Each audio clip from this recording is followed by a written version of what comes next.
Imagine being so addicted to a game that you spent a full 10 years just to reach the final boss room. And now when you finally get there, you discover that it was all just a test to determine whether you are worthy of stepping into this world or not. What's more, you become the barbarian character you chose to complete the game. This is the story of our MC, a guy who was always weak, spent a lot of time in the hospital, and was addicted to gaming just like me. However, he grew frustrated because good games weren't being released like they used to be. Finally, he found a forum discussing a new game. The game was said to be very different from others, requiring 100% effort from the player. The game's name was Dungeons & Stone, an indie RPG with 2D graphics. At first, our boy didn't find the game exciting because it was available only in English, but since it was free, he decided to give it a try. When it was time to select a character, there were several options: human, dwarf, elf, barbarian, and furry. There was also a mysterious option with 3 question marks, which seemed to be a random or secret character. He randomly selected the barbarian, thinking he wouldn't play the game for long. Initially, the game didn't seem impressive to him, but within minutes, he was completely hooked, losing track of time. The game featured unique classes and mechanics.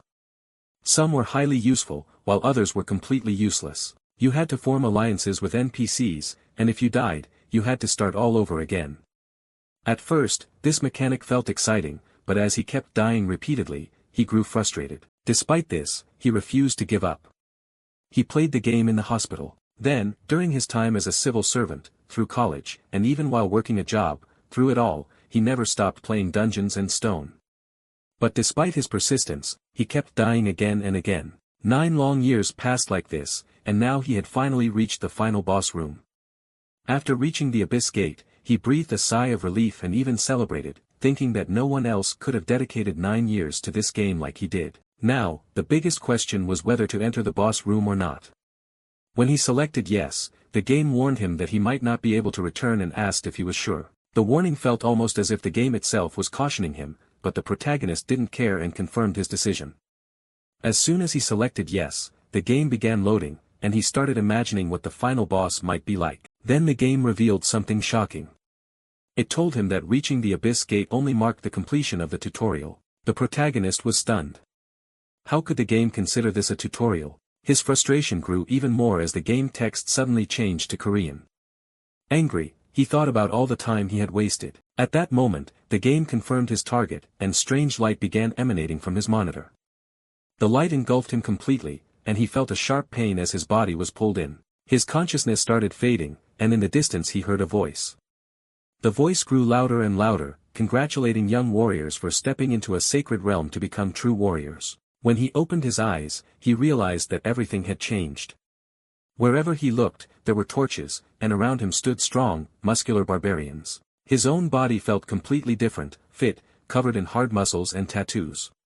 Above all, an old-ass jacked geezer was shouting, asking everyone to pick their weapons. That's when he realized he had become the very barbarian character he had selected in the game. The old man continued calling warriors forward to pick their armaments. The first one was Carrick, the third son of Vannon, who chose a double-headed axe. As soon as he selected his weapon, it was announced that he had become a warrior. Then, another warrior was called forward. One by one, everyone started choosing their weapons. The old man blessed them, saying, "May the grace of Raphania be with you, young warriors." At that moment, the protagonist finally understood that he was truly inside the world of Dungeons & Stone. Not only had he become a barbarian, but he was also now living as the character he had chosen. As he tried to process what had happened, someone nearby muttered, "This can't be real." A terrified barbarian standing next to him said aloud that they were all inside the Dungeons & Stone game. Hearing this, the protagonist realized he wasn't the only one trapped in this strange world. Suddenly, the old barbarian shouted, "Who spoke? Was it you?" The protagonist, shocked, screamed that it wasn't him, and angrily glared at the person who had actually spoken. The old man stared at the person and said, "It was you, wasn't it?" The barbarian quickly asked, "Are we really inside Dungeons & Stone?"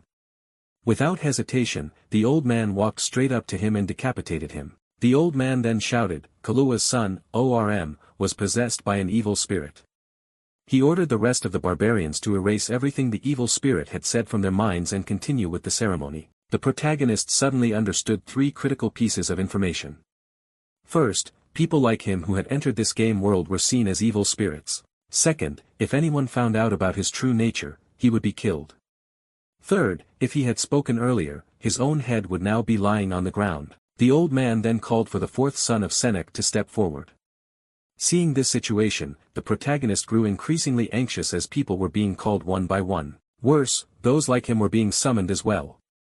He devised a plan. If no one stepped forward within 2 seconds of their name being called, he would go instead.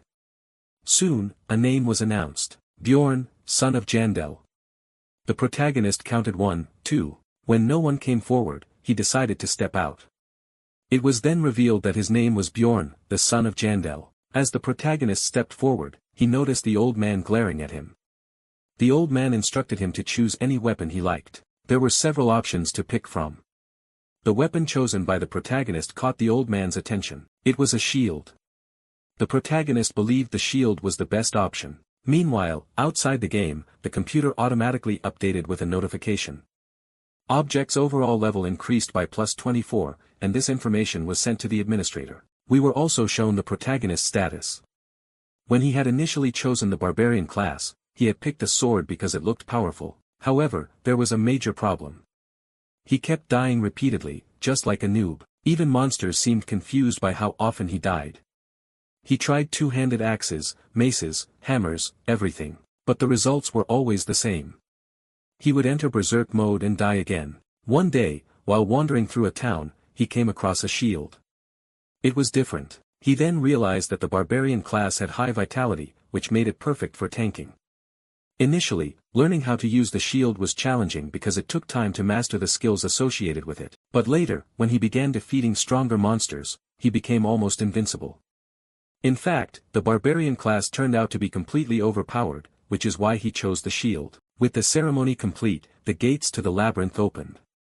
The town housing the labyrinth was called Rathdonia. On the leader's orders, everyone rushed inside.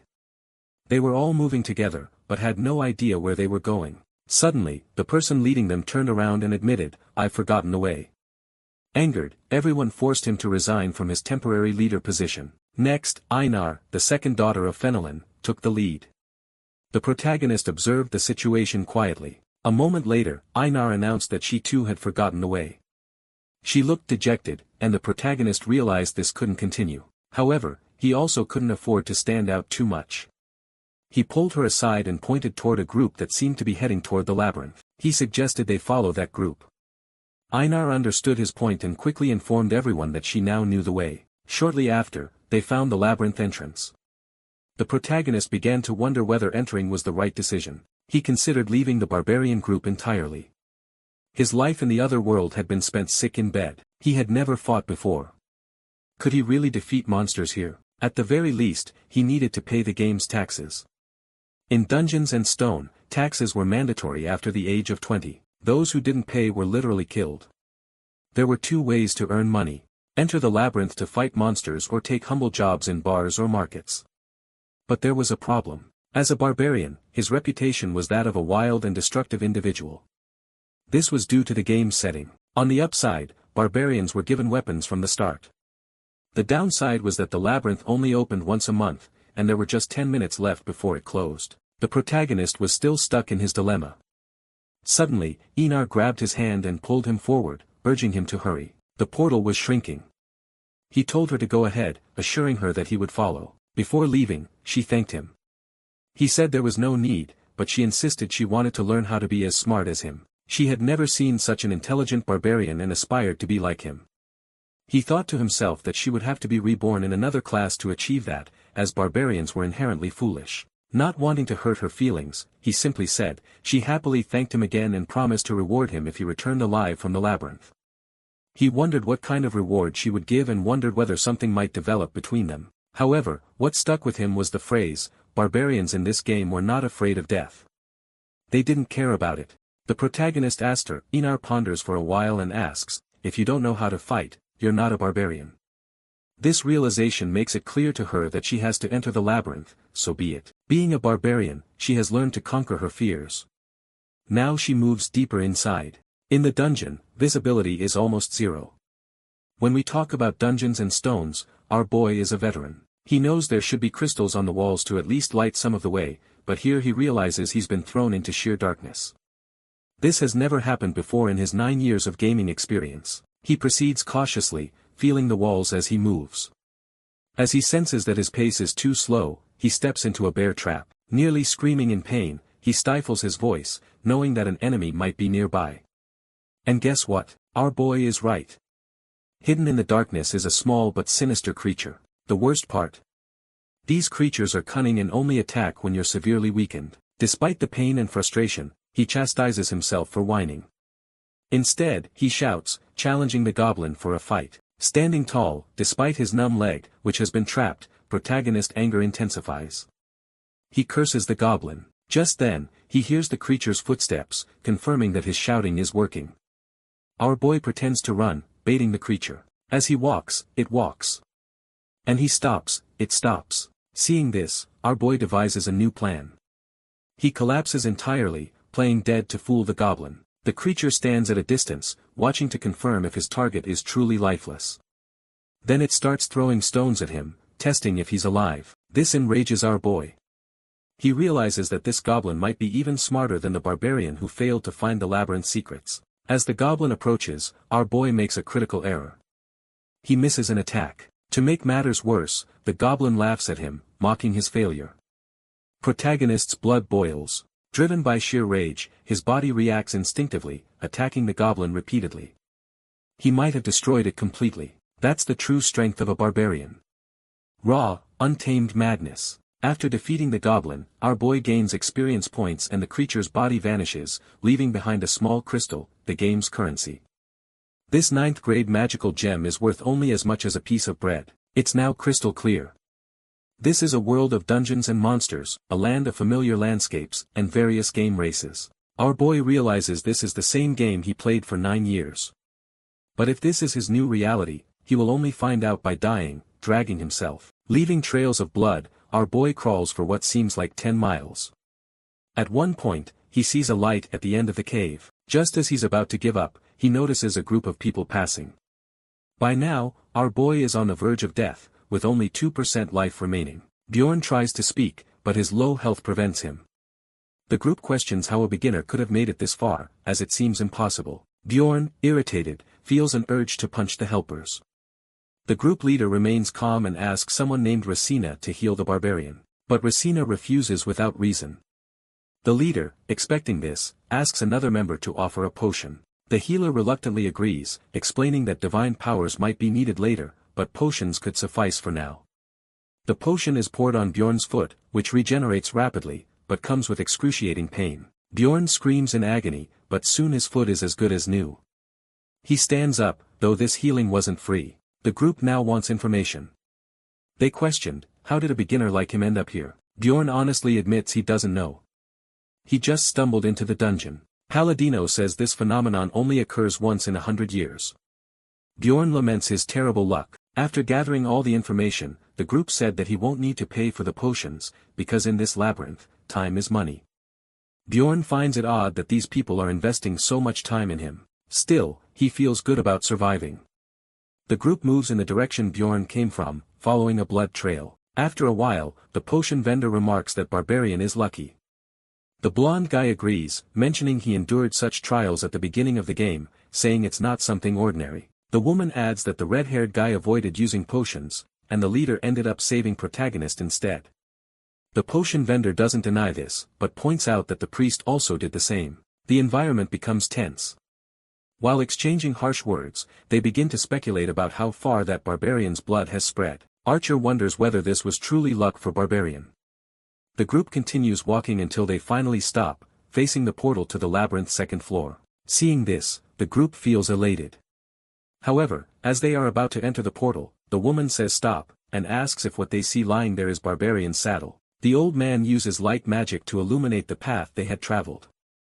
The blood trail is still visible, shocking everyone. The old man asks the leader how far that Barbarian managed to travel.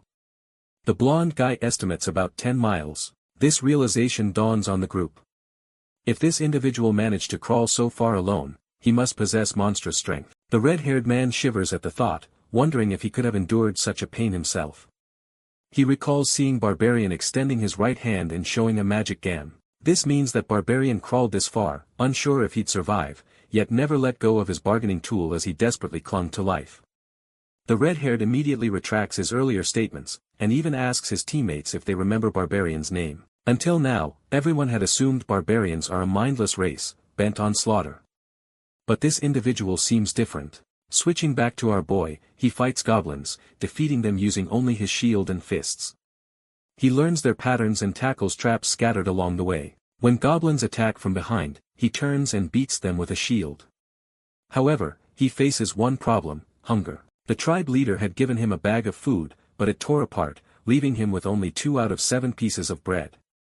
Realizing he must ration carefully, he eats a bit of bread, remarking how delicious it is. But now he is thirsty, wondering where he might find water in this dungeon.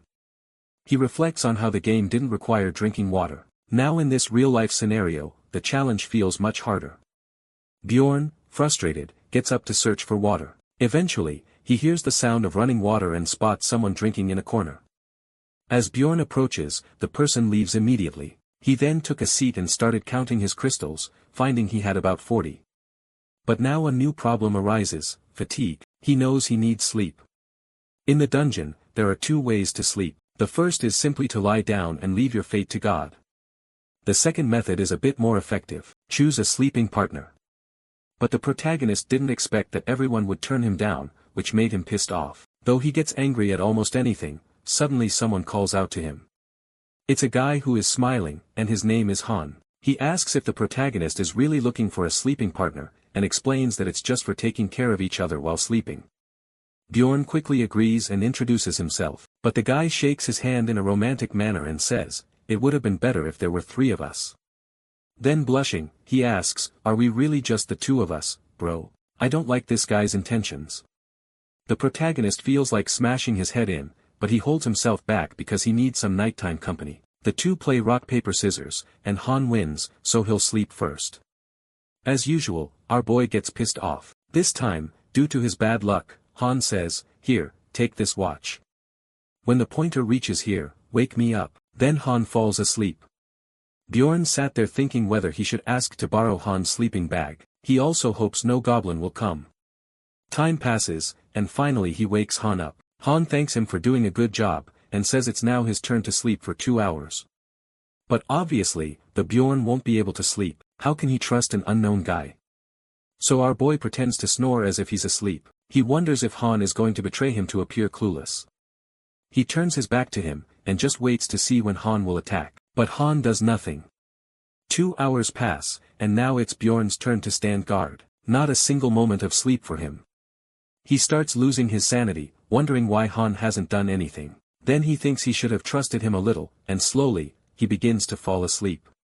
Suddenly, he wakes up with a loud scream, and both of them just stare at each other. Bjorn explained, "I didn't even realize when I fell asleep." Han replies, "First, clean your mouth. Lucky for us, no one attacked while we were sleeping." Bjorn apologizes, and tells him that if he wants to sleep more, he can, and he'll watch. But Han happily says, "No need. You can sleep now. I'll keep watch." Bjorn thanked him. Han stays with his trademark smile the whole time. Bjorn offers him a real-life deal, and doesn't blame him for falling asleep. He refuses to switch shifts when the mistake was his. Our boy knows that people like Han don't exist in the Dungeons and Stone game. As soon Bjorn opens his eyes, Han asks if he is awake, and holding a giant hammer over our boy's face, asks him wants to sleep a little more. But at that moment, if Bjorn hadn't dodged, he would have been crushed right there. He quickly jumps to the side, and the guy can't believe that he dodged. It seems like he triggered the anger of someone whose mind wasn't all there. Bjorn attacks him with full hatred, and the guy shouted at him to stop. Our boy strikes him with a shield, cracking his head open. Han repeatedly says to stop, claiming he can explain. But in Bjorn's mind, this guy is like a goblin who wouldn't fall with just one hit. So, he strikes him again. The guy falls 2 meters away, and begins to crawl. Han keeps apologizing, but Bjorn just wants to know why he did it. Han reveals that he was planning to knock him out and steal his magic stone. He then talks about taking the shield and other equipment, because he could sell it for a good sum. Our boy asks, "Is that all?" The guy replies, "Yes. Now let me go." Bjorn doesn't think this will happen. This is the last chance he's given the guy to tell the truth. Fearfully, the guy admits that he wanted a heart. Our boy is confused, and doesn't understand, but the guy explains that the barbarian's heart sells for a lot of money, and seems to be used as raw material for magical items. In simple words, our boy was nothing more than a goblin to him. If the guy had killed him, it would have benefited him. But now the Bjorn wants to know why he acted now, and not when he was asleep. The reason is that the guy also needed to sleep. He says, "Now that I've told you everything, will you let me go?" Bjorn knows that more people like him will come. So, will he keep letting them go? Han says that he's not like the others, but our boy just picks up his shield. This is the first person he has killed with his own hands. He hasn't even been in this new world for a day, and already he's taken a life. With that, our boy equips shoulder pads, increasing his item level to 13. He then equips a backpack, increasing his inventory space, and a hammer, which raises his item level to 30. He also puts on boots. This means he's equipped with all of Han's gear. I've already mentioned that Han was a true friend. He gave our boy some cool items. Let's thank him. Thank you, Han. You're a true friend. Because of him, our boy has stepped out of his primitive life. Now he has water, medicine, and even a watch to check the time. Here's the current state of our boy. He's now wreaking havoc on goblins, and the big hammer is really coming in handy. The next day, goblins start appearing in groups that he can handle. But there's a problem. They aren't the goblins. He easily takes care of them. The problem now is sleep. He leans against a wall to relax. But at that moment, the goblins arrive, thinking he's asleep. This makes him furious. He says he doesn't even get 10 minutes of rest and crushes them all. After clearing everyone out, he says, "Now I'll take a nap." But suddenly, a large goblin is stabbing a knife into his chest. He wakes up with a jolt, slaps the goblin away, and sends him flying. Another goblin, seeing his friend flying about 69 kilometers per hour, notices that the barbarian is angry and quickly runs away. Our boy thought he would wake up gradually, but now he has to heal his wounds. While healing, our boy muttered that potion stabs hurt more than the wounds themselves. It's been 14 hours since Bjorn killed Han, and now he's thinking of finding a new nighttime companion. However, unlike the previous day, everyone now wants him on their team, probably because he looks a little cleaner. Who knows? But anyone who passes by invites him. However, today he himself declines and says that he will stay with his own race, meaning with the barbarians.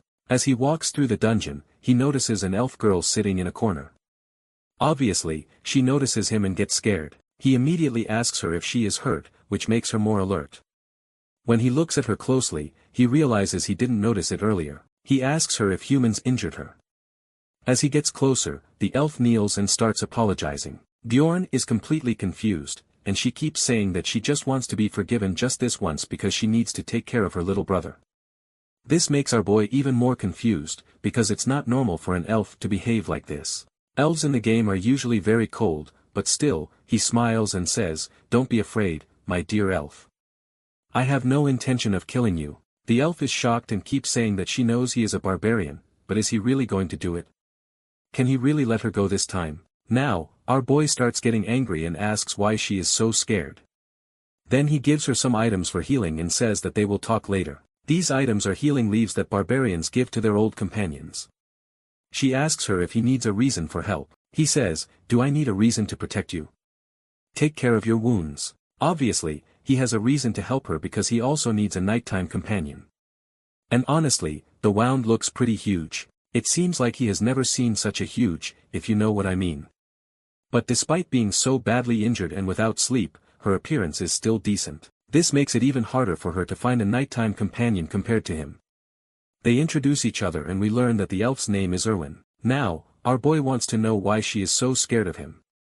She says it's because she is an elf and he is a barbarian. She explains that barbarians are their mortal enemies, but this is different from the game where it wasn't mentioned. Soon, she regrets and says that actually the war ended 10 years ago and she doesn't have any issues with barbarians. In short, she just doesn't want to fight. Up until now, our boy thought he knew everything about this world, but now he realizes that this world is different from the game and there is a lot he doesn't know about it. Hearing this, he becomes a little worried, but the elf girl is happy when our hero says that it doesn't matter to him either. But actually, he wants her to be his nighttime companion. He is very tired and maybe she is too, so why not cooperate? She thinks about it and remembers that barbarians value their honor above all else. So, she asks him to swear on his warrior's honor that he won't do anything to her. As usual, this makes him a little angry, but he agrees when she says she will swear as well. He swears, "I swear on the honor of my father whose name he already forgot." Then the elf swears too, and this non-aggression vow is fulfilled between them, at least for the night. He says that he will sleep first as maybe this will make him feel safer. She says she has no problem with it, and this time Bjorn gives him a watch saying that she should take care of it because it's expensive. He lies down and thinks he will pretend to snore and sleep for about 10 minutes to confirm, but suddenly he wakes up in shock because he had actually fallen asleep. He asks how long he has been asleep and she says 2 hours. He thinks it's because of the sleeping bag and blankets. Now he feels obliged to give them to her and she is very happy. Finally, she falls asleep and maybe she was as tired as Barbarian. Bjorn feels like weeks have passed in this game, but in reality only 3 days have passed since he arrived here. This makes him wonder what might have happened to his body in the real world. Well, as far as he remembers, his body was pulled into a monitor, but he has no idea. When he checks the watch, he realizes there are only 10 minutes left to wake the sleeping beauty. This makes him worry as he doesn't know what to do with her now. Should he join her and share all the loot from the third day because the game is now sending goblins in groups instead of singles? He says he can handle up to 4 goblins, but the problem is still sleep because if he joins her, he will have to divide the loot. But if he doesn't join her, he will have to find another nighttime companion the next day. Suddenly, he sees 2 humans coming toward him. They are already whispering. "Isn't this the elf we've been looking for?" One says, "Yes, this is her." Blondie comes up Bjorn and asks what his relationship with the elf is. He answers that she is his nighttime companion, but when fat-ass Blondie asks how long they will be together, Bjorn gets furious and says him to fuck off. This scares the 2 chickens and they run away. Our boy understands they are looking for the elf and realizes it's time to wake her up. When he does, she slightly says, "Just 5 more minutes," and pulls the blanket over herself. But this makes Bjorn realize she was pretending to be asleep because the blanket was loose before and now she is holding it. Suddenly, our boy pulls her up and sits her like a child. He directly asks her why she was pretending to sleep and she sadly replies that if she woke up, he would probably leave her since they only made a deal for the night. Bjorn understands now why she was pretending because as soon as she opened her eyes, their agreement would end and she would have to survive alone again. But before that, he asks her what connection she has with the 2 men and she firmly says that there is no connection. However, Bjorn doesn't understand how they recognized her and she admits that she might be from the clan that tried to hurt her. At least their clothes had the symbol of the Crystal Union clan. He immediately understands that joining her might be dangerous because the whole clan is after her. But seeing that she is only 20, he asks her to come with him so they can talk while walking. She asks if he'll help her and he says he wants to hear the whole story first. Erwin gets excited and she begins telling her story. She explains that she met the man on the first day of her journey and he became her nighttime companion, but something felt off. So, she opened her eyes and saw that the man had his hand in an odd position near her. He was telling her to sleep a little longer. Later, she found out that he was a manager of a clan that did business on the first floor. She continues that she somehow escaped that day, but his clan members are still chasing her and she got an arrow in her abdomen. Now, our boy wants to know how they are able to track her. She tells him that she thinks they use a message stone to keep tracking her. A message stone is a mystical device that allows communication within a range of about 300 meters once synchronized. It's like a walkie-talkie. Bjorn understands that if he leaves her, she will be captured, but it doesn't seem like she has done anything wrong. He asked her why was there such insistence on chasing her. Was it just to silence her? Hesitantly, she denied it and with a slight blush, admitted that when she was running away for the first time, she had thrown her knife and by mistake, it had landed there. She assumed he understood the implication. Rumors said the situation had turned so bad that even potions couldn't fix it. Well, that was more than enough reason for them to come after her. Feeling embarrassed, Erwin softly apologized. Just then, a strange sensation washed over her and she quickly warned Bjorn not to look back. A group was following them from about 150 meters away. Our boy was impressed by her precision. This was likely an innate passive ability of the elves. Deciding they needed to move faster, he asked if her injury was fine. She assured him it was, though she knew her wounds had reopened. Despite that, she didn't complain. Even as they picked up speed, the distance between them and their pursuers wasn't increasing. Bjorn started formulating a plan. Erwin noticed his thoughtful expression and asked if something was wrong. Instead of answering directly, he asked her what she was good at. Proudly, she declared that she was skilled at washing clothes and cleaning the house, instantly ruining any hope he had for a battle strategy. Frustrated, he clarified that he was asking about combat. She then explained that she was proficient in archery and spiritual fire magic. Bjorn immediately recognized it as one of the rarest elemental abilities. However, what he truly wanted to know was whether she had ever killed someone. She shook her head but confidently stated that she could, if necessary. Acknowledging her response, he then asked if she would be willing to accompany him until they escaped the labyrinth. Bjorn stated that the rewards would be divided. He would take 90% and she would 10%. Surprisingly, she accepted the deal. As the enemies closed in, now only 100 meters away, Bjorn realized he needed to change his plan. He decided to take a detour and instructed Erwin to summon her fire spirit. Without hesitation, she did as he asked. Of course, our boy hadn't expected to end up back in this place. This was the very spot where he had first spawned inside the labyrinth. Before he could dwell on it, Erwin warned him that the enemies were getting even closer. At the same time, Bjorn told her to unsummon her fire spirit. Suddenly, darkness engulfed the area. Our boy quickly understood that these people had advanced tracking techniques, even in complete darkness, as one of them had stopped right where they were. Without wasting time, Bjorn called out to the elf and told her to fire an arrow at the enemies. She drew her bow, assuming a graceful archer's stance, her expression cold and focused. With precise aim, she released an arrow that struck her target directly in the head. A thought crossed her mind. This was probably her first kill. Bjorn praised her, saying that if she had hesitated, they might have been in danger. As they approached the fallen body, a voice crackled from a message stone. The transmission was being heard by multiple people, and an immediate order followed. Everyone gather at the Goblin District. It was now clear the person tracking Bjorn and the elf was Siren. Checking through Siren's belongings, our boy found 2 daggers, a bag filled with magic crystals, and a potion attached to his belt. Meanwhile, Erwin had already put on Siren's clothes. Bjorn remarked that she looked much better now. She then taught him how to use the communication stone. It was as simple as pressing the button on its side. Just then, another message came through. Repeat, repeat. Siren is no longer responding. He was tracking the elf, but he has been defeated. She's in the Goblin District, along with the Barbarian, wielding a massive hammer. Their bounty is set at 10,000 gold coins. Erwin was already in shock, but Bjorn reassured her, telling her not to worry and to summon her spirit once again. Their next move was clear. They were about to travel through the darkness and head straight for the second floor of the dungeon. After some time, Erwin addressed him as Sir and asked if they were really heading to the second floor. He confirmed it, and she hesitantly inquired if he was aware that it was far more difficult than the first floor. He reassured her, saying he knew and that there wouldn't be any problems because they made a great combination. Hearing this, she felt a little embarrassed. After all, a tank and a long-range damage dealer always formed a strong team. However, she still hesitated to proceed. Just then, an announcement rang out. A voice stated that if they managed to capture the elf, they would be allowed to keep her in exchange for 10,000 gold. Upon hearing this, she quickly agreed and declared that she would go to the second floor with Bjorn. Our boy, of course, hadn't wanted her to hear such things and follow him merely out of fear, but at least this meant he didn't have to convince her.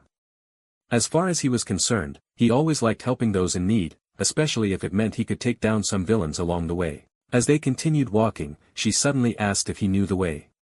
He admitted that he wasn't exactly sure, but if they headed north, they would eventually reach it. He knew this because he had played the game extensively. Just then, Erwin abruptly told him to wait. There was a goblin trap ahead. She assured him she would handle it. Naturally, the goblins took this moment to launch a surprise attack from behind. However, she swiftly dodged the first goblin and shot an arrow straight into its head. The second goblin charged at her, but she was already moving at full speed, swiftly maneuvering behind it and taking it down as well. This girl was incredible. With a cheerful grin, she excitedly asked how she had done. Bjorn praised her, admitting that she was even better than he had expected. Delighted, Erwin handed him some magic crystals, reminding him of their agreement. He would get 9, and she would take 1. Happily, she remarked that if they kept progressing like this, she might actually earn enough to buy a gift for her younger brother. Bjorn, slightly puzzled, simply encouraged her to keep working hard. Suddenly, the message stone rang again, announcing that the reward had now been increased to 20,000 gold coins, dead or alive. As always, Bjorn assured her that no one would be able to pursue them in the darkness. However, before they could relax, a new problem emerged. Standing before them were several ghouls. She turned to him and asked if she should fight them. This time, he firmly stated that they would fight together. In Dungeon and Stone, when someone defeats a monster species for the first time, they receive extra rewards. This means the more species of monsters they slay, the faster they level up. For them, this was a real opportunity. Bjorn stepped forward and smashed through the enemies, while those approaching from behind were easily taken down with arrows. With a reliable companion by his side, this all felt like child's play. As they continued defeating ghouls, they kept moving north, pushing forward until they reached the third day of their journey. Along the way, they spotted blood on the ground. Judging by its appearance, it definitely wasn't goblin blood. But then, whose blood could it be?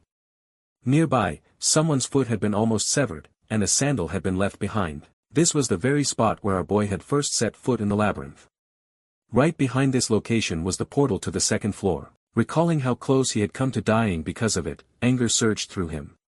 In frustration, he slammed his hammer against the ground, cursing loudly. Erwin flinched in fear and instinctively began apologizing, assuming she had done something to upset him. But in reality, Bjorn was just frustrated with his own bad luck.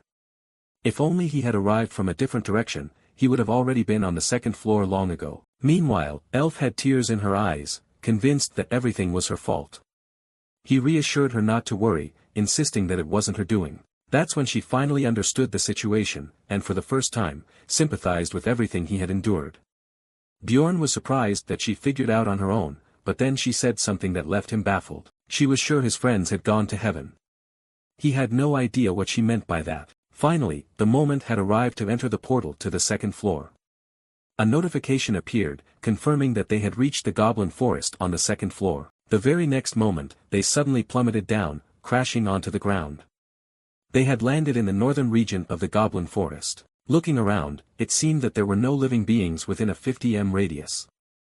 Erwin asked why she had never heard of a forest on the second floor before. In response, Bjorn explained that the first floor had 4 portals, one in the north leading to the goblin forest, another in the east leading to the beast slay zone, a third in the west opening to the land of the dead, and the last in the south leading to the Black Rocky Mountains.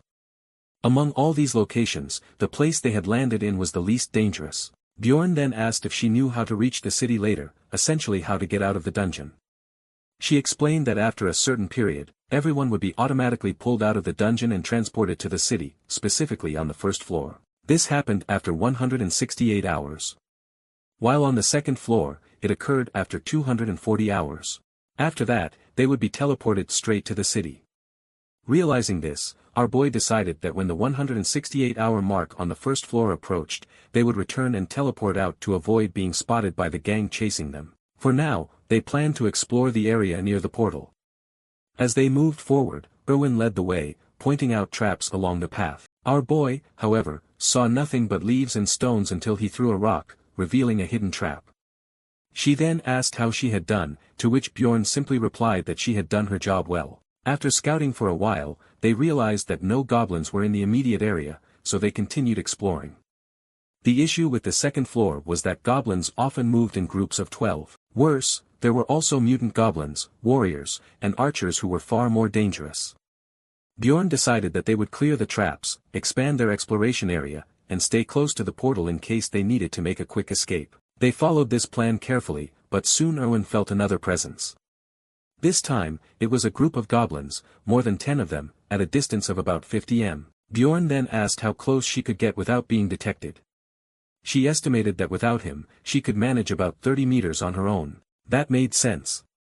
After all, imagining Bjorn trying to hide in the bushes was almost laughable. He looked like a walking truck, whereas the elf girl could move silently without making a sound. Eventually, she spotted the goblins and signaled Bjorn. Loading an arrow, she took a powerful shot. This time, he couldn't even see if she had hit the target, but without hesitation, he stepped forward, telling her to stay behind. Walking straight toward the green creatures, he realized something surprising. Despite the overwhelming number of enemies, he wasn't afraid. Instead, his body seemed to react instinctively to the battle, as if craving it. His warrior's heart was twitching for a fight. With a mighty swing, he delivered a hammer strike so powerful that one goblin was nearly sent flying. He barely even noticed how quickly his adrenaline had surged. Raising his shield, he struck again, only to suddenly sense danger. A goblin had nearly sliced his face. If he had hesitated even a second longer, his head would have been gone.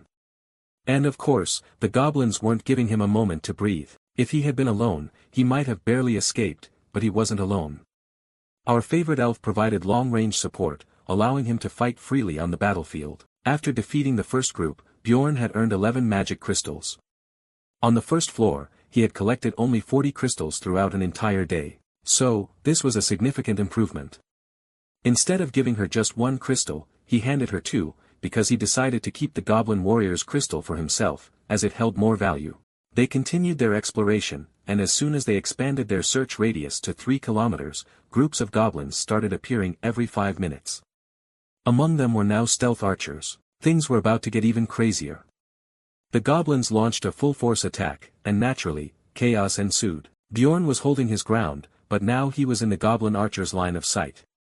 An arrow was about to strike him, but at the last moment, he dodged. Now, he had also pinpointed the archer's location.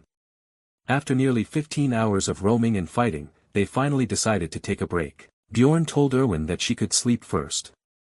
Of course, she had already borrowed a sleeping bag and blanket. Placing her weapons aside, she laid down to rest, perhaps feeling safer now that he was around. After hunting for over 15 hours, they had gathered plenty of rewards. As they expanded their exploration area, they encountered other groups, each consisting of more than 3 members, some even belonging to different species from another world. Though they merely passed by each other, our boy wasn't fond of seeing other people. To him, explorers were scarier than dungeon monsters, especially now that he had a reason to be cautious. On the 4th day, inside the dungeon, they continued fighting. They rested on the 5th day, and on the 6th, they encountered more people. Finally, the 7th day arrived, the day they were supposed to escape the labyrinth. The first floor would close in 2 hours and 47 minutes. Bjorn ordered that they head toward the portal to avoid being late. The elf warned him about newly placed traps. Perhaps the goblins were respawning. She also mentioned another goblin group about 70 m away. Without hesitation, Bjorn decided they would fight again. However, this time, their enemies consisted of 8 normal goblins, 2 archers, and 2 warriors. A total of 12 goblins. Like a bulldozer, my guy tore through the goblins, swiftly eliminating the warriors, while Erwin focused on the archers. His strike seemed even stronger than before, perhaps due to all the battles he had fought up to this point. Erwin was also showing progress. She now instinctively knew where and when to shoot, as if she had become completely sync with our boy. She had initially mentioned 2 archers, yet no arrows had come her way. Of course, Bjorn praised her, but also wanted confirmation. Had she taken both archers down, he needed to know so he wouldn't have to worry about incoming arrows. She remained silent, unsure if the second archer was truly dead. That in itself was a good thing.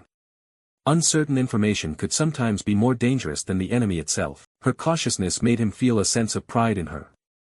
Suddenly, she noticed something unusual dropping from the goblin archer. What they saw was none other than a goblin archer essence. Bjorn immediately recognized it as something extremely rare. He had researched it before. According to forum discussions, essences were part of the game's skill system. Each essence provided 1 passive and 1 active skill, though their attributes weren't fixed. However, there was a limit to how many essences one could absorb, making it crucial to choose wisely for the future. Its drop rate was close to 0. Bjorn felt a pang of disappointment. There was no way his luck was good enough to get something like this. Curious, the elf asked whether absorbing an essence would turn a person into a goblin. Bjorn explained that it wouldn't. It would only grant them some of the goblin's abilities. He even gave an example of a man who had consumed a wolf monster essence on the first floor, allowing him to track others by scent. Since he already had a specific essence in mind for himself, he let Erwin keep this one. He couldn't just pick any random essence as that could lead to problems later. However, he made her promise something before taking it, a conversation he had intended to have back on the first floor. Before he could finish speaking, a group of people arrived and ordered them not to move. One of them stepped forward and asked. The elf began explaining that they were out hunting, but Bjorn quickly warned her that she didn't need to answer them. Without hesitation, he grabbed her by the shoulders and literally threw her into the essence. As soon as she made contact, she merged with it. The man who had been watching all this unfold became desperate and furious. He shouted that the essence belonged to them. When the elf returned, Bjorn immediately challenged them, daring them to come forward if they wanted to fight, and readied his hammer to crush them. Instead of engaging, the group turned and ran at full speed toward the portal. He forced them to retreat. The problem, however, was that based on Bjorn's analysis, they were likely heading to the portal to return to the city. That meant they could cross paths again, which was best avoided. Just then, the elf warned that a group of goblins was about 50 meters away. Bjorn suggested trying to avoid them, but that plan quickly fell apart. The goblins had already detected them. At the last moment, he made a split-second decision. They needed to head in the opposite direction. The elf confirmed the plan, but just as she did, an arrow came flying straight toward her face. Luckily, Bjorn reacted instantly, pulling her back with full force. But something was off. This arrow didn't seem to belong to the goblin archers. It was likely from the same group that had just run toward the portal. Bjorn suspected that those people had deliberately attracted the goblins toward them, while positioning themselves on the other side, waiting in ambush. Realizing there was no way out, he told the Irwin to use her powers.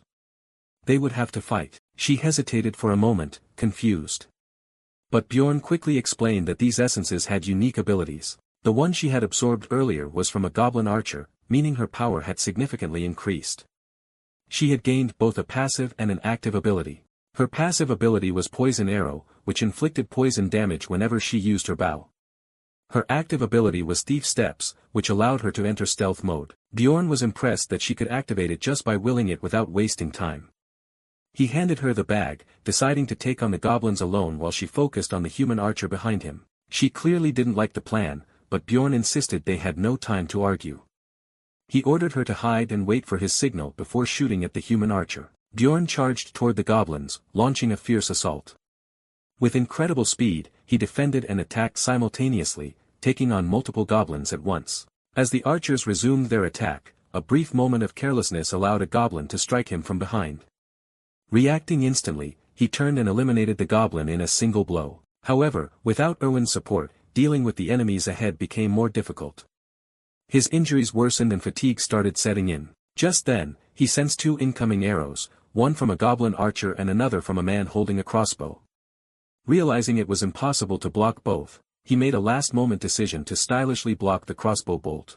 As a result, the goblin's poisoned arrow struck his elbow, causing his arm's movement to weaken. Now, he had to choose between a shield and hammer. Opting to keep the shield, he reasoned that it would allow him both to defend and attack, while also protecting himself from the humans. As always, he became completely furious, and the goblins, terrified, began to flee. He knew there was no need to chase them, especially when he had other opponents to deal with. At that moment, the humans stepped forward, acknowledging that he had handled the goblins alone, which was quite impressive. Bjorn, however, already knew these were the same people he had anticipated. When they insulted the elf, his rage exploded. Without hesitation, he challenged them to attack, pressuring them into a fight. But instead of engaging immediately, they attempted to blackmail him. Despite his strength, they pointed out that he was now injured. Offering him a deal, they said they would let him go if he revealed the elf's location. Hearing this, Bjorn simply smiled, prompting them to call him crazy for laughing in such a situation. Their leader, staying cautious, ordered his men not to lower their defenses, telling them to imagine they were hunting a giant monster. But now, with one of his arms rendered useless, it was time to send a signal, one that even people in this world would understand. Without hesitation, Bjorn lunged toward the leader and struck his sword with a shield in a violent thrust. The man immediately called for reinforcements. An old samurai launched a powerful slicing attack, but Bjorn retaliated with full force. The problem, however, was that he was now surrounded. As he considered whether Irwin had managed to defeat the crossbow wielder, an arrow suddenly came flying at full force. No one knew who had fired it.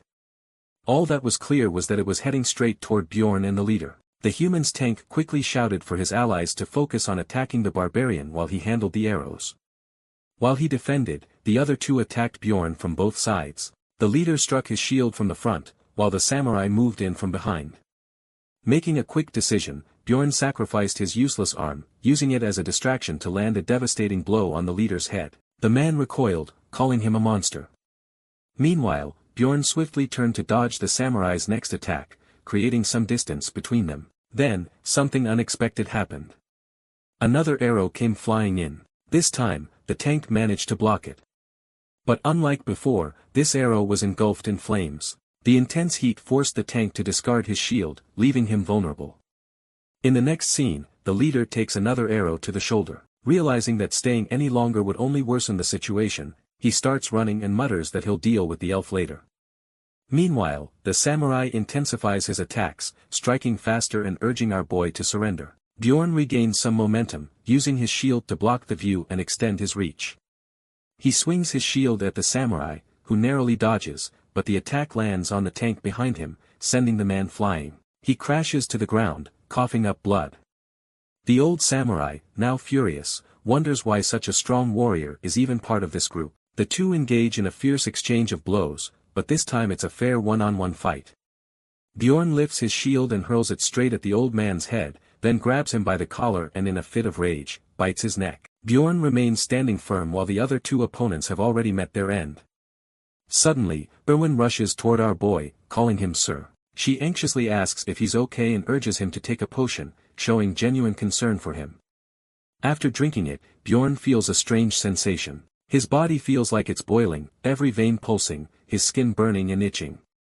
After a moment, Erwin encourages him, assuring him that he can handle it. However, he is only concerned about the time. She informs him that it has been 10 minutes since he took the potion, reminding him that they have 40 minutes left before the first portal closes. Without hesitation, he tells her to take off her clothes. Completely flustered, Erwin freezes, but then convinces herself that he must have a good reason for saying this. She hesitantly starts undressing, only for Bjorn to clarify. He wasn't telling her to take off her clothes, but to strip the bodies of the fallen enemies. Embarrassed, she quickly recovers and starts gathering only the useful items, leaving the unnecessary clothing behind. Without wasting time, she picks up a crossbow from one of the fallen men. With only 26 minutes left, they sprint as fast as they can. Finally, when just 8 minutes remain, the portal comes into view. As the countdown reaches 50 seconds, they dive through it as fast as possible. Bjorn crashes headfirst onto the ground on the other side, while Erwin lands gracefully. Frustrated by his rough landing, he groans. But Erwin, full of excitement, exclaims that the whole experience was so much fun. She thanks him for a job well done. He acknowledges her words, and she reminds him that he can now talk about the essence condition he had mentioned earlier. However, there isn't enough time to discuss it here, so they decide to talk about it after leaving. With only 8 seconds left, Bjorn struggles to remember the name of the tavern where they can meet later. His mind races, his head feeling like it's about to explode. Just as 4 seconds remain, the name finally comes to him, Blackwell. As soon as he utters the name, the labyrinth seals shut. The notification appeared confirming that he had been transported to Rafdonia, meaning he had finally returned to the city. Our boy was back, and it seemed like the others had also made it out. He hadn't expected so many people to return. No matter how much time one spent in the labyrinth once outside, it was always the next day at exactly noon, forcing them to readjust their clocks. Suddenly, a barbarian called out to him. Bjorn recognized him as Karak. They exchanged greetings, and soon after, Sennik arrived. Within moments, more barbarians gathered around, leaving Bjorn with the same reaction anyone would have. Where did all these barbarians suddenly come from? When he needed them inside the labyrinth, there was not a single one in sight. Before long, the group moved toward the store to count their collected crystals, betting on who had the most. Naturally, they invited Bjorn to join in on the wager.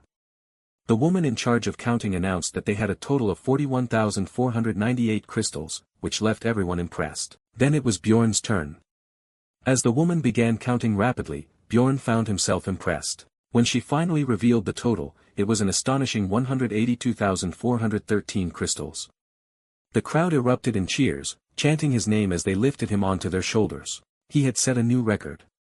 Time passed, and Bjorn wandered around with the other barbarians. That's when he spotted a familiar figure in the distance, his favorite elf. She was there, happily chatting with a group of elves, her cheerful demeanor standing out. A twinge of jealousy hit him. Why was she surrounded by all those guys? Meanwhile, he himself was stuck with a group of overly muscular men. When she noticed him, she waved slightly. He quietly indicated her to meet him at night. She confirmed with a nod, but before the moment could pass, another elf girl from her group turned to her and asked if she knew that barbarian. Caught off guard, Erwin quickly denied any acquaintance with him. At that moment, a large barbarian who had been eyeing the scene turned to Bjorn and asked if he had been looking at that elf.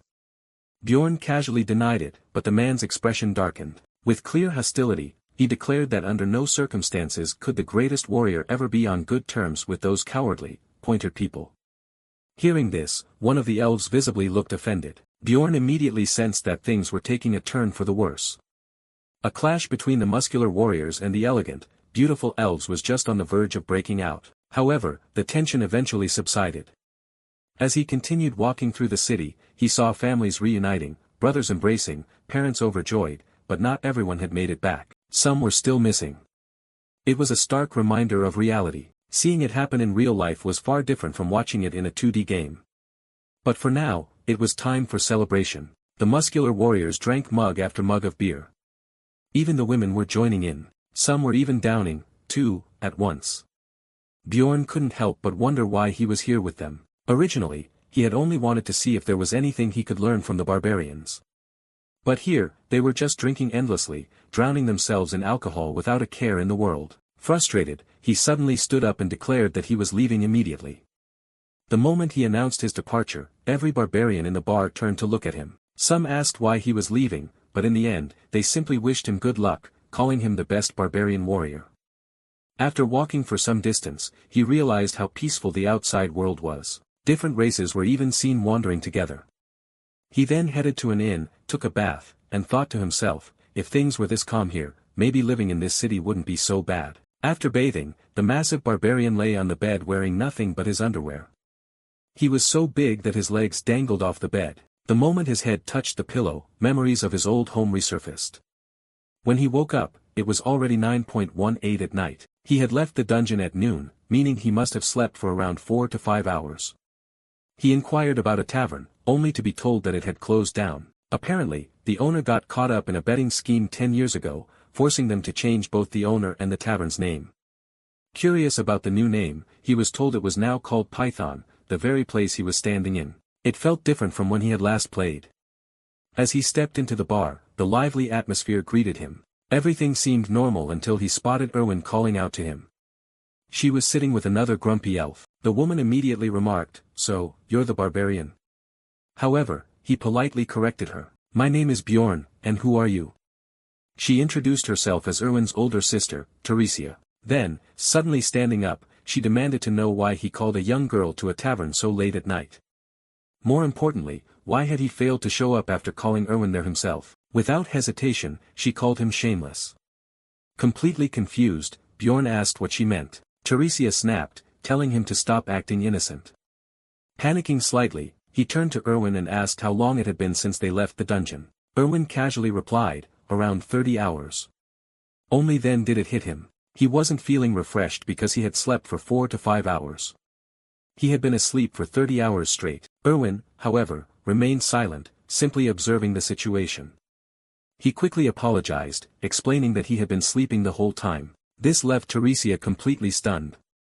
She had never seen a barbarian apologize before, and she admitted that she hadn't expected much from him, considering she herself hadn't apologized to anyone in over 7 years. Still, she wanted to know what exactly was his business with Erwin in this place. Bjorn simply replied that he wasn't obligated to tell her anything. That response instantly made her furious, and the two began arguing in front of everyone. Suddenly, Teresia placed a bag on the table, stating that it contained 350,000 crystals, enough to compensate for the essence Erwin had consumed. She then glanced at him, wondering why he wasn't taking the money. Suspecting an ulterior motive, she even remarked that he was hiding something. Bjorn, ignoring her accusations, simply asked, "Does Erwin agree with her sister?" He then revealed the deal he had planned. He wanted Erwin to help him until he found his own essence. This revelation took Erwin by surprise. "Oh, so that's how it is?" She asked to further convince her. He even promised that this time they would split the loot 50-50. Hearing this, she was completely overjoyed, only to suddenly lose her excitement. With an apologetic expression, she admitted that she had already joined her sister's group. Teresia then firmly declared that she would never let Erwin again. The only reason it had happened before was because it was part of a ritual.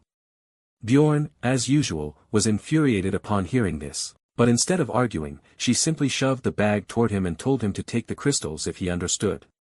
However, Bjorn pointed out that 350,000 crystals would be about half the current price, right? She confirmed it, but he wasn't convinced. If that was the case, then 280,000 crystals were missing, as their promise split was 90-10. Laughing, Teresia admitted that she had almost forgotten and then literally picked up 280,000 crystals and placed them on the table. She had actually tried to deceive him. Now, he fully understood why barbarians and elves hated each other so much. Satisfied, he told her she could leave since he needed to speak with Erwin privately. Her sister seemed a bit confused by this. But before she could respond, Erwin suddenly grabbed her hand, thanked her for coming, and told her she could go now. She needed to thank and say goodbye to the barbarian. Her sister, impressed, felt that Erwin was finally growing up. However, before leaving, she turned toward the hour boy and made a demand. He had to swear an oath that he would not sleep with Erwin. If he swore, she would leave. Hearing this, Erwin turned completely red while Bjorn found himself wondering, was she only forbidding sleeping with her? Were the other options allowed? But Teresa kept pointing at him, insisting that he swear. Since he didn't care either way, he made the oath. And just like that, she finally left. As she was leaving, she thanked him for saving Erwin. The young elf turned crimson with embarrassment, but Bjorn remained unfazed. Once her sister was gone, Erwin hesitantly asked if she had been too rude to her. She had never said no to her sister before. Bjorn reassured her that it was fine. She then, for his previous offer, but admitted that she had already decided to work with her sister. Apologizing, she said she hoped he wouldn't mind. He simply replied, "It's fine." Without hesitation, she then pulled out a bag containing 63,000 crystals, explaining that it was part of the loot from the crossbow guy and the redhead. She had already taken her share. She also mentioned that she had left 2 backpacks at her home, and suggested that he visit tomorrow to check what was inside. That was when he realized, without even being asked, she always understood his needs. Losing such a helpful companion would truly be unfortunate. Suddenly, she asked how she should repay him. She was serious about paying him back for saving her in the dungeon. Now, her sister's concerns made a lot more sense. Bjorn thought for a moment, but couldn't come up with anything. So, instead, he simply asked if she wanted to eat something. She shook her head, saying she wasn't hungry. In response, he casually said, "Then I'll just order for myself." For some reason, she blushed and suddenly had a brilliant idea. She decided she did want something to have her first post-dungeon drink, and she wanted to share it with him. The thought sparked a memory. This was a significant tradition in elven culture. She then assumed that of course this wouldn't be his first post-dungeon drink. However, before she could finish her sentence, Bjorn interrupted, asking what she meant. This was actually his first time too. She was shocked. Wait, you weren't joking. Not only that, this was also his first time even going into a dungeon. Finally, their food arrived. Erwin complimented him on how well he had performed in the dungeon, and he returned the compliment. They raised their drinks in a toast, and after a while, their conversation drifted into silly topics, like how she was wearing a skirt today while he was in a t-shirt. He kept drinking one mug after another, impressing her. Then, out of nowhere, he declared that he had figured out a way for her to repay him. She was curious. "And what is that?" she asked with a bit of pompousness. But instead of answering directly, he said they needed to go somewhere else. Otherwise, the security guard would come after them. She blushed and mischievously asked, "Could we do it in my room?" A little while later, he was completely out of breath, drenched in sweat. She too was gasping for air, tears welling up as she exclaimed, "I can't take it anymore." She had known this barbarian was a scoundrel, but in reality, our boy was just giving her a chiropractic session, since he didn't fully control his strength. He had nearly pulled her arm out of its socket. Tearing up, she cried, "I really can't take it anymore." When it was finally over, she thought about how close he had come to breaking her arm, but all he had really been doing was testing her flexibility.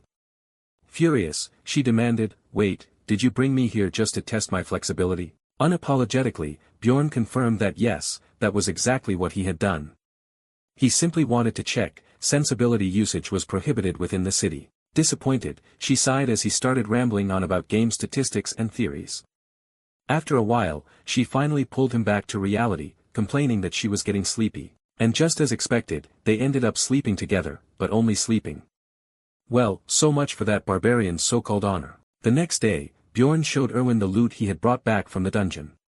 She asked if he planned to sell everything since she needed leather armor and a belt. Bjorn allowed her to keep those items, stating that their cost would be deducted from her share. After that, they went around the city selling various items in different shops. Bjorn managed to earn a total of 1.4 million crystals, while Erwin was shocked to find that even she made 50,000 crystals. Bjorn mentioned that when he had first started the game, he had never earned this much. Then he brought up the idea of parting ways, which upset Erwin. She requested that he at least accompany her to the central square. Upon reaching the square, they found a crowd gathered. Curious, Erwin asked what was happening. Looking at a soldier, Bjorn explained that it was an execution. A man had been gagged and placed on the guillotine. He further clarified that these people hadn't committed any serious crimes. They had simply failed to pay their taxes, which as curse loomed over the city, and resources were only available through the labyrinth. Those who refused to participate in the labyrinth were executed to reduce the number of mouths to feed. As the execution took place, people rushed toward the guillotine, dipping their bread in the executed man's blood and eating it. Erwin was disgusted by the sight. Bjorn explained that according to legend, drinking the blood of an executed person brought wealth. Bjorn noted that with each passing year, the fees kept rising, which meant he had to grow stronger over time. He realized that if he couldn't return to his world or become strong enough, he might end up on the guillotine himself. If he wanted to avoid that fate, he had to reach at least the 6th floor of the labyrinth. With that in mind, Bjorn headed to a library. In the game, this place had still been under construction, but now it was complete. As he stepped inside, he noticed people staring at him. His gaze then landed on a table where Einar was sleeping with her face buried in a book, even drooling slightly. Bjorn tried to wake her up. In her drowsiness, she smiled faintly at him. But the moment she fully woke up, she loudly greeted him, causing annoyance among the other visitors. Bjorn asked her to lower her voice and question what she was doing in the library. Einar explained that she was following his advice to think before acting, so she had decided to gather knowledge, hoping to set herself apart from other barbarians. She had also realized that there were enemies beyond just monsters, but studying was still difficult for her. Standing up, Einar mentioned that she was heading to the sanctuary to learn to read and write from the elders. Before leaving, she reminded Bjorn that she had promised to repay the favor of his advice. She assured him that if he ever needed help, he could find her at the Brave Bull Inn and she would assist him. Bjorn thanked her, hoping she wouldn't forget her promise because he had a feeling he would need her help soon. Bjorn sat in the library, wondering how to find the book he needed. As he scanned a room, he noticed someone slumped over a large table. Fast asleep, approaching quietly, he let out a small cough, stirring the librarian from her sleep. She blinked at him and asked what he needed. Just as Bjorn was about to say the book's name, she stopped him. With a wave of her hand, she cast a spell. Bjorn tensed for a moment, wondering if she had just cast magic on him, but nothing seemed to have changed. The librarian simply told him to take a walk. He would find what he was looking for. Before he could say anything, she had already dozed off again. As he wandered through the library, he gradually understood how her spell worked. The books related to his thoughts began glowing on the shelves. Curious, he picked one up and started reading. According to the book, no one could live in these lands due to a witch's curse. The last remaining fortress, Rafdonia, had prevented a great disaster, leading the royal family to create a pathway to an alternate dimension to ensure people wouldn't starve. This pathway was known as the Labyrinth. Bjorn found the story eerily similar to the beginning of the game. Another book he picked up mentioned magical crystals that could be transformed into bread and water. The third book detailed the war between elves and barbarians, but it was the fourth book that caught his attention. It spoke of evil spirits that came from another dimension and possessed human bodies. While there was no clear explanation for why this happened, the royal family had been trying to stop it for a long time. Bjorn realized that as long as he didn't say anything suspicious, no one could accuse him of anything. The fifth book he read described the death of a mortal king, stating that he had died 150 years ago. However, in the game, the king had only recently passed away. Another book discussed the instability of dimensions, and Bjorn immediately thought about the blonde guy he had met earlier. He must have read this book. The book also included a theory suggesting that if a portal was about to close, entering it at that moment could affect its stability. As he processed all this information, he felt a wave of unease. Deciding he had learned enough for now, he left the library and returned to the inn. Lying on his bed, he thought about when the labyrinth would open again and concluded that he would need a partner. The next morning, a knock on his door woke him up. Thinking it might be Erwin, he opened the door only to be struck by a magic spell the moment he did. Erwin cheered, celebrating that after 10 tries, she had finally succeeded in forming a contract with spirit stones. In her hands, she held a swirling entity, most likely a wind spirit. According to her, it worked well alongside fire magic. Bjorn acknowledged her luck knowing that the chances of forming a contract with spirit stones were only 10%, and the process was quite expensive. He asked her to undo the spell, which made her upset since she had wanted to show him something else. However, from Bjorn's perspective, she had already destroyed enough of his room. Realizing the mess she had made, Erwin quickly apologized and promised to clean everything up. After a while, Bjorn complimented her on successfully forming the contract, but also advised her to use her time wisely instead of wasting it. Though Erwin agreed, she was still a bit disappointed that he hadn't shown more excitement about her spirit. Bjorn couldn't shake the feeling that Erwin had become more attached to him, perhaps because he was her first companion. However, he believed she only saw him as a friend. He told her that he intended to stay in town and that if she ever needed anything, she could come find him. Hearing this, Erwin blushed and smiled at him, though it seemed she had misunderstood his words in some way. Later, Bjorn made his way to an inn where the barbarians usually stayed. The moment he arrived, one of them recognized him, barely having set foot inside. He was already overwhelmed by the noise. One of the barbarians approached him and asked if he planned to stay there for the night, boasting that it only cost 300 crystals per night, perhaps because the barbarians literally piled on top of each other to sleep. Bjorn dismissed the offer, stating that he had only come to speak with Einar. Before he could even finish a sentence, Einar appeared in the hallway. Upon seeing him, Einar immediately asked why he was there. Bjorn requested a favor. He wanted her to spar with her. Logically, he could have just gone to the training field where many barbarians are already fighting and practicing, but he specifically wanted to train with her. Since Einar still owed him a debt, she agreed, saying she would fight him any time. Without hesitation, Bjorn declared that he wanted to fight now. Both prepared themselves for battle, and as soon as the match began, Bjorn charged toward her, determined not to lose. However, Einar swiftly lifted her sword and defeated him in a single strike. Looking down at him, she asked if he was okay, but Bjorn, unfazed, requested another match. He knew she was truly strong. The two fought multiple times, and by the end, Bjorn was on his knees, exhausted. Einar too had grown tired, and they both decided to take a break. Bjorn then asked if she planned to return to the labyrinth alone. Einar confirmed that she would, as she didn't have enough money to form a party. Hearing this, Bjorn invited her to join him as his companion. Einar seemed slightly surprised at the offer. When he explained that he would take 80% of the profit, but would also cover all the expenses, she didn't ask for further details. Bjorn worried that she might reject the deal, but instead, she took his hand and agreed. From her perspective, there was no point in overthinking things. She wouldn't understand the details anyway, so she decided to trust him. The next day, Bjorn and his new companion arrived at the Barbarian sanctuary, where the elder asked if he had come to learn reading and writing. However, Bjorn clarified that he was searching for a spiritual seal, specifically the immortal seal, as he would need it to pass through the labyrinth. According to the elder, elves could form contracts with spirits and use their powers. Dwarves possessed the blessing of steel, which enhanced the power of their items, and demi-humans could bond with ancestral beasts. Meanwhile, barbarians had access to spiritual seals.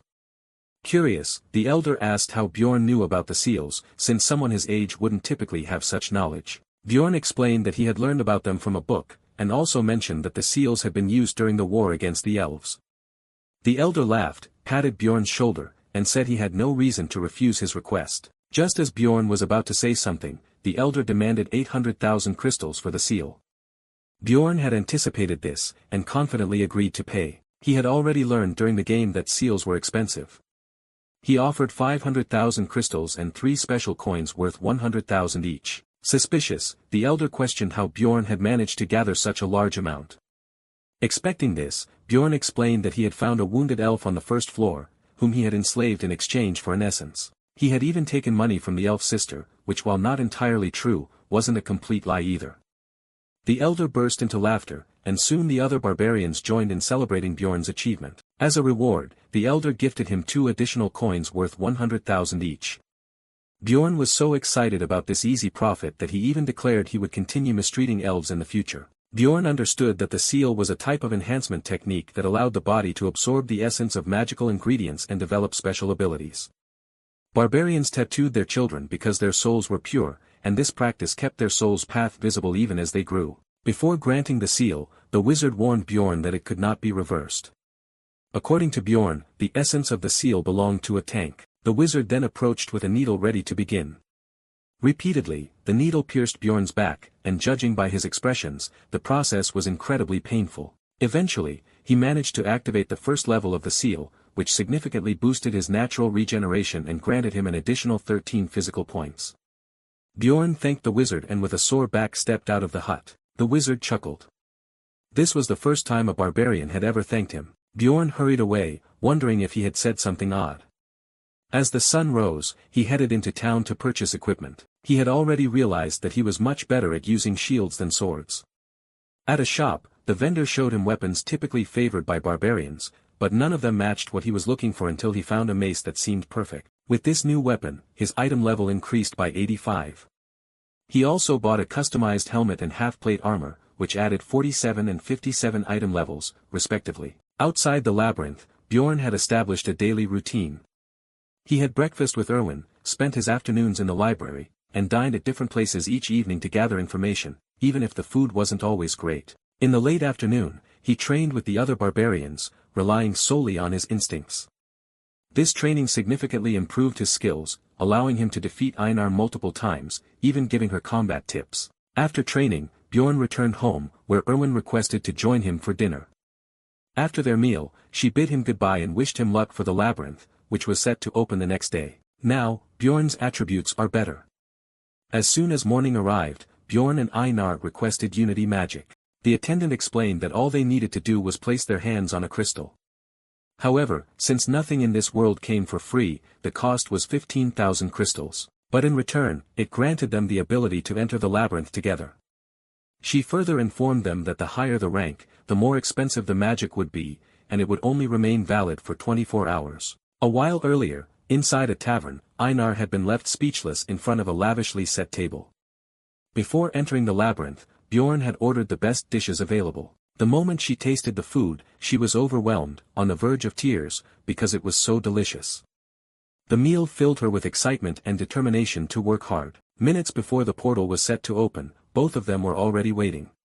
Bjorn listened to the loud chatter around him and turned to see a few young barbarians fresh out of their coming-of-age ceremony, preparing to enter the portal. Einar watched them with a nostalgic expression, as if it had been ages since she had stepped into a portal herself.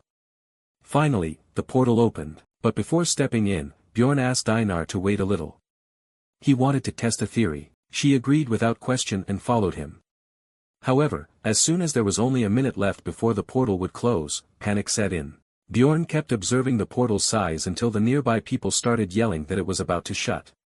Without wasting another second, both of them sprinted toward it. As soon as they entered the dark region, Bjorn followed through with his plan and lit a torch. Einar immediately pointed out something that caught her attention: a monument. Just as Bjorn had expected, this monument had the ability to take them directly to the second floor. The moment he touched it, light began to emanate from it, and a portal to the next floor appeared before them.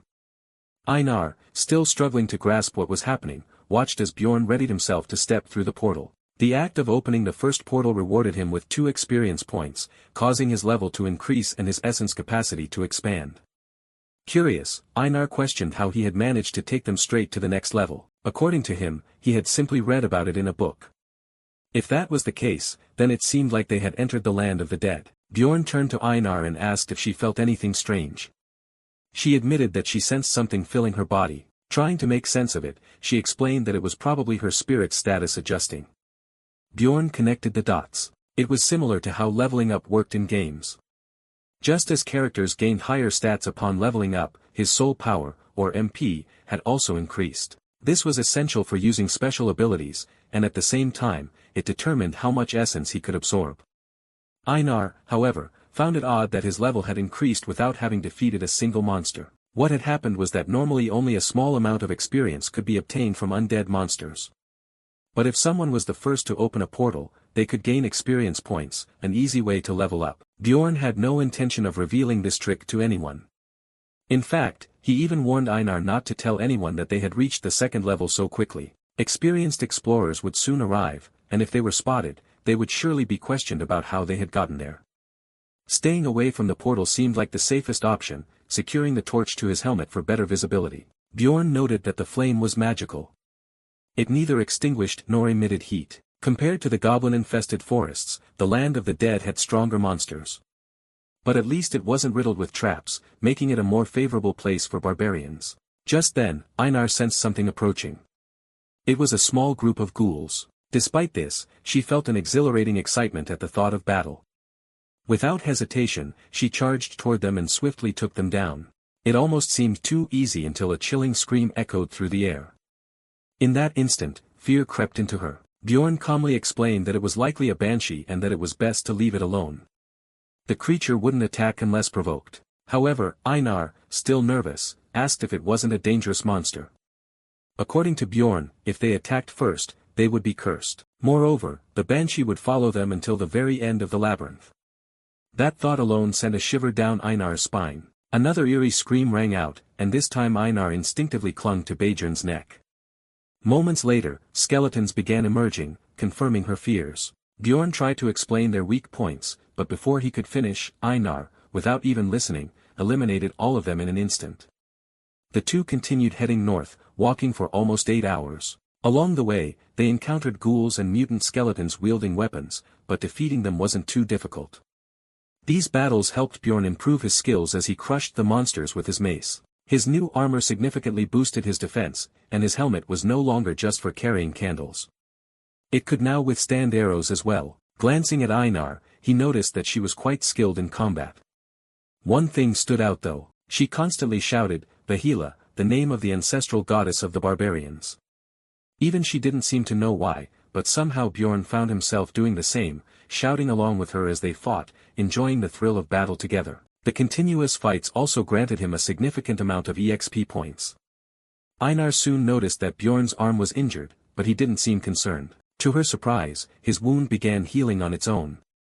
Excited, she asked if it was due to the seal. Bjorn revealed that the first level of the seal enhanced regeneration and increased vigor. As they continued forward, they realized the terrain had changed, and the wails of the banshee had grown even louder. This signaled the arrival of rank 8 monsters. Suddenly, a guttural scream echoed through the area as a death demon appeared.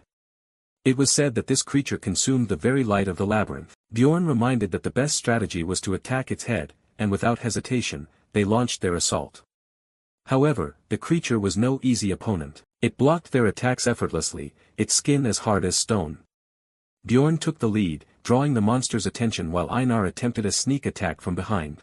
Yet, despite her precise strike, her blade barely penetrated. The demon turned and threw Einar aside. She got back on her feet, leaning on her sword, and shouted that the monster was far too strong. Bjorn recalled that even in the game, this monster had incredibly high defense and exceptional healing abilities. The death demon let out another roar, and this time, even Bjorn felt a chill. He knew exactly what that meant. The creature had activated its ability to summon ghouls. Within moments, 15 to 20 ghouls appeared, rushing toward the barbarians. Bjorn shouted for Einar to handle the ghouls while he focused on the demon. Gripping his shield tightly, he advanced, but the demon's attack forced him to retreat. Regaining his footing, he charged again, using his shield to block, while Einar swiftly eliminated the ghouls. Once she was done, he warned her not to get distracted before striking the monster with his mace once more. Now, both barbarians attacked in unison, finally managing to land a solid hit on the demon's head. For a moment, Bjorn thought their attack had worked, but the demon refused to go down. With a powerful strike, it sent Bjorn flying. He hit the ground hard, injured, and looked up just in time to see the wound on the monster's head almost fully healed. Bjorn analyzed the situation, trying to think of a strategy. Meanwhile, Einar grabbed the demon's leg with all her strength, attempting to unbalance it. She succeeded. The creature toppled backward. Seizing the opportunity, the barbarian struck, finishing it off before it could recover. The demon left behind a large magical crystal, but by barbarian standards, it was only worth about 100 crystals. If combined with the ghoul's remains, it would total around 300. Even though the risk was high, the reward felt small. Despite that, Einar was thrilled about hunting monsters. Bjorn, on the other hand, started thinking that hunting with her wasn't so bad. After all, Erwin had been a bit too passive. They continued battling death demons using the same tactic, knocking them off balance and delivering a decisive blow to the head. Eventually, they managed to defeat around 70 of them. Bjorn, who was searching for demon essence to synchronize with his seal, found nothing on the first day. By the second day, demons began appearing in pairs, but they still weren't too difficult to handle. The real trouble came when they took too long in one place. Soon, they found themselves at risk of being surrounded by ghouls.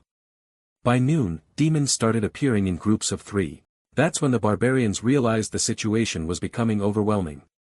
Just then, another group of explorers arrived. Before Bjorn could say anything, Einar interrupted and threatened them. Terrified, the explorers fled from the barbarians without a second thought. She then turned to Bjorn and said it would be better to set up camp elsewhere since humans had discovered their location and they couldn't be trusted. As they continued on their way, Bjorn wondered if she had bad experiences with humans in the past. As they were discussing how they hadn't found a good camping spot, a desperate voice calling for help reached their ears. Moving forward cautiously, they came across several adventurers' bodies, all showing traces of poison. Both of them froze. Before they could react further, a plunderer appeared in front of them, someone who looked incredibly powerful. Unlike regular explorers, plunderers didn't hunt monsters, but instead targeted fellow adventurers to make money. This activity was punishable by death. But just as Bjorn had silenced the explorers who had abused him, if everyone here was eliminated, no one outside would ever know. The plunderer smirked and asked if this was their first time encountering someone like her. Bjorn remained silent, carefully analyzing his opponent. Judging by her stance and characteristics, she was highly skilled at her craft, so much so that he had never even heard of her before. Meanwhile, Einar was already on edge, her hand inching toward her sword. She whispered to Bjorn, saying she had a feeling this one was extremely strong. Looking at the fallen explorers, it was clear that none of them had external injuries. It seemed they had all been poisoned. Bjorn turned to the plunderer and asked if those people had been her companions. Turning her back to them, she casually admitted that they had been. Without a hint of remorse, she began gathering their belongings into a magic pouch. Uncertain about their next move, Einar hesitated and asked Bjorn if they should fight. However, after assessing her strength, Bjorn made the quick decision that running away was their best option. Before the plunderer could react, both of them bolted at full speed. As they ran, Bjorn began spotting the signs he had left behind earlier, markers to guide him back to the first floor. But before they could make much progress, they suddenly ran into a group of 4 human explorers, forcing them to stop abruptly. Einar already prepared for battle, 10 stop, but Bjorn quickly explained that they were running away and needed help. The group seemed to believe them, and their leader made an offer. If they could defeat the plunderer, they would receive the full reward. Calling them closer, the leader prepared to use his gnome ability, which could cloak them and their companions within a 3 meters radius, provided they remained still. Trusting him, Bjorn and Einar stepped forward. Lucky us, their leader mused. 2 barbarians just walked straight into our trap. A sudden wave of paralysis spread through Bjorn's body, and he finally understood. The plunderers had set them up. He had no idea how to break free from their magic. His mind raced, analyzing the effect. If they were truly immobilized, what kind of magic could this be? Then it hit him. It had to be the immobilization spell of a stone golem. That meant one thing. The person who cast this must have consumed the essence of such a creature, and the only way to break free was to take damage. As the plunderers casually discussed how much they could make from the barbarians, one of them grabbed Einar's face. Examining her closely with a wicked grin, he remarked how fortunate they were. After all, a barbarian's heart was incredibly valuable. Another plunderer turned to Bjorn, chuckling as he pulled out a knife. Too bad for you, he sneered. My eyes won't let you escape. With that, he drove a knife toward Bjorn's neck. However, Bjorn was ready. Just as the blade pierced his skin, he twisted his body, ensuring the wound was as shallow as possible. The pain was enough to break the paralysis. In an instant, he moved. Before anyone could react, he struck the plunderer directly in the face. The group gasped in shock. Bjorn, breathing heavily, yanked the knife from his neck and flung it aside. It landed dangerously close to Einar's chest. Though still in a combat stance, he was severely injured and his body could barely hold up. His legs buckled and he collapsed onto his knees. But Einar wasted no time.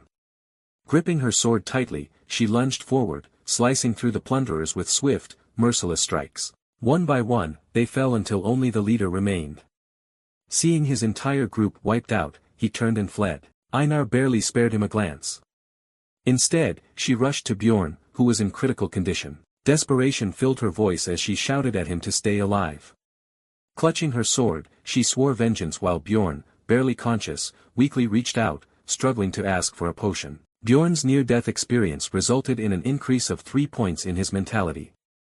After taking a potion and with the help of the seal, his neck wound healed quickly. Einar congratulated him, joking that he was now the only barbarian with a scar on his neck. Now fully recovered, Bjorn wanted to track down the leader of the plunderers and soon they managed to capture him. However, instead of killing him, Bjorn intended to use his ability to hide from the plunderer woman. Just then, a dart shot through the air and struck the captured plunderer directly in the neck. Both of them turned to see his lifeless body while the redhead plunderer approached. She revealed that she had been watching their fight with his group. Bjorn immediately shouted to Einar that it was time to attack and both of them rushed toward the woman. However, despite being attacked by two barbarians at once, she remained eerily calm. She easily dodged Einar's strike and even managed to block Bjorn's attack. Bjorn couldn't help but wonder how many essences she possessed. She was incredibly strong. Deciding to change tactics, he dropped his weapon and attempted to push her while shouting at Einar to attack. But suddenly, he collapsed to his knees, realizing too late that the plunderer had stabbed him with a dagger. A chilling thought crossed his mind. If she was an aura user, they had no chance. Meanwhile, Einar attempted a surprise attack from behind, but the plunderer retaliated with such speed that Einar couldn't even defend herself. She was using a paralyzing poison, leaving the barbarians immobilized. Bjorn recognized how powerful she was, far beyond what they could handle. As she pointed her dagger at his face, she unexpectedly offered him a deal. If he swore that he had never seen her, she would spare his life.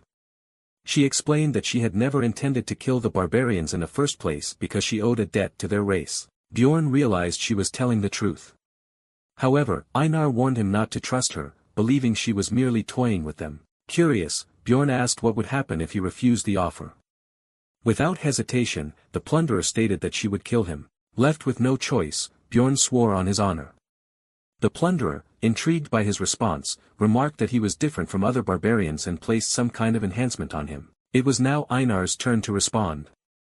To Bjorn's surprise, she refused. The plunderer raised her dagger, ready to finish Einar off.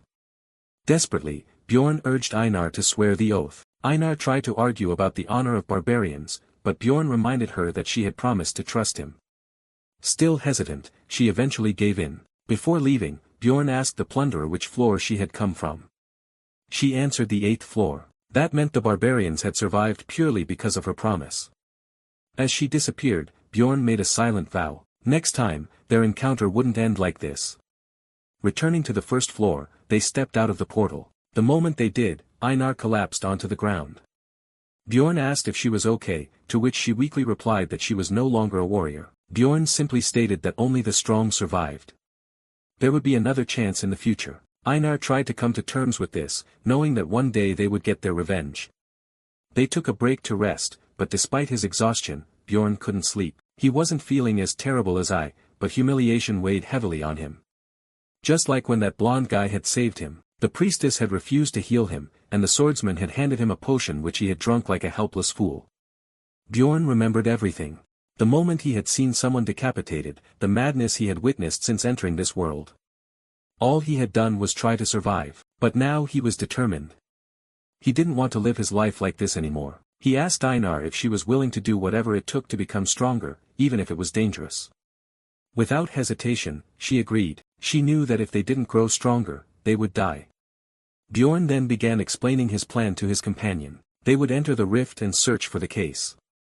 But first, they defeated different monsters on the 1st floor, eventually reaching a dark area. After some time, they arrived at a stone monument. Bjorn explained that it was a memorial for those who had discovered the labyrinth. A quote was engraved on it, one that he had seen in the game. This meant that the hidden condition should be the same as well. The rift would be opened, but it was a secret. Einar promised not to tell anyone, but she was curious what exactly was the rift. Bjorn explained that it was another labyrinth within the labyrinth. To open the rift on the 1st floor, they needed magic crystals from the 4 types of monsters. From the 2nd floor, they required an 8th rank magic crystal. The rift itself would open an instance dungeon with a 5-person capacity, and its difficulty depended on the number of participants. In the game, the rift had only opened 3 months in a Rift City's timeline, and people had eventually found ways to force it open. Bjorn activated it, and the two of them stepped inside. Narration went on to describe ruptures as something like a labyrinth hidden inside another labyrinth. In the game, they were referred to as instance dungeons, special zones that appeared randomly on each floor. However, these ruptures didn't just open freely, they operated on cooldown cycles. On the 1st floor, a natural reopening would take at least 3 months in city time. Since waiting around that long was clearly inefficient, explorers had come up with ways to force them open, such as the ritual Bjorn had just carried out. It was then explained that 4 different ruptures existed on the first floor, and the focus shifted to the one they had just entered. The moment they arrived, they found themselves standing beneath a sky soaked in apocalyptic red, while flocks of crows circled ominously above a massive dark fortress known as the Blood-Tinted Castle.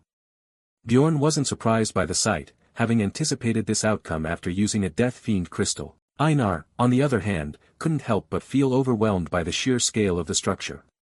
Still, he steadied himself, reminding himself that all first-floor ruptures were ultimately manageable, no matter how terrifying they looked at first glance. Bjorn's attention then moved to a more practical concern, figuring out which companions the dungeon system would assign to join their raid. Right at that moment, Einar sensed something and warned that someone else was arriving. Almost immediately, a new figure stepped out through the blood-like rift and onto the castle grounds. Both Bjorn and Einar tensed up, their minds racing as they tried to figure out who this unexpected newcomer might be. At the same time, elsewhere on the first floor of the labyrinth, Erwin was being scolded for relying on her spirit powers yet again. She tried to defend herself, explaining that fighting with just a dagger was too difficult, but her sister wasn't having it. She firmly told Erwin that she needed to be able to fight without depending on either her bow or her spirit abilities.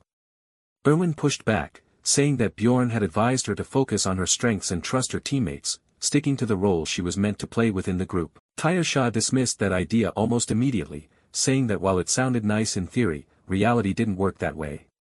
She grabbed Erwin by the shoulder and warned her that teammates were just that, teammates, and shouldn't be placed on too high a pedestal. Erwin gave in reluctantly, though deep down she continued to believe that Bjorn wasn't a bad person.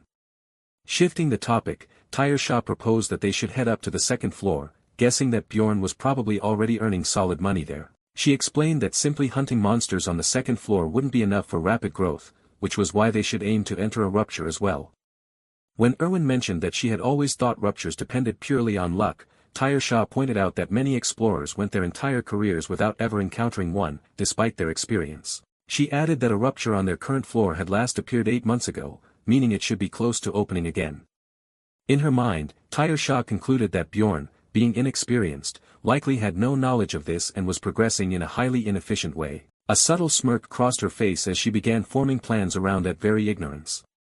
She then urged Erwin to trust her, confidently, assuring her that within a year, she would surpass that barbarian in strength. Tyrsha suddenly caught a familiar sound, and her entire body snapped into alert. Both of them looked up just as a red rupture violently tore open above them. Without wasting a second, she shouted at Erwin to run, and the two immediately sprinted toward the forming rift. They didn't hesitate for even a moment, charging straight into the unstable opening. Tyrsha reached out and physically grabbed onto the rupture itself, forcing their way inside as red energy coiled tightly around them and dragged them through. A moment later, everything disappeared. The rupture closed as abruptly as it had appeared, leaving them standing once again in the empty cave. Clicking her tongue in frustration, Tyrsha wondered if they had arrived too late to be selected. Back at the blood-tinted castle, Bjorn and Einar lifted their heads as their first new party member began to materialize. A loud and energetic dwarf warrior appeared, proudly exclaiming that he had finally made it inside. Bjorn immediately recognized him as a dwarf, while the dwarf himself seemed delighted, casually remarking that having 2 barbarians in the party was a great thing. Another flash of light followed, signaling the arrival of a second recruit. A brightly dressed woman in pink stepped out, instantly recognizing the place as the blood-tinted castle.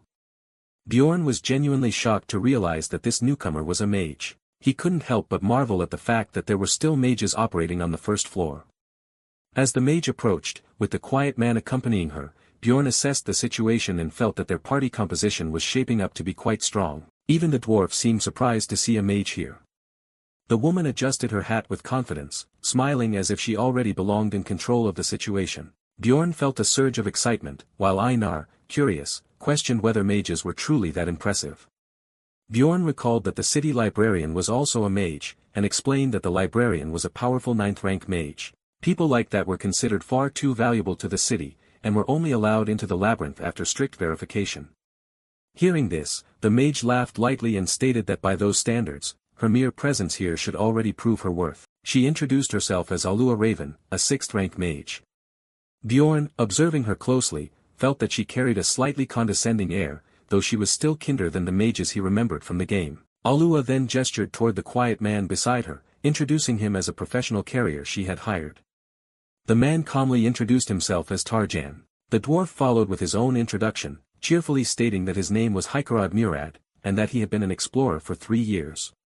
Bjorn took note of the high-quality equipment the dwarf carried. Bjorn and Einar then introduced themselves in return, shaking hands with their new companions as the party for the blood-tinted castle raid officially came together. Even so, Bjorn quietly observed everyone, keeping his thoughts to himself. Soon, he voiced his suspicion, questioning why such a strong group was still on the first floor, and demanding to know how they had managed to get here. Both the dwarf and the mage avoided giving a clear answer, only stating that they had come because a rupture was expected to open. Bjorn immediately realized they were deliberately hiding the method, effectively shutting out newcomers like him. The mage then declared that all loot would be shared among the group, excluding Tarjan, but only if everyone agreed to follow her commands. The others accepted this condition as standard practice within the labyrinth. Bjorn reflected on the situation, understanding that with a mage present, he had little choice but to follow her lead. He remembered how even royalty relied on mages to deal with dangerous threats.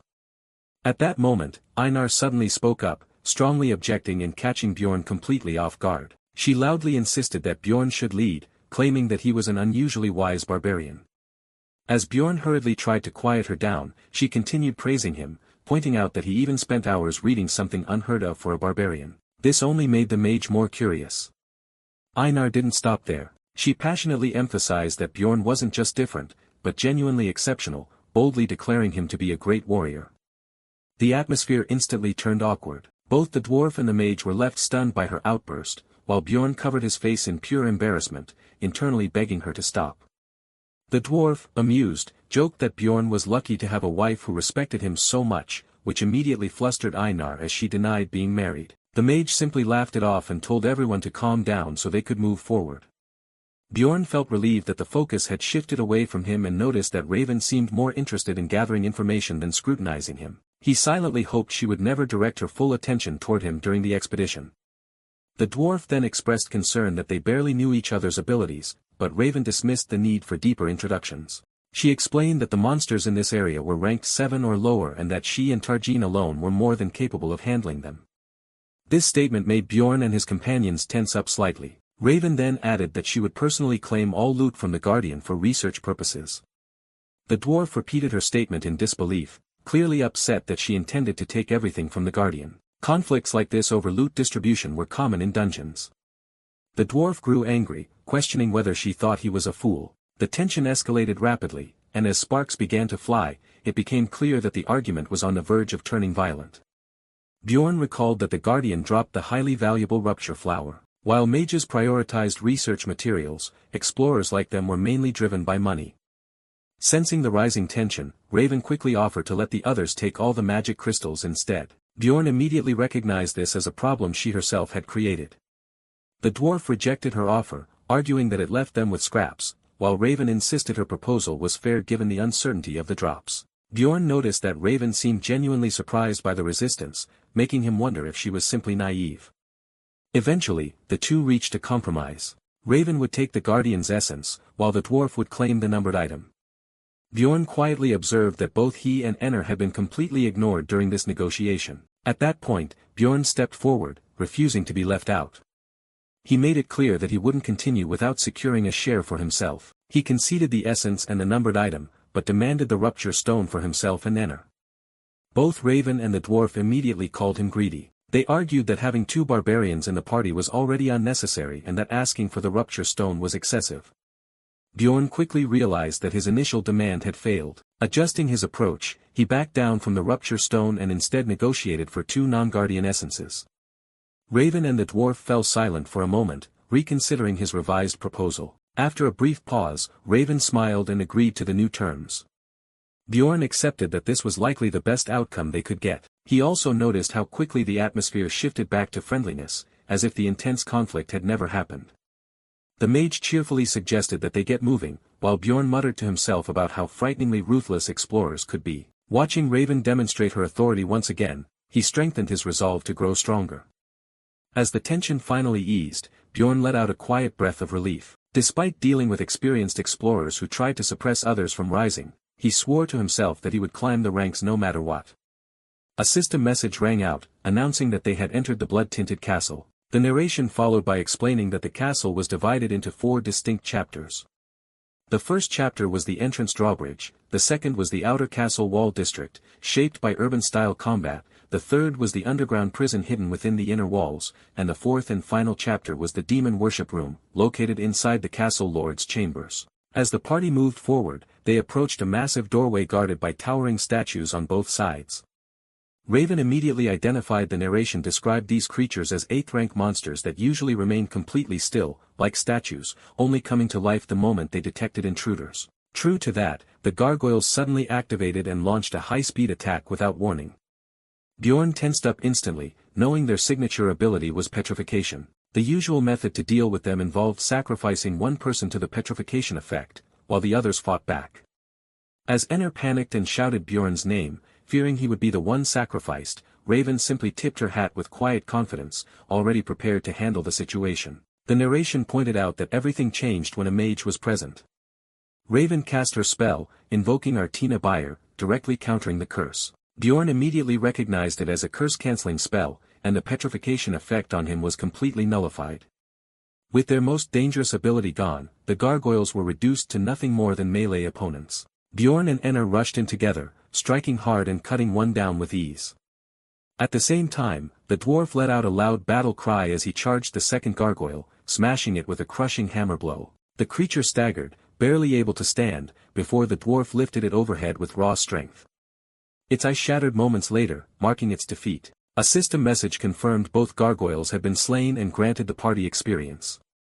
As Raven's spell energy faded, the group took a moment to recover. The dwarf laughed loudly, praising everyone's performance, while Bjorn acknowledged that even the dwarf had fought impressively, especially noting his powerful upward hammer strikes. Soon after, a red magic crystal appeared among the remains, but Tarjin nervously pointed out that it was floating away on its own. Raven explained that it was being collected through a spell designed to gather magic crystals automatically, offering to hold on to them and distribute them later, which the dwarf gladly agreed to. The next obstacle was blown apart by a sudden explosion, clearing the path forward. The team advanced through the opening and entered the dim interior of the castle. The dwarf commented on the darkness, saying they needed light, prompting Raven to cast a light spell that illuminated the area. As the glow spread, it revealed a group of grotesque, shambling figures ahead. The narration identified them as dead men, low-value monsters that granted no experience or crystals and left behind lingering corpses unless they rarely dropped in essence. Deciding it would be a waste of mana to use magic on them, the group chose to fight physically. Instead, the dead men began slithering forward in a disturbing mass, releasing horrifying screams as they charged. Einar immediately rushed in, declaring they would finish them quickly, cutting through them in wide, blood-soaked arcs. The dwarf followed up by smashing another with his hammer, while Bjorn raised his weapon and joined in, noting that the fight was already nearing its end. Together, they tore through the dead men in a brutal and relentless assault. Bjorn couldn't help but watch in amazement at the sheer intensity of the carnage unfolding before him. Once the fight ended, a new item appeared identified as the Dead Men Commander's blowhorn. Einar excitedly picked it up, examining its massive size and asking how it was supposed to be used, while the dwarf hinted that she would figure it out soon enough. Eventually, the group reached a reinforced steel door. The dwarf admitted his hammer wouldn't be useful against something like that, so Raven stepped forward, offering to take care of it. She began chanting a powerful incantation, Agen Daruth, before unleashing it directly at the door. The spell exploded with immense force, sending a shockwave through the area and forcing the others to recoil as Bjorn raised his guard to shield himself. When the dust settled, Bjorn peeked out, completely stunned and speechless at the sheer destructive power of the spell. The steel door had been completely obliterated. Raven, unfazed, calmly gestured for them to proceed through the smoking entrance. With a soft smile, she told the group to keep moving, while Bjorn, still processing what he had just witnessed, couldn't help but think about just how overwhelmingly powerful mages truly were. The narration marked the beginning of the first chapter, the drawbridge, at the castle entrance. As the party reached the edge, Raven observed that, just as expected, the drawbridge was currently raised. She immediately instructed Einar to use the horn. Without hesitation, Einar blew into it, activating the artifact. A deep, echoing rumble spread throughout the castle as the group waited below. A system message appeared, announcing that a long, dormant magical seal had been awakened. Still holding the horn, Einar grew uneasy, clearly caught off guard by the sudden reaction. The massive drawbridge began descending slowly toward them. As the situation escalated, someone pointed out that the moat's blood-like water was rapidly rising. Einar looked closer, and noticed shapes forming within the crimson liquid. The narration explained that the castle's name came from these eerie red waters and skies. Raven calmly reassured her that the figures were nothing more than dead men. Even as Einar denied being afraid, a bloody hand suddenly slapped onto the edge of the bridge, making the objective of this chapter clear. The system ordered them to endure until the drawbridge fully lowered, meaning they had to survive continuous waves of dead men. The narrator remarked that such a task would be difficult for an ordinary party, but Raven simply smirked, already prepared.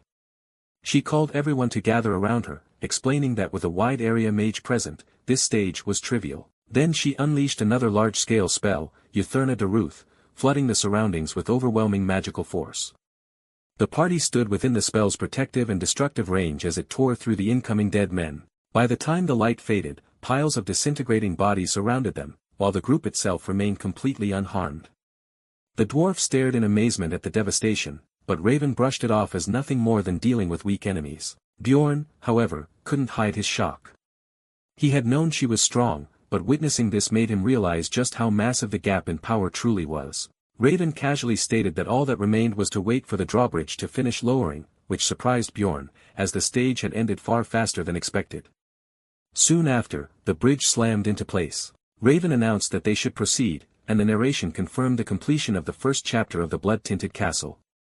With his helmet lowered, Bjorn quietly reflected on how effortlessly everything had gone, feeling that the entire stage had ended almost disappointingly easily. A map-like narration followed, as the party crossed into the outer castle. Normally, this area would be filled with enemies, but Raven once again used her wide-range magic to clear the battlefield. Her spell wiped out skeletons and other undead in a sweeping blast. Bjorn observed that while she couldn't eliminate everything at once this time, her magic was still overwhelmingly powerful, as a single cast had nearly wiped out all opposition. Only the massive death fiend demons remained, towering over the group. Raven instructed the fighters to handle the rest, and Einar eagerly charged forward alongside Bjorn. They clashed directly with a death fiend, coordinating their movements seamlessly. Together, they executed a double barbarian tackle, slamming the creature into the ground with brutal force. The dwarf watched in disbelief, questioning whether this was truly how they usually fought. Raven followed up by casting another spell, surrounding the fiends in crackling purple energy that worsened their wounds and suppressed their regeneration ability, known as body preservation. With their healing disabled, the barbarians tore into the death fiends relentlessly until nothing remained but shredded flesh. As the enemies fell, glowing essences drifted into Tarjan's bag. Einar quietly admitted to Bjorn that she now understood why mages were so highly valued. The dwarf cheerfully agreed, saying that having a mage in the party opened up countless possibilities. Raven responded proudly, stating that such results came from both intense training and natural talent.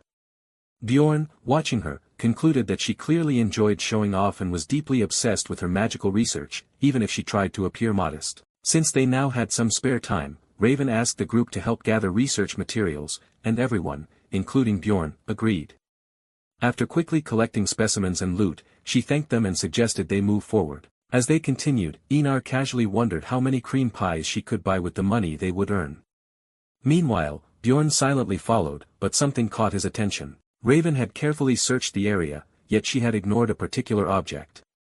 This made him suspicious. He wondered if she simply didn't know about the hidden treasure that could be revealed by breaking a nearby statue. He recalled how, in the game, players would often interact with anything unusual to uncover secrets. A familiar memory surfaced of characters discovering hidden items by pressing interaction points in odd places. Bjorn himself had shared that habit during his 9 years of playing, allowing him to uncover countless secrets. Even so, in the present moment, he chose not to reveal this knowledge. Drawing attention to it might hurt Raven's pride, or make her suspicious. Keeping quiet, he moved along with the group as they advanced deeper into the ruined, red-lit castle. Soon, they confirmed they had reached the inner castle beyond the outer walls. Raven noted that the area seemed strangely empty, with no monsters or valuable resources in sight. She suggested they move on quickly, and the group readily agreed. With Raven visibly energized, they continued forward, descending deeper with torches lighting their way into the underground section of the castle. A system message appeared, stating that they had entered the first floor of the underground prison. The dwarf asked what kind of monsters they could expect here, and Raven listed them: skull rats, banshees, death fiends, chimera wolves, ghoul lords, and corpse golems. The dwarf mentioned that he had fought all of them except corpse golems, which were unique to this castle. Raven warned them that corpse golems were dangerous, capable of causing flesh explosions with acidic fluids that could be deadly at close range. The dwarf laughed it off, boasting that there was nothing to fear as long as they had a mage. Raven responded with a flattering remark toward the brave warrior, while Bjorn quietly noted how easily everyone had moved past their earlier argument over loot, as if it had never even happened. As they moved forward, Enner suddenly noticed a group of skeletal rats and asked if those were monsters. The mage quickly identified them as the skull rats she had mentioned earlier. Just as Bjorn was about to explain further, the mage cut in, stating that skull rats were weak, rankless creatures that could be crushed underfoot without effort. That interruption immediately irritated Enner, who snapped back that she hadn't asked her.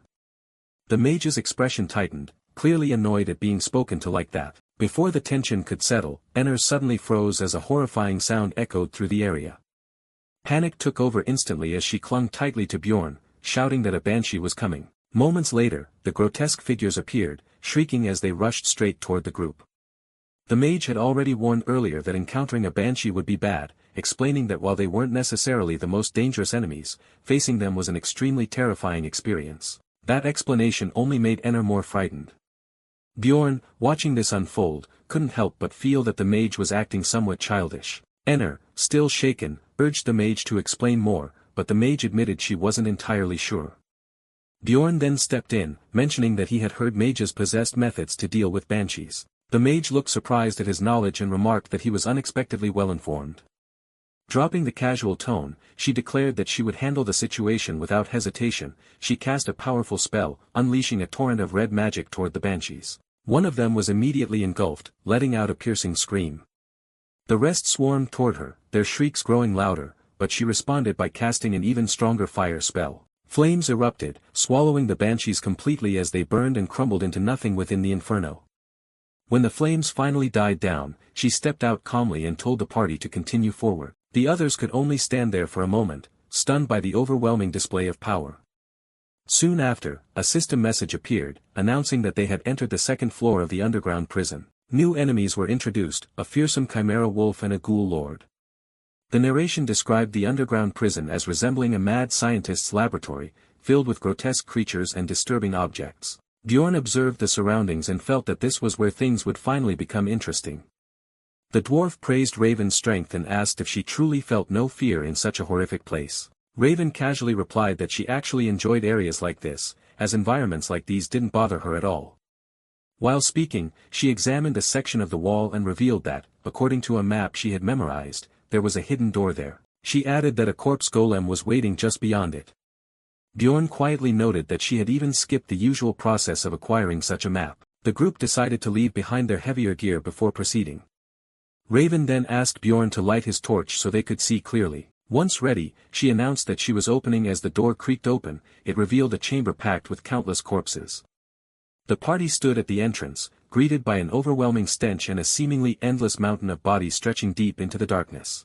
As they stepped inside, Bjorn reflected on how, in the past, a sight like this would have made him faint instantly. Now, however, his barbarian body dulled the physical impact of the scene, leaving him largely unaffected. The first to react was Tarjan, the carrier, who immediately began retching from the unbearable smell.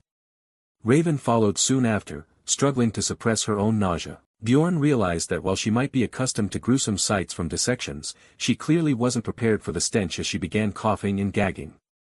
The dwarf, noticing this, felt relieved that at least the two barbarians remained unaffected and urged them to keep moving forward. They continued through the corpse-filled area, noticing another immense pile ahead. The party stops again before another towering heap of corpses. The corpse mound suddenly speaks to them, shocking the group. Many voices in the corpses cry out for help and to be saved, horrifying the party. Bjorn focuses on a glowing red point within the mass.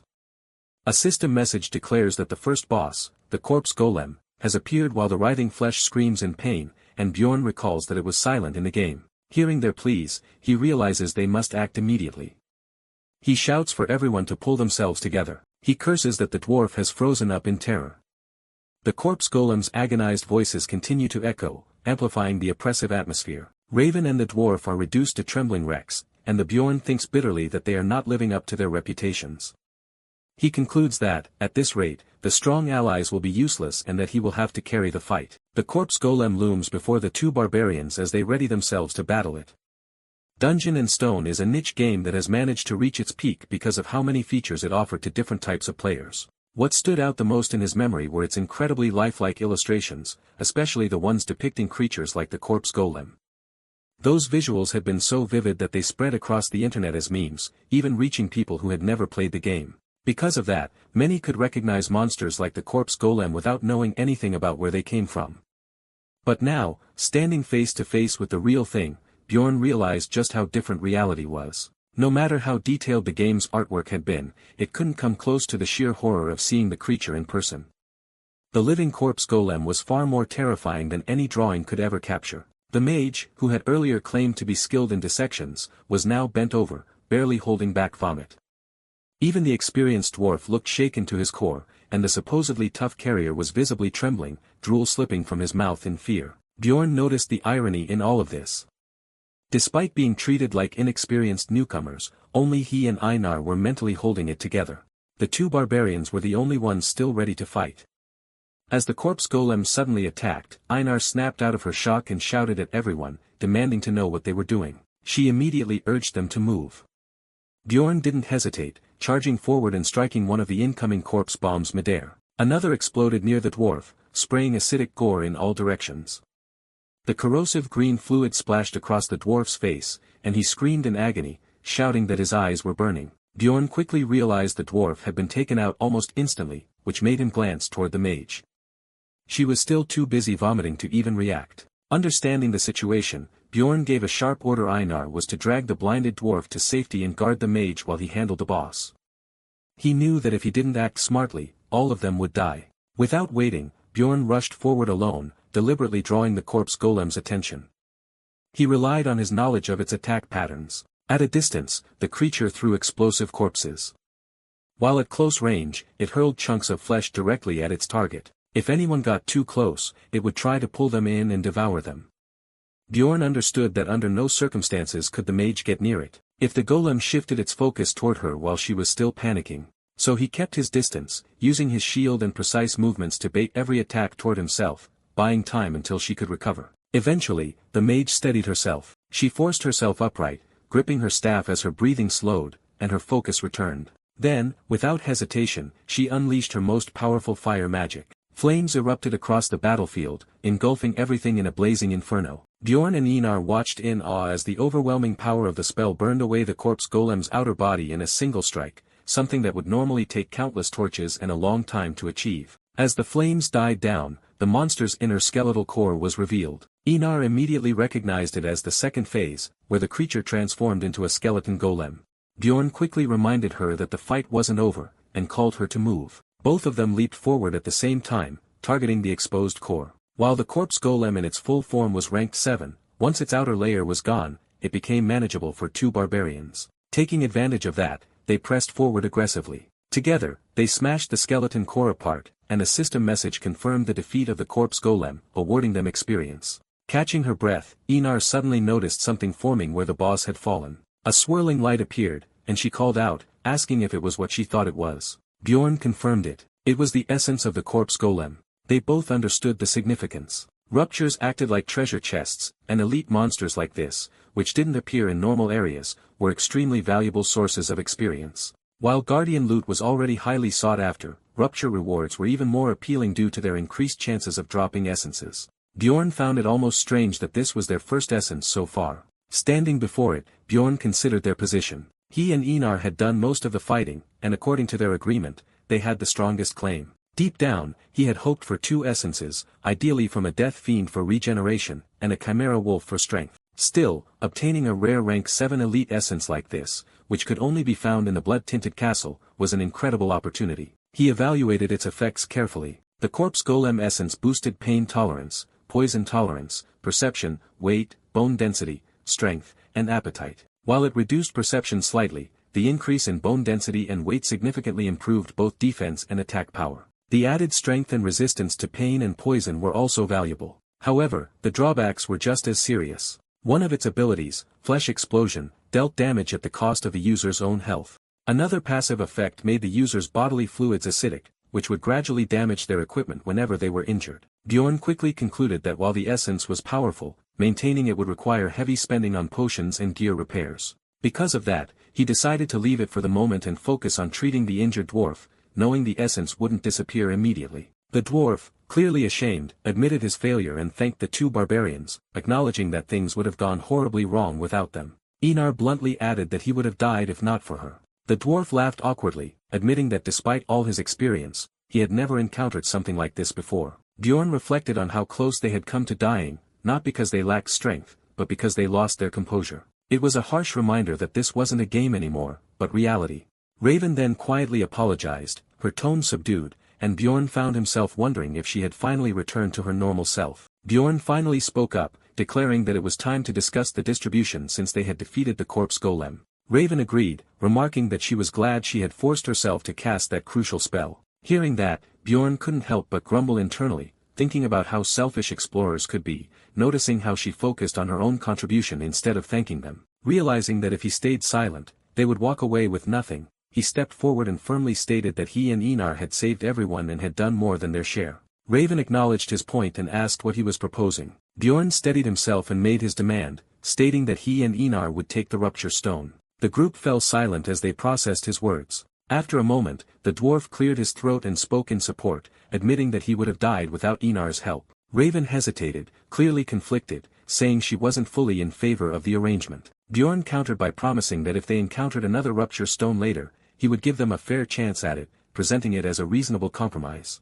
Then, preparing to push further, Bjorn revealed that the corpse golem had dropped an essence and asked for their thoughts. Raven's reaction was immediate. She was astonished, explaining that such an essence was even rarer than a guardian's, and so uncommon that even the Explorers Guild didn't fully understand it. As she excitedly imagined researching it, Bjorn realized his prediction about her reaction had been correct and prepared to negotiate seriously. He offered her a deal: he would give her the corpse golem's essence. In return, if they later obtained a guardian's essence, it would belong to him. He laid out the proposal clearly and waited for her decision. Raven repeated the terms, confirming that he wanted to trade the corpse golem essence for a potential guardian's essence. Bjorn reminded her that there was no guarantee a guardian would drop one, but she still chose to take the risk. Delighted, she accepted the deal, stating that she was far more interested in the corpse golem than the guardian. With the negotiation settled, the dwarf asked whether the mage intended to give the essence to one of the barbarians, since mages couldn't absorb essences themselves. Raven clarified that she only wanted it for research and produced a special test tube to store it. She explained that such tubes were extremely expensive and only worth using for essences above the 6th rank. The dwarf was impressed that she owned such a costly item,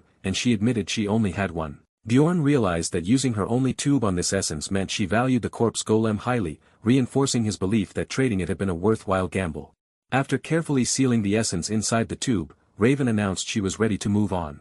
The dwarf happily declared it was time to leave the dreadful area, and the group quickly agreed as they began to depart. They walked through a hall filled with demonic statues and piles of skulls. The dwarf questioned whether the statues might be gargoyles, but Raven examined one and concluded it was just a lifeless sculpture with no mana. Looking around, she remarked that the castle lord's residence must have been located above them and expressed regret that they couldn't explore it. As she reached out and touched the face of one statue, something inside shifted with a mechanical sound. A hidden mechanism activated, and suddenly, a sinister book dropped from above into the statue's hands, startling everyone. Raven quickly grabbed the grotesque tome, proudly asking if anyone had known about it, while declaring that books were valuable sources of knowledge.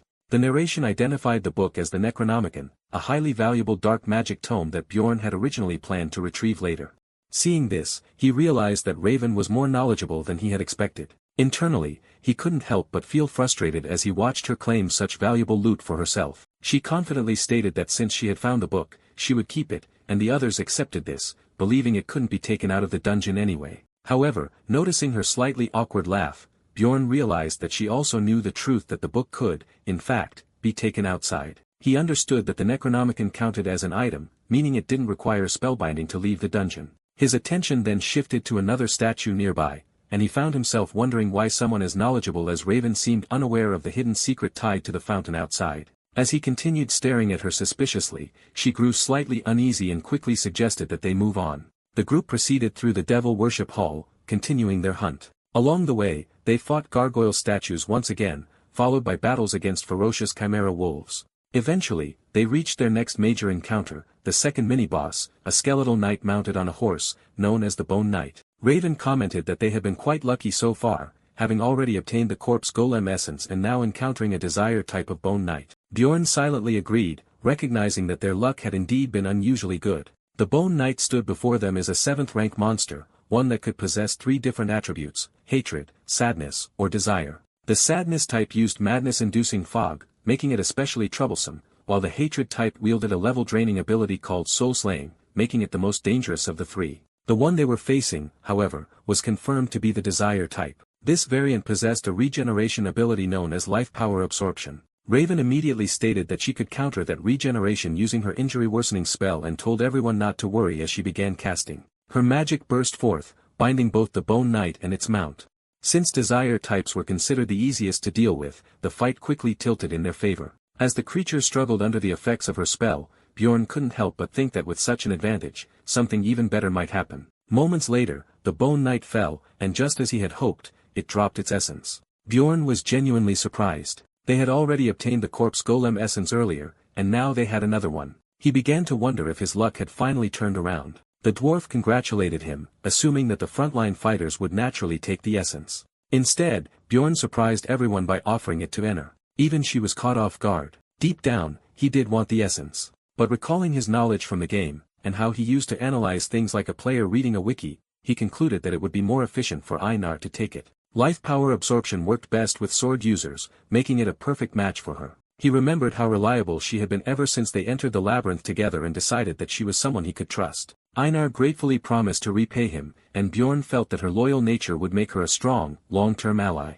Rather than rushing for immediate gains, he chose to invest in her strength, believing that a stronger Einar would help him obtain an even better essence later. As Einar absorbed the essence, Bjorn suddenly realized that there was one important side effect he had forgotten to mention. The transformation completed, and Einar staggered slightly before asking if it was over. At first, she didn't feel much different, but as she looked around, something seemed off. Her eyes widened in shock as she noticed Bjorn appearing larger than before. Panic set in as she realized everyone around her looked bigger. She demanded to know what had happened. The dwarf bluntly explained that it wasn't them who had changed, she had shrunk. He even estimated her new height. Raven calmly added that the Bone Knight essence traded bone length for density, making her bones stronger and more durable while reducing her height. A status window outlined the changes: improved agility, endurance, and bone density, along with reduced height and enhanced defensive abilities. Raven tried to reassure her that only her height had changed, but Einar was already breaking down. She cried out in despair, convinced that no one would see her as a warrior anymore, especially since she had already been looked down on for being a woman. Raven attempted to comfort her in her own way, saying that Einar now looked very pretty and that her softer features might even appeal to nobles. Instead of helping, that only made things worse, as Einar took it as confirmation that she no longer looked like a warrior. Bjorn quickly stepped in, firmly stating that everyone knew she was a capable warrior. At the same time, he privately admitted to himself that without her tattoos, she might indeed look like an ordinary woman, but he chose to focus on encouraging her instead. Meanwhile, the others seemed more interested in discussing the essence itself, with Raven even expressing curiosity about examining Einar later. Einar, however, felt completely hopeless, convinced that everything was ruined. Bjorn gently told her not to dwell on it so much. Just then, a massive three-eyed demon, the Death Fiend, appeared. Bjorn immediately told Einar to use this opportunity to test her new power. Even though she was still shaken by her transformation, she resolved to fulfill her role as a warrior. The Death Fiend charged forward, towering over her, but Einar didn't hesitate. She leaped forward and struck with a single, powerful swing, slicing the monster apart instantly. Both the mage and the dwarf were left stunned, unable to believe that the creature had been defeated in just one attack. Bjorn, on the other hand, was thrilled. He pointed out to Einar that she had become significantly stronger. Hearing that, Einar lit up and asked if that meant she was still a warrior. Bjorn corrected her, telling her that she wasn't just a warrior, she was now an even stronger one. The bond between the two of them stood out clearly, leaving the rest of the party impressed. As they moved ahead, the group arrived before a massive, ornate door, the entrance to the Guardian's chamber. The dwarf remarked that their journey together had been enjoyable, and admitted he finally understood why people chose to become explorers. Bjorn, reflecting on everything so far, realized just how fortunate they had been. He even found himself hoping that the Guardian might drop its essence as well. Thinking back, he counted their gains. Einar had already obtained an essence, and they had secured extra loot from the corpse golem. But that very streak of luck made him uneasy. Memories of his past life surfaced, especially moments in the hospital where hope had often been crushed. It made him question whether things had ever gone this smoothly for him before. Now, standing here in his new barbarian life, he instinctively asked himself what the worst possible outcome could be. The dwarf, still in high spirits, stepped forward and decided to open the door. As the handle turned, Bjorn's eyes narrowed. Something about it felt off. The color of the handle was different from what it should have been, and a sudden sense of danger hit him. Without hesitation, he lunged forward, shouting for the door to be shut immediately. The dwarf, confused, began to question him, but it was already too late. A system message appeared, announcing that the master of the blood-tinted castle was awakening. Bjorn cursed under his breath, realizing they had missed their chance to avoid it. An overwhelming presence flooded the corridor. The mage froze in horror, staring ahead as she struggled to process what she was seeing. Slowly, a grotesque figure emerged, a vampire seated like a king upon his throne, casually licking his lips as if savoring the moment. He spoke, remarking that it had been a long time since he had seen living beings. The mage quickly identified the creature, clarifying that it wasn't just any monster, it was a vampire. An advanced variant that normally appeared only on much higher floors. Worse, it was an intelligent, named entity. The monsters were divided into 4 categories. The first were mutants, where basic monsters gained specialized roles, like goblins becoming archers or swordsmen. The second were advanced variants, which exceeded the normal rank of their floor. The third were rare monsters, found only in special ruptures, such as the corpse golem, or even elusive mimics. The final and most dangerous category were advanced mutants named monsters that retained memories and identities, like the one before them. This creature is Vampire Duke, Cambermere. The moment the realization hit, the group turned and fled. The dwarf and the mage shouted in panic, overwhelmed by the unexpected encounter, while Bjorn snapped at them to stop complaining and run. In his mind, he immediately recognized the threat. Cambermere was a 5th-rank boss, skilled in both combat and dark magic, and capable of acting independently. The mage cried out that the Guardian had never been an advanced mutant before. But Bjorn, recalling other rupture anomalies, knew that such irregularities could happen. Even after thousands of hours of gameplay, he had never personally encountered this boss, which showed just how rare it was. He had only ever seen it once before through an online gameplay stream in his previous life. As they ran, the mage demanded to know how Bjorn had sensed the danger before the door even opened. Annoyed by her timing, he told her to focus on escaping. Out loud, he simply claimed he had a bad feeling. But internally, he knew the truth. He had noticed the subtle difference in the door handle's color. He remembered how he had once tried to replicate another player's method for summoning this boss, eventually realizing that the handle color was the key indicator. He couldn't help but wonder if their recent good luck had distracted him enough that he almost missed it. The mage then argued that they wouldn't be able to escape without defeating the vampire, and suggested turning back to fight. Bjorn firmly rejected that idea, insisting they needed to reach an area exposed to sunlight first. Behind them, the vampire's voice echoed, mocking them for trying to flee. Shadows spread through the corridor as it cast a spell, spiritification. Bjorn mentally cursed the overwhelming power of magical enemies. Recognizing the attack, the mage urgently ordered everyone to close their eyes. She immediately cast a powerful holy light spell, clashing against the vampire's spirit form and forcing out a piercing scream. Bjorn squinted against the blinding light, gripping his torch tightly. When the brightness faded, the vampire was gone. Enner confirmed in shock that it had vanished. Bjorn quickly analyzed the situation. Spiritification allowed the vampire to move rapidly in spirit form, but its real body remained fixed unless it followed up with a relocation technique. Since the mage had interrupted that process, they now had a limited window about 3 minutes. Just as he concluded that the vampire would likely reawaken in its chamber, chaos struck again. The carrier suddenly shouted that the mage had collapsed. He lifted her, calling out an alarm as she struggled to breathe, blood leaking from her mouth. Bjorn immediately realized something was wrong.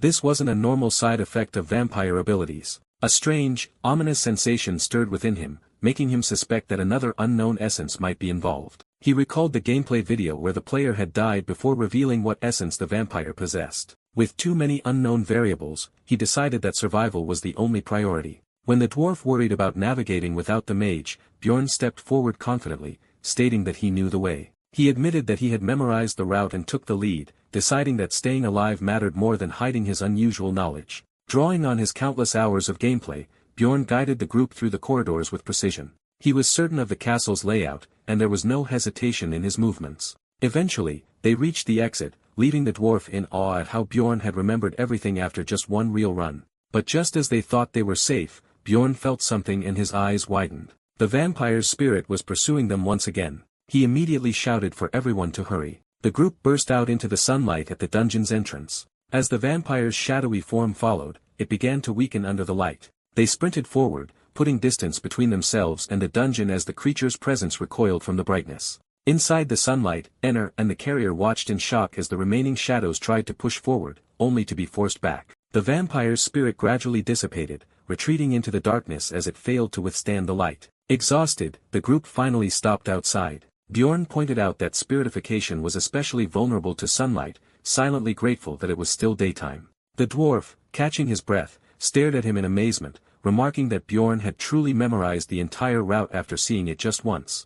He even asked if it was true that Bjorn had completed his coming-of-age ceremony only a month ago. Enner confidently responded, praising Bjorn as a great warrior and stating that it was only natural for him to accomplish something like that. She added that she could already see him becoming someone truly exceptional in the future. As the sun began to set, Enner grew uneasy and wondered what they should do next. Bjorn immediately urged the group to move quickly, stressing that they didn't have time to waste, especially while carrying the unconscious mage. The carrier insisted that they should head toward the outer castle walls for cover, believing that Miss Raven needed proper rest. Bjorn, however, snapped back sharply, warning that if they didn't get up and move immediately, they would all die. He ordered the man to protect the mage no matter the cost, even if it meant sacrificing his own life. Though shaken, the carrier gathered his resolve and agreed. As Bjorn glanced at the setting sun, he realized this was his only opportunity, no matter how much he thought about it. He told the group he would scout the area until the mage woke up, but in reality, he had a different plan in mind to retrieve something they had passed earlier. He approached a statue and smashed its head apart, revealing a hidden object inside.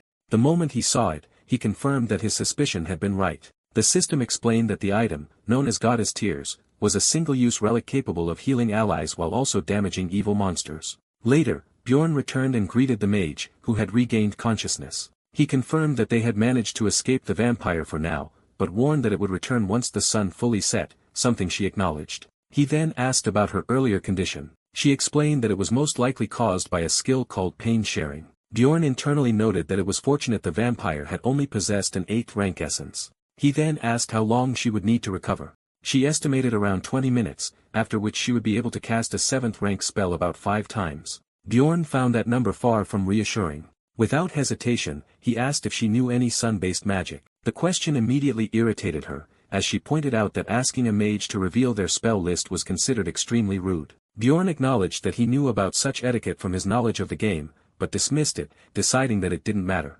He reminded himself that, as a barbarian, he wasn't expected to follow such refined rules anyway, except perhaps in front of royalty. The mage was left speechless, clearly exasperated by his blunt attitude, but eventually gave in. She revealed that she could cast a sun attribute spell called Sunspot Sphere, a 6th rank spell similar in nature to a flame sphere. Bjorn immediately followed up by asking whether she could enhance it using attribute reinforcement. She confirmed that she could, but it would require an additional 10 minutes of preparation. After thinking it through, Bjorn decided that he would hold the line alone for 30 minutes. He instructed her to conserve her mana and not interfere during that time. She began to question his authority, asking why he was suddenly taking the lead, but Bjorn dismissed the concern, stating that no one else was more suitable and that it didn't really matter anyway. The dwarf burst out laughing at that, openly declaring that he trusted Bjorn's judgment completely. He even boasted that he was good at reading people. Bjorn simply gave a cold acknowledgement in response. Time moved forward and night finally took over completely as the vampire duke awakened, his voice carrying an ominous tone as he remarked that something felt strange, then slowly approached the group while saying that just seeing them was enough to make his bloodlust uncontrollable, even going as far as to taunt them by asking if they could guess the reason behind it.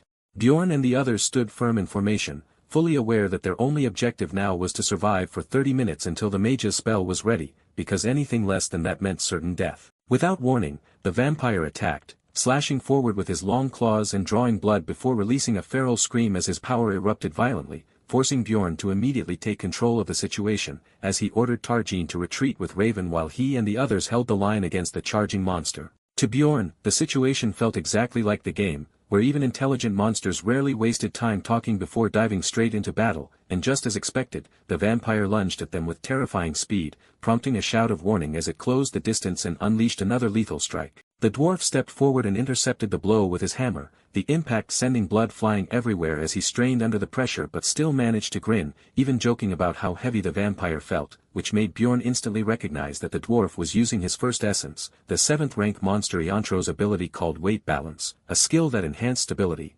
granted strong resistance to knockback while grounded, and absorbed shock, making it an ideal ability for a frontline tank. Bjorn didn't waste time and coordinated with Enner, telling her he would attack from the left while she struck from another angle, and as she moved first, her sudden attack forced the vampire into a defensive position, her sword flashing repeatedly as she pressured him back, creating the opening Bjorn needed to lunge forward and land a heavy mid-air strike that should have made an impact. Yet the vampire recovered instantly and darted away with a shriek, completely unfazed. At that moment, a sharp pain surged through Bjorn's hand, making him realize that the vampire's pain-sharing ability was transferring the damage back onto him, meaning every strike came with a cost, and before he could adjust further, the vampire's body dissolved into a swarm of ominous crows that rushed toward them all at once, forcing Bjorn to shout for everyone to stop them, as the dwarf stepped forward again to hold the line. The dwarf's second essence activated at that moment, living armor's emergency restoration reinforcing him further, yet even with that, the battlefield turned chaotic as exploding bloodlances rained down from all directions, tearing through the group and scattering gore everywhere, while Bjorn tried to block as much as possible, but still saw the infectious blood spreading across the ground, turning the entire area into a lethal hazard. Enner suddenly noticed a strange mark forming on the dwarf's forehead and panicked, asking what was happening, but Bjorn quickly realized that all of them had been affected and identified it as the activation of the vampire's sacrificial seal, which a system message confirmed as it declared that they had been selected as sacrificial offerings, temporarily boosting vampire Duke Cambermere's physical power depending on how many marked targets were nearby. Bjorn immediately analyzed the situation, understanding that sacrificial seal worked alongside the vampire's passive immortality, massively increasing its regeneration as its health dropped, while another passive ability called Owner of Blood allowed it to absorb certain skills or traits from opponents whose blood it consumed, making it clear that this monster possessed three extremely dangerous abilities that worked together in a devastating combination. What made it worse was that this particular vampire could utilize all of them seamlessly, shifting into smoke to evade attacks, transforming into explosive or swarming crows, and using blood to summon threats, which made it overwhelmingly powerful even among high-rank bosses, and despite their efforts, the dwarf was eventually overpowered and thrown back, vomiting blood as he collapsed. Enner shouted in panic that Hikarat had gone down, but Bjorn immediately snapped at her not to lose focus, cursing the situation as he realized this level of difficulty was exactly why most players never made it past the 6th floor, then demanded to know how much longer Raven needed, only to hear that she still required 5 more minutes, which felt impossibly long given their condition. With their main tank down and both he and Enner already exhausted, Bjorn quickly concluded that continuing like this would only lead to their deaths, so he immediately changed tactics and ordered Enner to retreat while carrying the dwarf, promising that he would hold the vampire alone and urging them to move quickly, and although reluctant, Enner obeyed while Tarjan moved to support, leaving Bjorn standing alone at the front. He steadied himself and realized that what he was about to do wasn't normal combat, raising his shield as he prepared to endure rather than fight, just as the vampire slammed into him with claws and fangs bared, tearing into his body while briefly showing surprise at something unusual about him, and in response, Bjorn began drinking healing potions continuously. Mentally provoking the vampire to keep attacking him, the assault became relentless, as Raven and Tarjan watched in shock, seeing a blazing aura begin to form around Bjorn while he endured hit after hit, his body being torn apart as he staggered and bled, making Raven demand to know what he was doing, as it looked like he was trying to survive purely by consuming potions while taking damage non-stop. Bjorn himself understood how insane this strategy was, because healing potions caused extreme pain, and the worse the injuries became, the more unbearable the agony would be, yet empty vials kept falling to the ground as he continued drinking them one after another, smoke rising from his battered body as he forced himself to stay standing. Raven realized that at this rate he might die from sheer shock, but even then, Bjorn managed to block another violent attack, leaving even the vampire stunned that he could still move in such a state, and up close, his condition was horrifying as his body was being mutilated because he couldn't stop every strike, yet he still focused entirely on protecting his vital areas, intercepting every attack that could have killed him. Blades tore into his torso again and again, blood bursting out as he blocked another fatal strike, and despite everything, he remained standing purely through willpower, which made Tarjan recall something he had once read about barbarians, that their true strength didn't lie in raw stats, but in an unyielding mentality, and seeing Bjorn now, he finally understood that truth. Tarjan urged Raven to run, but she refused immediately, saying there was nowhere to escape, and that the only way out of a rupture was to defeat its guardian, and as she watched Bjorn continue fighting for them, she began questioning herself, realizing that even he, someone newly initiated, was making the best possible decisions under pressure while she hesitated. Understanding that Bjorn's death would mean all of them would die, she resolved to act, and ordered Tarjan to assist the dwarf, so Einar could return to the front line, reminding herself that a mage's role was not just to attack from the rear, but to analyze situations and guide the team, and once she accepted that, she took out the essence vial containing the corpse golem essence. She decided that using it on Bjorn was the best possible choice, and activated her targeting magic to enhance her accuracy, before calling out to him and throwing the vial toward him with magic, and as Bjorn turned in surprise, the vial struck him and shattered instantly, releasing a surge of energy that entered his body. A system message appeared immediately, stating that the corpse golem's essence was being absorbed into his soul, followed by multiple notifications showing massive increases in his pain tolerance, strength, bone density, poison resistance, appetite, and more, as overwhelming power surged through him while steam and aura erupted from his body. Behind him, the massive spectral form of a corpse golem manifested, towering over the battlefield as his transformation completed and his status updated in real time, showing Bjorn Jandel's level and combat index rising dramatically, while confirming that the 7th rank corpse golem essence had now become part of his power. Bjorn felt his mind slipping into a fog as his vision blurred, the world around him distorting while he barely made out the vampire looming in front of him, its presence pressing down like a nightmare made real, and before he could fully stabilize himself, the vampire lunged again with claws aimed to finish him, forcing Bjorn to grit his teeth and remind himself that he had to stay standing no matter what. He reacted instantly, launching a blazing counterattack upward as the vampire moved through the air, fully aware that he could no longer block every strike and making a brutal decision to sacrifice his arms and legs if necessary, while protecting only his vital points. Their clash erupted in a violent burst of energy, blue light flashing as they exchanged heavy blows, and at that moment another system message echoed, repeating that the corpse golem essence was still being absorbed into his soul while shattered vials lay scattered across the ground nearby, remnants of what had been used on him. As the fight continued, Bjorn suddenly realized something had changed. The vampire's claws were no longer piercing through him the way they had before, his hardened bones now resisting the damage. The vampire itself seemed momentarily stunned, held in place as Bjorn pieced together what had happened and concluded that Raven must have forced the corpse golem essence into him. He felt irritation rise at the thought, knowing this unexpected development would completely disrupt the progression path he had planned for himself, yet at the same time he couldn't ignore the immediate advantage it gave him, because in the short term their chances of survival had increased drastically. The biggest difference wasn't just durability, but the fact that he could now move more aggressively instead of standing there and enduring hits. And even though that might seem like a small change, it was enough to shift the flow of the battle. Bjorn refused to remain on the defensive any longer and pushed forward, shouting through blood and pain as he drove himself into another exchange. The mage's advanced healing began taking effect, rapidly restoring his damaged body, and as Raven steadied herself in the back, she wondered if she had finally managed to act properly in this fight, while Bjorn realized that with this level of regeneration, he could continuously recover even in the middle of combat. That realization sharpened his focus as he rushed the vampire again, forming a reckless but desperate plan in his mind, deciding that survival was now possible if he fully committed. Throwing himself back into close combat, he embraced the madness of his strategy and mentally labeled it as an immortal barbarian mode, tearing into the vampire without hesitation, while completely abandoning any concern for his own injuries. Because even as his flesh was ripped apart, he understood that the damage no longer mattered the same way it used to. Instead of avoiding hits, he leaned into them, deliberately letting more blood spill as he realized that his now acidic blood would burn the vampire from within. He grabbed another potion, preparing to stack even more regeneration on top of his current state, and allowed the vampire to continue tearing into him while coating it in corrosive blood, convinced that anything the creature did to him would be healed within seconds, thanks to the combined effects of the essence and potions. Slowly, the vampire's expression began to change, as it started feeling the accumulated damage and strain from the exchange. Bjorn took another heavy slash that sent blood spraying, and his companions shouted his name in alarm, but he refused to back down as Einar charged forward to support him, declaring that she would not leave him fighting alone. She swung her sword with full force, landing a massive strike that knocked the vampire backward and forced it onto the defensive for the first time. Bjorn immediately followed up, driving another crushing blow into the enemy, but the vampire retaliated just as fiercely, raking deep wounds across Bjorn's back. Bjorn coughed up blood, but still refused to fall, enduring everything as Einar continued her assault, while inside his mind he cursed the situation and wondered how much longer they had to hold on before the mage's prepared spell was ready. Just as he took another hit, Raven finally announced that her attack magic, Sunspot Sphere, was complete, and Bjorn instantly recognized that the decisive moment had arrived. Something struck nearby, signaling the start of their final move as the vampire grabbed hold of Bjorn,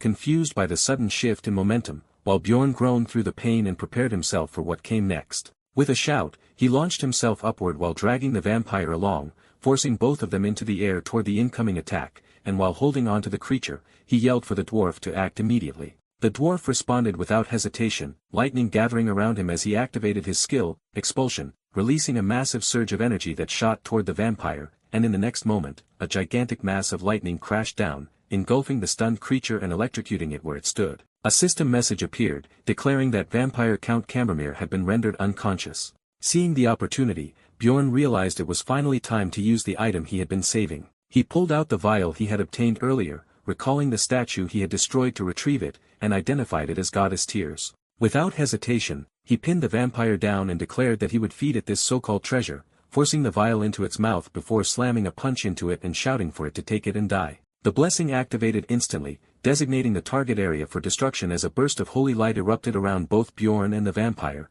and the system confirmed that the blessing temporarily sealed all of the vampire's resistances, leaving it crippled and unable to move freely. Another update followed, stating that its condition had worsened from unconsciousness to full paralysis due to the overwhelming shock.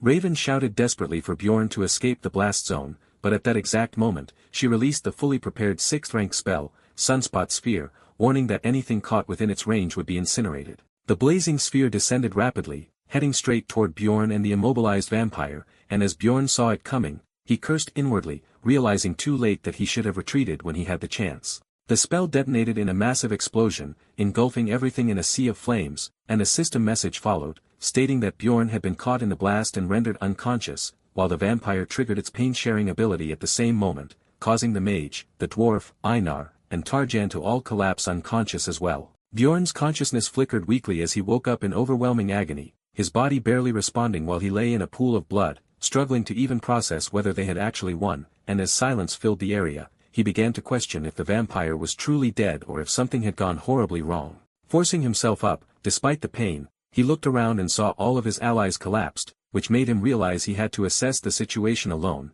but the moment his eyes landed on the vampire, his expression froze in shock. The creature was still standing, its body was horribly burned and mutilated, yet it was alive, and that realization sent a wave of panic through him as system panels appeared explaining its abilities, showing that immortal skill drastically boosted its regeneration when near death, while Source of Darkness allowed it to survive as long as its heart remained intact. Bjorn watched in frustration as the vampire's shredded flesh began knitting back together at an unnatural speed, immediately understanding that if he didn't act now, it would fully recover and all of their efforts would be meaningless. With everyone else unconscious, he accepted that he was the only one left to finish this fight. Barefoot, bleeding, and barely able to stand, he dragged himself forward step by step, leaving bloody footprints behind as he forced his body to move, knowing he had to kill the vampire before it regained full strength. Reaching it, he collapsed onto its body, breathing heavily as he pinned it down, noticing that everything except the heart had been completely destroyed, which made it clear to him that the heart was the true weak point. Gathering what little strength he had left,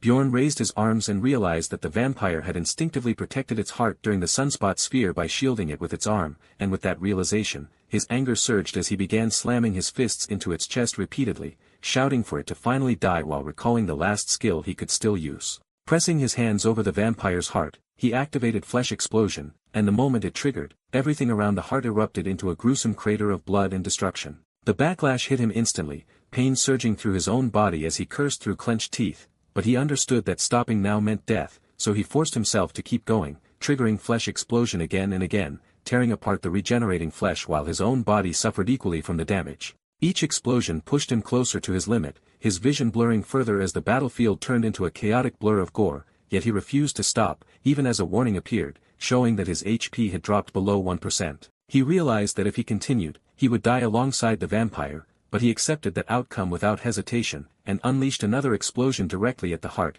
pushing his HP to 0 as a system message announced the start of a death countdown. Even then, he didn't stop. Despite his HP reached 0, he continued activating Flesh Explosion, driven purely by willpower, knowing that stopping now would make everything meaningless. System messages began showing his mentality points draining continuously as he pushed beyond his limits, blood covering his body as he repeated the skill again and again, telling himself that if he was going to die anyway, there was no reason to hold anything back. His mentality kept dropping with every activation, yet he remained seated over the vampire, surrounded by smoke and destruction, breathing heavily as ash drifted from his ruined arms. When he finally glanced down, he realized both of his hands had been completely destroyed. Even so, he didn't hesitate. If his hands were gone, then he would use his entire body instead. With that resolve, he triggered one final Flesh Explosion, using himself as the catalyst, and the resulting blast consumed everything in a blinding eruption. A system message confirmed that vampire Count Cambermere had finally been defeated, granting him experience,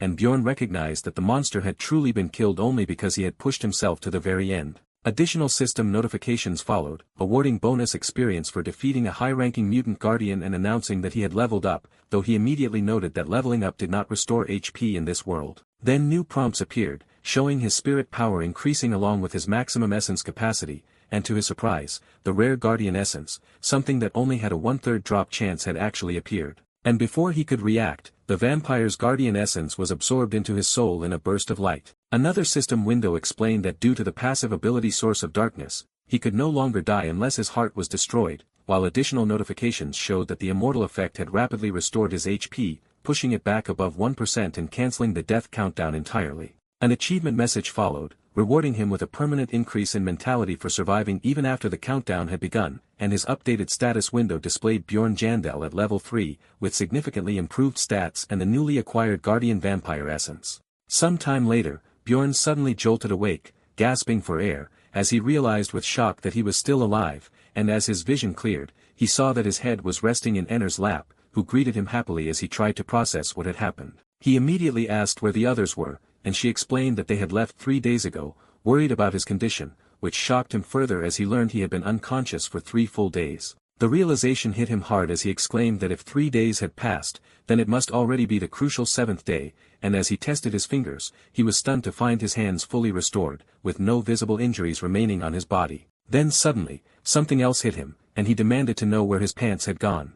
Enner casually admitted that she had removed them because they were completely destroyed and getting in the way, then cheerfully told him not to feel embarrassed while praising him as a great warrior, which only made him desperately ask her to stop talking. After that, she began explaining what had happened while he was unconscious, saying that the dwarf had taken the numbered item while the mage had taken the rupture stones. Bjorn quickly pieced things together, realizing that since he was alive, he must have successfully absorbed the vampire's guardian essence, and from that, he inferred that the guardian had dropped all 3 rare items, remembering their earlier agreement to decide ownership of the stones by rolling dice. Enner then recalled how the mage had refused to follow that agreement, insisting that she needed the stones to recover her losses and taking them for herself, while the dwarf had remained indifferent, saying he would accept whatever decision was made since he hadn't contributed much. However, Enner herself had protested, only for the mage to argue that Bjorn had already received the best reward possible, meaning he had no right to complain about her taking the stones. Hearing that, Bjorn realized that only the mage knew he had absorbed the vampire's essence, and he also remembered that she had given him the corpse golem essence, along with all of her remaining potions, meaning she had technically gained nothing and only suffered losses during the entire rupture. Even so, Enner remained angry, insisting that the mage had acted selfishly by taking everything and leaving without waiting for him to wake up, and Bjorn decided that it was safer to agree with her perspective. Enner immediately brightened and thanked him enthusiastically for supporting her, and he simply replied that it was obvious, since they were comrades. When Enner asked if they should leave the labyrinth now, Bjorn shook his head and said there was still one thing he needed to retrieve, thinking that even if most of the loot had been taken, that particular item should still be there. Then, remembering his current state, he awkwardly asked Enner if she had anything he could wear. Later, a system message appeared announcing that Bjorn had entered the first floor's crystal cave, followed immediately by another message stating that the labyrinth itself had now been shut down and that he was being transported back to the city of Rafdonia. When he arrived, still shirtless and marked with scars, Bjorn expected that everything they had endured would at least translate into a decent profit. At the exchange, a clerk carefully counted the earnings and reported that they had made 231,520 stone. Bjorn felt that the amount seemed underwhelming compared to the hardships they had gone through, but he accepted it since he had gained 2 powerful essences, reaching out to take the heavy pouch with quiet satisfaction. Before he could even secure it, the bag was suddenly yanked from his hand, catching him completely off guard. The clerk's tone shifted as she suspiciously pointed out that such an amount was unusually high for a 9th-rank explorer and demanded to know what he was carrying in his backpack.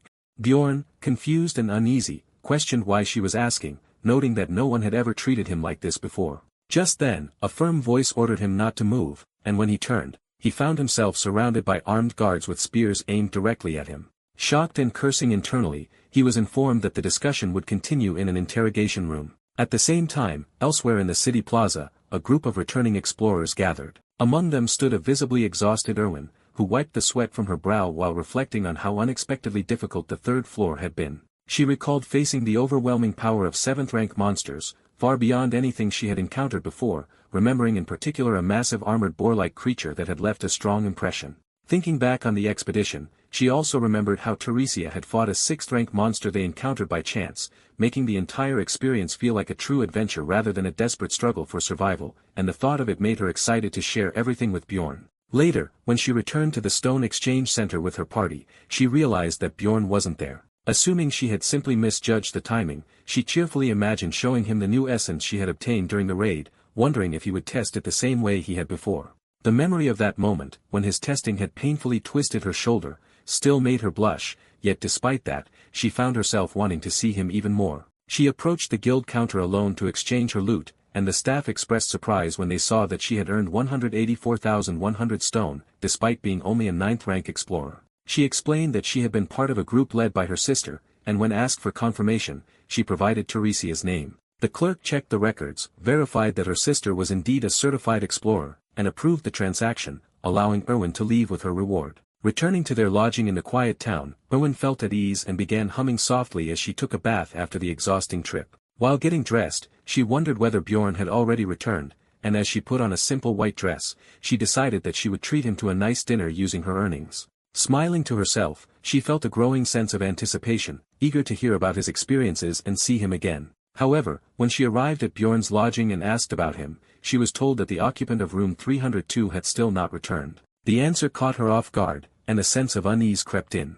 For a moment, her thoughts drifted towards something darker, but she quickly pushed it away, convincing herself that he would return soon. Days passed, then an entire week, and there was still no sign of him. One day, she noticed an employee clearing out his room and rushed over an alarm, demanding to know why they were taking his belongings. The staff member, already irritated, replied that they had waited long enough out of consideration for her, and pointed out that the labyrinth had closed some time ago, meaning the situation should already be clear. Erwin's hands trembled as she clutched her skirt, struggling to accept what that implied, but the answer came anyway. If Bjorn had not returned by now, it could only mean that he had died inside the labyrinth. Later, under heavy rain outside the guild, Erwin sat collapsed on the ground, completely devastated as people passed by and glanced at her. A figure approached and knelt in front of her, Tyre Shah, calling out to her. Through tear-filled eyes, Erwin slowly looked up from her despair. Tyre Shah told her she had heard the news and urged her to stand, asking how long she intended to remain like this. Erwin's eyes burned with grief and anger as she looked at her sister and declared that she wanted to become stronger, resolving that she would gain enough power to protect the people she cared about. Meanwhile, Bjorn had been locked up in jail, and a full week had already passed since he was imprisoned under accusations of being a plunderer. During his first interrogation, the officer questioned him about the crossbow he carried, openly mocking the idea of a barbarian using such a weapon, while Bjorn calmly explained that it was loot taken from attackers who had tried to kill him. The interrogator responded coldly that they would determine who had attacked first, which immediately made Bjorn protest that imprisoning him over this was unreasonable, especially when something about the situation felt clearly off. He reflected on how guild customs usually avoided questioning explorers without solid evidence, but the interrogator countered by saying that the rules had recently changed, allowing for stricter investigations of 9th-rank explorers in order to reduce plundering incidents. That explanation made everything click for Bjorn, as he realized that someone like him, a low-ranked outsider carrying significant loot and lacking any powerful connections, was the easiest kind of target for such enforcement. The interrogator pressed him again about the crossbow, and Bjorn repeated his story about being ambushed and taking it from the attackers, deliberately leaving out any mention of the red-haired woman involved. Remembering the promise he had made, he chose to protect her identity, knowing that revealing her existence might lead others to suspect something unnatural about him. However, the questioning took a sharper turn when the interrogator asked how Bjorn had survived a stab to the neck without even leaving a scar. That question caught him off guard, making him realize that his scars had indeed disappeared, which led him to suspect that the vampire essence he had absorbed had healed even those old wounds. Despite initially wanting to stay cautious, he ended up revealing information about that. The interrogator immediately dismissed his claims, laughing at the idea of a vampire appearing in a third-floor rupture and mocking him as a barbarian who couldn't even lie properly. Frustration boiled over as Bjorn demanded that they bring in a mage capable of verifying his memories through magic. The interrogator rejected the request outright, explaining that such procedures were reserved only for higher-ranked explorers, even if Bjorn was willing to pay for it. He added bluntly that if Bjorn were to die, they would simply take his money anyway, so there was no reason to waste resources on him. After a moment of consideration, he begrudgingly admitted that he might consider it if the mage in question was affiliated with the guild. That first day of interrogation ended in the worst possible way for Bjorn. 2 days later, they attempted to break him using mentality-based magic, but his high mentality stat allowed him to resist it completely. A guild mage failed to penetrate his mental defenses and suggested that they might need someone from the magic tower instead, while Bjorn silently cursed the entire situation. Even so, the interrogator refused to involve more important mages over what he considered a trivial matter, completely ignoring Bjorn's mentions of Raven and the dwarf. Instead, he repeatedly pressured Bjorn to give up and confess, making it increasingly clear that they were trying to force a false admission of guilt out of him. By the seventh interrogation, the situation escalated further when the interrogator burst in, claiming they now had conclusive evidence. Bjorn immediately recognized what they were referring to: the message stone he had taken during his fight with the Crystal Union. The interrogator accused him of plundering, explaining that the stone belonged to a deceased explorer and that they had already received statements from the Crystal Union supporting the accusation. The verdict came swiftly. Bjorn would be executed in 3 hours. At that moment, Bjorn understood that the situation could no longer be resolved through words alone, yet he also knew that escaping would permanently brand him as a fleeing criminal. Even so, he realized there was no other way to survive unless he acted immediately and found a way to prove his innocence later. Gripping the bars of his cell, he made his decision.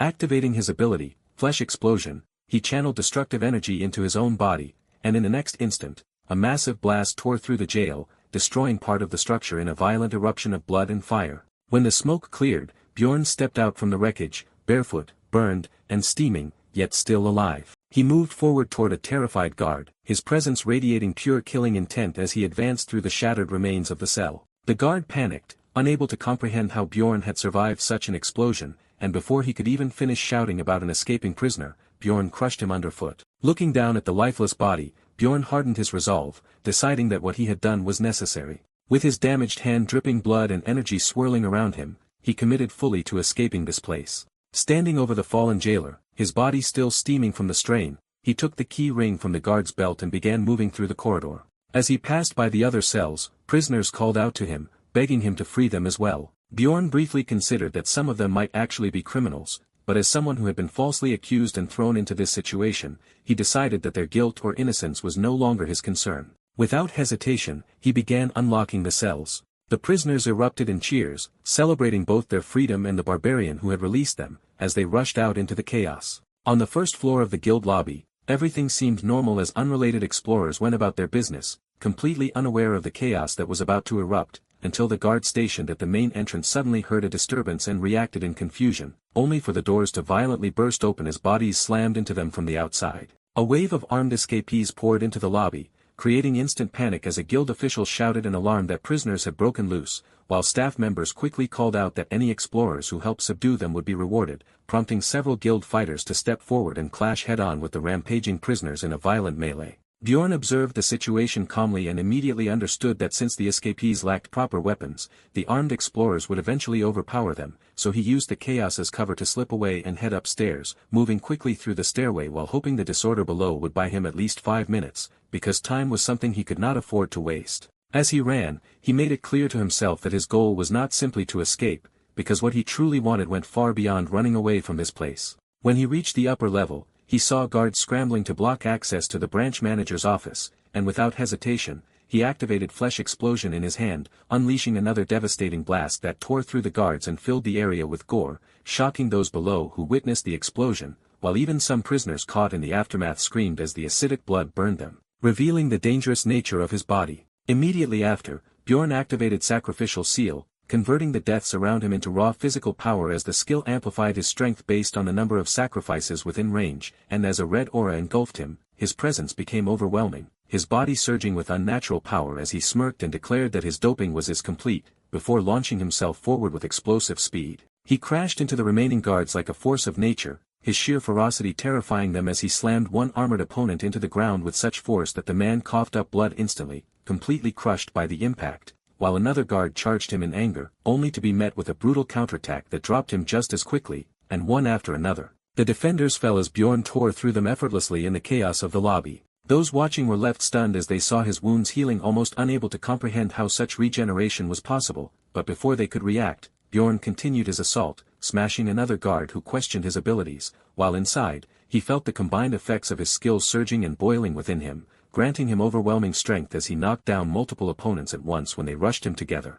Even he found himself marveling at how powerful this state felt, recognizing the immense doping effect of his abilities, while the remaining guards began to hesitate, unable to understand how a mere 9th-rank barbarian could reach such a level of strength, and Bjorn realized that since this branch typically dealt only with low-rank explorers, no one had ever expected someone like him to become this dangerous. He continued forward without slowing down, his attacks ripping through the remaining defenders in a relentless storm until the path ahead was completely cleared, allowing him to approach the large doors leading to the branch manager's office, which he kicked open without hesitation, only to immediately realize he had walked into an ambush as a man inside attacked him the moment he entered. The guard lunged forward and slashed at Bjorn's leg, drawing blood and confidently believing he had landed a decisive blow, but that confidence vanished instantly when Bjorn's blood splashed onto his face and the man screamed in agony as the acidic blood burned into his skin, realizing too late the true danger of his opponent. Hearing the scream, a young woman rushed into the room and called out an alarm, only to freeze in shock when she saw the situation,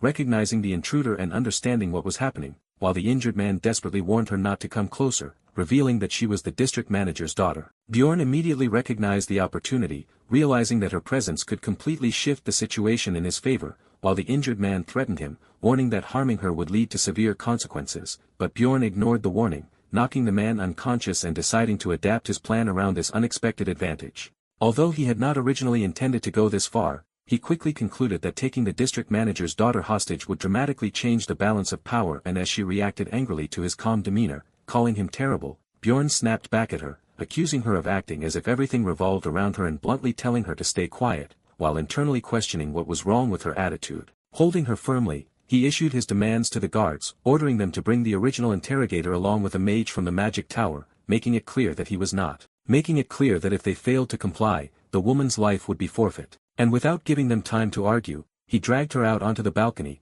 preparing for his next move. Taking a deep breath, Bjorn raised his voice and shouted loudly enough to draw the attention of everyone outside, standing in full view with the hostage as he made his declaration, announcing that it was time for his retaliation. And as the crowd gathered and recognized him as the escaped prisoner, he introduced himself clearly as Bjorn Jandel.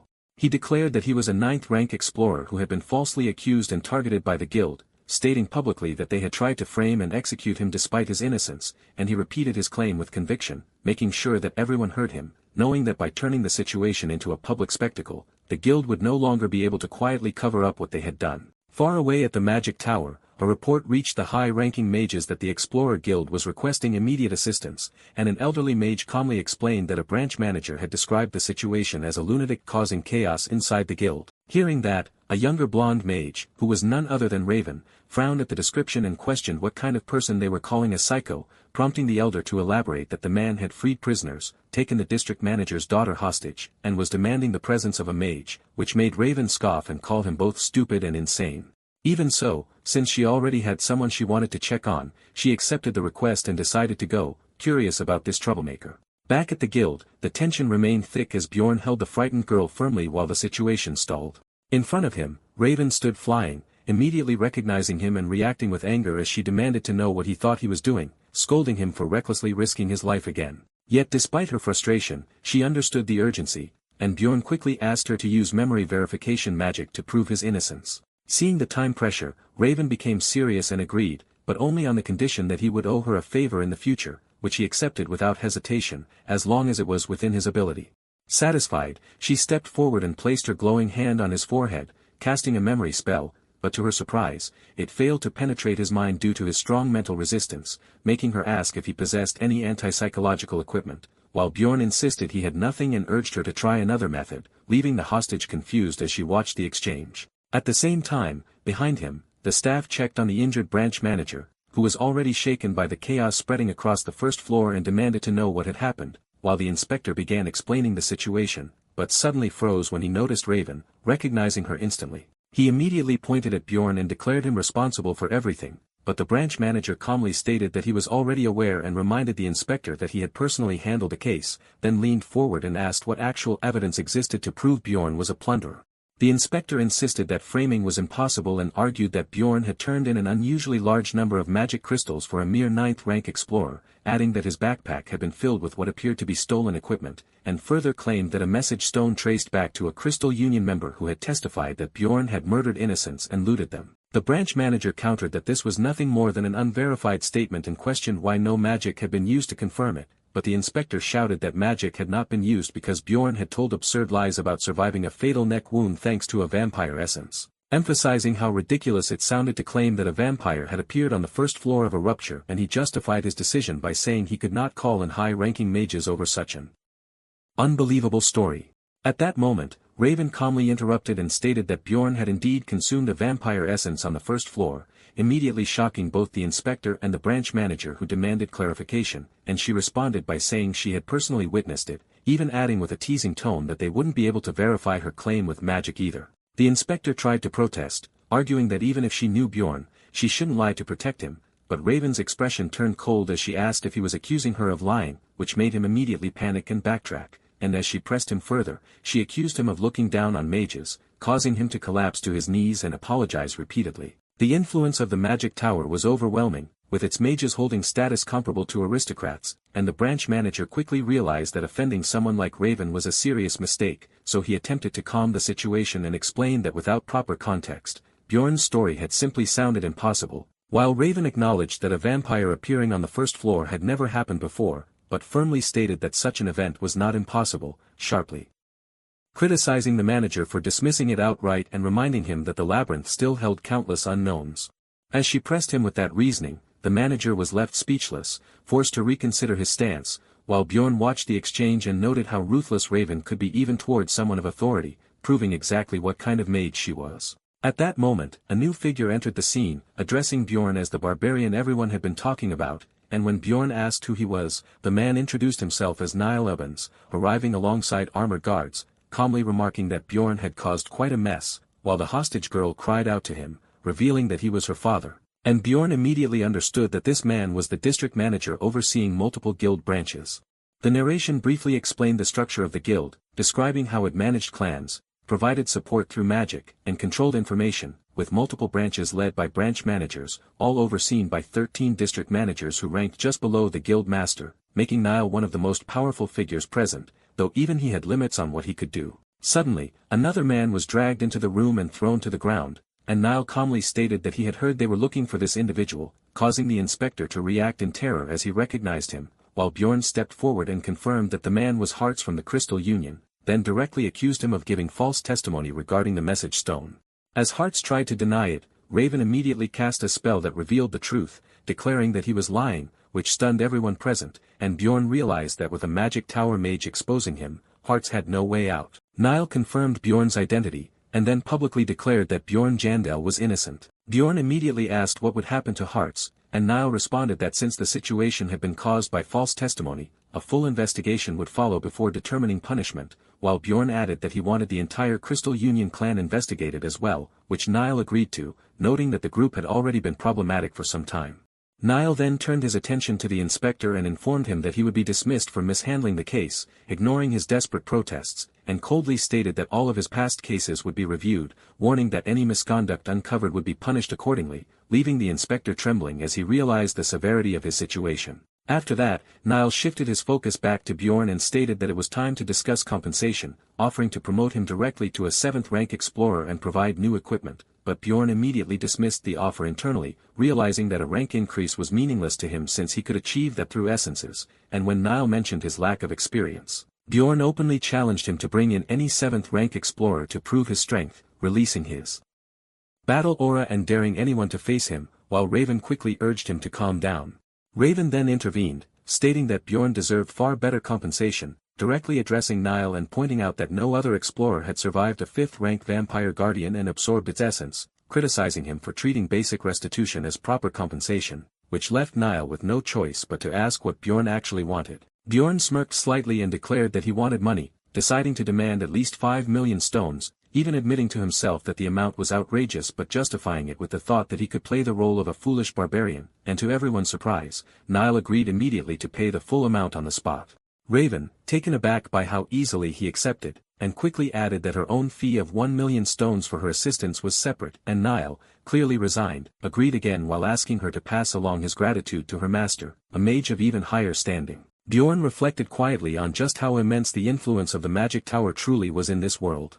The scene shifted to the magic tower, specifically to Alua Raven's personal laboratory at the Altemian school, and later, inside that cluttered and chaotic space, Bjorn found himself looking around in confusion, wondering why everything was such a mess, while Raven quietly giggled to herself as if completely unbothered by the disorder. She casually handed him a beaker filled with blue liquid and told him to drink it, which immediately made him wary as he asked what exactly it was, then cautiously took a sip and guessed that it was probably just water, while Raven, almost teasingly, offered to give him something more interesting if he preferred, deciding that water was the safest option.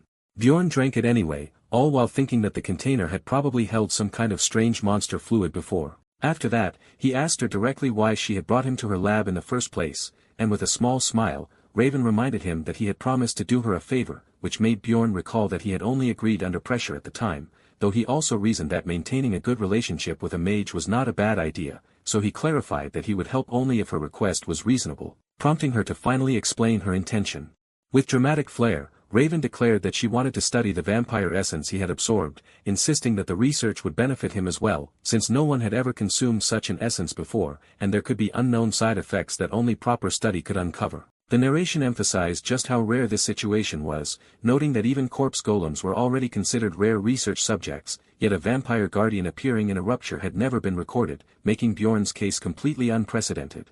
Watching her excitement, Bjorn couldn't help but think that mages resembled obsessive graduate students, completely absorbed in their work, but at the same time, he admitted that her reasoning sounded fair, until he suddenly connected something and realized that her earlier behavior during the settlement negotiation had been linked to this very goal. A memory surfaced of Raven, ensuring that the guild did not officially record his consumption of the vampire essence, something he had appreciated at the time, but now he understood that she had done it primarily to secure exclusive research access to him.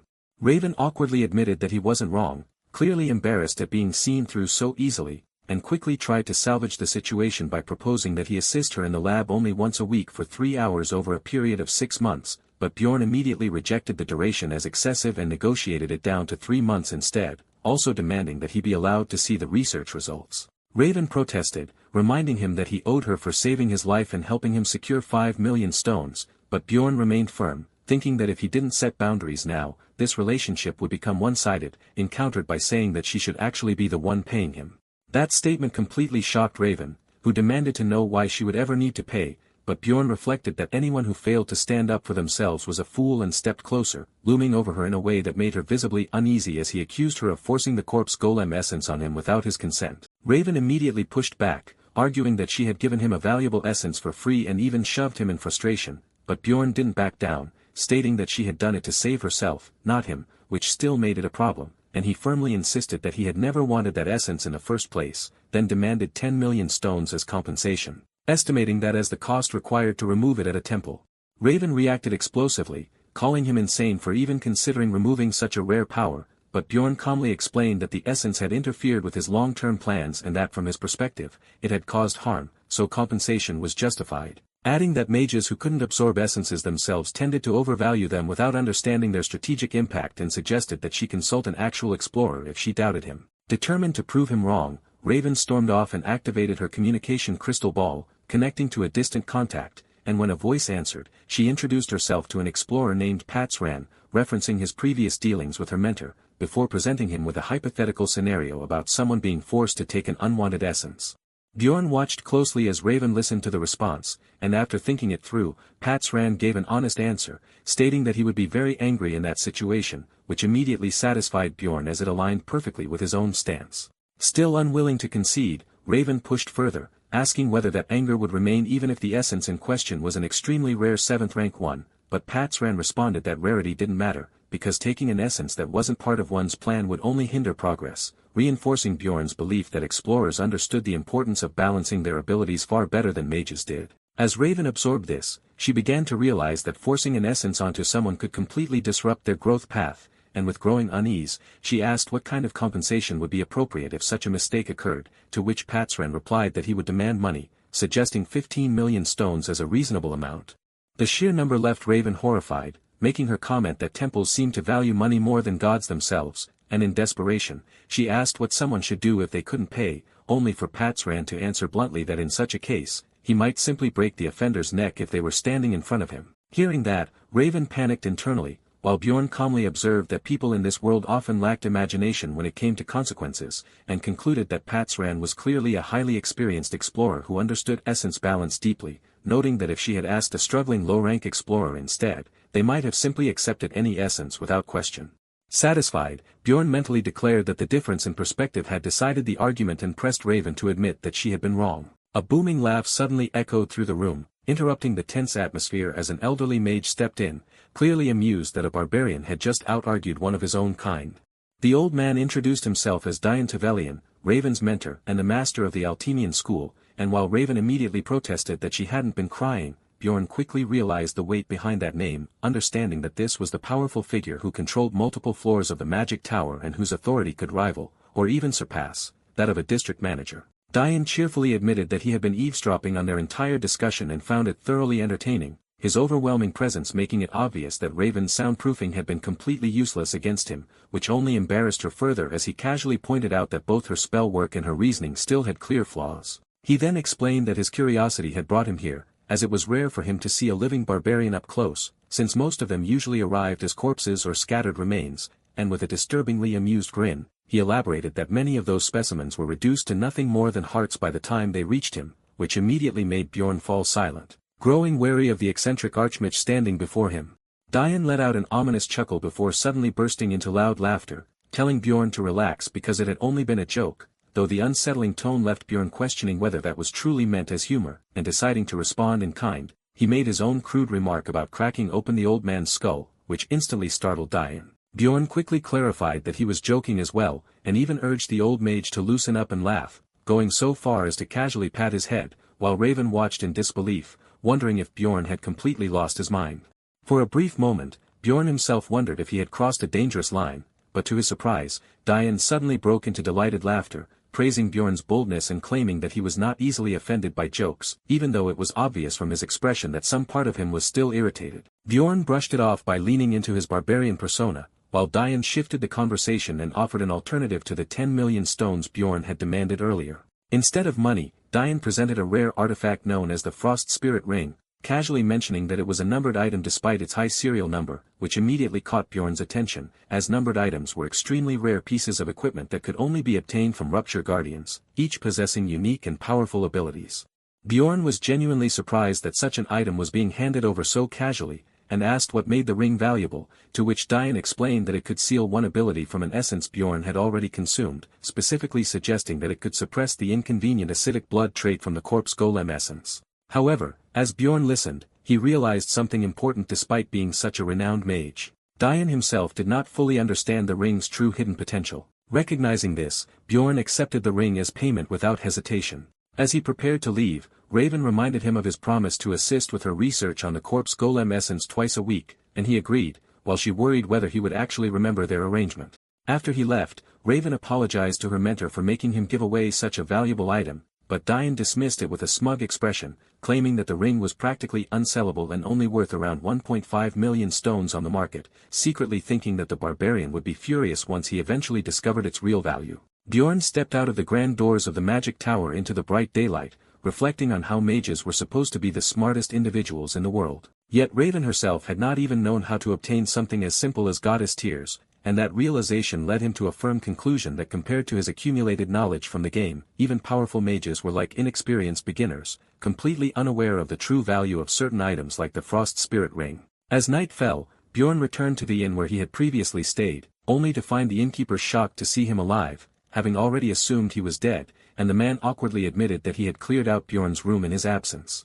Bjorn immediately demanded to know what had happened to his belongings, only to be told that they had been thrown away, which caused his anger to flare as he stepped closer, and reminded the man that he had already paid for extra time. The terrified innkeeper quickly tried to calm him down, promising compensation, but Bjorn found himself pausing mid-anger as a strange thought crossed his mind. He began to question when violence had started feeling so natural to him, recalling how he had witnessed brutal killings without hesitation, how his own first kill had come far too easily, and how even escaping from prison had not shaken him the way it should have. Images of his blood-covered self in battle flashed through his mind as he realized that even the way he had spoken to Dian earlier was something his former self, a 2 to 9-year-old office worker, would have never dared to do, and while he had initially blamed his surroundings, he now understood that something deeper was changing within him. He concluded that his new body, along with its battle instincts, was gradually reshaping his personality, making him more aggressive, more direct, and far more comfortable with violence, and as he thought about it, he couldn't help but wonder if he was slowly becoming a true barbarian himself. In the end, he accepted this change, recognizing that such a mindset was better suited for survival in this harsh world. Letting go of his earlier anger, Bjorn decided to settle the matter if the innkeeper paid him 30,000 stones, though the man protested at the amount, and accidentally revealed that he had actually sold some of Bjorn's belongings instead of discarding them, which only made Bjorn narrow his eyes and point out the contradiction, reminding him of his earlier claim. After receiving compensation, Bjorn moved into a much better and more expensive inn, enjoying the upgrade as he took in the comfort of a proper room, appreciating the presence of windows and even a private bathtub, and as he lay back on the bed, he noted that the location was closer to the city square, already planning to meet Einar the next day to divide their earnings. The next day, Einar came running toward Bjorn while calling his name, tears in her eyes, and the moment she reached him, she was overwhelmed with relief that he was alive, immediately scolding him for disappearing for so long while insisting that she always knew he would survive anything, while Bjorn awkwardly tried to respond, saying that a lot had happened. She then asked if he had heard the major news spreading across the city, and before he could answer another barbarian jumped in excitedly and began talking about a so-called hero known as the Barbarian of Freedom, who was causing a massive uproar. Hearing that, Bjorn quickly realized they were talking about him, but he forced himself to act clueless and casually asked what that barbarian's name was, and when the man replied that no one actually knew the hero's identity, Bjorn felt a wave of relief, concluding that the guild had intentionally kept his name hidden. The surrounding barbarians cheered proudly, celebrating the mysterious figure as one of their own while recounting how he had single-handedly fought off countless enemies, cleared his false accusations, and led prisoners to freedom, praising him as the greatest barbarian and warrior, which only made Bjorn internally uneasy as he considered the possible consequences of such fame. Soon after, Bjorn and Einar made their way into the bustling middle-class district of Camelby, which Einar visited for the first time with visible excitement, as the narration described the area as districts 2 to 5 surrounding the capital's first district, known as the center of the free market, where the middle class resided. After selling the loot taken from plunderers, along with his old equipment for a total of 800,000 stones, Bjorn met Einar outside a shop and handed her share over, while mentally calculating that he had already earned an additional 500,000 stones before exiting the rupture. He gave Einar 300,000 stones, insisting it was a fair division, which left her completely stunned by the amount before she happily thanked him. But her attention was soon drawn elsewhere, when she noticed people eating cotton candy, describing it in wonder as clouds on a stick, while Bjorn immediately recognized it and found her reaction amusing. Einar stared at the treat with sparkling eyes, clearly tempted as she clutched her pouch of money, and later, at a restaurant, she eagerly devoured cotton candy with amazement at human creativity, even joking that she could buy countless portions with her earnings, while Bjorn internally noted that she was starting to treat it like currency, and reminded her to focus on actual food first. In a quieter moment, Einar softly thanked Bjorn for continuing to treat her the same way as before her transformation, catching him off guard, and she explained that ever since her appearance had changed, other barbarians no longer saw her as a warrior, and had begun avoiding her, while humans now constantly approached her with unwanted attention, something she had never experienced before, leaving her flustered as she called his name again. Suddenly, she slammed the table and anxiously asked if she had become ugly, completely confusing Bjorn, and before he could even respond, she made a firm decision and declared that she would no longer enter the labyrinth with him.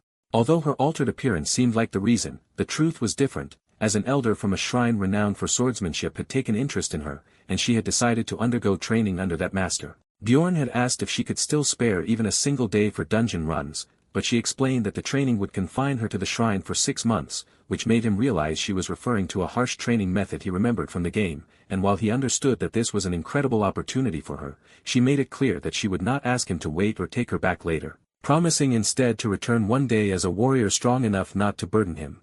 Now left alone, Bjorn sat drinking, processing her departure and acknowledging that he had no right to stop her from pursuing her own path, while memories surfaced of her struggles, including how she had once been forced to submit to a plunderer and had been left beaten and humiliated, and even during their recent battle, she had been unable to contribute as much as she wanted, making him realize that all those frustrations had likely driven her decision. Determined to move forward, Bjorn resolved to find a new party member, though he also considered continuing alone for the time being, reminding himself that he was far stronger now than he had been just 2 months ago, especially after absorbing both the Corpse Golem essence and the Guardian Vampire essence, which had drastically increased his stats and regeneration, making it unlikely that any enemy on the second floor could match him. Even so, he understood that higher floors required teamwork, as the system of the labyrinth was designed around party-based combat and lacking certain roles could become fatal as difficulty increased.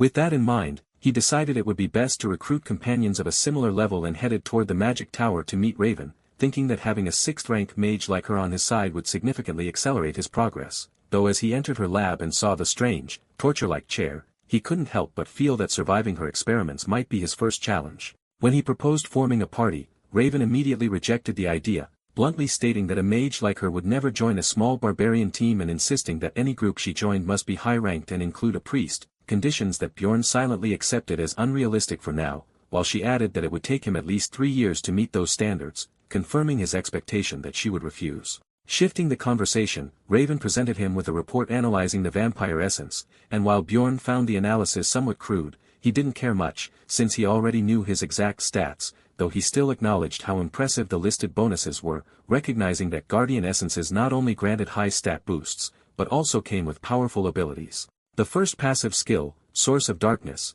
allowed him to resist death as long as his heart remained intact, while another active skill, Sacrificial Seal, increased his physical power based on how many living beings were affected by his blood. A third skill, Owner of Blood, enabled him to temporarily copy an enemy's ability by absorbing their blood, and the final skill, Immortal, dramatically boosted his regeneration as his health decreased. Reflecting on this combination, Bjorn realized that he had effectively stacked multiple regeneration-based abilities, making his growth rate far faster than anything he had experienced in his 10 years of playing the game, and with that in mind, he decided it was time to head out again. However, just as he turned to leave, Raven stopped him abruptly and asked what he had shoved into the vampire's mouth during the battle, explaining that she had sensed a divine power at that moment. Bjorn immediately understood she was referring to the goddess Tears, but instead of answering honestly, he casually dismissed it, pretending she must have imagined it in the chaos, while even picking his nose to act indifferent.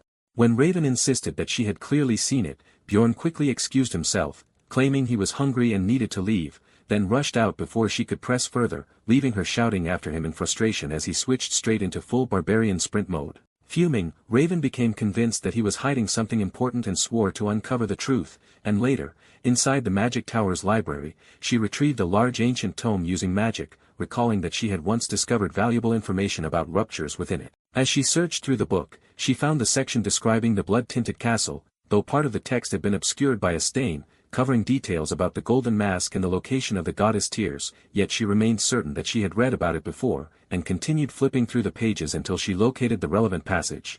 The text described goddess Tears as a consumable relic of unknown origin that released a powerful blessing when broken, and it further recorded that 150 years ago, a cardinal had used the last 3 known pieces during a dimensional crisis to save the Pope, making Raven realize with shock that the item was a genuine holy relic. As she compared the description to what she had witnessed Bjorn do, she began to question whether it could really be a coincidence, wondering how such a young barbarian could possibly know both the hidden location and the method of using such an item, and as her thoughts deepened, she found herself asking a single question: who exactly was Bjorn Jandel? The golden mask was an item obtained only by meeting special conditions after defeating the boss of the blood-tinted castle, and as Bjorn reviewed its properties, he recalled that it allowed the wearer to change their face for an entire month and could be used a total of 5 times. Back when he treated everything like a game, he had once sold the item for 500,000 stones without a second thought, since appearance meant nothing to him, but now, living in this world as reality and remembering how easily he had been falsely imprisoned, he began to see its true value as a tool for survival, especially if he ever needed to escape the city unnoticed. With that in mind, he decided to keep the golden mask instead of selling it. Later, inside a lively tavern, ordinary patrons chatted among themselves, and one of them brought up recent news, asking if the others had heard what had happened, which quickly led to the revelation that the explorer clan Crystal Union had completely disbanded, a statement that immediately caught the attention of a white-haired elf woman nearby. She reacted with bitterness, commenting on how shocking it was for such a powerful clan to disappear overnight, while the narration explained that Crystal Union had rapidly grown by establishing a messaging network using magic stones, providing useful services for explorers on the first floor. However, others in the tavern dismissed the clan harshly, saying they had always disliked how Crystal Union pretended to act like proper explorers, while the elf woman reflected on how the group had originally supported commoners struggling with taxes, but had gradually become corrupt, eventually exploiting outsiders and committing repeated crimes against beginners. She remembered what they had done to her own sister as one of their many atrocities, and admitted that without Bjorn's intervention, something terrible would have happened during that incident. She had once considered taking action against the clan herself, but now she was hearing that someone else had already destroyed them, which made her listen more carefully as the story unfolded, and when she heard that their downfall was caused by a barbarian, her interest sharpened immediately. The gossipers went on to describe how this barbarian had escaped imprisonment, cleared his name, and even taken the district manager's daughter hostage during the incident, which ultimately led to the reconsideration of the anti-plunderer law. And the most shocking detail of all was that this so-called barbarian of freedom was only a 9th-rank explorer who had just completed his coming-of-age ceremony. Hearing all of this, Teresia began to suspect that the rumored barbarian might somehow be connected to her, but she initially dismissed the idea as too unlikely, only for doubt to creep back in as she questioned whether that barbarian was truly dead, and when she thought it through again, she realized that if the barbarian of freedom really was that same person, it would explain his week-long disappearance. As she reached for a door, she hesitated, uncertain whether what she was about to do was the right choice, but eventually entered Erwin's room, where she found her sitting on the bed surrounded by flickering elemental flames, tense and guarded, silently watching her approach. Teresia gathered her resolve, troubled by how she would break the news to her. Meanwhile, at the Guildhall counter, a receptionist asked Bjorn what he needed, and he stated that he wanted to recruit a party of at least 4 explorers capable of tackling the 3rd floor or higher, prompting the clerk to request his identification and details, which he provided without hesitation. As she reviewed his information, she noted that Bjorn Jandel was ranked 7th, but then suddenly paused in shock as she noticed something unusual. He had been assigned a rare 5-star rating. Confused by her reaction, Bjorn asked what that meant, but the flustered clerk quickly brushed it aside and handed him a list of suitable teams instead, making him suspect that the 5-star designation was some kind of special guild classification, though he decided not to dwell on it as long as it worked in his favor. Just then, he sensed someone approaching, and a familiar dwarf enthusiastically called out to him, recognizing him immediately despite his updated rank, confirming that it really was him. Sitting together at a tavern, Bjorn greeted Hickarad, who explained that they were waiting for one more person to join them, mentioning that the final recruit was apparently a mage, which in his mind already secured the strength of their party. Bjorn was surprised by the idea that such a rare role would join them, and as Hickarad waved toward the newcomer, Bjorn found himself wondering who it could be, still finding the situation hard to believe. Soon, a cheerful man in robes approached them with a spellbook in hand, greeting both Bjorn and Hickarad enthusiastically and introducing himself as Lior Dwaki, stating that he had come specifically to join their party. Hickarad welcomed him warmly and asked if he was the mage assigned by the guild, while Bjorn, still skeptical, concluded that Dwaki must indeed be the one they were expecting. Hickarad introduced himself as a 6th-rank explorer, and Dwaki proudly revealed that he was an 8th-rank royal mage, which shocked Hickarad, as it meant he served the royal family of Rafdonia rather than being affiliated with the Magic Tower or the guild.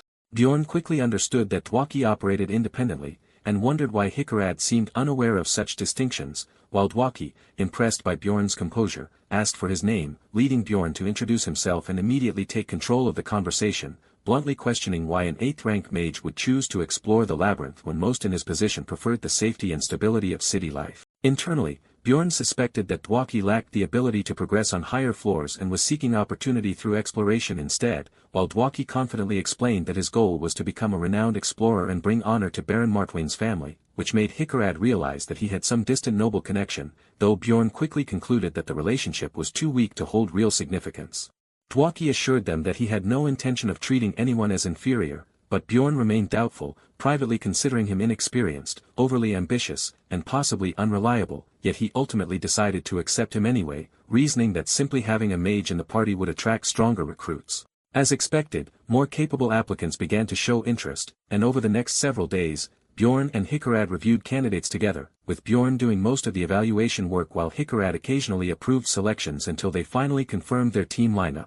With the party now complete, they also upgraded their equipment, and Bjorn proudly showcased his new armor and shield, later visiting the library where the blue-haired receptionist silently stared at his flashy gear and asked what he was wearing, prompting him to eagerly explain that it was Latinium armor along with a matching shield, even demonstrating his new expandable backpack and boasting about the increase in his carrying capacity. The receptionist, unimpressed, simply stated that there had been complaints and ordered him to remove his armor inside the library, leaving Bjorn to conclude that she clearly had no appreciation for his enthusiasm or jokes. Later, Bjorn walked through the city streets in simple casual clothes, blending in far more easily than before, when something unusual caught his attention, prompting him to turn into a narrow alley where he spotted a pitiful sight, a barbarian slumped against the wall, looking weak and completely unarmed. That alone was enough to alarm Bjorn, because among barbarians, even the poorest always carried a weapon, and seeing one without it was practically unheard of. He approached carefully and addressed the man, whose fearful eyes immediately locked onto Bjorn's armored figure, clearly intimidated, but Bjorn calmly reassured him that he meant no harm and asked why he had no weapon and what he was doing there. The man stammered nervously, explaining that he had sold his weapon because he had no money left, and as Bjorn listened, he couldn't help but notice how strangely polite the man sounded for a barbarian. Connecting all the clues, Bjorn quickly reached a conclusion: this wasn't a normal barbarian, but another player like himself. He introduced himself as Jandel's son, Bjorn, and the man replied hesitantly that he was Lien's son, Tarakan, which only confirmed Bjorn's suspicion further, leading him to internally label Tarakan as an evil spirit inhabiting a barbarian's body. Later, at a tavern, Tarakan devoured the food Bjorn had bought him with desperate hunger, tears forming in his eyes as he repeatedly vowed never to forget this kindness, while Bjorn observed that Tarakan had reached adulthood only a month before him, making their circumstances oddly similar. As Tarakan explained his situation, Bjorn pieced everything together, realizing that despite entering this world, Tarakan had never even stepped into the labyrinth, instead getting lost and avoiding it entirely. Bjorn immediately assumed the truth that Tarakan had fled out of fear of monsters, reasoning that slipping away from the crowd of excited barbarians on the first day would have been easy, and from there, Tarakan had likely tried to survive in the city, but failed to find work due to discrimination against barbarians. This led Bjorn to question whether players were truly the ones capable of opening the Abyss boss room, because someone strong enough to achieve that should have understood these hardships and still chosen to face the labyrinth. Pressing him further, Bjorn asked what Tarakan had done afterward, only to learn that he had continued avoiding the labyrinth entirely, which shocked him, leading him to scold Tarakan for skipping it again, while Tarakan argued that he couldn't fight monsters without a weapon. Bjorn snapped back, pointing out that he should have entered when he still had resources, wondering whether he had even played the game at all, and eventually learning that Tarakan had been kicked out after running out of money. Everything after that matched Bjorn's expectations: months of suffering through cold, hunger, and illness, all while being rejected even by other barbarians, and as he listened, Bjorn couldn't help but wonder how someone so helpless had even survived for 3 months, realizing that if he himself had run away in fear on the first day, he might have ended up exactly like Tarakan. After finishing his story, Tarakan anxiously asked if Bjorn felt enough pity to help him, insisting that he still had knowledge of the labyrinth and could be useful as a guide, but Bjorn flatly rejected the idea of entering the labyrinth with him, and when Tarakan began to panic, Bjorn clarified that he would help in a different way. He handed Tarakan 150,000 stones and told him to buy a weapon and enter the labyrinth on his own, and although Tarakan was deeply moved and promised to repay him someday, Bjorn cut him off coldly, telling him to leave because he was tired. As Tarakan cheerfully agreed and tried to say he would visit again, Bjorn stopped him firmly, calling him by his full name and warning him that no matter what happened with the money, whether he wasted it or became rich, he was never to seek him out again. He made Tarakan confirm that he understood, and later, alone in his room, Bjorn reflected on the encounter, admitting to himself that his behavior had been harsh, and as memories of his past surfaced, he began to question whether they had influenced his decision. He considered that a purely logical person would call his actions foolish, while an emotional person might say he hadn't done enough, and in the end, he accepted that both perspectives were valid, even acknowledging that his actions might have been hypocritical, yet still believing that it was the best choice he could make. Time passed, and eventually the day came for entering the labyrinth once again, as the party stepped into the first-floor crystal cave, where Dwaki looked around in amazement and asked what they should do next, while Bjorn internally referred to him as an inexperienced 25-year-old 8th-rank mage, silently judging his excitement. Braun Rottmiller, a 34-year-old 7th-rank human explorer with 8 years of experience, suggested that they pause and assess their surroundings first, which Bjorn agreed with internally, considering Rottmiller the most balanced and sensible member of the group. Hikarode, the 6th-ranked dwarf explorer, stood as the team's leader, while Bjorn himself took on the role of the 7th-rank barbarian tank. The final member, Misha Karlstein, a 25-year-old 7th-rank beast human explorer with 5 years of experience, spoke in a peculiar way, ending nearly every sentence with Nia, claiming it was simply part of her nature, making her unlike anyone Bjorn had ever met. Hikarode jokingly referred to her as a princess, which she immediately rejected while threatening him in annoyance, and as Bjorn watched the interaction, he vaguely recalled that she might actually be the 13th princess of some tribe, though he couldn't remember the details clearly. Rottmiller soon signaled that it was time to move, instructing everyone to stay close together as they advanced through the cave, his focus fixed on the guiding instrument in his hand as he carefully led the way. Thanks to Rottmiller's navigation skills, they managed to reach the portal to the second floor in just 10 hours, which was an impressive pace, but upon arrival, Rottmiller noticed that another party had already reached it before them, leaving him slightly frustrated despite knowing they had moved efficiently. Bjorn, on the other hand, considered their time more than acceptable and silently appreciated Rottmiller's guide-type ability that allowed him to sense the direction of portals, finding himself pleasantly surprised by the ranger's competence before giving the order for the team to proceed through the portal. Even so, he couldn't help but feel a slight regret at missing the experience reward for being the one to open it, recalling how he could have exploited a known trick he once used with Enter to gain extra experience, but deciding against using it now since he didn't fully trust his current teammates yet, resolving to save that method for a time when he could rely on his party completely. As they stepped through, a system message announced their arrival in the beast lair on the second floor, and the group entered a foul-smelling valley filled with decay where Bjorn immediately recognized that this region connected to the eastern side of the first floor and was dominated by beast-type monsters. The stench hit them instantly, and Hikarad checked on Dwaki, who was already struggling, gagging and begging him not to talk while he tried to hold himself together, while Misha loudly complained about how filthy everything was. Bjorn himself noted how overwhelmingly disgusting the environment was, the smell alone making it difficult to endure, and he briefly checked on Rottmiller, wondering if his smell-based essence made things worse, but Rottmiller calmly replied that he was used to it and warned everyone to stay close, due to the many hidden waste puddles scattered throughout the terrain. As they moved forward, their boots squelched through the muck, the party navigating the maze-like valley where there were no traps, but where a skilled pathfinder like Rottmiller was essential. And although the monsters here were relatively weak compared to their combined strength, the team easily cut through them, slaughtering packs of great razor-mane wolves and steadily gaining small amounts of experience. They continued their advance, taking down various beasts such as werewolves, saber-toothed tigers, and wall moles, accumulating more experience with each encounter, and by nightfall, they established a routine thanks to Dwaki's alarm spell, which allowed them to rotate 4 guards while he himself enjoyed a full 6 hours of uninterrupted sleep. Even so, Dwaki questioned why such precautions were necessary when his alarm magic was already active, but Hikarad explained that the spell only detected monsters, not other dangers, emphasizing that in the labyrinth, other explorers were often far more dangerous than any creature they might face. Hearing that, Dwaki grew uneasy and asked if it was really true, but Hikarad simply told him to rest, assuring him that he didn't need to take a watch. While nearby, Bjorn silently observed the exchange, forming a quiet conclusion in his mind that this expedition might very well be their last one with Dwaki. On the second day, shortly after midday, Rottmiller pointed ahead and informed the group that the portal to the 3rd floor was just up ahead, where they planned to begin hunting 7th to 8th rank monsters. Bjorn reflected on what awaited them, recalling that the 3rd floor, Pilgrim's Passage, was a massive shared map that connected multiple second-floor routes into one central area, and he knew that their starting position would depend entirely on where they entered from, silently hoping they would land in a favorable location. Misha, curious, asked Bjorn if he had ever been to the 3rd floor before, and he confirmed that he had, which prompted her to mention that it had taken her an entire year to reach that level, leading Bjorn to ask how long it had taken her to reach the 4th floor. She estimated around 2 years, and Hikarad casually remarked that his own progression had been similar, which annoyed Misha, who pointed out that Bjorn had already reached a high level much faster despite having less experience, while Hikarad jokingly attributed it to her background. Before the exchange could escalate, Rottmiller sharply told them to stop arguing, and both Misha and Hikarad quickly apologized, though Bjorn could sense that Rottmiller was more irritated than usual, understanding that as the only pathfinder in the group, he was carrying a heavy responsibility and had little patience for distractions.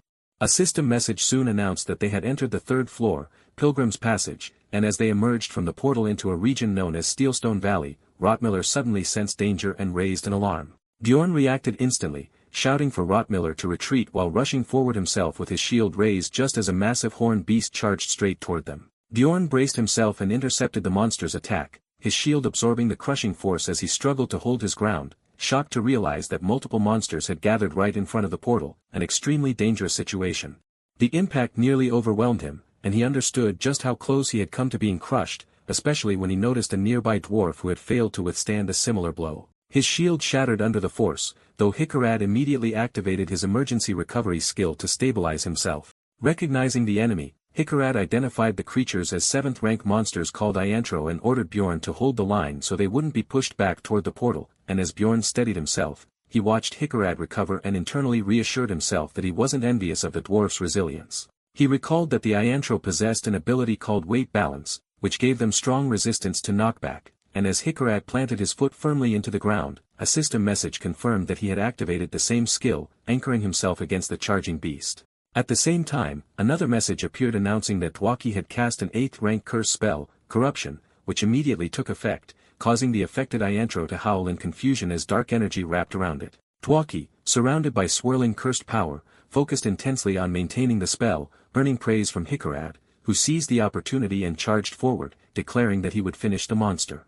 With Dwaki preparing additional support, the battered creature was overwhelmed and blasted away by their combined assault. Meanwhile, Misha suddenly warned that one of the monsters was still alive. She leapt into action, launching herself from above while calling upon her essence, diving toward the remaining Iantro and delivering a powerful slash across its flank. The beast let out a final scream before collapsing under the attack, and a system message confirmed its defeat, along with the experience gained. As the fight ended, Bjorn began to question why such monsters had been waiting right at the portal, and he immediately asked Rottmiller if he could detect any other people nearby, prompting the ranger to activate his body warmth detection skill. A system notice confirmed the search, and the thermal scan revealed no one in the immediate vicinity, leading Rottmiller to report that the area was currently clear.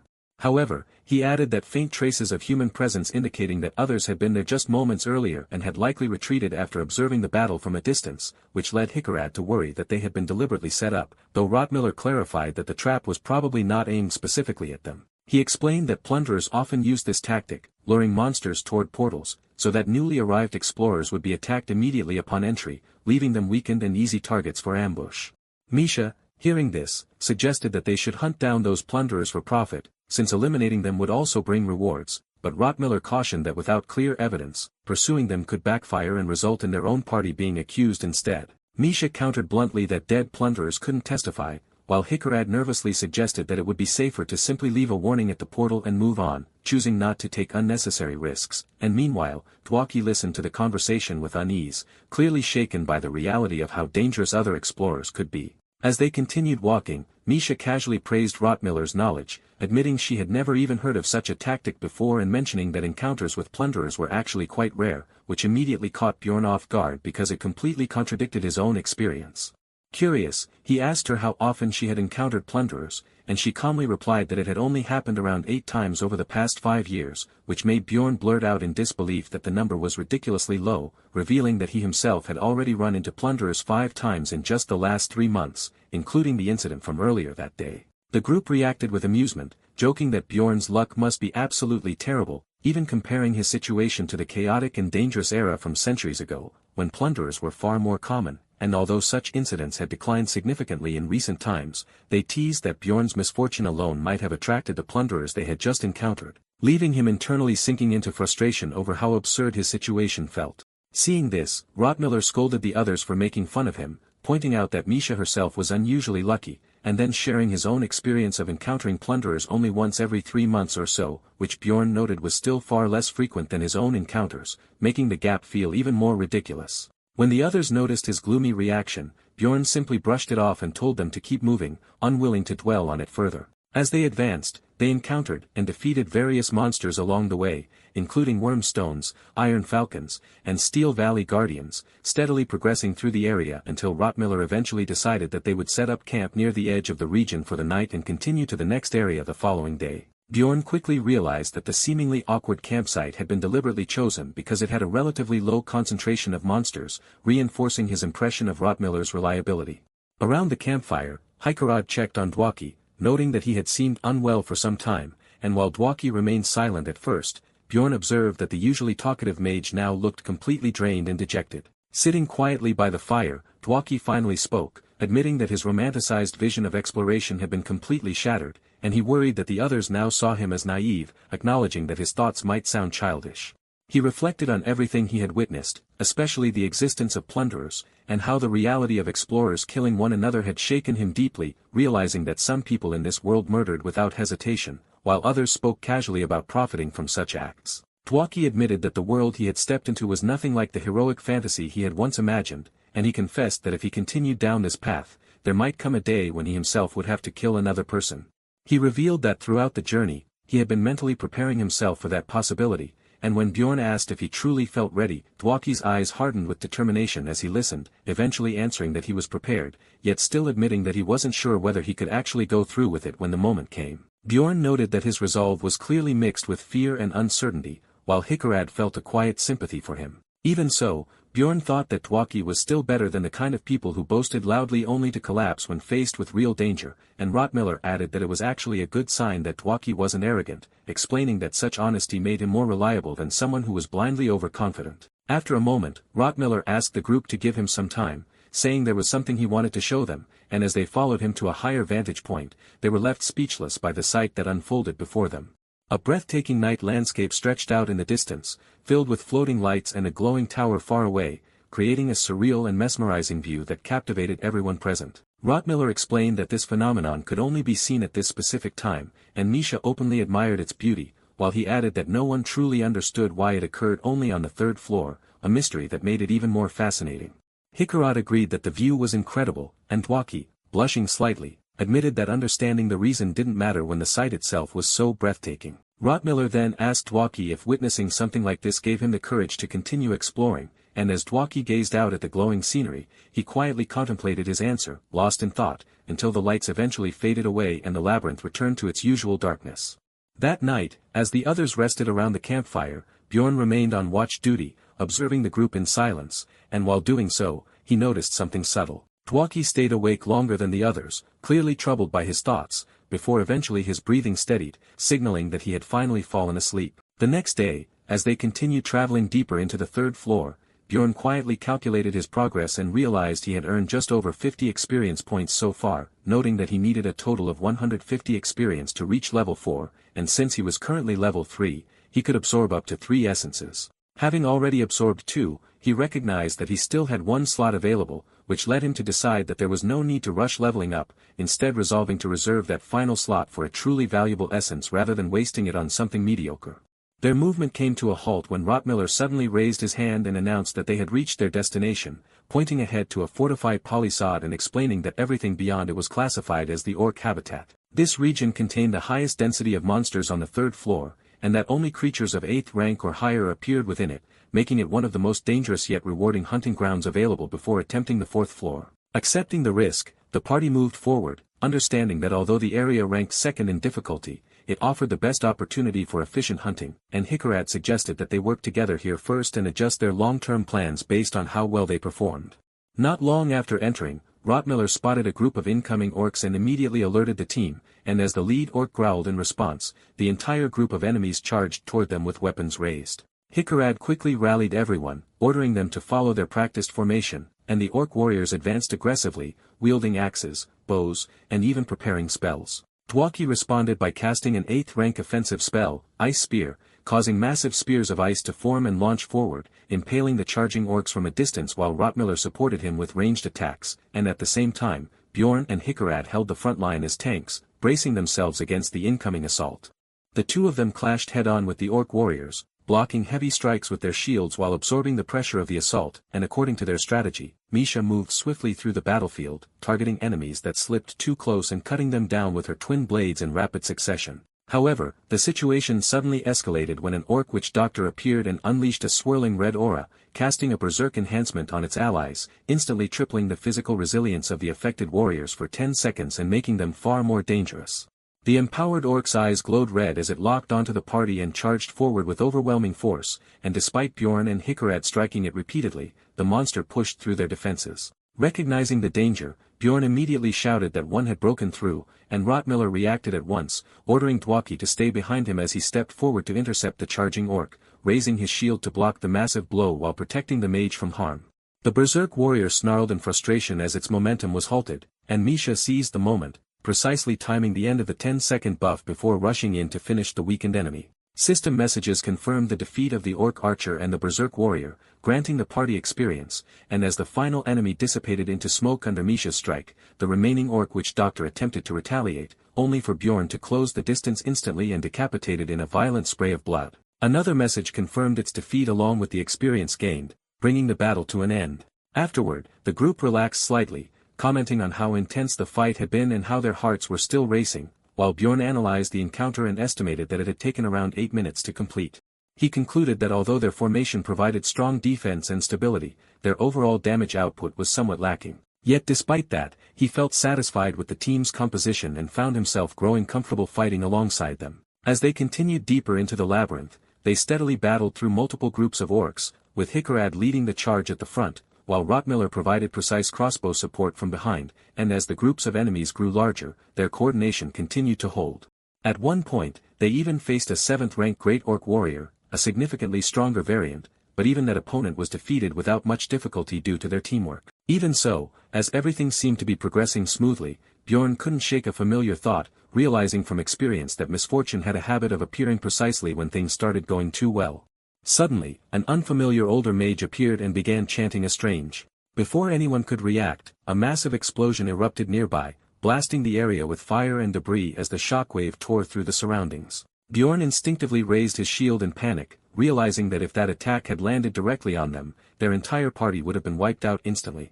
As the smoke slowly cleared, a lone figure stood calmly before them, and the old mage declared that the orc habitat belonged to the Jarwi clan, ordering them to leave immediately. Bjorn immediately recalled from his knowledge of Dungeon and Stone that while it was originally a single-player game, clans in this world could claim regions of the labyrinth and restrict access to hunting grounds, though such territorial control required significant power and effort and was usually reserved for boss zones or areas with rare monsters. Because of that, he couldn't understand why a powerful clan would bother claiming a relatively ordinary third-floor field.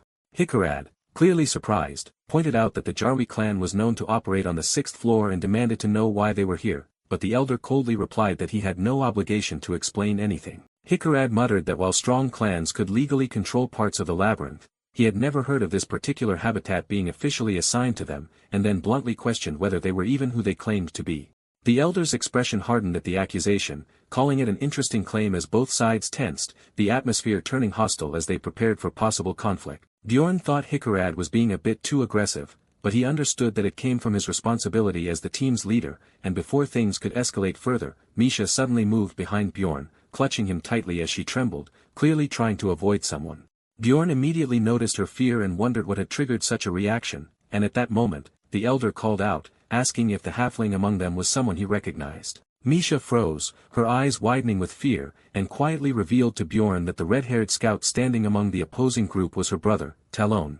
The moment she acknowledged him, Talon snapped at her angrily, telling her not to call him her brother in public, forcing her to hurriedly apologize.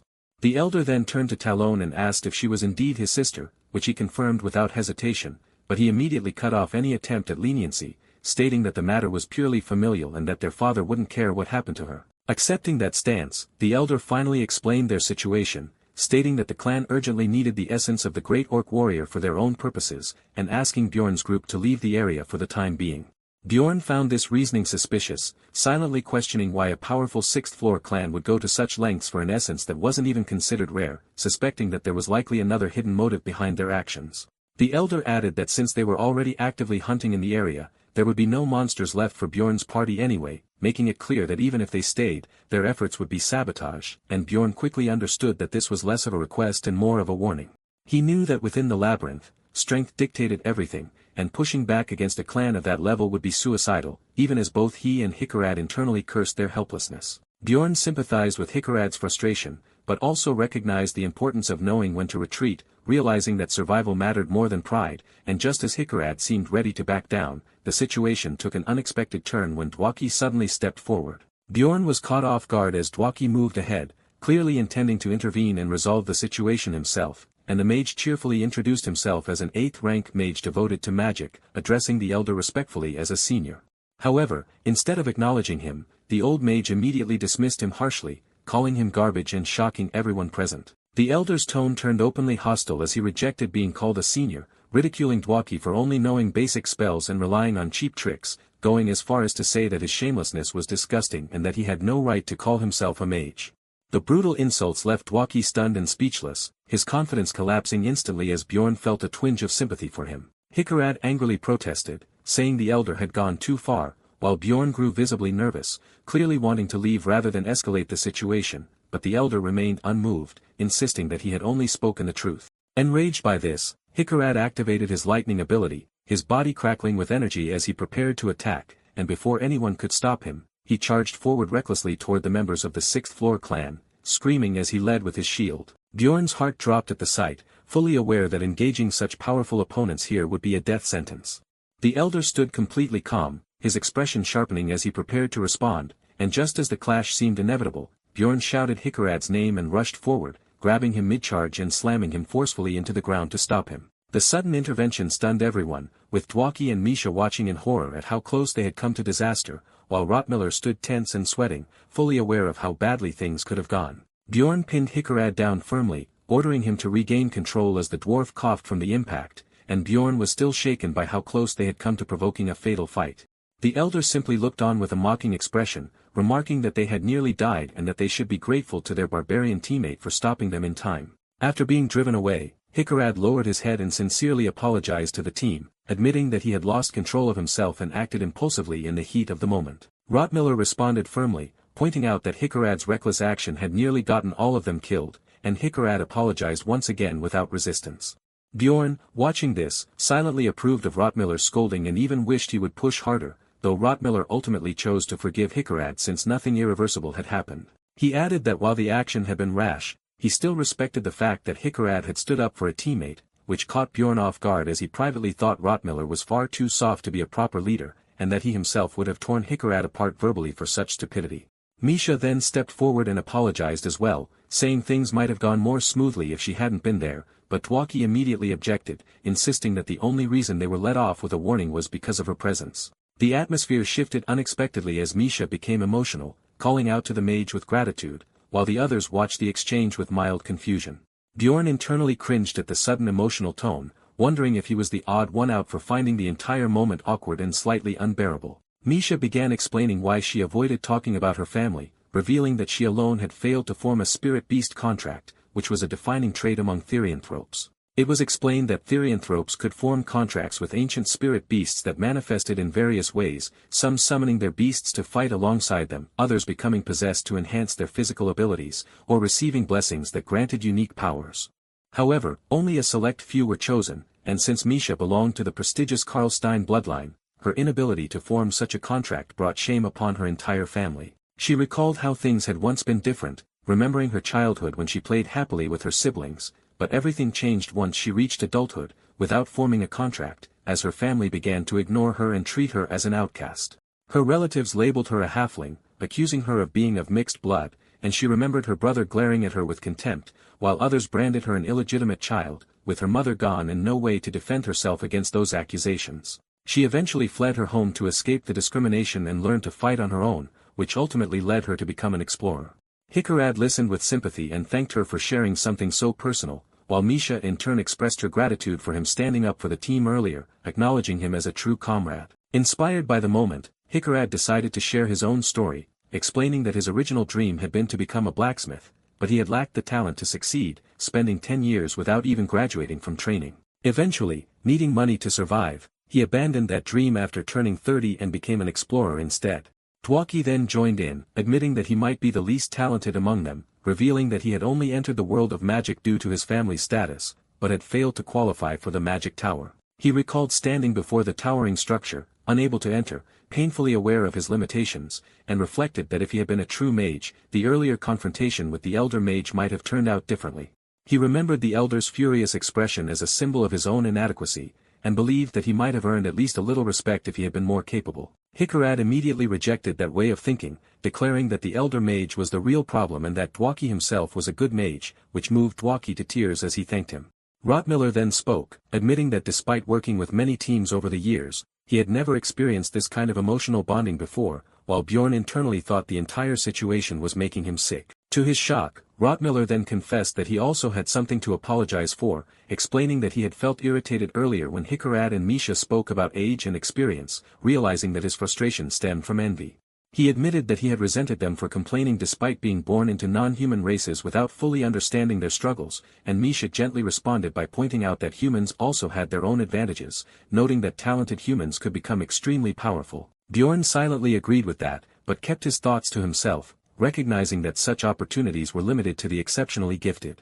Hikarad then lightened the mood by joking that their group was basically a team of misfits or halflings in their own way, suggesting that they should look out for one another, and everyone agreed, resolving to support each other as they continued their journey together. Then, as if on cue, all eyes turned toward Bjorn, silently expecting him to share something as well, and he immediately felt cornered, internally panicking as he tried to come up with something to say, completely unaccustomed to this kind of group confession.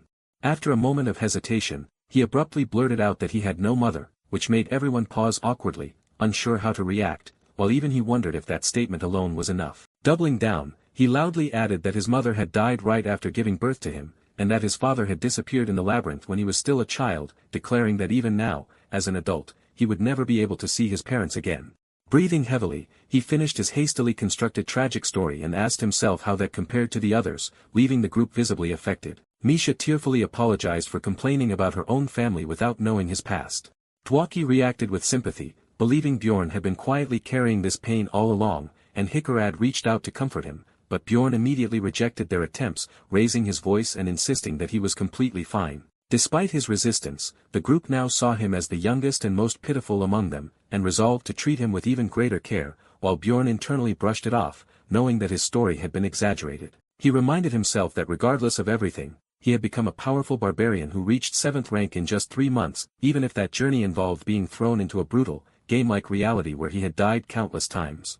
Just then, Misha suddenly noticed something off about him and called out, assuming he was still affected by thoughts of his mother, while Bjorn inwardly sighed at how absurd his situation had become. Rotmiller quickly shifted the conversation, asking what their next move should be and suggesting that they head toward the witch's forest. Bjorn immediately reacted internally to that suggestion, while Misha proposed an alternative route, only for Rotmiller to point out that it would take 6 days to reach. Tawaki then suggested that they could simply advance to the 4th floor, though he admitted it might not be ideal for close combat fighters, and Hikarad firmly opposed the idea, insisting that it was too early and warning that many teams underestimated the 4th floor and ended up dying because of it. Bjorn recalled from his own knowledge that the witch's forest was not an efficient hunting ground and was typically visited only when necessary, realizing that Hikarad's true concern was the danger of the 4th floor. The narration elaborated that while the 4th floor mostly contained 7th and 8th rank monsters similar to the 3rd, it also had the potential to spawn extremely dangerous 6th rank creatures, which were rare, but almost guaranteed to be encountered eventually if one spent enough time there. Bjorn remembered how often he had died on that floor in the game due to lack of preparation, which made him understand Hikarad's caution. Even so, Bjorn stepped forward and stated firmly that they should challenge the 4th floor, arguing that their current team, with 2 strong tanks, was capable of handling it. He believed that with his newly acquired vampire essence and their overall composition, they could at least survive an encounter with a 6th rank monster, and although he acknowledged that their damage output was not ideal, he trusted that the mage and the experienced members could make up for that weakness. Misha and Tawaki exchanged uncertain looks, clearly nervous about following a barbarian's judgment, but after some discussion, they admitted that his reasoning made sense, which prompted Bjorn to snap that he could hear everything they were saying. Hikarad still looked uneasy, but eventually suggested settling the matter with a group vote, and as the narration skipped ahead, it was revealed that a decision had been reached. In the end, the party agreed to take the risk and move forward together to challenge the 4th floor. On the 3rd day inside the labyrinth, Rotmiller told the group it was time to make camp for the night, but Hikarad suggested pushing forward, since they still had energy left, only for Rotmiller to explain that a better campsite was still hours away, making it more efficient to rest where they were. Bjorn noted the time was exactly 9 p.m., the same as the previous nights, and realized that Rotmiller had been carefully pre-planning each stop by calculating distance and travel speed in advance, which impressed him deeply. Later, when Bjorn asked about the plan for the next day, Rotmiller replied that they should reach the witch's forest before noon, and Bjorn mentally compared him to a human GPS, finding his consistency and experience reassuring, as Rotmiller advised everyone to get proper rest before the difficult day ahead. Around the campfire, Misha volunteered to take the first watch and wished everyone good night as the rest of the group settled down. Sometime later, Bjorn was suddenly awakened by Rotmiller calling his name and still half asleep. He assumed it was his turn for watch, but Rotmiller immediately clarified that wasn't the case and warned him that trouble was approaching, not just from monsters, but from other people as well. As Bjorn focused, he realized that both monsters and explorers were indeed drawing near, and faint screams for help echoed through the forest as if someone was fleeing from danger.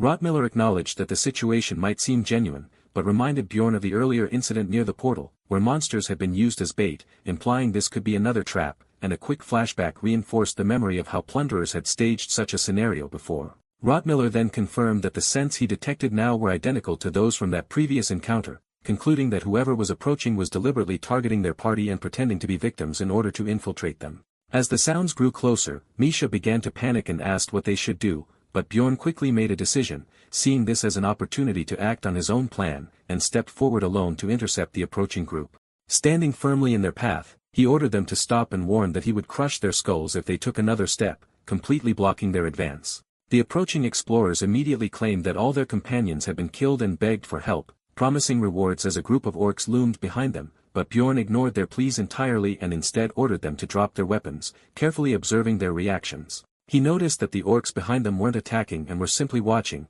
likely reassessing the situation now that more people were present, which only made Bjorn more certain of his suspicions and simplified his strategy. He gave the group a final ultimatum, disarm or leave, and after a moment of tense hesitation, the leader panicked and agreed, quickly throwing down his sword and pleading for assistance. Bjorn calmly instructed Rottmiller to collect all their weapons, and Rottmiller complied without hesitation, while one of the orcs clicked its tongue in visible frustration before the entire group of monsters began to withdraw silently into the forest. Shortly after, a blonde, beautiful woman stepped forward and formally thanked them, introducing herself as Elisa and claiming that Bjorn had saved their lives, while the artist highlighted her revealing outfit as Hickarad awkwardly cleared his throat in response. Hickarad introduced himself politely and expressed sympathy for their situation, clearly affected by her presence, while Bjorn internally noted that the dwarf had already fallen for her appearance. The two men accompanying her introduced themselves as Taysen Irita and Hans Argo, and upon hearing the name Hans, Bjorn recalled that a plunderer from his very first labyrinth expedition had shared the same name, finding the coincidence unsettling.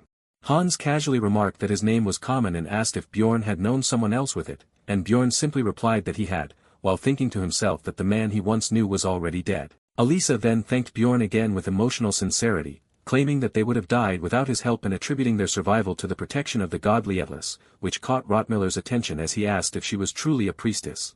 She proudly confirmed that she served the light goddess, who governed exploration and relationships, speaking confidently about divine guidance. But despite this, Bjorn remained unconvinced and inwardly dismissed her as a plunderer, pretending to be something she wasn't.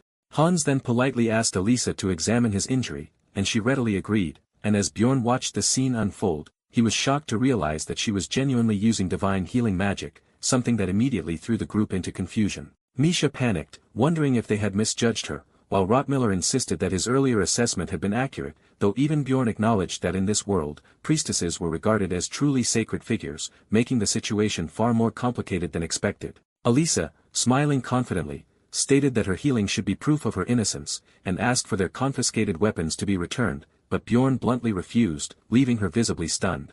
He explained that her status as a priestess might matter to humans, but barbarians followed their ancestors and were not bound by the same reverence, making it irrelevant to him. Instead, he demanded that they pay the reward for being saved first, seeing no reason to change his stance, even if she truly possessed divine power.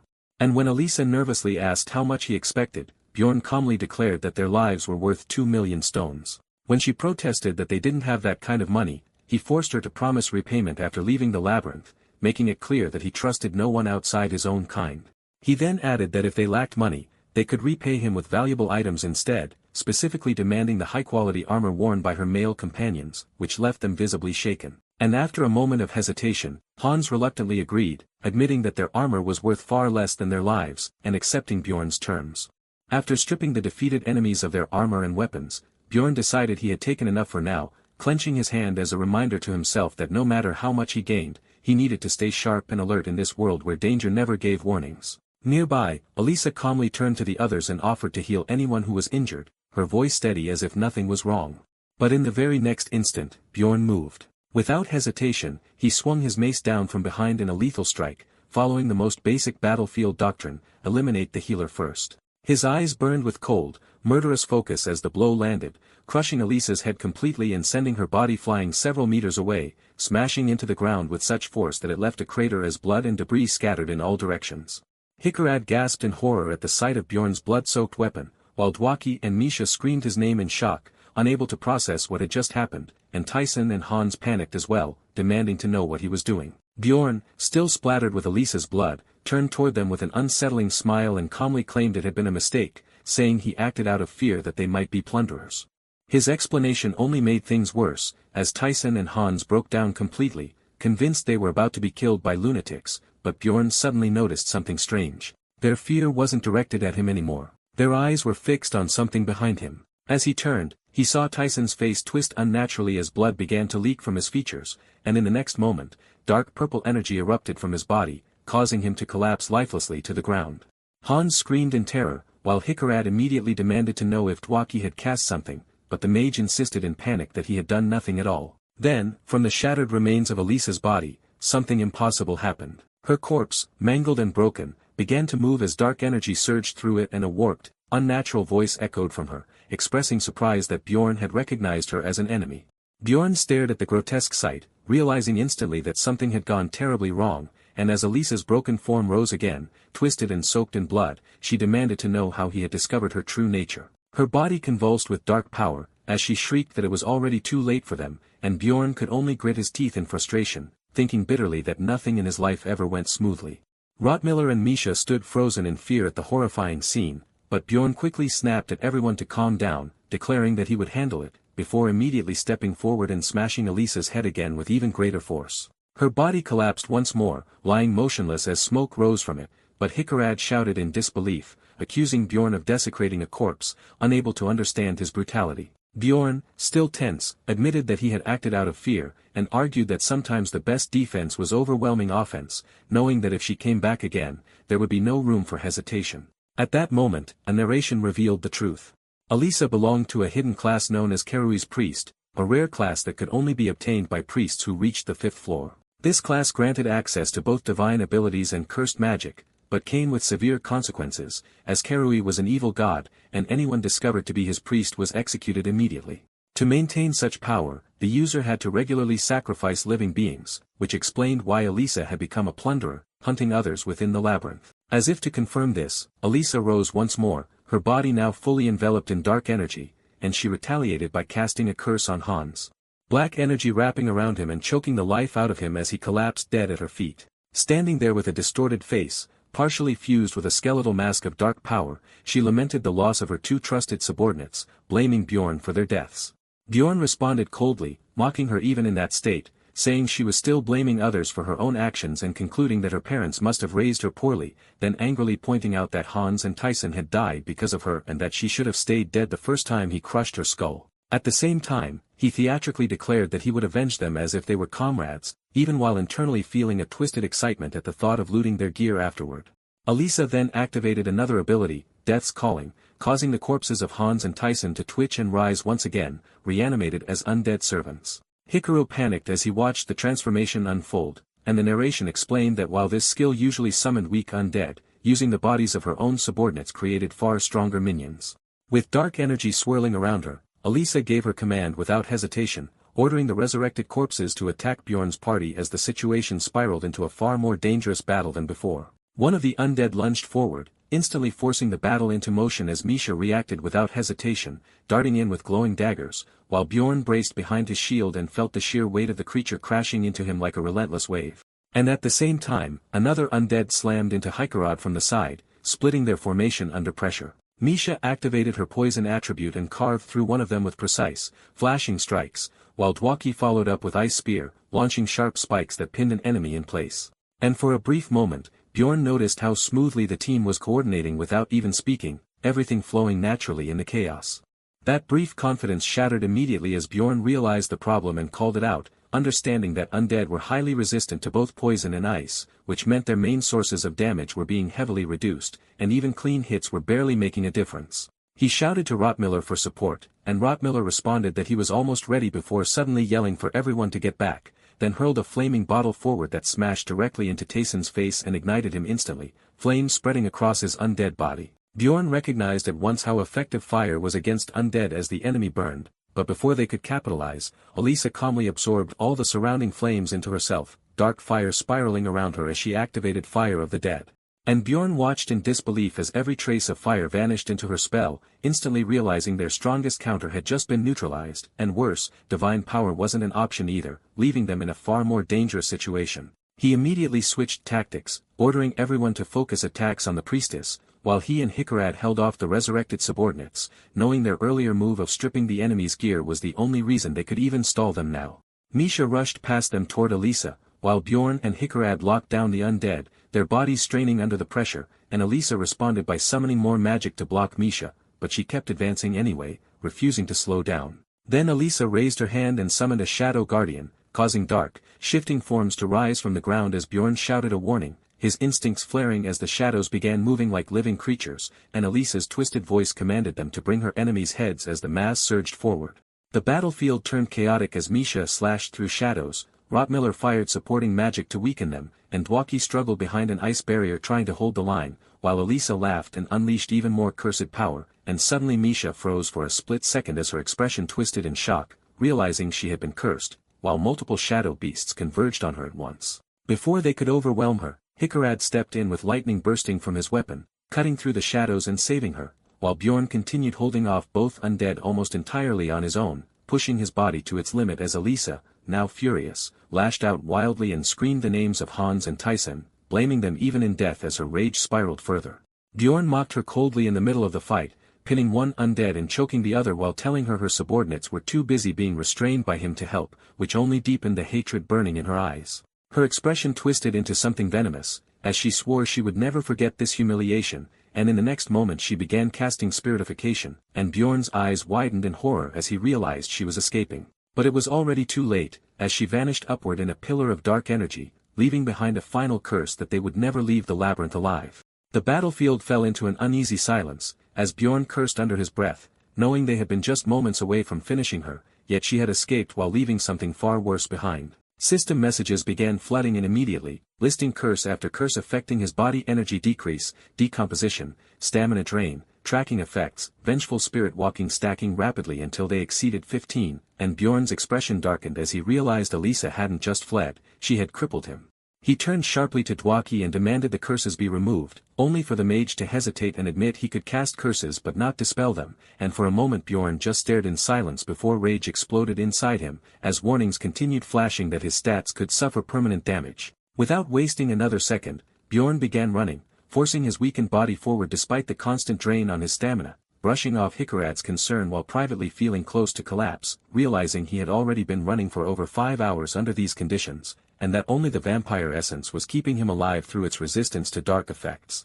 While the others were only lightly affected, he alone carried the full weight of Elisa's curse, more than 15 stacked effects draining him relentlessly, and he calculated he had maybe 30% stamina left before his body would give out entirely. Rottmiller urged him to hold on, saying they were almost there, and through his blurred vision, Bjorn finally saw their destination ahead, a corrupted region marked by faint purple lights and an eerie atmosphere, with an ominous crow perched nearby as if watching them, and the boundary revealed itself as the Witch's Forest, a memory from earlier resurfaced, back when they sat at the campfire and discussed Elisa. When Bjorn explained that a Karui's priest possessed power comparable to a fifth-floor explorer, and could have wiped them out if not for their earlier preparation, and he had already concluded then that she would come after them again before they could escape, he had warned them about the danger of being ambushed from behind while fighting monsters, and made his decision without hesitation, and now, with curses eating away at his body, and no time left to hesitate, that decision became reality. They had no choice but to move forward into the Witch's Forest. The narration explains that the Witch's Forest near the portal to the 4th floor is filled with high-rank monsters, mostly spiritual types, making it poorly suited for a warrior-heavy party like theirs, yet it is still their best option at the moment. As they step into the area, a system message appears stating that all status effects except field effects are removed. Misha reacts immediately in surprise, saying her body suddenly feels lighter, and Rottmiller confirms that the previous curse has completely disappeared. Rottmiller admits he did not expect Bjorn to use the forest terrain so effectively, and questions how he could know about this place on his first visit to the Broth 3rd floor. Bjorn casually claims he studied it in the library, while internally noting how perceptive Rottmiller is. Misha and Dwaki laugh at the excuse, openly mocking the idea of a barbarian reading books, but Bjorn simply ignores them and stays focused. Even though the priest's curse has been removed, Bjorn quietly reflects that a field effect is now active in the forest, meaning the danger has only changed, not disappeared. A new abnormal status effect is announced, and Misha is the first to feel it, her body tensing as panic creeps in. The forest suddenly erupts with voices screaming for them to die, the surroundings twisting under a purple glow as the environment distorts unnaturally. Bjorn hears a constant barrage of murderous insults and slurs echoing around him, but he quickly judges the effect to be relatively weak as a mental attack on himself, even though the same cannot be said for the others. He notices his companion struggling, especially Misha, who breaks down and asks how he can endure such relentless abuse, and he casually replies that it is still tolerable. He observes that the 3 members who have prior experience in the Witch's Forest managed the harassment better, but Dwaki is in far worse condition. Vomiting in response to the overwhelming sensory distortion, Bjorn, instead of being shaken, finds the field strangely fascinating, analyzing how the hallucinations and warped perception make the world bend like a convex mirror, distorting both direction and depth. Even so, he checks whether Dwaki can still cast spells, and the mage weakly insists that he can, though Bjorn can't help but internally complain that mages always seem to have fragile stomachs. Rottmiller suggests they take a short break to adjust and recover, since they are already exhausted from the previous night, and Hikarad offers to stand watch while the others rest. As Bjorn lies down, He curses under his breath at how rough the situation has become, only for Hikarad to hesitantly bring up Elisa, whom Bjorn immediately refers, "Bitch Elisa." The dwarf awkwardly agrees the insult and begins explaining, recalling that when he went to the Explorers Guild to recruit teammates, a woman had persistently questioned him, and now he realizes that woman was likely Elisa.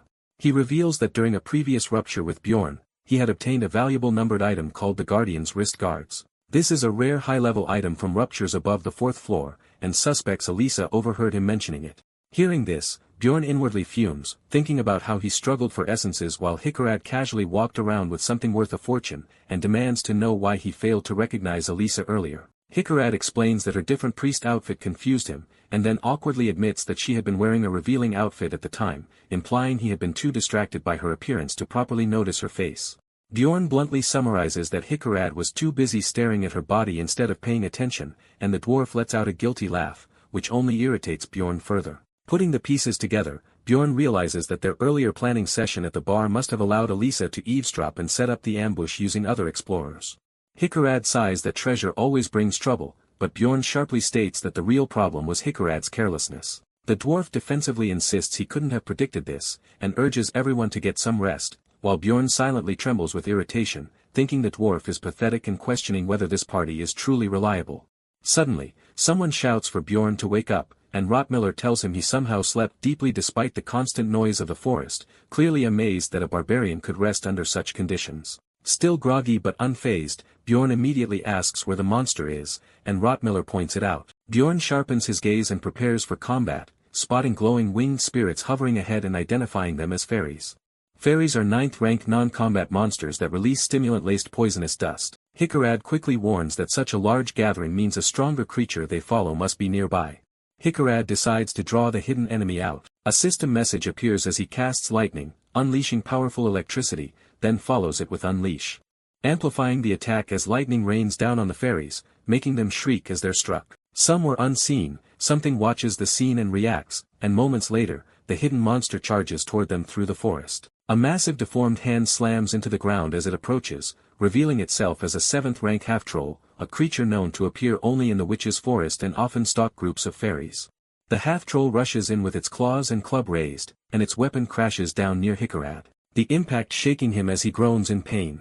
Bjorn immediately notices how much more it affects Hikarad compared to himself, and the forest's field effect amplifies pain for frontliners, making it especially difficult for warriors. While many monsters here resist physical attacks and rely on mental abilities, further complicating things as Dwaki continues casting. Finally, Dwaki completes his support spell, Freeze, Intensify, greatly boosting his next attack before casting an 8th-rank Ice Spear. The empowered spell strikes cleanly, freezing and killing the half-troll, earning them 3 experience points. As they inspect the corpse, they're disappointed to find no essence drop despite the effort, and Rottmiller quickly urges the group to move and leave the witch's forest for the 4th floor. But just as they prepare to leave, Rottmiller notices something unusual reflected in his eye, and spots another group of explorers approaching through the forest. At the front, Elisa immediately recognizes Bjorn's party, and loudly accuses them of murdering her comrades, rallying her escort of priests and warriors.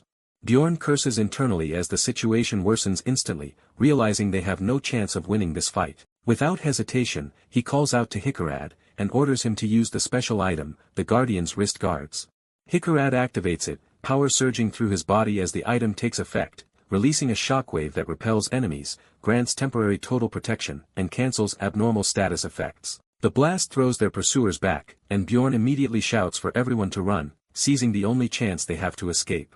As they flee through the witch's forest, Misha panics and asks how Elisa managed to follow them when this place was supposed to be safe. Bjorn quickly pieces the situation together in his mind, realizing that once they entered the forest, it should have been difficult to track them, which means Elisa must have recruited other explorers outside.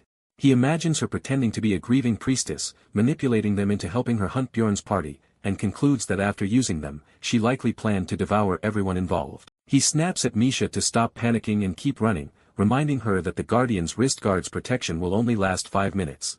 Soon after, a system message announces the effect ending, and the witch's forest field effect returns, pressing down on them again as they continue their escape. The scout is the first to detect enemy movements, and is responsible for guiding the team along optimal paths, using experience and knowledge.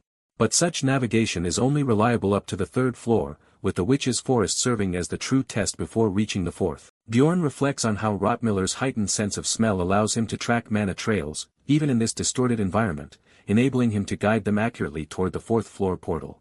Though he also senses that the enemy scout is just as skilled in closing the distance. Rottmiller warns that they need to increase their pace, and Bjorn realizes the situation has turned into a race toward the portal, but the entire team is already exhausted. Misha begins to struggle, clearly winded, and suddenly missteps, twisting her ankle badly before collapsing with a cry. Bjorn checks on her, and although she tries to brush it off as a cramp, he immediately realizes the injury is serious and that her ankle is broken. Without hesitation, he lifts her onto his back despite her protests and orders her to stay still, and she reluctantly agrees. Moments later, Bjorn notices that Rottmiller is no longer in sight and realizes they have become separated from the rest of the group. Misha panics, fearing they may have been split up permanently, and yells at him for not following the others, but Bjorn firmly refuses, telling her to stay quiet. He explains that in their current situation, moving blindly would only make things worse, and that it is safer to stay put and wait for Rottmiller, who will likely come back for them. Bjorn senses just how dangerous their situation has become, knowing that without a scout, navigating the witch's forest is nearly impossible. As they hide, Misha anxiously asks how long they have to wait, but before he can respond, a distant scream echoes through the forest. Bjorn immediately recognizes it as Hikarad's voice and realizes their team has been attacked. Misha begs him to go help, but Bjorn quickly shuts the idea down, reasoning that chasing the sound in this warped forest would only lead them astray, and that the others, if engaged in battle, would not be able to search for them anyway.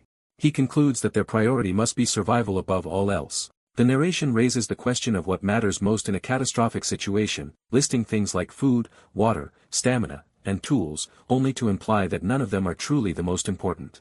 Bjorn arrives at the answer himself, above everything else. The one thing that determines survival is mental strength. Bjorn forces himself to keep moving while carrying Misha, pushing forward purely on willpower as she begins to despair, saying she cannot die meaninglessly after everything she has endured. He tells her to calm down and accept reality instead of denying how dire their situation is, but she tearfully blames herself for falling earlier. Bjorn snaps at her that if she truly wants to live, she needs to stop dwelling on the past, obey him, and focus on what matters now, then orders her to take a potion from his bag, drink it, and start walking on her own. She hesitates but agrees, and after some time, he finally allows a short rest. Catching her breath, Misha remarks that she thought she would die from drinking a potion while being carried by a running barbarian, and Bjorn checks whether her foot has recovered enough to fight.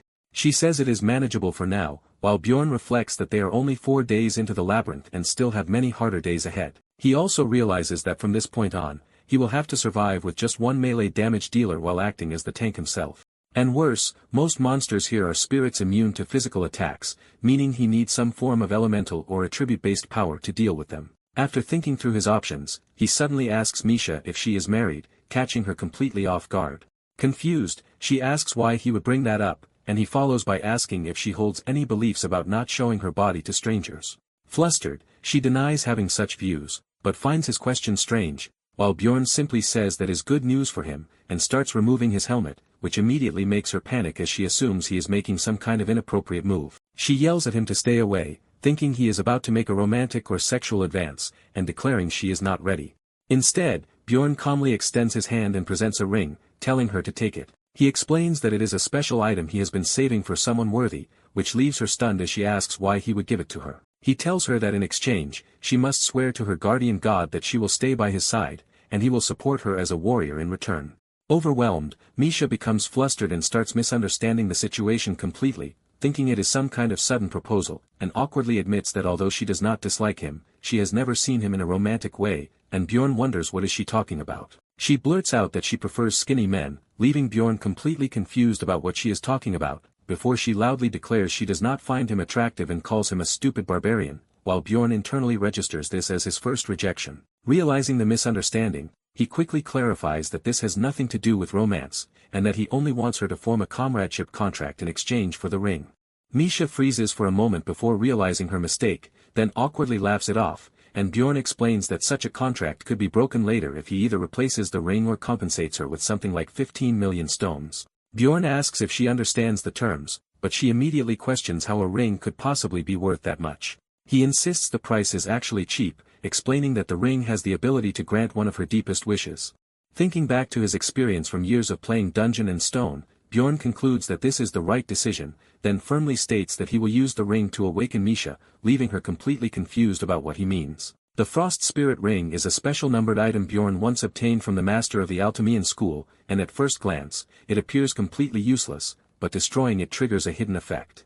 Back in his real world, RMC had tested it multiple times until he finally uncovered its conditions, learning that if a Therianthrope without a spirit beast contract wears it, a special event is activated. As the ring is destroyed, a system message appears announcing that the conditions have been met, and another reveals that Skadya, a glacial magical beast, has broken free from its seal. The moment unfolds as Skadya appears and offers a spirit contract to Misha Karlstein. Nervous, yet excited, she reaches out with the ring on her hand and accepts without hesitation, and the instant she touches the spirit, a surge of icy energy explodes outward, engulfing her in blinding light as the contract forms. A system message confirms the successful completion, and as the storm of magic fades, Misha slowly descends back to the ground, stunned at how easily it all happened. She looks at Bjorn in disbelief, asking what kind of ring could do something like this and why she had never heard of it, then bitterly wonders why her father never told her such a possibility existed. Bjorn calmly suggests her father likely didn't know either, explaining that even a mage had studied the ring for years before discovering its secret, which only makes her more curious about how Bjorn knew. Before answering, Bjorn awkwardly points out that she is still naked and tells her to get dressed first, causing her to panic as she quickly notices her state. He casually mentions that her clothes and newly looted gear are laid out nearby, and after she dresses, she realizes he has also changed equipment. Still flustered, she asks why she had been undressed in the first place, and Bjorn bluntly explains that he removed her gear to prevent it from being destroyed during the ritual, which immediately makes her lash out, bringing up his earlier strange questions on marriage. He calmly clarifies that he only asked about her personal situation because any partner might misunderstand seeing her like that, and although she yells that he should have warned her, he brushes it off, saying there was no time. Cutting through the argument, Bjorn reminds her that she owes him something, prompting her to hesitate before finally thanking him, though he complains it sounds half-hearted, forcing her to repeat it more properly. As she lowers her head, her tone shifts, and she calls his name more seriously before beginning to confess something personal. She reveals that she once attempted suicide, recalling the moment her father found her bleeding and saved her life, but instead of kindness, his first words were cold, telling her that if she wanted to die, she should do it in the labyrinth instead of disgracing the family. Bjorn internally judges her family as completely deranged, while Misha explains that this is why she came to the labyrinth, not to die, but to escape that toxic environment. She admits she once hoped that by becoming a successful explorer without a spirit beast, her father might finally acknowledge her, but now, looking at her new power, she feels that desire fading. Bowing deeply, she thanks Bjorn sincerely and vows never to forget what he has done, swearing by the guardian gods to stay by his side. The story then explains that spirit beast contracts usually grant one of three types of abilities: summoning, strengthening, or special power-based skills, but in Misha's case, something unusual has happened. Instead of a standard contract, her body has been permanently infused with Skadia, giving her a strengthening type ability. She demonstrates it immediately, unleashing a powerful icy punch that shatters a wraith in front of them and grants experience. Bjorn realizes that with Misha's new ice attribute, they finally have the elemental power needed to deal with spirit monsters, though she mentions that each strike feels strange, as if her body is not entirely her own yet. He understands that she is only at the first stage of her power and cannot yet channel it into weapons, meaning while she can fight, the witch's forest is still too dangerous for her alone. As more enemies begin to appear, Misha warns that their numbers are increasing and Bjorn immediately orders a retreat. Without hesitation, the two of them sprint deeper through the haunted forest, while Bjorn grimly realizes that their real struggle for survival has only just begun. Roughly 11 exhausting hours crawl by inside the witch's forest, and the grind feels endless as Bjorn and Misha keep pushing forward without pause. During that time, they constantly engage smaller groups, carefully evade larger ones, and end up slaughtering an insane number of monsters, including witch lamps, an owl bear, a die rotor, and several other twisted creatures, each kill giving only small bits of experience and red magic crystals that barely feel worth the effort. Eventually, Misha starts complaining about exhaustion while Bjorn keeps moving, still stopping just long enough to gather every fallen monster's crystal like a man obsessed with squeezing value out of pure suffering. Bjorn feels relieved they still haven't run into a 7th rank monster, notices there's been no sign of bitch Elisa, but that relief doesn't last long, because losing the Frost Spirit Ring has triggered the hidden passive from the corpse golem essence, and now his own acidic blood is slowly corroding his gear. His high-grade breastplate and shield are already dulled and damaged, and the thought of repair costs annoys him more than it should, especially since they haven't even found a single useful attribute essence despite all this fighting. When he looks at Misha, Her breathing is getting rough, and he realizes her fatigue is becoming serious, while his own survival odds in this hellhole feel like they've dropped to barely 30%. They've now been moving for over 12 hours, and the forest itself feels worse, the field effect getting stronger as if it's actively trying to crush them. Bjorn hands Misha a rope and tells her to tie it around her waist so they don't lose each other in the warped illusions, and she quickly understands why, securing it tightly while acknowledging the abnormal status effect she had heard about. That moment, the status witch's eye activates, and Bjorn immediately warns that from now on, they cannot afford to stop even for a second. The explanation is brutal and simple. If they stay still too long, a 7th-rank monster called Kanabara will inevitably spawn along with flesh-hungry hounds and hunt them down, and the longer they stay in the forest, the faster that death timer ticks. Time keeps slipping, and soon the system updates again. They've been inside for over 70 hours, and the field effect intensifies even more as Witch's Eye reaches level 5. By the 3rd afternoon, Bjorn realizes it's been more than 60 hours since they got separated from the rest of the team, and despite all their wandering, they're still completely lost. Ever since Witch's Eye activated, resting became impossible, because even a short pause would get them swarmed. And worse, killing one Kanabaro now takes longer than it takes for another to spawn, which means stopping equals guaranteed death. Their only adaptation has been that rope, a simple but necessary lifeline to avoid getting separated in the hallucinations. Misha begs him to slow down, and this time, he actually agrees, but as he watches her closely, it's obvious she's hitting her limit. Not from injuries, but from pure exhaustion. The rope keeps tugging at her waist every time he moves, and even at a slower pace, she struggles to keep up, which makes him realize she has been carrying most of the combat burden, while also enduring the mental strain. Without wasting more time, Bjorn unties the rope from her waist, and suddenly lifts her onto his back despite her weak protests, telling her to just accept it and rest. She doesn't argue this time, which tells him everything, and in a soft voice, she thanks him with her usual quiet Nia. Time drags forward again, and after more than 87 hours in the forest, Witch's Eye climbs to level 6, pushing everything into an even more dangerous state. For the last 17 hours, Bjorn has been carrying Misha almost non-stop, only putting her down when he absolutely has to fight, and even he can feel himself nearing his limits as the forest keeps whispering, mocking, and attacking his mind with constant hallucinations. Then suddenly, a woman's voice cuts through everything, soft, familiar, and dangerously real, questioning why he's still dragging Misha along like dead weight. Bjorn instantly recognizes the voice, and his stomach drops as the illusion takes the form of his ex-girlfriend, speaking to him like she's always been there. She tells him he's already fixed Misha's biggest problem, and doesn't need to try anymore, suggesting he abandon her, leaning into his thoughts, exposing his fears, his habits, even mocking how he never truly opens up to anyone. The illusion feels disturbingly real. Her voice, her touch, even the way she speaks lines up perfectly with his memories, and for a moment, his guard starts slipping. She presses closer, whispering that the others don't understand him, promising comfort, tempting him to let go, and Bjorn actually hesitates, even dropping his pack as the pressure builds. The illusion wraps around him, trying to pull him deeper, and for a split second, his mind starts to bend under it. But before anything happened, an icy fist smashes straight into the illusion's face, shattering it instantly. Misha doesn't stop there. She keeps attacking, freezing, and crushing the target with raw aggression, completely destroying the entity. She rushes to Bjorn immediately after, worried and slightly panicked, asking if he's okay while confirming she killed the enemy. The system message follows right after, confirming the captivation status has been removed, and identifying the attacker as a rare 8th-rank monster, a dryad, the one responsible for the illusion. Another message confirms the kill and the experience gained, and Bjorn finally understands that what he experienced wasn't just the forest's field effect, but a specific monster skill designed to trap him mentally.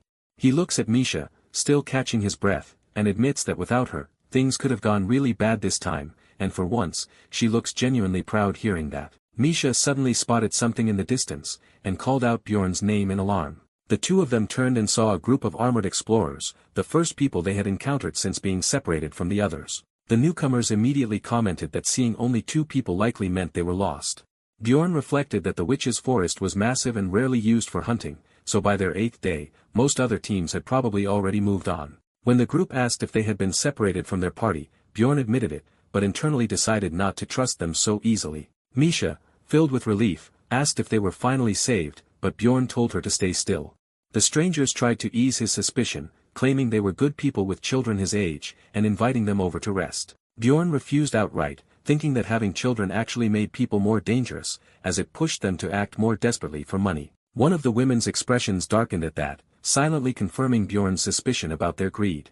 Misha, still confused, suggested the explorers might help them, but Bjorn sharply told her to stay quiet. He recalled that he had originally planned to ask any explorers he met for assistance, even offering payment. Hiring them as guides to escape the forest would have been a fair deal, but he knew he had to first understand what kind of people they were. He introduced himself as Bjorn, and the bearded leader responded by introducing himself as Hans Stove, the team's pathfinder.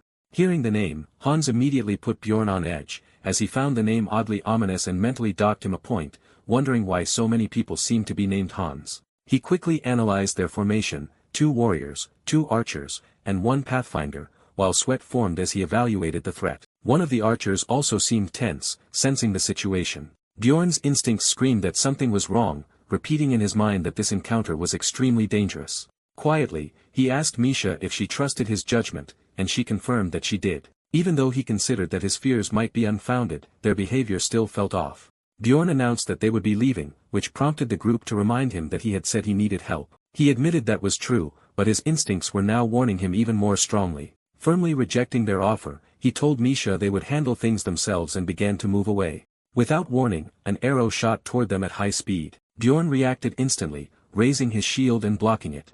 The sudden attack shocked everyone present, but for Bjorn, it confirmed his suspicions these were no ordinary explorers. The others scolded the archer, Vate, for firing prematurely, but she shut them down harshly, calling them idiots. Her eyes were filled with greed as she fixated on Bjorn's expensive Latinium equipment, already calculating how much it could be sold for. One of their teammates hesitated, pointing out that their targets were fellow explorers, but Hans coldly told him to step aside if he didn't have the resolve. He explained that Bjorn's expandable backpack alone was worth more than they could earn in a year. The hesitant archer admitted he couldn't go through with it, and Vate bluntly ordered him out of the way. One of the heavily armored warriors stepped forward, saying this wasn't his first time doing something like this, and that poverty left no room for kindness. Misha panicked, suggesting they run since it was 5 against 2 and they were already exhausted. Bjorn quickly assessed the situation and realized that with a pathfinder among their enemies, escape was impossible. They would be caught. That left only one option. He told Misha they needed to stall for time, and she nervously agreed. Bjorn raised his voice and offered to negotiate, saying he would hand over his expandable backpack and shield in exchange for their lives. But in that moment, Misha, overwhelmed by fear, betrayed him. She begged the attackers to kill the barbarian instead and spare her, claiming she was a Therianthrope princess who could pay them. Bjorn stared at her in disbelief, struggling to process what he had just heard as she broke down crying. Hans hesitated upon hearing her claim of royal status, but Vate immediately argued that it changed nothing. They would now have to kill both of them to avoid being reported. Some of the group even grew excited, assuming that a princess would be carrying valuable items worth stealing. Shouting that finders keepers justified their actions, the group charged forward. Bjorn braced himself, realizing he could no longer stall. Just as the situation reached its breaking point, something unexpected appeared. A 6th-rank monster, Kanabaro, a skeletal creature with glowing red eyes, suddenly spawned between them. Hans cursed, realizing that the group's commotion had attracted it and that they had already been lost in the forest for 5 days. Bjorn immediately told Misha to hold on to him tightly. He knew that once Kanabaro locked onto prey, it would chase relentlessly without stopping. Without hesitation, he lifted Misha and sprinted straight toward the monster. Instead of engaging it, he slipped past it at the last moment and ran directly toward Hans' group. Seeing Bjorn and Misha rushing toward them with the monster in pursuit, the group panicked. Bjorn swung his mace at Hans as he passed, fully committing to his plan using them as bait. Without stopping, he dashed past them, leaving the Kanabaro to redirect its focus onto the other group. As Bjorn and Misha fled, he realized the monster had now aggroed onto Hans' team, making it their problem. A system appeared, stating that Kanabaro had activated a skill called mana mines. The creature slammed its weapon into the ground, causing glowing purple mines to spread across the area. Hans' group, already injured and in chaos, immediately realized the danger. Mines now littered the battlefield, making movement extremely risky. Hans ordered his team to ignore the other group for the moment and focus entirely on dealing with the monster, assuming Bjorn's duo wouldn't get far anyway. Meanwhile, as Bjorn continued running, he suddenly saw one of the mana mines ignite beneath his foot. He instantly understood that at his current speed, making a split-second decision, Bjorn chose to keep running straight through them, deliberately stepping on the mines while carrying Misha on his back. As he did, Misha screamed in terror, warning that his foot was going to be destroyed. Meanwhile, chaos erupted behind them as the Kanabaro let out a horrifying shriek and launched its attack. Purple energy gathered around the monster as it summoned hound-like creatures that immediately leapt toward Hans' team.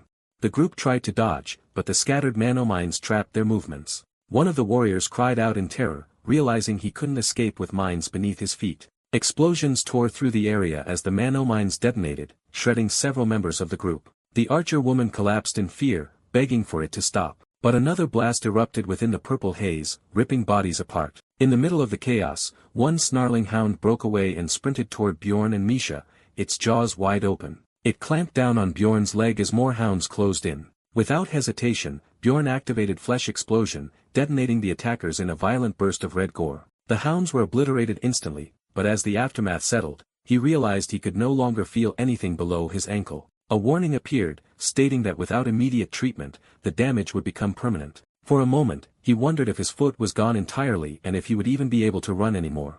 Adapting instantly, he changed his plan. Bjorn told Misha that he was now relying on her. Instead of panicking, she responded with an almost absurd confidence, telling him to throw her at the Kanabaro like a Pokemon, declaring herself as the attack. Taking her at her word, Bjorn hurled her forward. Misha flew through the air, screaming as she charged straight at the monster, her dagger glowing brightly. She struck with full force and the impact exploded in a flash of light, blasting apart the Kanabaro's upper body. As she landed, her thoughts immediately shifted to the remains of Hansa's group. Looking around, she found them either dead or fatally wounded. One woman was still alive, weakly begging for help. The surviving archer pleaded desperately, asking Misha for a potion and offering money in return. Misha simply stared at her in silence. Before the woman could finish speaking, blood splattered across the ground, implying that Misha ended her life. Later, as Bjorn treated his mangled foot, the burning pain spread through him, while Misha worried aloud that even a potion might not be enough to fix such severe damage. Bjorn, however, judged the injury as manageable. A system message explained that his life force was surging due to his skill, immortal. Bjorn understood that this meant his destroyed limb would regenerate rapidly. Misha watched in shock as his foot began to heal, even with just a basic potion. Bjorn explained that this was the result of multiple factors working together, his vampire essence, the immortal seal, and his active skill. In terms of game mechanics, he estimated his regeneration stat exceeded 150, which was enough to regrow an entire limb over time, even without potions. Still shaken, Misha asked what he really was, pointing out that he hadn't even reacted to the pain. Bjorn casually brushed it off, attributing it to the mental resilience typical of a barbarian. Privately, he compared it to Enner's ability to endure pain with potions. Realizing his own situation was similar thanks to his stats, once his leg had recovered, he tested it briefly, before tying the rope, connecting himself and Misha again. He then stated they should keep moving before another Kanabaro appeared. As they continued, Misha asked how he had known the explorers were dangerous. Bjorn bluntly answered that he simply didn't like the name Hans, and that alone had been enough to make him suspicious.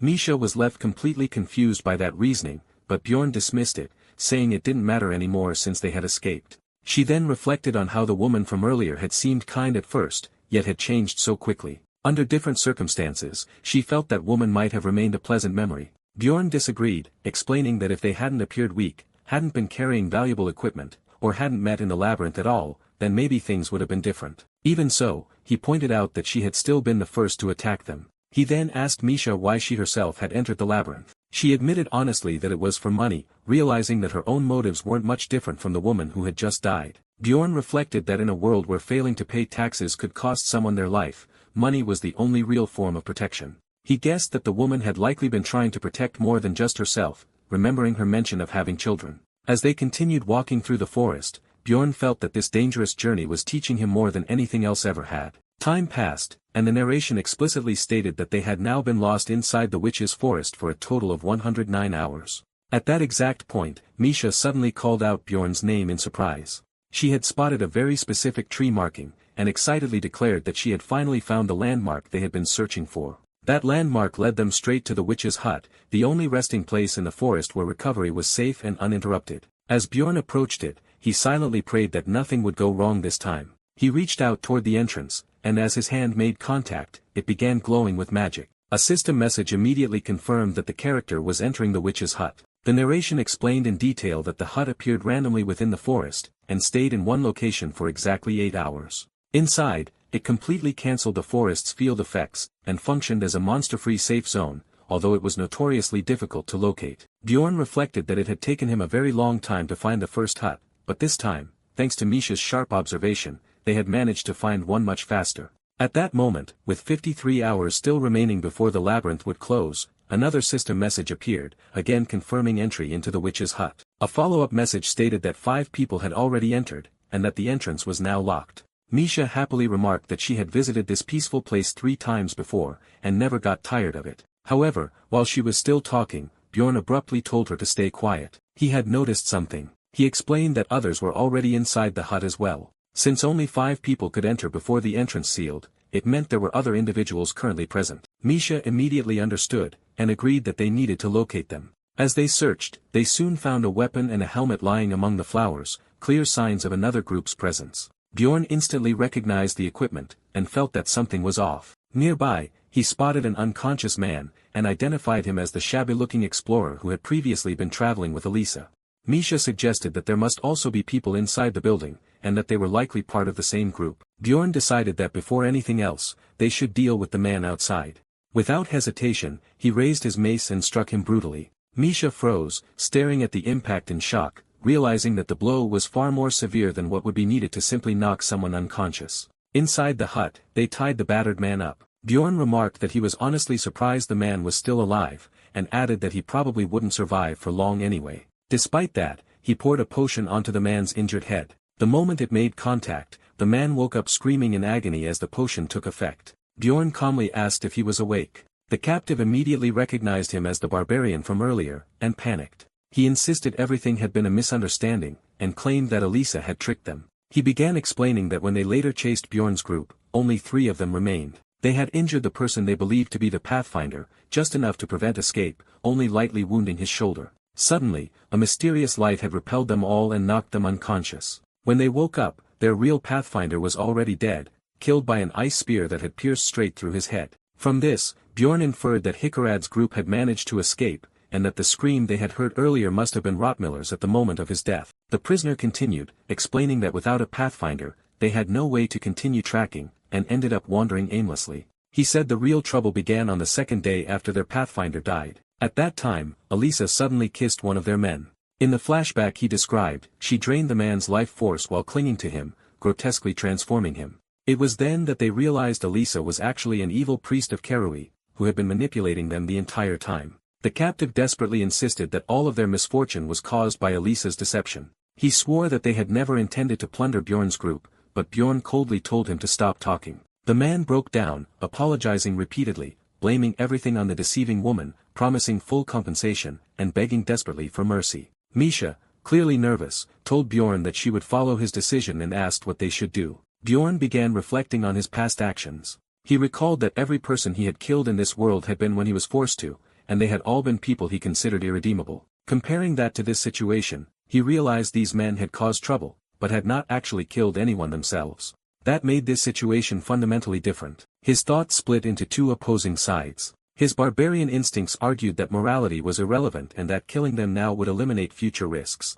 His human side pushed back, saying they shouldn't be executed over what might have been a mistake, and questioning why he was even struggling with this. Bjorn found himself caught in that internal conflict, unable to decide immediately. Eventually, he concluded that those moral standards belonged to his old world, not this one. He asked Misha for her opinion, and she answered bluntly that she couldn't trust the captured men. Whether it had been a mistake or not, they had tried to kill them, and to her, that was unforgivable. Hearing her answer, Bjorn felt as if the fog in his mind cleared. He accepted that in this world, survival meant following its ruthless rules. With that realization, he raised his weapon over the pleading priest, who continued insisting it had all been a misunderstanding. Bjorn acknowledged internally that it might have been accidental that time, but he believed they would do it again.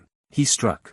This became his 10th kill, and immediately a system message appeared, granting him an achievement that permanently increased his mentality stat. Standing over the body, Bjorn reflected that from the very first day in this body, he had already known what he was becoming. He accepted that being a killer was now part of him, something he would have to live with. If he wanted to survive, he couldn't just carry the title of a barbarian, he had to truly become one. Even as Misha noticed his hand trembling slightly, he told her he was fine, and ordered her to strip the dead men of their gear. Outside the hut, Misha cried out in shock as she realized what he was doing. When she saw him dragging a bloodied corpse, she demanded to know his intention. Bjorn answered coldly that he was simply doing what was necessary, and dragged the body toward the fireplace. A system notification appeared, declaring that a new sacrifice had been offered, and extending the witch's hut's open duration by 8 hours. Bjorn observed that this mechanic functioned exactly like it did in the game he knew. He calculated that the remaining bodies would provide them with approximately 24 hours of safe rest. Misha, still uneasy, asked again if he was truly alright. Later, Bjorn asked why she was still standing instead of resting.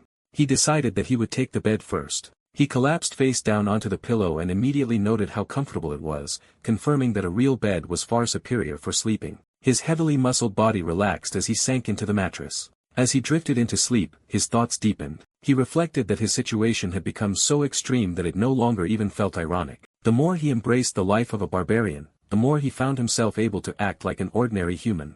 The bloodied mace lying beneath the bed seemed to reinforce that idea that savagery was what allowed him to cling to his humanity. His mind wandered back to his previous life. He remembered greeting his girlfriend after work, sharing meals with her, watching her study on the floor while he played games, and sleeping peacefully beside her at night. Those memories brought a faint smile to his face even as he slept.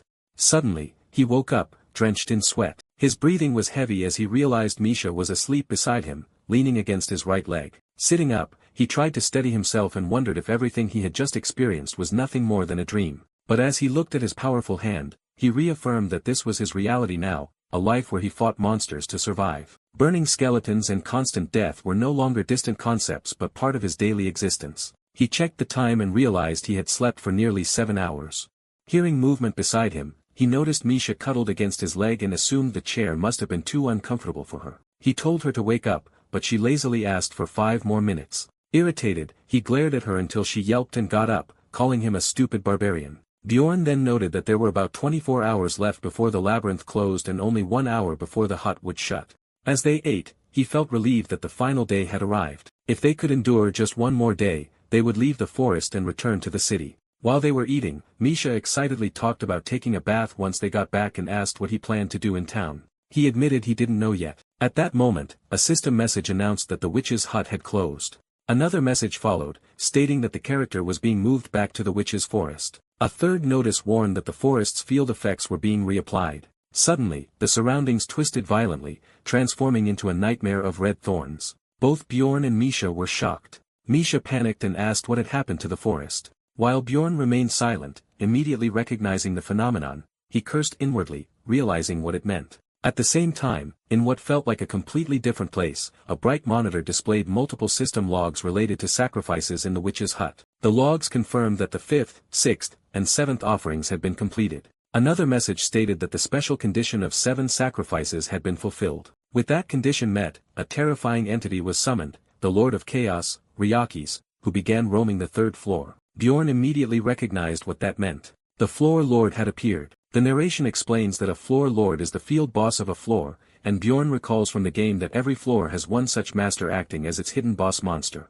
Misha, clearly shaken, insists that the 3rd floor was supposed to have no floor lord at all, but Bjorn explains that it was never absent, only that its summoning method was kept secret. He adds that the reason it was hidden is because anyone reckless enough to summon it would cause far more than just a few deaths. Bjorn then specifies that the master of this floor is Lord of Chaos Ryakis, and he remembers exactly what happens when it appears. Once Ryakis is summoned, all other monsters on the floor hide or flee, and it begins roaming freely across the entire floor, killing everything it encounters until it is defeated. He also explains that all portals between floors are disabled while Ryakis is active, which means escape is completely impossible and anyone on the floor has to be prepared to die. Hearing this, Misha panics and demands to know why it had to appear now. Bjorn admits that it is most likely their fault, and reminds her about burning the corpses in the hut, explaining that burning bodies is one of the summoning conditions. He reflects that he believed adding 3 bodies after such a long time without a summon would not be enough to trigger it, but he did not realize that someone else had already burned 4 corpses earlier, meaning their actions completed the requirement. Misha immediately turns angry and blames him for summoning the monster, saying they are all going to die because of him. Bjorn sharply tells her never to speak about their involvement again, and warns that if anyone finds out they summoned the boss, they will be in serious trouble. While she continues panicking and complaining, he notes how quickly her attitude has changed from calling him a savior to blaming him. Bjorn then shifts focus back to survival and points out that with the abnormal status effect gone, they can at least leave the cursed woods. He urges her to move quickly and begins outlining their plan, decided to head to the orc habitat. The Jari clan is described as a large organization active above the 6th floor with hundreds of members, and Bjorn quickly concludes that facing the floor lord alone would mean certain death, so their best chance of survival is to stay close to this clan. He estimates that around 10 of the clan's teams are currently on the 3rd floor, which is still a significant force compared to ordinary explorers. Around them, panic spreads rapidly as a Jarwi officer shouts for everyone to calm down and follow orders, but terrified explorers ignore him, pleading for powerful mages to teleport them away, while others accuse the clan of being responsible for summoning the floor master and beg not to be abandoned. Bjorn observes that the situation has already fallen into complete chaos, with fear spreading faster than any command can control. Amid this disorder, a priest begins casting a large-scale protective spell, sweating heavily as she concentrates, and her magic expands outward into a glowing barrier that surrounds the fortress area. Seeing this, the Jarwi commander steps forward and tells everyone to calm down, explaining that the priest has activated an area protection skill while scouts are monitoring the surroundings. He assures them that the labyrinth will close within a day, and promises that the clan will do everything possible to help as many people survive until then. The surrounding explorers listen carefully, still tense, but holding on to his words, while the commander adds a strict warning that anyone who breaks the rules or causes trouble will be punished, making it clear that such individuals will be expelled from the safe zone without hesitation. Bjorn finds the speech somewhat long, but effective enough, especially because of the priest's skill supporting it. The narration explains that the priest's skill proclamation, destruction of evil, creates a zone where humans can enter but monsters cannot cross, effectively forming a temporary sanctuary. Sitting with Misha near a tree, Bjorn concludes that they likely will not be expelled, but he also knows that this situation is far from safe and that a bigger problem is coming soon. He asks Misha whether she is confident in her ears, and she casually boasts that people often compliment them, which confuses him for a moment before he clarifies that he means her actual hearing ability. He then tells her to listen carefully to nearby conversations and report anything useful. Through this, he learns that it has been about 10 years since the third floor lord last appeared, and other explorers are wondering which reckless idiot summoned it, though many feel somewhat relieved that a sixth floor clan is present to help. They also admire the wide-range protection spell, attributing it to the resources of such a powerful organization. Bjorn considers that with the Jarwi clan fully preparing and reinforcing their defenses, it might actually be worth relying on them for survival, at least for now. Meanwhile, Misha ends up dozing off beside him, even drooling slightly as she leans against his arm, which irritates him enough to push her away to wake her up. She quickly sits upright and asks if something is wrong, and he replies that trouble is coming soon, then tells her to look around. He points out the sheer number of people gathered, estimating at least 500 explorers, and when she asks what will happen to them, he explains that there are only around 50 Jarwi members present, so they should pay attention to how such a small elite group manages to control such a large crowd. At that moment, the commander resumes speaking, calling for calm again as the crowd stirs, and explains that this sanctuary is the only safe place on the floor, thanks to the proclamation skill. He then asks everyone to show respect to God before revealing the condition for staying inside the safe zone, stating that each person must immediately provide an offering of 1 million stones, whether in currency, magic crystals, or equipment. Bjorn immediately understands this as a calculated move, recognizing that most explorers do not carry that much money, and will be forced to give up valuable items instead, which allows the clan to both collect resources and maintain control over the crowd. From the commander's perspective, the payment is presented as both a religious offering and a fee for protection, with reassurances that the clan will keep them safe. Privately, Bjorn remains skeptical, knowing that while the protection skill is powerful, it still cannot compare to the strength of the floor lord, but he also understands that they have no choice but to follow the rules. He tells Misha to take out the items they can afford to lose, and use them to pay the fee, relieved that they can use looted gear instead of their essential equipment. He hands her additional items to trade, and justifies the decision by reminding himself that survival matters more than holding on to every resource. Nearby, other explorers complain loudly,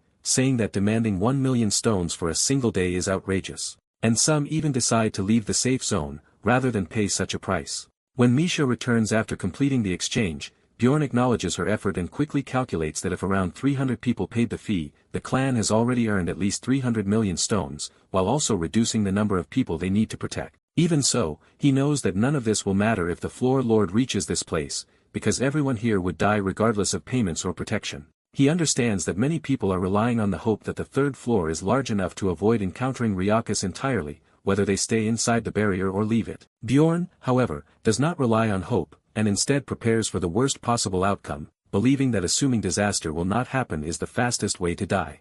With about 5 hours remaining before the labyrinth closes, rain begins to fall, and as it hits his helmet, Bjorn immediately realizes that the disaster he had been anticipating has finally begun. He recognizes the strange crimson rain at once as the rain of despair, the passive aura of Lord of Chaos Ryakis that spreads across the entire floor. System windows appear, reporting that all characters are taking continuous chaos damage, and that their mana resistance has been significantly reduced. Bjorn recalls that this effect damages everything within a wide area, cancels any field-type effects wherever it spreads, and can eventually inflict chaos status if exposure continues for too long. Misha trembles under the rain and calls out to Bjorn in fear, but before he can respond, the massive form of Ryaki's comes into view, towering over the fortress with its enormous, horned, dragon-like body. It lets out a deafening roar, revealing rows of monstrous fangs, and the surrounding explorers immediately panic, screaming that the Floor Lord has arrived and begging for someone to stop it. Some of them, already overwhelmed, shout angrily that they paid for protection and demand that the clan keep its promise. The Jarwi commander, however, remains composed as he faces Ryaki's directly, acknowledging that the situation is grim and that heavy losses are inevitable. He loudly announces the appearance of the Lord of Chaos Ryakis, and orders all clan members to activate their prepared measures without hesitation. At his command, clan members begin using powerful support scrolls that enhance concentration and energy, while the commander raises a special artifact known as the Sun Lord's Flag, channeling holy power into his weapon. Bjorn quickly notices that the clan is consuming large amounts of expensive items and buffs within seconds, clearly committing all their resources to this fight. The commander continues rallying his forces, shouting that they have enough supplies and must use everything freely if they want to survive and return alive. Watching this, Bjorn is surprised that they are actually planning to confront Ryaki's head-on, and for the first time, he feels some relief knowing that others had also prepared for a situation like this. He reflects that these clan members have reached this point through repeated, life-threatening battles, something that cannot be attributed to luck alone. The bearded commander orders everyone to take their battle positions and declares that they will stop Ryaki's, even as the enormous creature advances through the crimson rain. Below it, terrified explorers panic, some unable to believe what they are seeing, convinced they are about to die. As Ryaki's moves closer, people begin shouting warnings not to block its path and to avoid direct attacks, urging others to run instead of getting caught in its movements. Bjorn realizes that one of his long-standing questions about this battle has now been answered clearly, as he observes how experienced fighters are handling the situation. In the chaos, a dwarf warrior crashes into Ryaki's leg while shouting to a mage about how long a spell will take, while Bjorn notes that melee fighters and tanks are mostly avoiding direct clashes, only blocking weaker attacks and focusing on survival rather than offense. Despite this, some reckless individuals still charge forward, ignoring warnings, and the results are immediate as wounded warriors are healed quickly and sent back into the fight, even while their bodies remain battered. Nearby, someone kneels beside a fallen comrade, grieving that the man should not have died like that, but the commander shouts for everyone to stay focused and not let emotions interfere with the battle. The situation worsens rapidly as one warrior is crushed instantly under Ryaki's force, while 3 ranged attackers are killed by a single breath attack. Observers nearby begin murmuring that multiple people have already died and question whether the fight is even possible, while others complain about losing their 1 million stone payment. Bjorn dismisses these complaints in his mind, recognizing that the clan is doing everything they can, holding the front line while mages attempt to restrain Ryaki's. Then, Ryaki's begins drawing out its inherent power, signaling a dangerous shift in the battle. The commander immediately orders everyone to stop attacking the main body and instead focus on destroying the dark orbit surrounding it. As attacks are redirected toward the floating spheres around Ryaki's, Bjorn understands what is happening and realizes that the clan is deliberately managing the fight to prevent the second phase from triggering. While some spectators assume the clan has stopped attacking out of confusion or poor judgment, Bjorn recognizes that they actually know the correct strategy to defeat Ryaki's. Seeing this, he begins to feel a small sense of hope, thinking that if they continue at this pace, there is a real chance they might survive long enough for the labyrinth to close on its own. A timestamp shows that the current time in the labyrinth is 22.37, and Bjorn notes that there is roughly 1 hour left before the labyrinth shuts down. Standing among the tense crowd of explorers, he quickly calculates the situation and estimates that around 11 fighters, nearly 20% of the clan's force, have already died. But he judges that this level of loss still does not make victory impossible. Around him, however, panic begins to spread as explorers shout that the clan is doomed and demand to know how many more have died. Bjorn identifies the real problem not as the battle itself, but as the behavior of the explorers who are starting to lose control. He recalls that every time Ryaki's entered a rage state, protected explorers ended up dying, and he bluntly thinks that it was because they stood around watching instead of acting properly. Misha, clearly nervous, urges Bjorn to do something, but he tells her to wait while he thinks through the situation. Nearby, a group of explorers tries to take initiative, shouting that everyone should stop watching and start cooperating if they want to survive, insisting that they must protect themselves because too many people have already died. Another explorer immediately argues back that the clan confiscated all their equipment earlier, leaving them unable to defend themselves. As tension rises, the crowd's attention shifts toward a visible stash of armor and weapons, revealing where all the confiscated gear has been stored. Realizing what is about to happen, Bjorn abruptly tells Misha that they need to leave immediately, which catches her off guard. At the same time, angry explorers confront the clan guards, accusing them of breaking their promise of protection and threatening to take their equipment back by force, despite warnings that doing so would put everyone in danger. The situation escalates quickly as mob grab a guard and begin pushing forward, shouting and trying to reclaim their belongings. Bjorn tells Misha to stay behind him, already expecting this kind of riot to happen, because ordinary explorers do not understand how to deal with Ryakis properly. As the crowd surges toward the clan, Bjorn and Misha move away from the chaos and start heading up the burning steps. While dodging the wandering spirits of chaos, Misha calls out directions, saying the spirits are 5 to 2 directly ahead. But Bjorn immediately orders her to move right, deciding that there is no time to fight anything and that escape is the only priority. They continue running, ignoring the monsters pursuing them, as Bjorn keeps urging both himself and Misha to push a little further. He focuses on a distant point and believes that once they reach it, they will be outside the central area of the forest and relatively safer. However, just as they move forward, Bjorn suddenly stops, sensing something is wrong, sweat forming as system messages begin to appear. A notification announces that Ryakis has successfully absorbed its inherent power, followed by another stating that the field effect crevice of evil will soon activate within a 5-kilometer radius. Darkness begins spreading across the area and Bjorn immediately recognizes this as Ryakis' ultimate skill. He realizes that this can only happen if Ryakis has absorbed all of its orbs, confirming his worst expectation. Misha, shaken, asks what will happen to them and Bjorn understands that the situation has become far more dangerous than before.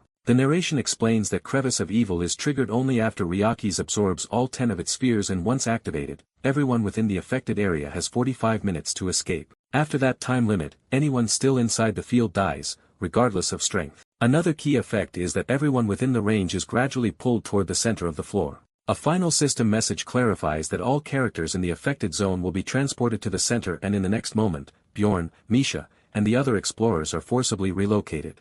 Confusion spreads immediately as people look around, unable to understand what just happened, while Bjorn quickly estimates that around 200 explorers are still alive. He also observes that only about 20 members of the Jarwi clan remain out of the original 50, calculating that 11 died earlier and many more were lost in the recent chaos, making it clear how severe the situation has become while he and Misha were away. As the crowd demands answers, a clan mage responds harshly, silencing them with threats and warning that he will attack if anyone comes closer. Another clan warrior angrily blames the explorers for causing additional deaths and warns them to stay away, while the explorers shout back, blaming the clan for confiscating their equipment and begging to be allowed back under protection, even offering to pay more. The warrior responds coldly, saying they should be grateful they are not being killed on the spot and makes it clear that the clan will not help them anymore. The mood quickly turns desperate as people begin to curse and question what they should do next. At that moment, one explorer raises a trembling hand and claims to know something about the situation. He explains that according to an old text he once read, everyone will die if they fail to leave the area within a certain time limit, but also says that escape is possible by traveling 5 kilometers in any direction despite the presence of monsters. Bjorn quietly confirms that this information is correct. However, he also understands the real problem, which is that Ryaki's clones and the spirits of chaos will relentlessly chase anyone trying to escape, making that option extremely dangerous. Even so, many explorers begin to move, deciding to take their chances. Misha points out that more than half the remaining people are already leaving and asks Bjorn what they should do.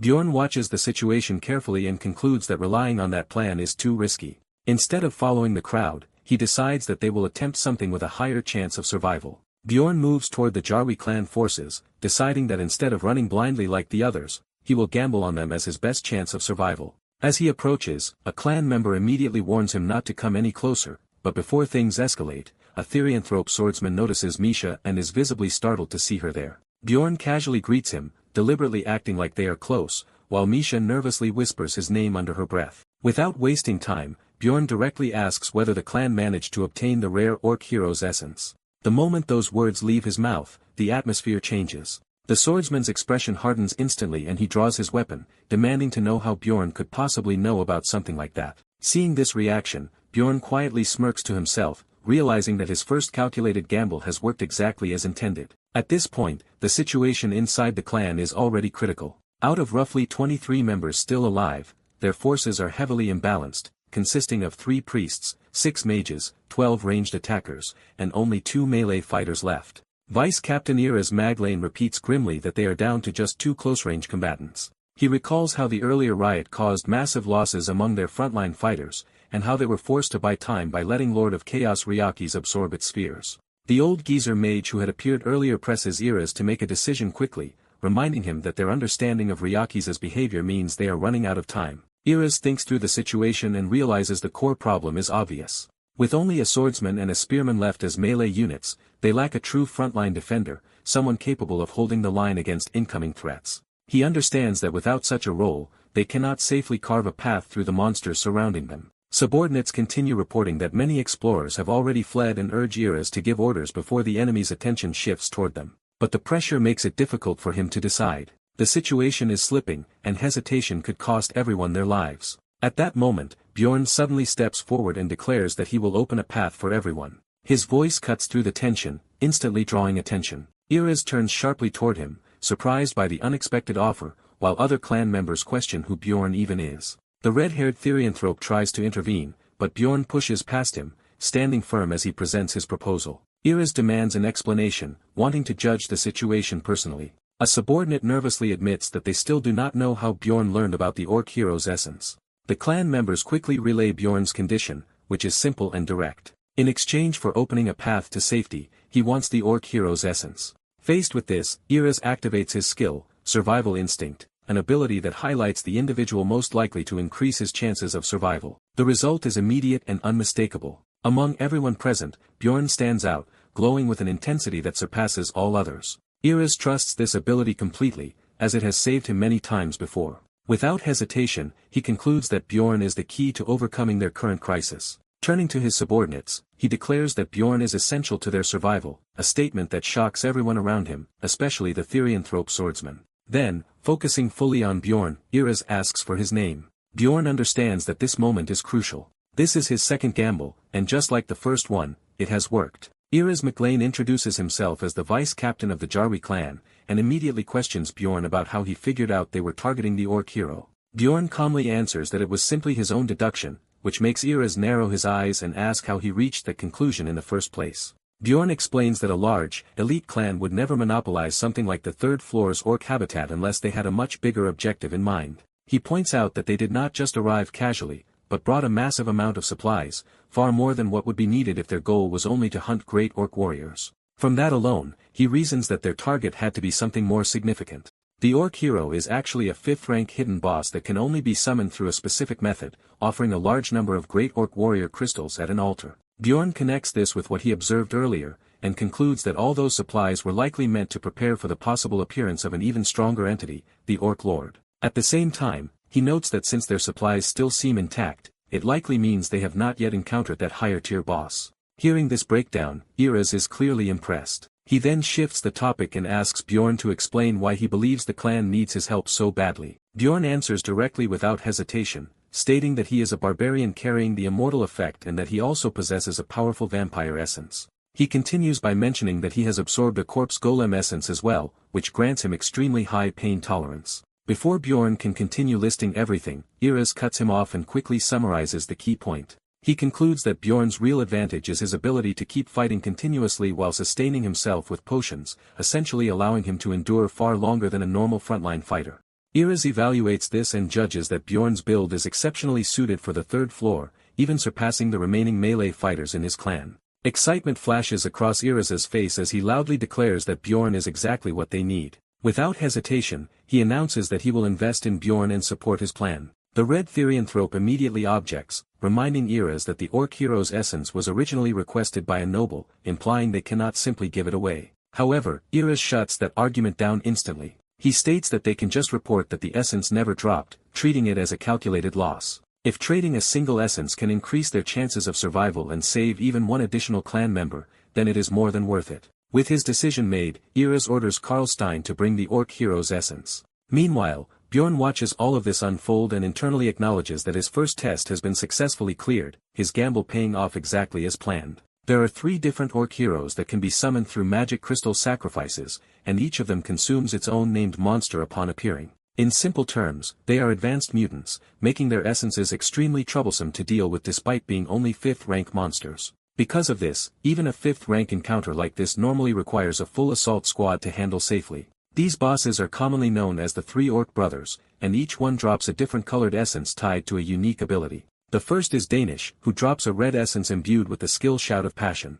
The second is Velta, who drops a blue essence containing Flag of Fighting Spirit. The third is Targus, who drops a green essence associated with the Gigantification skill, which is actually the basis for Bjorn's own shouting ability. As Bjorn thinks through this, he wonders which of these essences he is about to receive. Soon Bjorn got the essence. The moment Bjorn looks at it, he sees that the essence inside is green. Instead of feeling relieved, he feels a strange unease, thinking that luck this good usually comes with a price. System messages appear immediately as he absorbs the Orc hero's essence. His strength, agility, fighting spirit, resistance, and bone hardness all increase significantly. Green energy spirals around his body as the essence fuses into him, and Bjorn can feel raw power boiling inside him, almost demanding to be used right away. At that point, Iris instructs him to remove his current equipment first. As Bjorn strips off his gear, Iris begins supplying him with additional resources, and Bjorn is honestly surprised by how generous the clan is being. He receives a large number of defensive scrolls and potions, far more than he expected. Handing his pack over to Misha, he tells her to watch their belongings while he prepares. Bjorn immediately starts activating multiple defensive and support scrolls one after another without hesitation. System messages keep stacking as he drinks strength-enhancing potions that temporarily boost his physical power. He continues consuming rare items that increase his elemental resistance and pain tolerance, layering effect after effect onto his body. At the same time, the clan's priests and mages begin casting support magic on him. Spirit protection, regeneration flames, and taunt-enhancing spells are applied in succession, amplifying his durability and drawing ability. Additional buffs further increase his regeneration and taunt level, effectively turning him into a perfect frontline tank built to endure anything thrown at him. Then Iris gives another order. He tells Karlstein to use Owner of Blood so Bjorn can borrow his swordsmanship-related ability as well. Without hesitation, Karlstein slices his own wrist, letting blood drip out for the ritual. Bjorn drinks the blood despite the unpleasantness, and system text confirms that the skill Owner of Blood has been activated. As a result, Bjorn temporarily acquires Karlstein's passive skill, Corrupt 1. His eye glows red as the effect takes hold. Iris observes the change and confirms that the skill this ability reduces maximum stats but significantly amplifies the power of active skills, making it extremely potent in high-risk situations like this. With all preparations complete, Bjorn suggests they start moving immediately, and Iris agrees without delay. Bjorn then focuses inward, visualizing the new ability he just gained from the Orc Hero essence. He activates Gigantification. His body begins to expand rapidly, tearing his clothes. Muscles swell, his frame grows larger, and his presence becomes overwhelming. Onlookers stare in shock as his size increases dramatically. System messages explain that his physical stats, taunt value, and overall presence are all boosted massively. Within moments, Bjorn finishes transforming into a towering giant, now completely stripped naked in process. He casually refers to this state as his Barbarian hero mode. Misha and others nearby stare at him in disbelief, calling him a monster after witnessing the sheer scale of his transformation. The men watching him were amazed by Bjorn's massive pipe,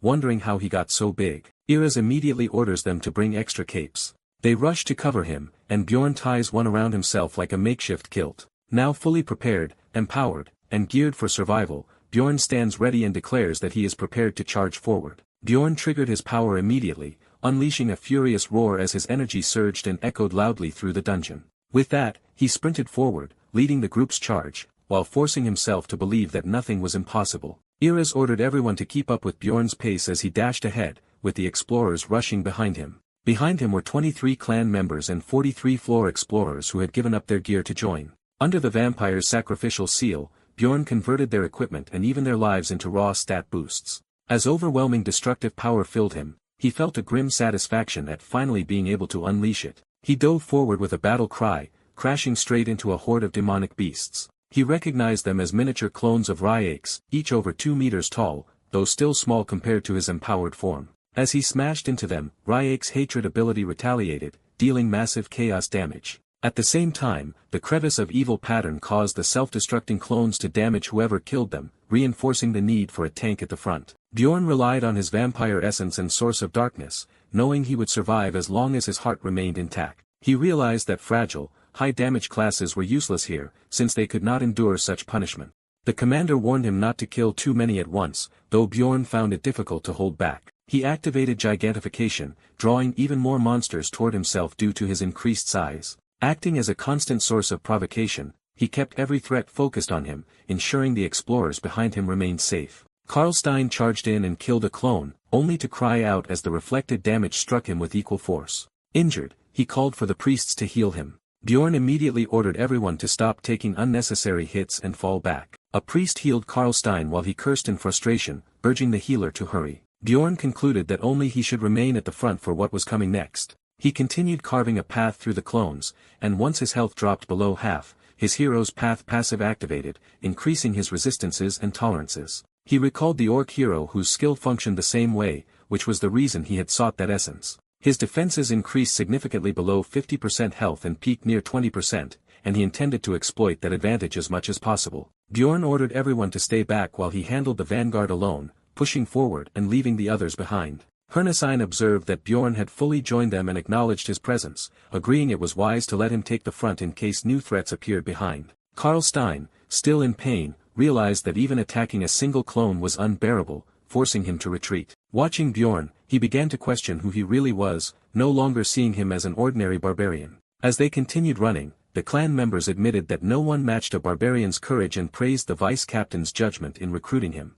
Other explorers speculated about Bjorn's identity, assuming he must be a well-known warrior whose absence would have doomed them. When someone asked Misha about him, she insisted she did not truly know. Hernesein remarked that if the legendary barbarian hero Valken returned, he would likely resemble Bjorn, whose presence now matched that myth. Bjorn soon spotted the zone exit ahead and urged everyone to move faster, pushing himself harder as he sensed their escape was near. A notification warned him that his soul power was running low, but they managed to break through and reach the outside. As gigantification wore off, his body shrank back to normal size, leaving him panting heavily. The system confirmed that the crevice of evil field effect was ending. Outside, the survivors cheered in disbelief, though Bjorn could still hear the agonized screams of those who failed to escape as the space behind them collapsed. A massive red explosion followed, obliterating the entire area and vaporizing the orc habitat in an instant. He noted that their timing had been miraculous, escaping just as his transformation ended. The commander agreed, but warned that they were not safe yet. Bjorn also understood that the danger was not over.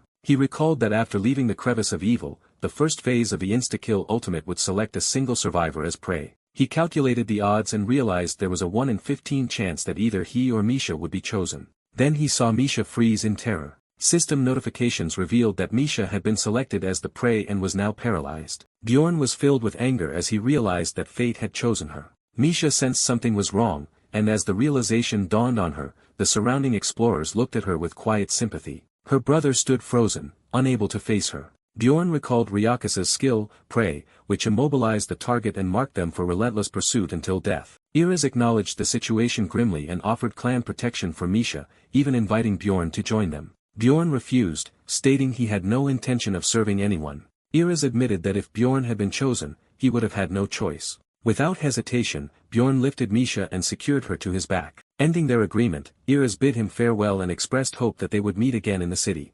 The captain showed confidence in Bjorn's survival as the clan's mage and priest cast buff spells on him as a parting gesture. System messages confirmed that Wind's blessing and sail had been applied, enhancing his speed and soul regeneration. Surrounded by the glow of these buffs, Bjorn acknowledged their support and understood they were likely low on resources themselves. He expressed his gratitude, and the captain urged him to survive, remarking that they would be blamed if he died. Bjorn accepted that and prepared to move forward once again. No way, only 15 minutes remained before the labyrinth would close. A massive claw stirred ominously as Ryaki's red eyes flared open, and the system announced that the Lord of Chaos, Ryakis, had awakened. Bjorn immediately broke into a run, carrying Misha on his back. She could feel the heat radiating from his burning skin and hear the roars rapidly closing in behind them, making it clear that if things continued like this, neither of them would survive. Being carried, Misha called out to him, urging him to stop running for her sake since the monster was after her, not him. She realized that this was why everyone had looked at her with dread,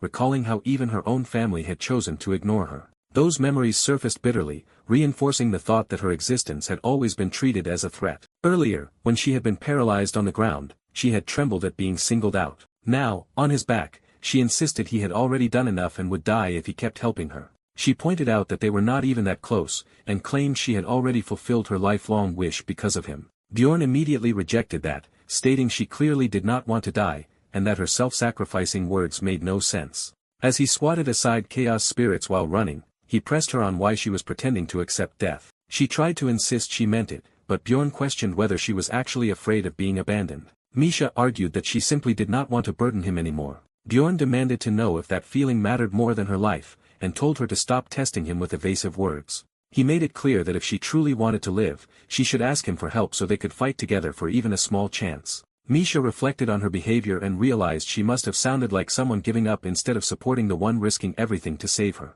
Remembering how Bjorn had carried others before, she understood that he had already shown her the mindset needed to survive since the witch's forest. She accepted that surrendering and complaining was the wrong response in this moment. Finally, she asked him to save her, promising to stay by his side and support him if they survive. She even offered him all the money from the expedition as an added incentive. Bjorn responded with a faint smirk, acknowledging that this was more like it. As Wynn's blessing expired, he realized that all the buffs from the Jarwi clan had run out. Feeling raindrops, he deduced that Ryakus was now directly behind them. Seeing even more chaos, spirits blocking their path, he decided to use another trump card earlier than planned. Activating gigantification again, he enlarged his body, increasing his stats and taunt to draw everything toward himself. He noted that while all his stats increased, what mattered most was that each step now covered far more distance. Estimating he could maintain the form for 2 to 3 minutes, he asked Misha to track the time. She began counting the seconds precisely as he ran forward. Forced to fight while moving,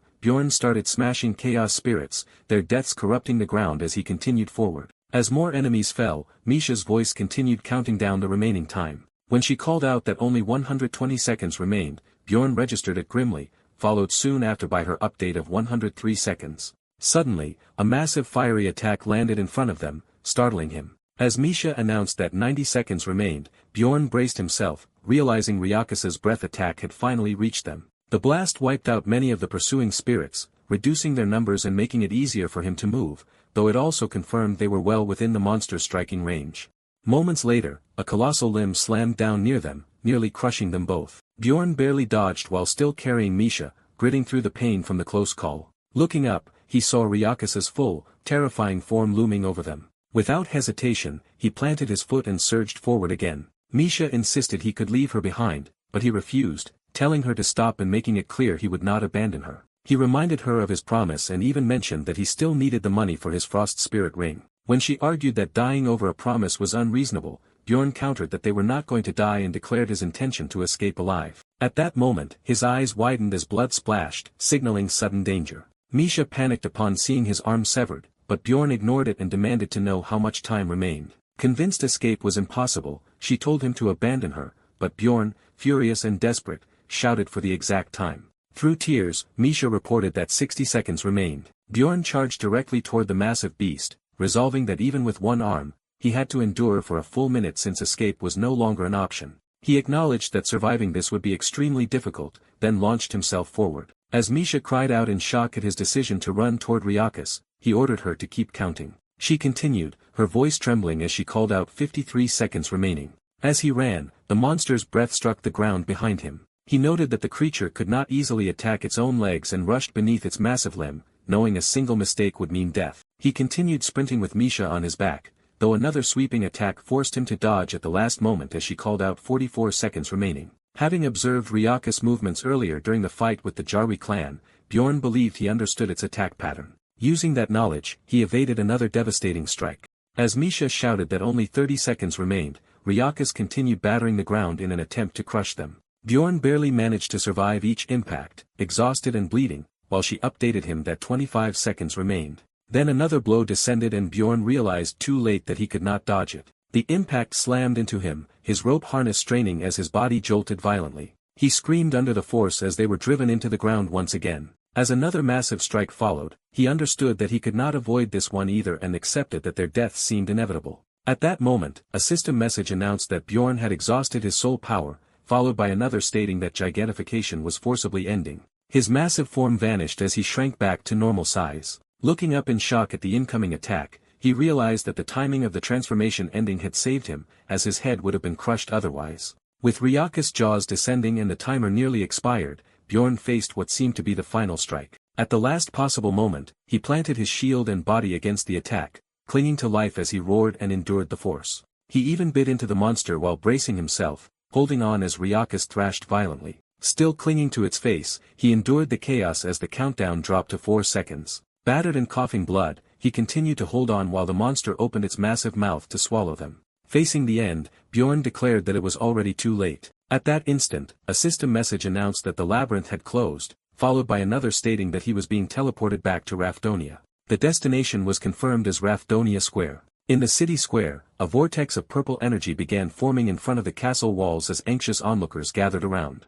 Among the crowd, a little girl quietly wondered whether her father would return alive. Moments later, the portal erupted in a blinding flash as the teleportation completed. Screams broke out instantly as dozens of wounded explorers were thrown out into the square. Citizens panicked, shouting orders to contact the guild, move the injured, and set up shelters as they saw Bjorn and the others sprawled across the ground, bleeding heavily. Bystanders stared at Bjorn's battered body, remarking on how terrible his condition looked, with some grimly predicting that he would not survive much longer. Misha slowly regained consciousness and let out a faint sound. Realizing she was still alive, she looked around in confusion before immediately calling out for Bjorn. Around her, spectators whispered in shock, trying to imagine what could have happened on the 3rd floor to leave even a barbarian in such a near-death state. Pushing through the crowd, Misha desperately begged people to move aside so she could reach him. When she finally got to Bjorn, she found him unconscious, his body covered in blood with dark fluid pooling around his chest. Nearby voices shouted for the temple to be contacted immediately.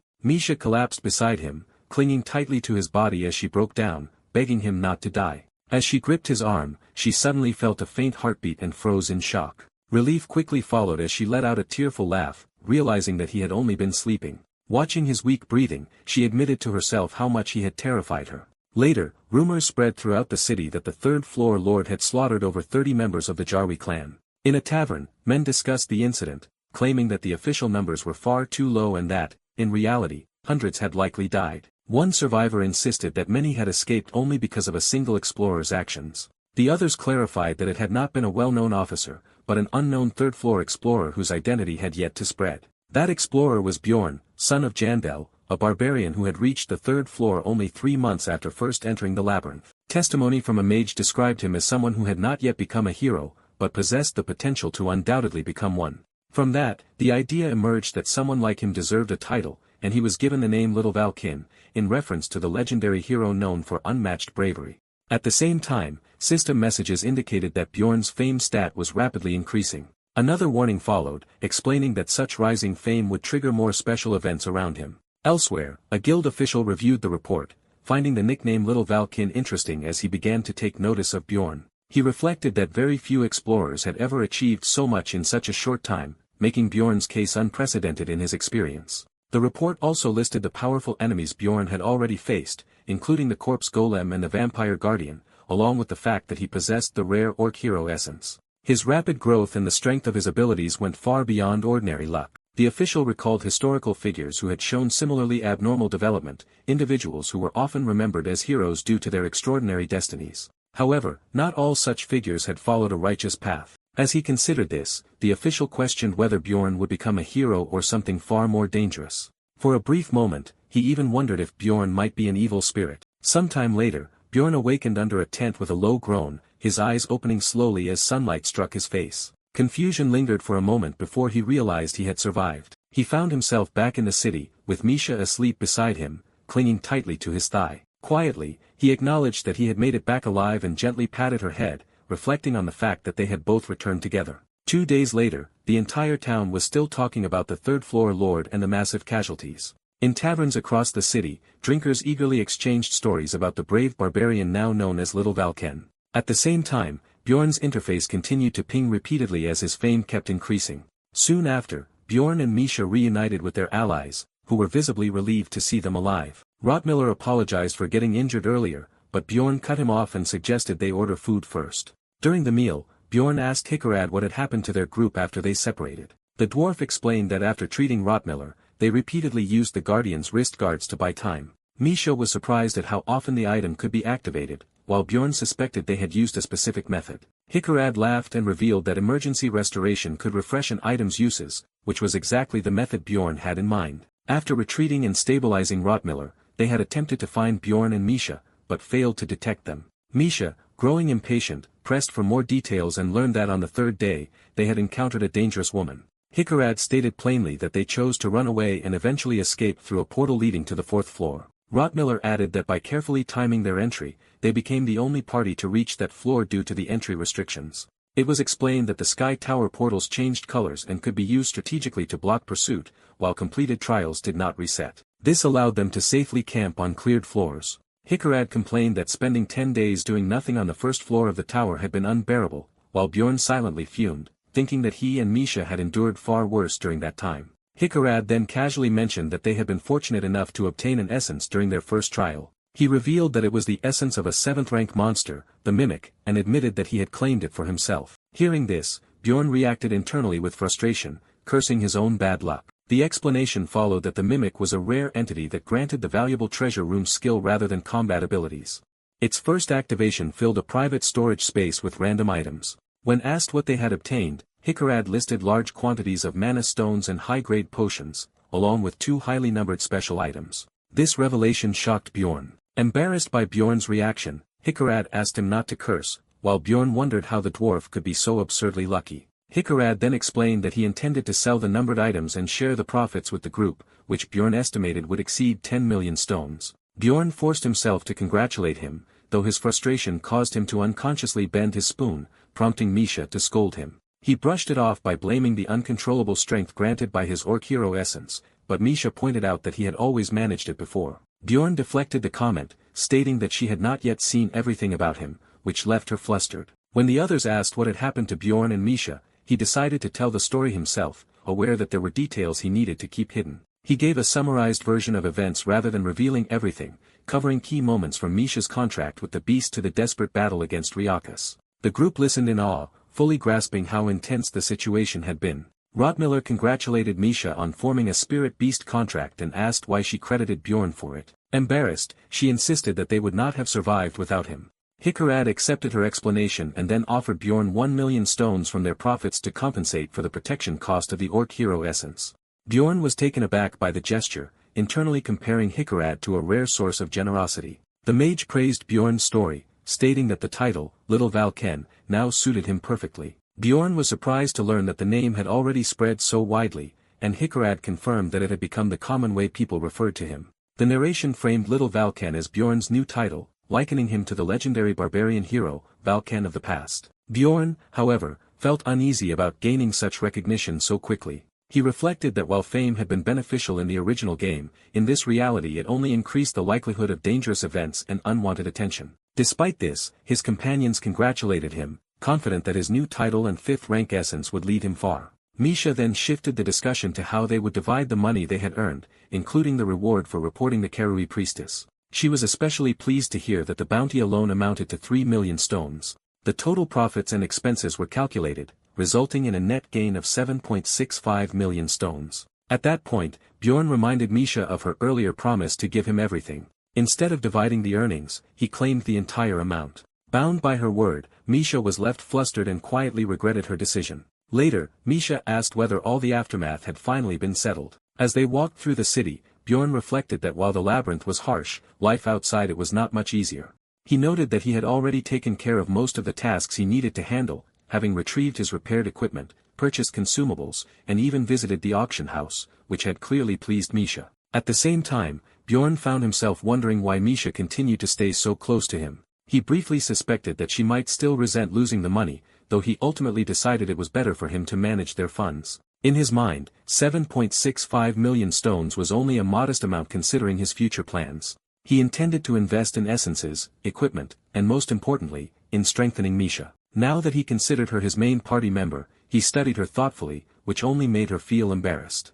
As they walked, onlookers whispered about Bjorn, referring to him as Little Valken. He eventually told Misha that he would be heading off for a while, and she mentioned that she planned to visit her family first. She spoke nervously, saying she would be gone until the next day or possibly the day after, which made Bjorn wonder why she seemed so uneasy about it. Though he felt a slight concern, he chose not to press further and simply wished her luck. Misha claimed she felt a little better, but Bjorn could tell she still seemed troubled. He encouraged her again, then suddenly punched her tail, provoking an angry reaction as she called him a stupid barbarian. Watching her respond like that, he judged that her condition had improved at least somewhat. As she prepared to leave, she promised to return and reminded him not to skip meals. He agreed, though she continued by telling him to eat more vegetables before quickly rushing off. Watching her go, Bjorn noted that she treated him like some kind of savior. At the same time, he couldn't help but think that her behavior was closer to how someone would treat a child, reminding him of how his ex-girlfriend used to act toward him. Later, while riding a wagon, he focused on his next objective,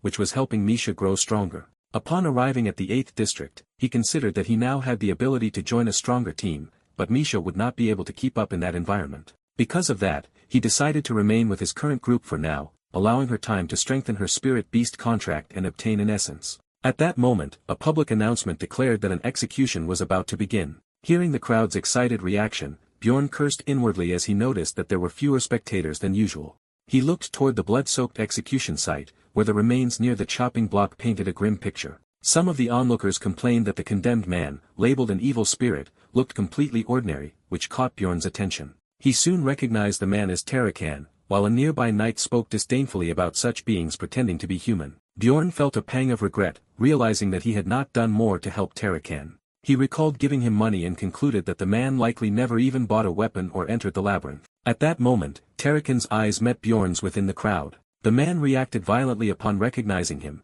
and Bjorn questioned whether he had truly been identified. Before anything more could happen, the blade fell, cutting Tarakan off mid-attempt to shout his name. Bjorn turned away from the execution, visibly shaken. Remembering that brief moment when he had handed Tarakan those coins, Bjorn realized that the man's fate could easily have been his own. From that point on, he decided he would no longer help others purely out of pity. As he walked away, a stranger suddenly addressed him as Jandel's son, Bjorn. Annoyed, Bjorn curtly told him to leave, but the blond man hushed him, claiming they were in similar circumstances. That statement caught Bjorn off guard. The stranger casually began asking whether Bjorn came from the United States, Thailand, Europe, or somewhere else. Bjorn recalled that he had expected to encounter something like this eventually, though he had not anticipated it happening so soon. The blond man then claimed that he himself was from the United States. Bjorn quickly decided that there was only one way to deal with someone like this, and prepared himself, mentally referring to his approach as the Einar method. Stepping closer, Bjorn loomed over the man in an intimidating manner,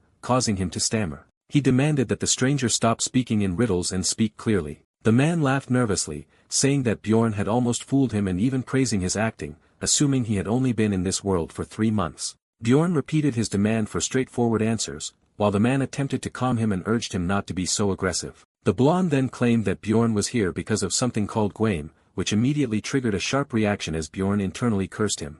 The man continued speaking, complimenting Bjorn for earning a title in just 3 months and comparing it to his own slower progress, which only made Bjorn more irritated. The stranger added that Bjorn did not need to reveal where he was from, since all of them were outsiders anyway. Bjorn remained silent, listening carefully. The man then began inviting him to join the Gwame association they had formed, but Bjorn interrupted him with a question. Without hesitation, Bjorn directly asked whether the man was an evil spirit, leaving him momentarily confused. The blonde admitted that he had been speaking indirectly and finally confirmed that he was indeed one.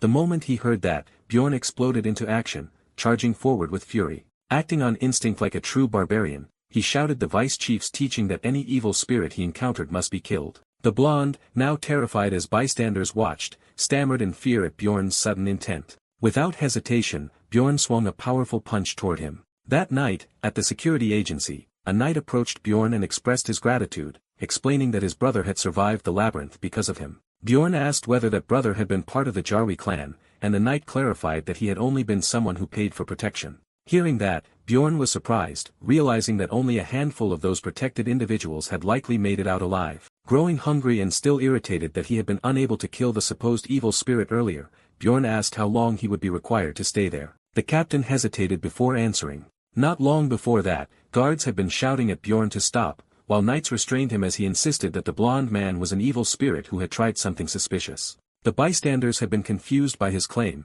while the captain explained that the matter was still under investigation. At that moment, a subordinate rushed in urgently, calling for the captain. The knight reported that the suspect possessed a token identifying him as an evil spirit hunter, shocking everyone present, including Bjorn. Later, Bjorn stood by as officials stated that the blond man was not actually an evil spirit. Bjorn protested angrily, insisting that the man had clearly claimed to be one, and refusing to accept their conclusion. A high-ranking official explained that individuals who achieved rapid success were always subject to investigation, though Bjorn demanded a simpler explanation. The captain let out a nervous breath before clarifying that the authorities had, in fact, suspected Bjorn himself of being an evil spirit. This revelation caught him completely off guard. Outraged, Bjorn demanded to know who had labeled him that way, vowing to crush their skulls. As the captain tried to calm him, and the superior struggled to simplify the explanation, Bjorn continued pressing for clarity, until they assured him that such a mistake would not happen again. Later, as he walked through the city at night,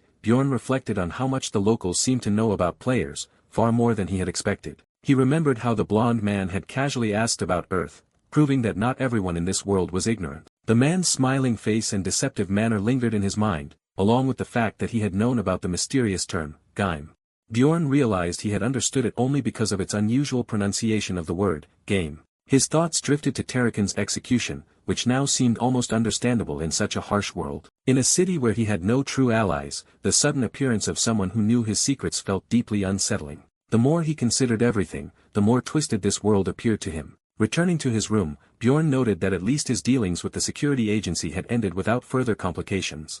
As he stepped inside, he noticed an envelope lying on the floor. Opening it, he found a red pill inside and sat down on his bed, reading the attached letter with growing surprise. The letter explained that it was randomly sent to explorers suspected of being players and was intended only for those capable of reading it. It warned that anyone who could understand its contents must never reveal to others that they were a player. It further instructed that even if captured by evil spirit hunters, the letter must never be translated. The message then described a hidden community that guaranteed anonymity, stating that swallowing the pill would grant access to it. It added that refusal was acceptable and that the pill could simply be discarded, ending with a wish for the reader's survival. The name of this community was given as Ghostbusters. A final note mentioned that Raphonius King is motherfucker. Elsewhere, the scene shifted to the royal family's secret security agency, where a superior reprimanded an officer for exceeding his orders.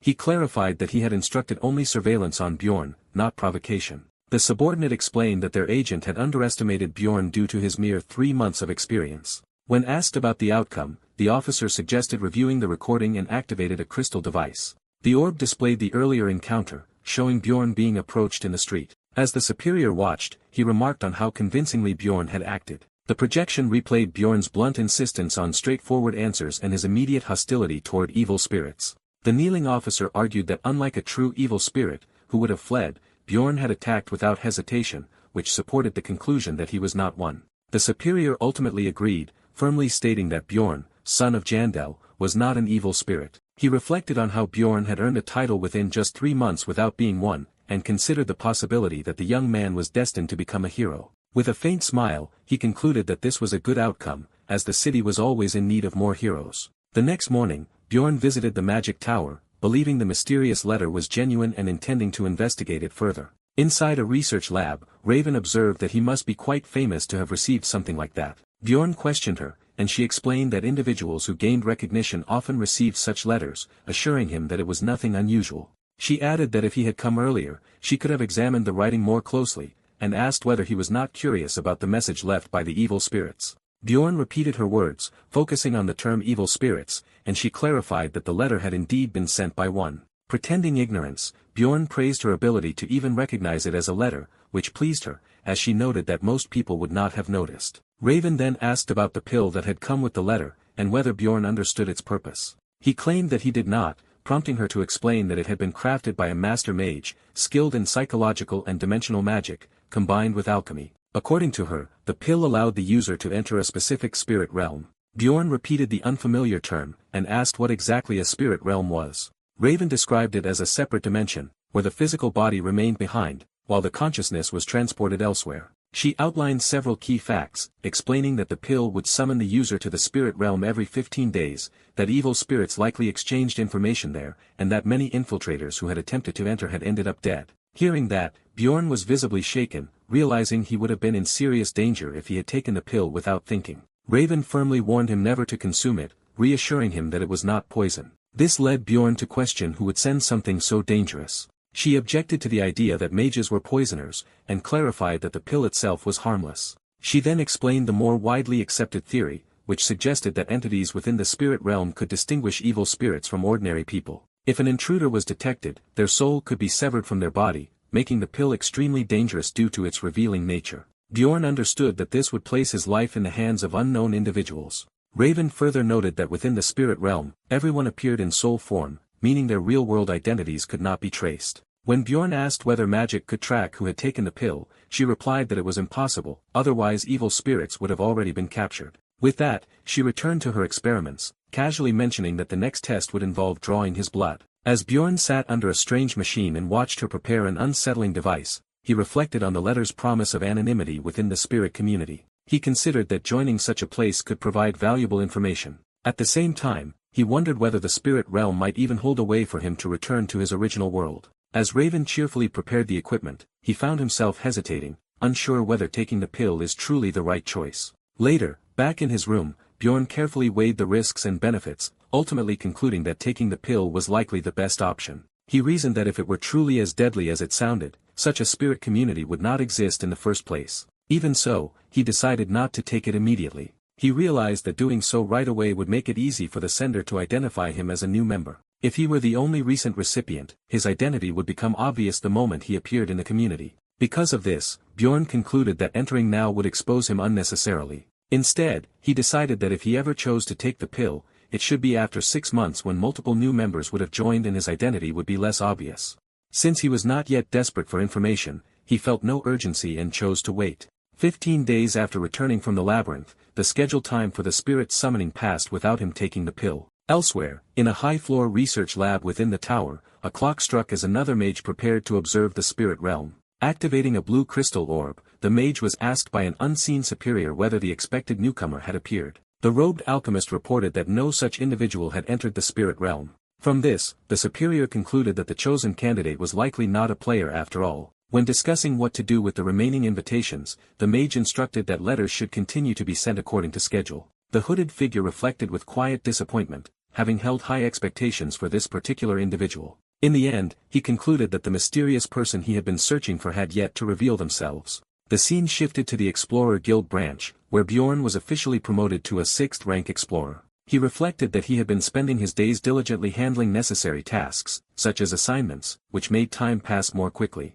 His routine life in the city continued steadily as he took care of himself, maintaining his condition while time moved forward. Although he spent his valuable stones freely, he had no regrets, knowing they had been used on essential improvements. At a weapons shop with Misha, Bjorn purchased an enormous mace along with enchanted armor, leaving her visibly shocked by both the size and the cost. He then acquired magically enchanted pants with a shape-shifting ability, ensuring they would not tear apart when he used gigantification. This purchase embarrassed Misha, who commented on how difficult it must have been to find such an item. In return, Bjorn asked about her new equipment, noting that while it was smaller than average, it was still an improvement over what she had before. Flustered, Misha admitted she was unsure and felt it might be too much for her to handle. Later, at the training facility, a practice dummy lay completely destroyed. Misha trained with her new twin blades, explaining that she was gradually becoming accustomed to them while also using expensive beast blood to strengthen her spirit beast. Bjorn observed that the beast blood allowed her to infuse her attacks with ice. Misha showed her progress with pride, but Bjorn pointed out that her movements were still clumsy and required more practice, which only frustrated her. At another point, Bjorn upgraded his spirit seal to level 2. He recalled that while the process only took 10 minutes, it compressed the agony of 12 hours from the first level. During the ritual, the shaman had even told him it was acceptable to scream, and Bjorn realized that his high pain tolerance offered no resistance against the seal's effects. A system message confirmed that his mortal seal had reached level 2, granting significant stat boosts, and the shaman expressed surprise that Bjorn had remained conscious throughout. Afterward, the shaman offered to read his fate through a stick drawing ritual that reminded Bjorn of tarot.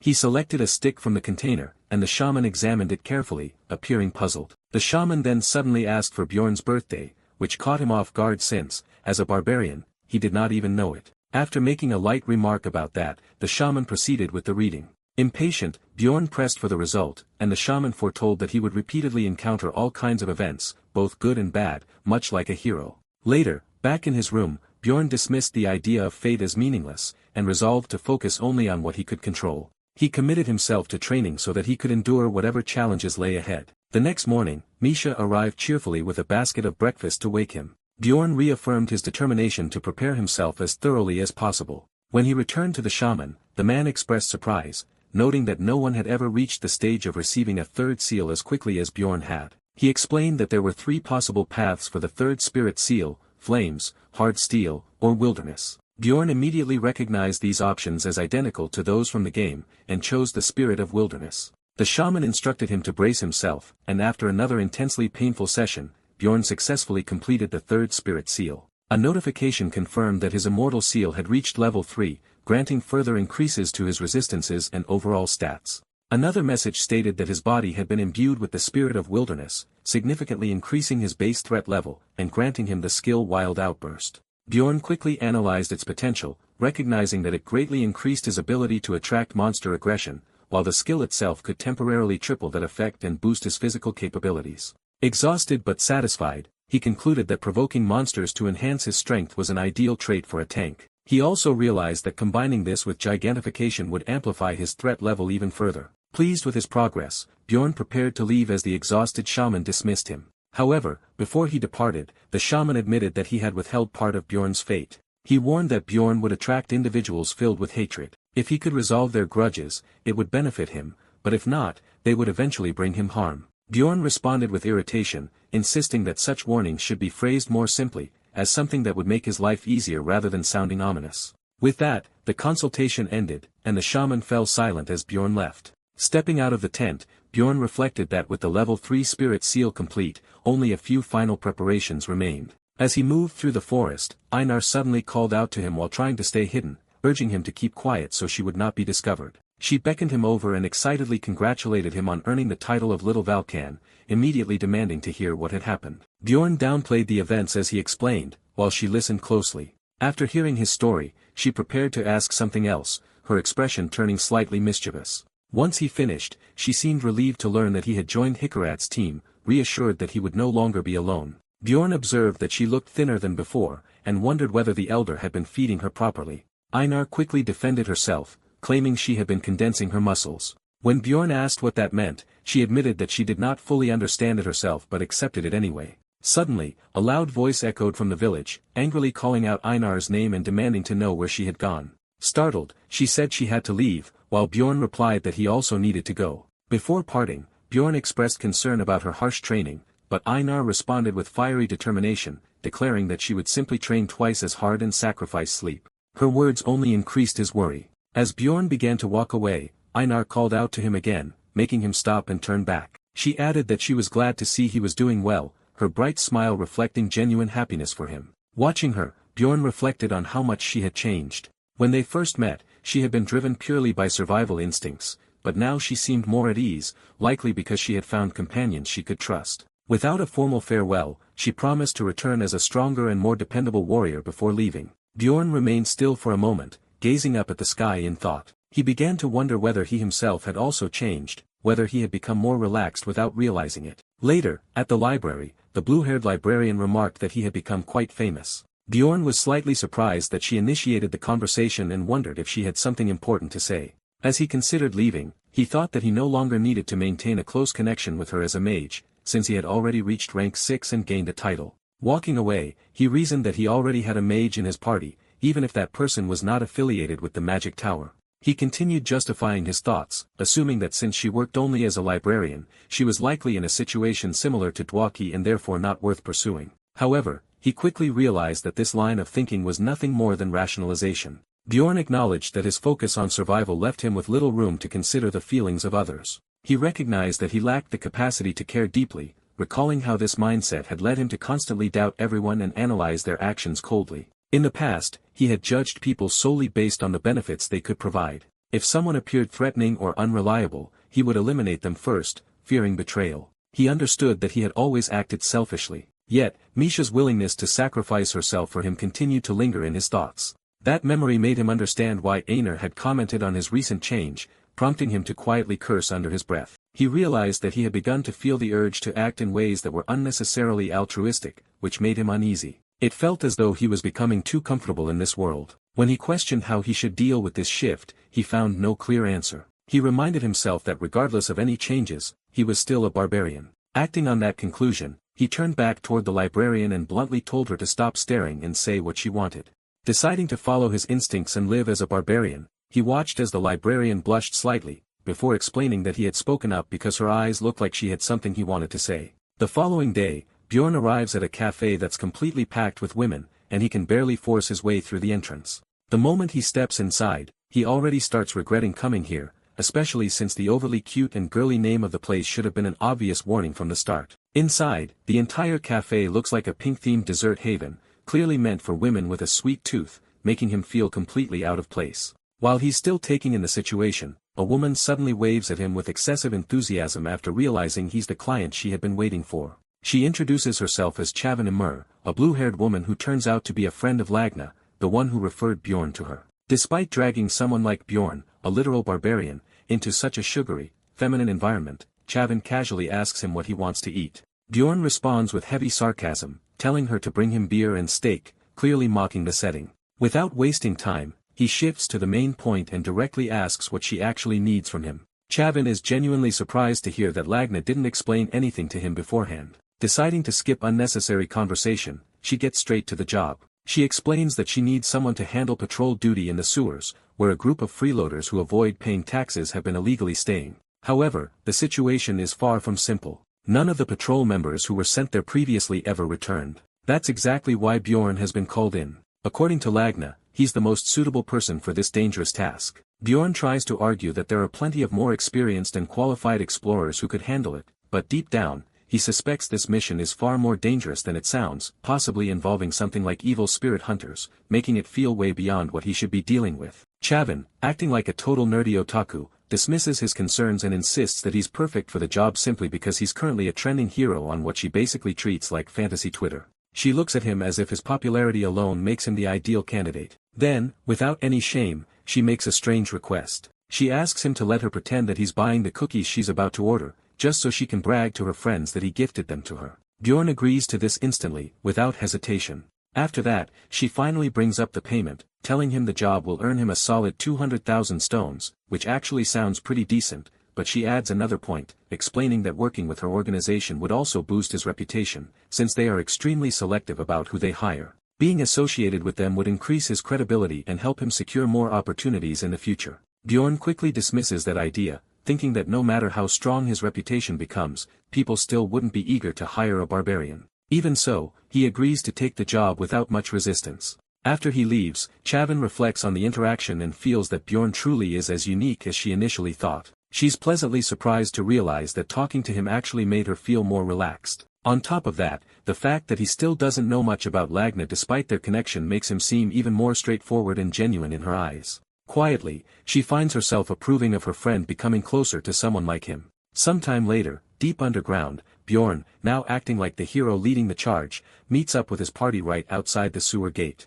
The moment they gather there, everyone immediately starts complaining about the absolutely unbearable, disgusting smell, even though they all knew exactly what kind of job they had signed up for in the first place. Bjorn doesn't pay any attention to their whining at all. Instead, he forcefully throws the gate open and walks in with an intimidating presence, carrying full main character energy. As he leads the way inside, he warns everyone not to damage their helmets since they're equipped with GoPro cameras meant to record solid evidence. The team itself had been put together the day before. Bjorn first brought in Hikarat, who happily agreed to join without even asking for payment. Then Dwaki joined as well, mostly because doing anything at all sounded better than sitting around reading books all day. Rottmiller came along wanting to test out a newly unlocked skill while Misha was clearly excited to slice up criminals using her brand new Lich twin blades. Looking at this lineup, Bjorn feels like an absolute genius for assembling a full team without spending anything. And in his mind, Rottmiller stands out as the real MVP thanks to his exceptional navigation skills, which are extremely useful in a place that looks like an endless, confusing maze of filth. As they proceed deeper,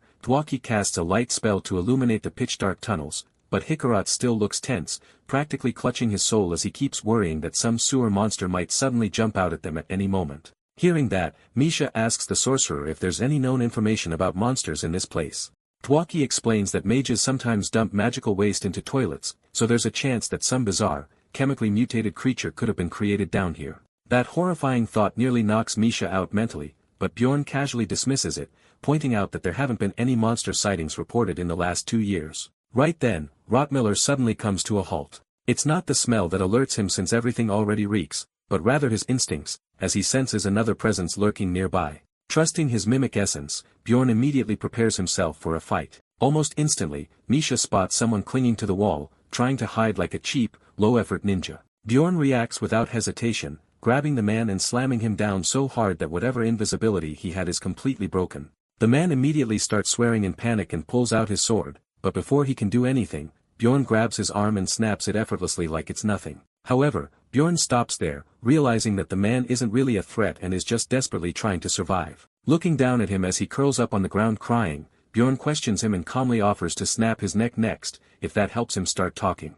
Terrified, the man breaks down even more and confesses that he's nothing more than a poor tax evader trying to get by. At that moment, Rottmiller notices a tattoo on the man's forehead and points out that it symbolizes a great sin. Hickerad adds that he's seen the same kind of mark before or back when he used to work with shady individuals during his blacksmith days. Hearing all this, Bjorn starts considering whether it's worth capturing the man alive since there's a decent bounty of 5,000 stones for that. At the same time, killing him would also be acceptable as long as everything gets recorded properly. After all, in his eyes, anyone hiding in the sewers while dodging taxes probably deserves whatever punishment comes their way. The desperate man then starts begging for a deal, offering to share valuable information in exchange for his life, but that only irritates Bjorn further. Just when things seem to be going nowhere, the man suddenly mentions a name that immediately grabs Bjorn's attention. He claims there's a dangerous woman with a massive bounty roaming around, surrounded by corpses, which strongly suggests some kind of dark, forbidden magic is involved. The moment Bjorn hears this, his instincts flare up,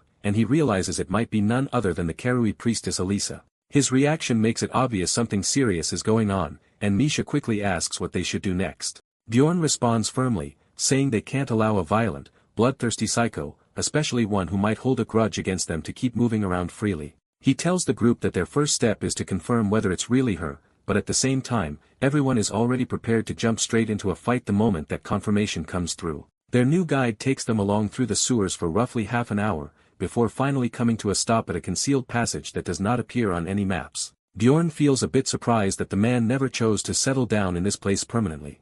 The man then explains that he had been constantly moving around because a crazy woman had taken over his previous hideout, and that situation was exactly when they happened to run into him. When they finally arrive at what is supposed to be the hideout, Bjorn observes that there is only a single way in and a single way out. This detail makes him smile, since it means the madwoman will have no possible escape route. Even so, he remains extremely suspicious, so he orders the man to go in first. Just outside the main chamber, the group begins to panic when they notice heaps of lifeless bodies scattered around. Despite this, Bjorn forces his trembling guide to move forward, and the unfortunate man ends up activating a trap. Instantly, a barrage of curses crashes down on both of them. Bjorn quickly shouts at the others to retreat at once, while the drug-addled man is torn apart by a revenant's curse that drains his maximum health each time it strikes, and gives him the sensation that his very soul is being sucked away. Elsewhere, Elisa immediately realizes that her curse has been triggered, and she starts wondering whether the attackers might have come from the temple. Her heart begins pounding rapidly because she has still not managed to locate the entrance to the underground city.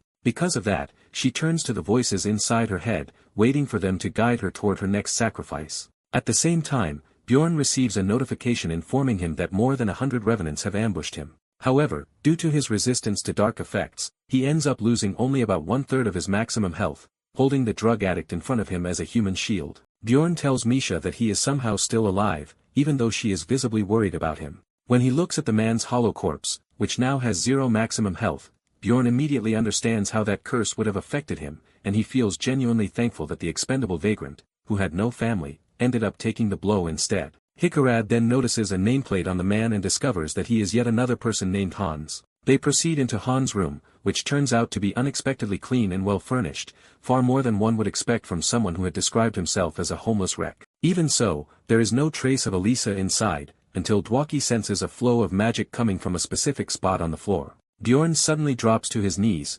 confusing everyone in the group, and informs them that he is about to break open a magically protected trapdoor using his thick metal rod. Dwaki questions whether brute force can even work against magical barriers, but Bjorn activates his gigantification ability and states firmly that if something does not break under sheer strength, then it simply means the strength being used is not enough. Everyone looks on in complete disbelief as he smashes the enchanted trapdoor, as if it were nothing more than paper, and afterward he casually throws a bit of humble pie in Dwaki's direction for having doubted him. Rottmiller then picks up Elisa's trail again and remarks that she appears to be alone, which likely makes it safe for them to proceed and check things out. Relying on his newly enhanced sixth sense, Bjorn tells the group that it is time to move far beneath them. In the underground city of Nauark, a messenger rushes toward the vice captain and reports that the old trapdoor has just been completely destroyed. What makes it even stranger is that it does not seem to be the royal family responsible this time. The vice captain comments that no one has used that route ever since the Karui cult incident, and he orders the messenger to verify whether the temple priests are involved again. He places his trust in Amelia, the red-haired woman, to take care of the situation. While Bjorn and his group step into a section of the labyrinth that looks entirely different from the sewers they were previously navigating, Misha asks whether either Dwaki or Hikarad recognizes this place or knows what it might be, but both of them admit that they have no idea. Miller then interrupts, saying that Elisa's scent is growing stronger very quickly, which likely means she is heading straight toward them. At the same time, Elisa begins to move faster, filled with fear because she just heard the evil lord's laughter echo inside her head. The last time she heard that sound, things ended badly, and she has no intention of letting that happen again. Believing that her pursuers are agents from the temple, she runs as fast as she can to avoid being caught. When her scent suddenly disappears, Miller suggests that they chase after her before she vanishes again. Right then, Elisa hears Misha's voice echoing in the distance and realizes that this is not a random encounter, it is Bjorn's party. At that moment, she decides that it is finally time to eliminate them all once and for all. The Karui priestess opens what seems like the gates of hell and releases a swarm of wraiths, but Misha cuts through them effortlessly, as if they were butter thanks to the powerful bonuses from her elemental attack buffs. Not wanting to be left out, Bjorn activates his wild outburst ability to draw the wraiths' attention toward himself and crushes them as easily as if they were nothing more than used tissue paper. Miller and Hikarad provide support from the back line, which leaves Elisa both frustrated and completely bewildered as she cannot understand how a party she once considered trash tier has become strong enough to overwhelm her so completely. In response, she casts multiple curses, trying to ensure that Bjorn suffers the most painful death imaginable. However, Dwaki steps in at a crucial moment and uses his light magic, effectively cancelling out all of her dark spells and giving her no chance to recover. Bjorn nearly smashes the priestess's head in and then signals to Dwaki to proceed with the next step. The sorcerer looks confused at first, but Bjorn urges him to act quickly as he rushes into close range while Elisa approaches. Thinking she is clever, Elisa makes a last-second move by turning into a spirit, allowing her to evade the physical attack. But Dwaki's materialization spell activates at just the right moment, forcing her back into her physical human form. Bjorn immediately grabs her by the collar and delivers a clearly painful strike with his shield directly to her face, then continues to beat her relentlessly. He hits her with such force that the rest of the group begins to doubt whether he even intends to leave her alive to claim the 3 million reward. After battering her face until it is completely unrecognizable, he ties her up and casually tells the group that they should move on. However, when he turns around, ready to congratulate everyone on a job well done, he realizes that all of his teammates are lying flat on the ground, unconscious. At that moment, a system notification appears, informing him that he has been poisoned with basilisk venom. Fortunately, his resistance to poison allows him to remain conscious and continue moving. As a familiar red-haired figure comes into view, Bjorn experiences a flash of PTSD, as he had just been thinking that everything was going a little too smoothly. Amelia appears impressed that he is still able to move despite being poisoned, and comments that her favorite barbarian has grown significantly stronger. Seeing his entire party lying on the ground, she asks whether he is refusing to flee because of them. Bjorn, however, feels frozen in place by her unsettling aura and assumes that she is targeting him now that he has gained some recognition, and she has heard about him wandering through the sewers. He calls her out as a liar, reminding her that she once promised to let him go and demands to know why she is here. His question clearly irritates her, and she responds sharply that he is the one who intruded first, asking how he managed to find the secret entrance. Bjorn, responding in his usual blunt and primitive manner, asks what she is even talking about, which confuses her enough to make her wonder whether he somehow opened the door by accident. He then explains that he simply smashed the magical door with his mace like a caveman until it broke, leaving her stunned. She then asks why he would even do such a thing, and he honestly replies that he was only after the priestess. Amelia quickly pieces everything together, but when Bjorn suggests that he will leave peacefully, she makes it clear that she cannot allow him to walk away now that he knows about the secret entrance. He once again offers a pinky promise in an innocent manner, but she tells him that this situation is different. Realizing what that means, Bjorn removes his armor and begins explaining that there are two best ways to make someone extremely angry. He starts by saying that the first way is to stop in the middle of a sentence, and just as she waits patiently for him to reveal the second reason, he abruptly cuts himself off and hurls his mace straight at her face. As expected, Amelia easily dodges the weapon, but Bjorn immediately follows up with another attack, throwing his entire suit of armor like a forbidden version of Captain America's shield throw. She avoids that as well, just as he anticipated, but he then lunges forward and attempts to stomp on her flexible body, only for her to evade once again because the move is far too predictable. Then he finally makes his real move. Bjorn activates his gigantification ability, which causes his thick, muscular barbarian arms to extend much farther than anyone would expect. Completely catching her off guard, with his fist lifted high like a massive wrecking ball, fully prepared to bring it down on her with crushing force, he shouts that the fight is over and slams his punch straight into her face, delivering it with a level of brutal equality that even Kazuma Sato would approve of. Just as he prepares to swing again, she suddenly surprises him by charging energy into her dagger. He immediately assumes that she is about to cut off her own arm in order to escape from his grip, reacting instantly. Bjorn uses his flesh explosion ability right in front of her, blasting her with a shocking spray of acidic blood directly to the face, leaving Emilia momentarily speechless as she takes the full force of what could only be described as Bjorn's signature move. Despite enduring such a savage attack,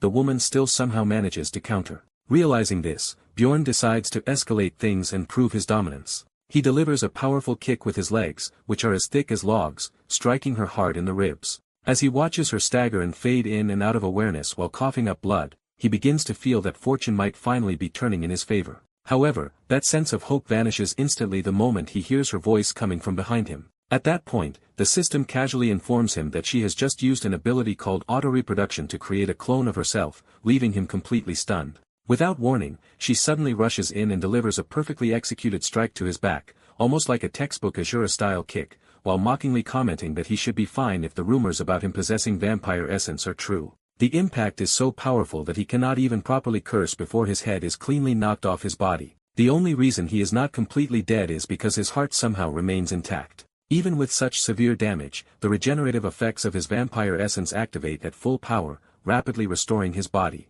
Emilia looks genuinely impressed by how quickly he recovers, especially after she uses just a single potion. Bjorn suddenly springs back up, appearing confused and slightly irritated, and questions why she did not finish him off when she had the opportunity. She sighs and remarks that he is still as foolish as ever, pointing out that he chose to ambush her as his method of survival, even though she was clearly willing to talk. He refuses to accept that explanation and argues that he had no other option because she was giving off an unmistakable, "I'm about to silence you" kind of vibe. This only irritates her further, and she reminds him that she had literally allowed him to walk away freely the last time they met.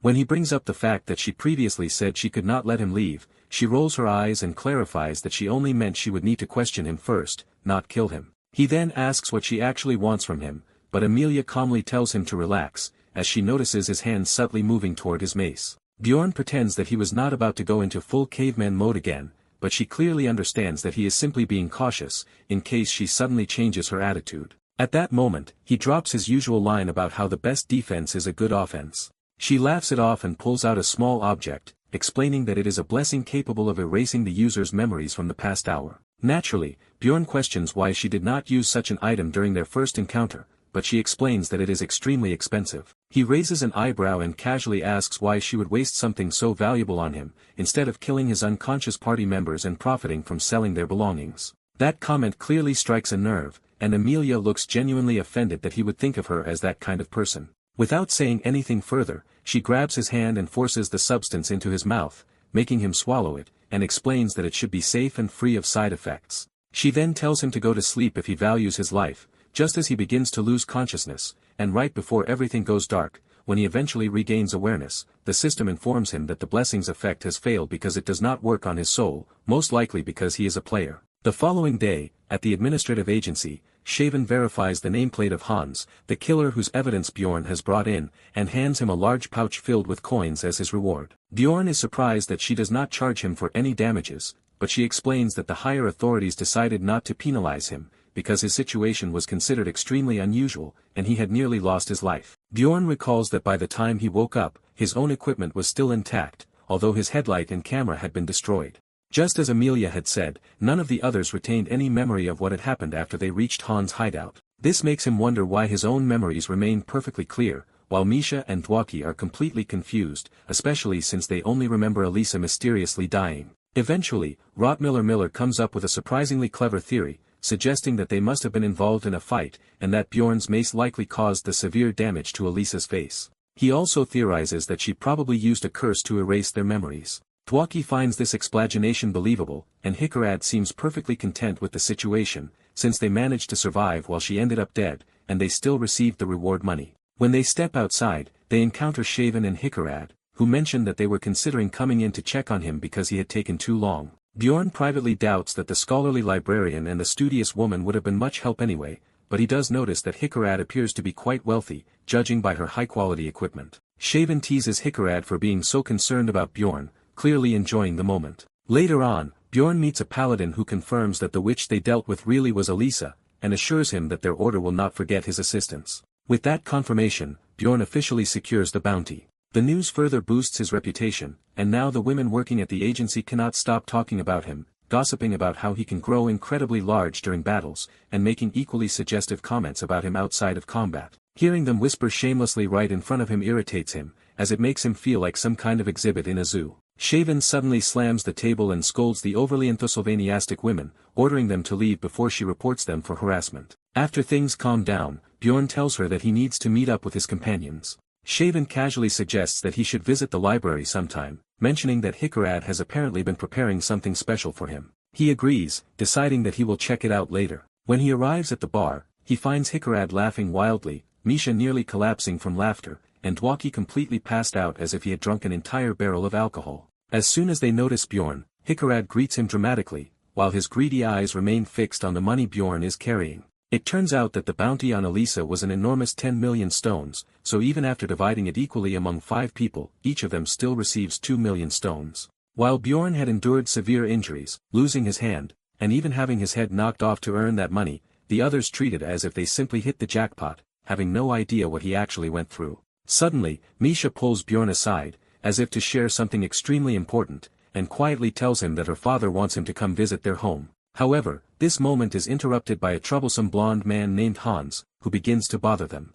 Bjorn immediately tells him to go away. At that moment, 2 knights enter the tavern, and everyone wonders why the Moslem, an elite group similar to an investigative force that only nobles can join, would be there. The knights walk directly toward Bjorn's table, making him genuinely think that he is about to be arrested for something trivial. Instead, one of them approaches the unconscious Dwaki, and casually lifts him by the collar, as if he were nothing more than a small animal, leaving both Bjorn and Misha confused as they watch. 3 hours later, the entire group is standing outside the city gates, waiting while Dwaki is being questioned. Hickorad looks extremely uneasy, and wonders whether the poor man is being tortured, but eventually Dwaki emerges, appearing completely drained and lifeless, like a mindless zombie. Back at the tavern, Dwaki reveals that he has to leave the party because Baron Martin is actually his older brother. Bjorn is completely bewildered by this revelation, as Dwaki never gave any indication of being connected to nobility. Dwaki then explains that he is technically of noble blood, since his father was a baron, but he was born as an illegitimate child from a relationship with a maid. Because of this, he was considered a stain on the family name, and the baron's wife arranged for one of her own brothers to adopt him immediately after his birth. Despite that, Dwaki says that his life with his mother was still good. However, Hickorad asks what any of this has to do with him leaving now. Dwaki explains that his father has recently died, and the title has passed to the second son. When Miller points out that it is strange for the eldest son not to inherit, Dwaki clarifies that this is exactly the problem. The new baron is ruthless and has eliminated his own brother along with any potential threats within the extended family, in a manner similar to organized crime. Because of this situation, the sudden visit from the Moslem was likely meant as a warning to keep Dwaki out of public attention. Frustrated, Dwaki says that he had only just begun to enjoy his life, but now, due to the growing fame of their group, he has to disappear again. Bjorn asks him if he is seriously quitting simply because his older brother demands it, and Dwaki reluctantly admits that he is. Instead of accusing him of a serious offense, the Moslem have imposed a ban that prevents him from entering the labyrinth. This creates a major problem for Bjorn, as he now has only 9 days left to find a replacement mage for the team. That night, they all take the time to say their goodbyes. When Misha hears that Bjorn is planning to head to the library, she asks if she can come along because she is feeling bored, but he tells her that instead of wasting time, she should go and train. Later, inside the library, Bjorn formally introduces himself to Hickorad. When she asks why he has come to read so close to closing time, he politely but very directly asks her to quit her job and join his dungeon party. She immediately rejects the offer. Seeing her react with a slightly smug attitude, he switches tactics and remarks that it is a shame she is too weak to be of any real use. He continues to tease her, saying there is no reason for her to feel embarrassed about being weak. Hickorad quickly responds that she never claimed to be weak, and Bjorn assumes that means she must have some level of skill. Instead of continuing that line of conversation, she changes the topic and asks if he has really been curious about this all along. Bjorn pretends not to understand and says that he cannot change her mind anyway. He then mentions that Chauvin told him she had something for him, but Hikarad looks confused and questions whether that is actually how it was said. She explains that Chauvin wanted to thank him for helping her, but instead passed the responsibility of returning the favor onto Hikarad, behaving somewhat like a temperamental queen. When Bjorn asks what she intends to give him, she replies that it is books, which immediately excites him. The permission she grants allows him access to restricted, high-security books that are normally reserved only for nobles. He asks whether that is truly allowed, and she assures him that it is fine as long as he keeps quiet about it. She also mentions that hardly anyone pays attention to this place anyway, which makes Bjorn start wondering about her situation. Soon after, Bjorn immerses himself completely, entering a full nerd mode as he begins reading through the restricted materials, discovering that they are filled with extremely useful information. However, since he arrived so close to closing time, he knows he will not be able to read everything. Hikarad scolds him for staying so late, but still permits him to continue reading. He goes through a text detailing Rafdonia's organizational structure for public facilities, which reveals several interesting details about various agencies. Another book describes how a secret police agent barely survived a journey into the world of evil spirits and returned in a half-dead state. The Rupture book, due to limited space, documents only 4 cases. As Bjorn reads, the content feels like a perfect wiki-style guide, aligning closely with everything he learned during his 9 years of experience playing the game. What truly shocks him, however, is the name of the author Oriol Gabus, who is also listed as the developer of Dungeon & Stone. This realization immediately raises serious questions in his mind, making him wonder whether the book was written by another player or by the actual developer. If it is the latter, then it would mean that everything happening is intentional and far more complex than he initially believed. Bjorn begins to consider the possibility that the developer might be some kind of divine entity, and he feels fortunate to have discovered such an important clue. At the same time, it reminds him how little he actually understands about his current situation. He starts to think that the Abyss Gate might be the key to returning home, and he considers that tracking down information about the author could potentially help him achieve that goal in the future. For now, he debates whether he should start asking around. He goes back through the book carefully, checking if he missed any details, becoming increasingly tense as he does so. Before he realizes it, morning arrives, and he notices that Hikarad has fallen asleep in her chair. He wakes her up and asks why she stayed there quietly all night. She replies that she did not stay because of him and that she was simply tired from organizing books, which makes him suspect that she might be a bit strange. She denies that idea, and he simply nods while staring at her, prompting her to ask why he has not left yet. This interaction leads Bjorn to think that she might not be so bad after all. A few hours later, Bjorn knocks on Raven's door. She opens it while still half asleep and asks what he is doing there. He tries to recruit her again, but she immediately slams the door in his face. Bjorn then calls out that he has a task for her, and she reluctantly opens the door again after noticing that he is holding a torn piece of paper from the book, asking her to identify where it was made. She lets him inside, but makes it clear that her help will not come for free. Before anything else, she questions him about the relic he used on the vampire and asks where he obtained it. He tells her that he broke a statue, which makes her suspicious. She demands to know how he knew about it, but Bjorn claims that he simply broke it out of boredom and never read anything about it beforehand. She continues pressing him, asking how he figured out how to use it, and he insists that it was purely instinct. She asks him to swear that he is telling the truth, but eventually sighs in disappointment, thinking she might have finally gotten access to the Rupture book. For a moment, Bjorn considers telling her that the book is in the library, but before he says anything, she changes the subject. She agrees to help him, but only on the condition that he assists her seniors with their research. She promises to give him the results the following week, and warns him not to show up unannounced again. Bjorn agrees to her terms. Later on, during a team meeting, Misha suddenly bursts into dramatic tears while complaining that Bjorn had not come home. He calmly tells her that he was at the library reading books, which immediately makes her suspicious. She narrows her eyes and asks him if he is absolutely sure about that, and starts sweating slightly. Trying to avoid the situation, he quickly changes the subject and asks what she had wanted to tell him the previous day, which makes her panic. Before she can respond, the rest of the team arrives, unintentionally saving her from the awkward moment, while Bjorn quietly takes note of her strange behavior and starts by addressing Bjorn, who straightforwardly suggests that they should find a new mage. The dwarf reacts angrily to this idea, but Dwaki stops him and agrees with Bjorn. Hikarad starts going on a long rant about needing to think things through carefully, but Bjorn cuts him off and tells him to get to the point. Hikarad then explains that they should try speaking to the Baron, who frequently visits a nearby tea house and is expected to arrive soon. The dwarf becomes overly dramatic, insisting that if they miss this opportunity, they might have to wait an entire month, and he even gives a pleading expression. Bjorn grumbles, but ultimately agrees to go along with the plan. After some time, the Baron arrives at the tea house, and Dwaki recognizes him as his second brother. Misha nudges Dwaki, encouraging him to go and speak with him. Dwaki approaches nervously and requests an audience,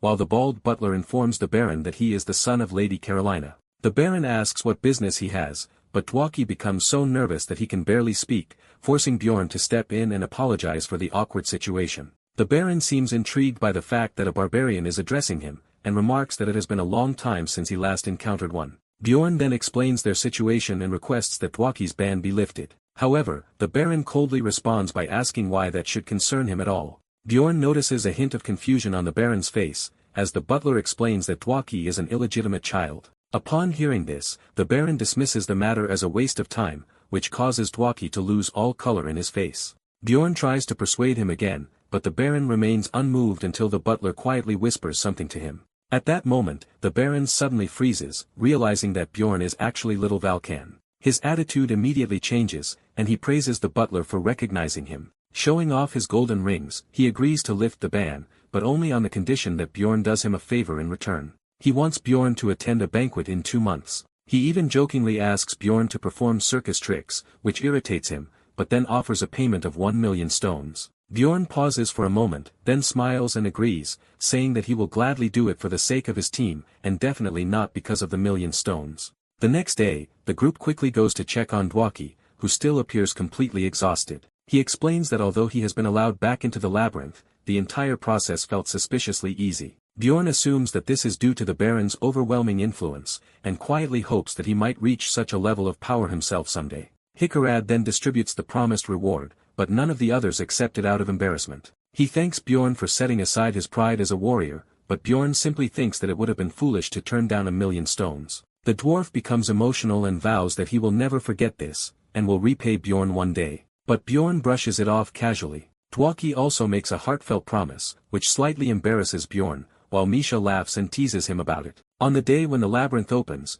Bjorn leads a group of inexperienced barbarian recruits toward the portal, and they chant his name as if he were some kind of heroic figure. He gives them advice, telling them that if they follow his guidance, they will grow into strong warriors. They all agree enthusiastically, and thank him for his help before heading off. The barbarians continue praising him, while Hikarad jokes that he is surprisingly kind. Bjorn shrugs it off and simply says that this approach is better than learning everything through trial and error. As he narrows his eyes, he recalls what Karak once said about how most of their original group had died, and only a few had survived. Bjorn cannot help but think that things might have turned out differently if they had received proper training. Meanwhile, Misha asks Rottmiller why he is not carrying a weapon, and he explains that he has stored it in a pocket dimension. With that, the group finally sets off. Bjorn reflects on how terrible his previous attempts in the labyrinth had been, and now that this is already his 4th run, he prepares himself for whatever challenges lie ahead. Thanks to a fortunate starting point, they manage to clear the 1st and 2nd floors quickly, hunting everything they encounter and reaching the next portal within 4 days. By the 8th day, they cut their way through the Witch Forest and arrive at the Sky Towers located on the 4th floor. The area is filled with monsters everywhere, including 6th-rank creatures along with a few rare, exclusive ones. Without hesitating at all, Bjorn rushes straight into the fight, seeing the place as a perfect opportunity to farm experience and quickly wipes out the monsters. After spending some time hunting, they manage to earn nearly 4,000,000 crystals in profit. While that amount is decent, it still is not enough to truly impress the group. Hikarad jokingly comments that perhaps Bjorn's curse has finally been lifted. Bjorn looks at his share of the earnings and realizes that it is actually less than what he made during his first run, which leads him to start understanding why plunderers even exist in the first place. Over the next 30 days, he spends his time reading and also gets pulled into Raven's experiments. During this period, he discovers that the Rupture book was written 150 years ago, which coincides with the beginning of the game's timeline, as well as the death of the founding king. This realization makes it clear that many major events started happening all at once during that time. Bjorn becomes desperate to learn what exactly happened back then, but since he cannot find any answers, he decides that his only choice is to return to the labyrinth. Sometime later, when the labyrinth opens again, their profits end up being about the same as before, leaving the entire group feeling disappointed. Back in his room, Bjorn tries to reassure himself not to stress and tells himself that things are going well, but almost immediately, he snaps out of that mindset and questions where such lazy thinking came from. He realizes that whenever things seem calm, something terrible usually follows, and he is very familiar with that pattern. Slapping his forehead, he resolves to become stronger. Anyone observing him at that moment might think he has lost his sanity, but even if he appears crazy, at least he believes he will survive. The next morning, Misha serves him food and asks if something is wrong, mentioning that he once again has that intense, almost violent look in his eyes. Bjorn realizes that he has been somewhat distant toward her lately, and although being idle frustrates him, he understands that he should not take that frustration out on others. Suddenly, Misha leans closer and asks if he wants to touch her eyes, which nearly causes him to choke on his food. She explains that this used to calm her brothers down when they were children. Bjorn's mind struggles to process this, as he wonders what kind of environment she grew up in, but he assumes that she is simply trying to be kind and does not realize how strange it sounds. He tells her not to say things like that, as others might misunderstand, which catches her off guard. He thinks to himself that if he did not already know that Misha prefers skinny men, he might have taken her words far too seriously. Misha responds by saying that he is not like most people, though she appears slightly sad. She then quickly changes the topic and offers him more meat. After that, Bjorn heads to the library and speaks with Lagna. He is about to say something, but notices her expression and tells her to go ahead and ask whatever is on her mind. She hesitates briefly before warning him that something serious may happen soon. She explains that there is a possibility of a dimensional collapse occurring inside the labyrinth, which would be far more dangerous than even a floor lord. At that moment, Bjorn realizes that this could explain why everything has been unusually peaceful lately.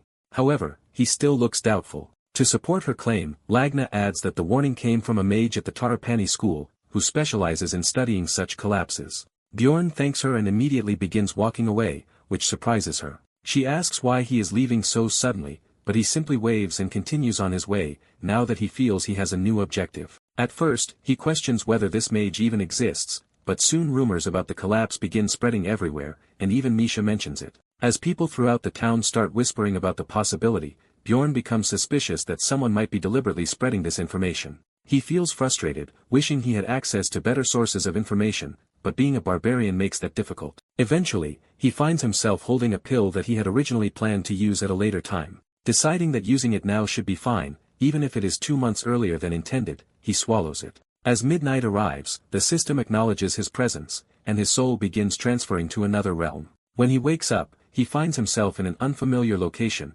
but now he has returned to his original body. Meanwhile, in the real world, the police are investigating the disappearance of a man named Hans. They are focusing on leads connected to his workplace and his family, although his mother appears completely indifferent to the situation. A senior officer questions why the case has been assigned to them, and his partner explains that surveillance footage shows Hans entering his room but never leaving, with all the windows still locked. As the senior officer reviews the case file, he remarks that something about the situation feels very wrong. There is no evidence of a break-in, and there has been no use of his identification card over the past month. Even the clothes he was wearing were found, as if his body had simply vanished while still inside them. This leads the officer to suspect that the case might involve a particularly unusual serial killer. He asks whether the scene has been left untouched, and instructs his partner to contact the National Forensic Service. Before doing that, however, his partner shows him something unusual. The monitor in Bjorn's room is still powered on, despite not being plugged in. This detail immediately raises serious concerns, and both of them find it unsettling. Displayed on the screen are Bjorn's in-game achievements. The senior officer stares at it in disbelief, unable to understand what is happening, while his partner adds that there have been similar cases reported in other countries as well. Back in Bjorn's real world, he finds himself lost in deep thought, reflecting on the fact that it has already been 5 months since his arrival, during which he has carried out actions so extreme and unimaginable that they were solely for the sake of survival. As these memories weigh on him, he begins to question whether any trace of his humanity still remains within him. While contemplating this, his attention shifts to his old computer, which now appears within the spirit realm, and he notices that it is prompting him to enter a password. Without overthinking, he types in the only phrase that comes to mind, the one written on the note claiming that Raftonia's king is a motherfucker. The instant the password is accepted, the entire surrounding environment begins to transform. Once the change settles, Bjorn's eyes widen in disbelief as he realizes that he is now standing inside his old room. Wasting no time at all, he rushes over to the mini-fridge, and just as he hoped, it is filled with cans of Coke. He quickly grabs one and starts chugging it down, but almost immediately, he notices something strange. The drink has no flavor whatsoever, and it doesn't even have any fizz. Just then, the moment is interrupted by the sound of a doorbell, followed by a voice from outside asking for permission to enter. A woman walks in and explains to him that the room he is seeing is merely a manifestation of his own thoughts. However, due to the strength of his mental defenses, she herself can only perceive it as smoke, rather than a clear space. She further mentions that the password he entered was not actually valid, which is why she had to come and check the situation personally. Introducing herself, she tells him that she is the Soul Queen, someone who acts as a guide for players within this realm. As Bjorn processes this, his thoughts drift toward the suit he is currently wearing, and he realizes that it originally came from his ex. Before he can dwell on it further, the woman interrupts again, informing him that he is now officially recognized as a member. He deduces that she must have alternative ways to verify his identity, and she confirms this by stating that she is no longer capable of separating souls from their bodies, meaning he is not in any danger from her. She then proceeds to teach him how to navigate and use the forums, instructing him to create a username. However, when he attempts to do so, he receives an error message indicating that the name he chose is already taken. Thinking quickly, he slightly alters the spelling, and unexpectedly, the Soul Queen suddenly asks if he is a big fan of that particular person, catching him completely off guard. Without offering any further explanation, she simply leaves, telling him that if he needs help, he should submit a request. Exploring the community turns out to be fairly straightforward, so he decides to join a random chat room to familiarize himself with the system. The moment he does, he is instantly transported to a setting resembling a campfire, where the other users greet him in a friendly manner. The leader of the room introduces himself and asks Bjorn where he is from, to which he replies, Korea. The man then apologizes for the plain setup, explaining that they did not have enough points to decorate the space properly. After that, he tells Bjorn to reveal his nickname, which initially leaves him confused until the explanation makes it clear. Once he understands, Bjorn reveals his chosen username, Elf Nuna.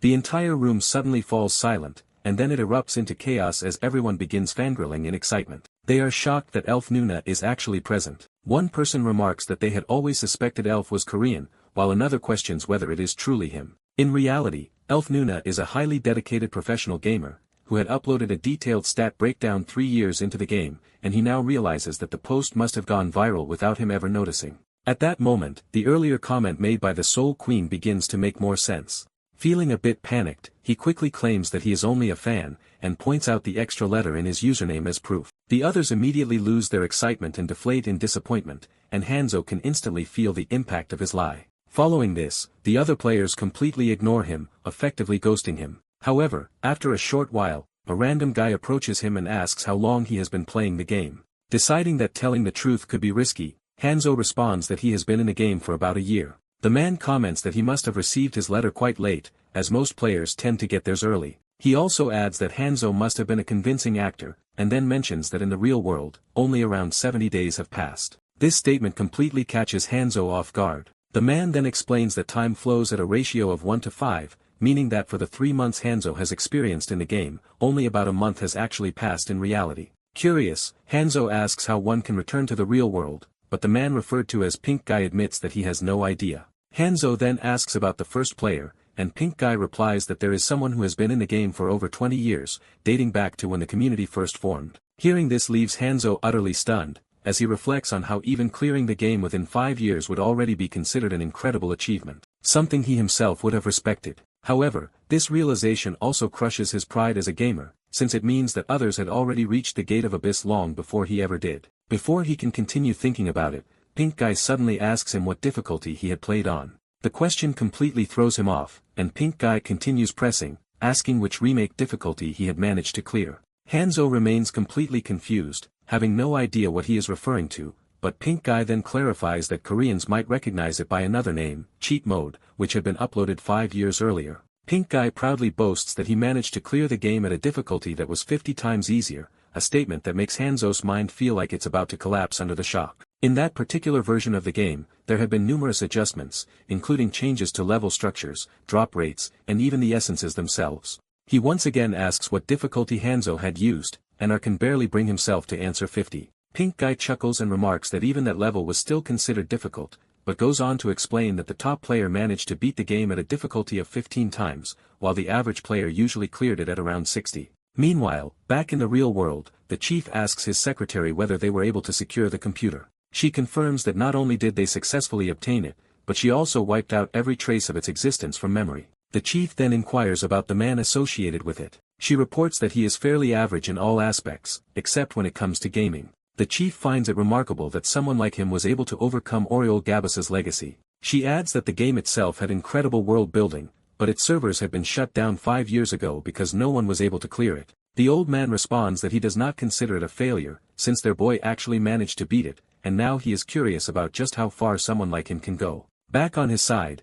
Hanzo realizes that his conversation with Pink Guy turned out to be far more helpful than he initially expected. He recalls how Pink Guy had asked him what food he missed the most, and Hanzo had answered immediately that it was hot soup with rice, describing it as the most efficient meal he had ever prepared. Thinking about it again, he recognizes that Pink Guy had genuinely helped ease some of his stress. Now, as he stares at the screen, he begins to wonder whether this space will automatically close once the allotted time runs out. However, he remembers Pink Guy mentioning that the duration had been reduced from 12 hours to 7 hours. With that in mind, he decides to look into anything related to the dimensional collapse and opens the trade market. Right away, he notices numerous players offering information in exchange for money. Without wasting any time, he filters the listings to show only the highest paying requests, and concludes that this is likely the most efficient method to earn a fortune. Armed with years of intense gaming experience, he begins generating money at an incredible rate, almost like a human cash machine, as he understands the game far better than most players and uses that knowledge to his advantage. The moment he posts his own request, a seller appears who has the exact same name as him. This imitation, resembling a knockoff version of Picasso, asks whether he is looking for information about the mage and the school. Hansu had intentionally phrased his request in that manner. Believing that asking directly about the collapse would lead many people to lie, he calmly takes a seat and confirms that he wants to know the true intentions of the mage. Picasso immediately realizes that what Hansu is actually seeking is information about the collapse, and when Hansu asks whether the circulating rumors are true, the man denies them. Hansu then asks for the source of this information, but the man responds that it involves individuals in higher positions of authority.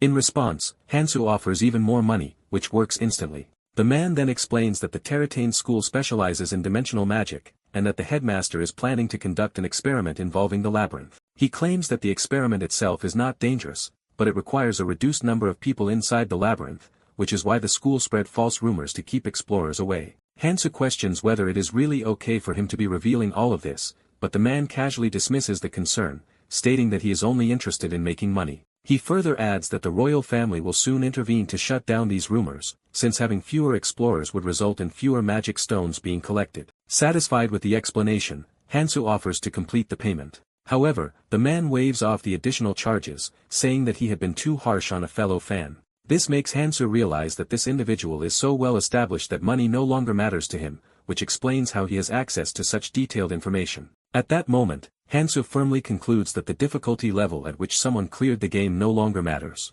This world is no longer just a game, it is reality, governed by harsh rules where only the strongest survive, and at present, he is nothing more than a beginner. Even so, he smiles, despite knowing that there is still a long journey ahead. As a sense of excitement begins to rise within him, he thinks back to all the information he sold to other players and the years it took them to reach their current level. The thrill is undeniable, and not once does the idea of falling behind cross his mind. Meanwhile, in the real world, the chief stares at Hansu's achievements in sheer disbelief and bluntly declares that the kid is completely insane. He points out that Hansu is among the extremely rare individuals who managed to reach the second floor on his very first attempt, despite being given absolutely terrible conditions to work with. The numbers in his stats don't add up at all for someone who has only been playing for 3 months. The secretary suggests that perhaps it was simply luck, but the old man immediately dismisses that idea, arguing that if it were luck, there would be many more cases like this. Instead, he insists that this is an anomaly that goes far beyond normal patterns, one of those rare instances where something seemingly impossible becomes reality. He recalls the moment when Bjorn dragged himself across 15 kilometers and still managed to defeat a vampire despite being at 0 health. As he looks deeper, he notices that Bjorn's growth rate is so absurdly high that even the system moderator took notice of it.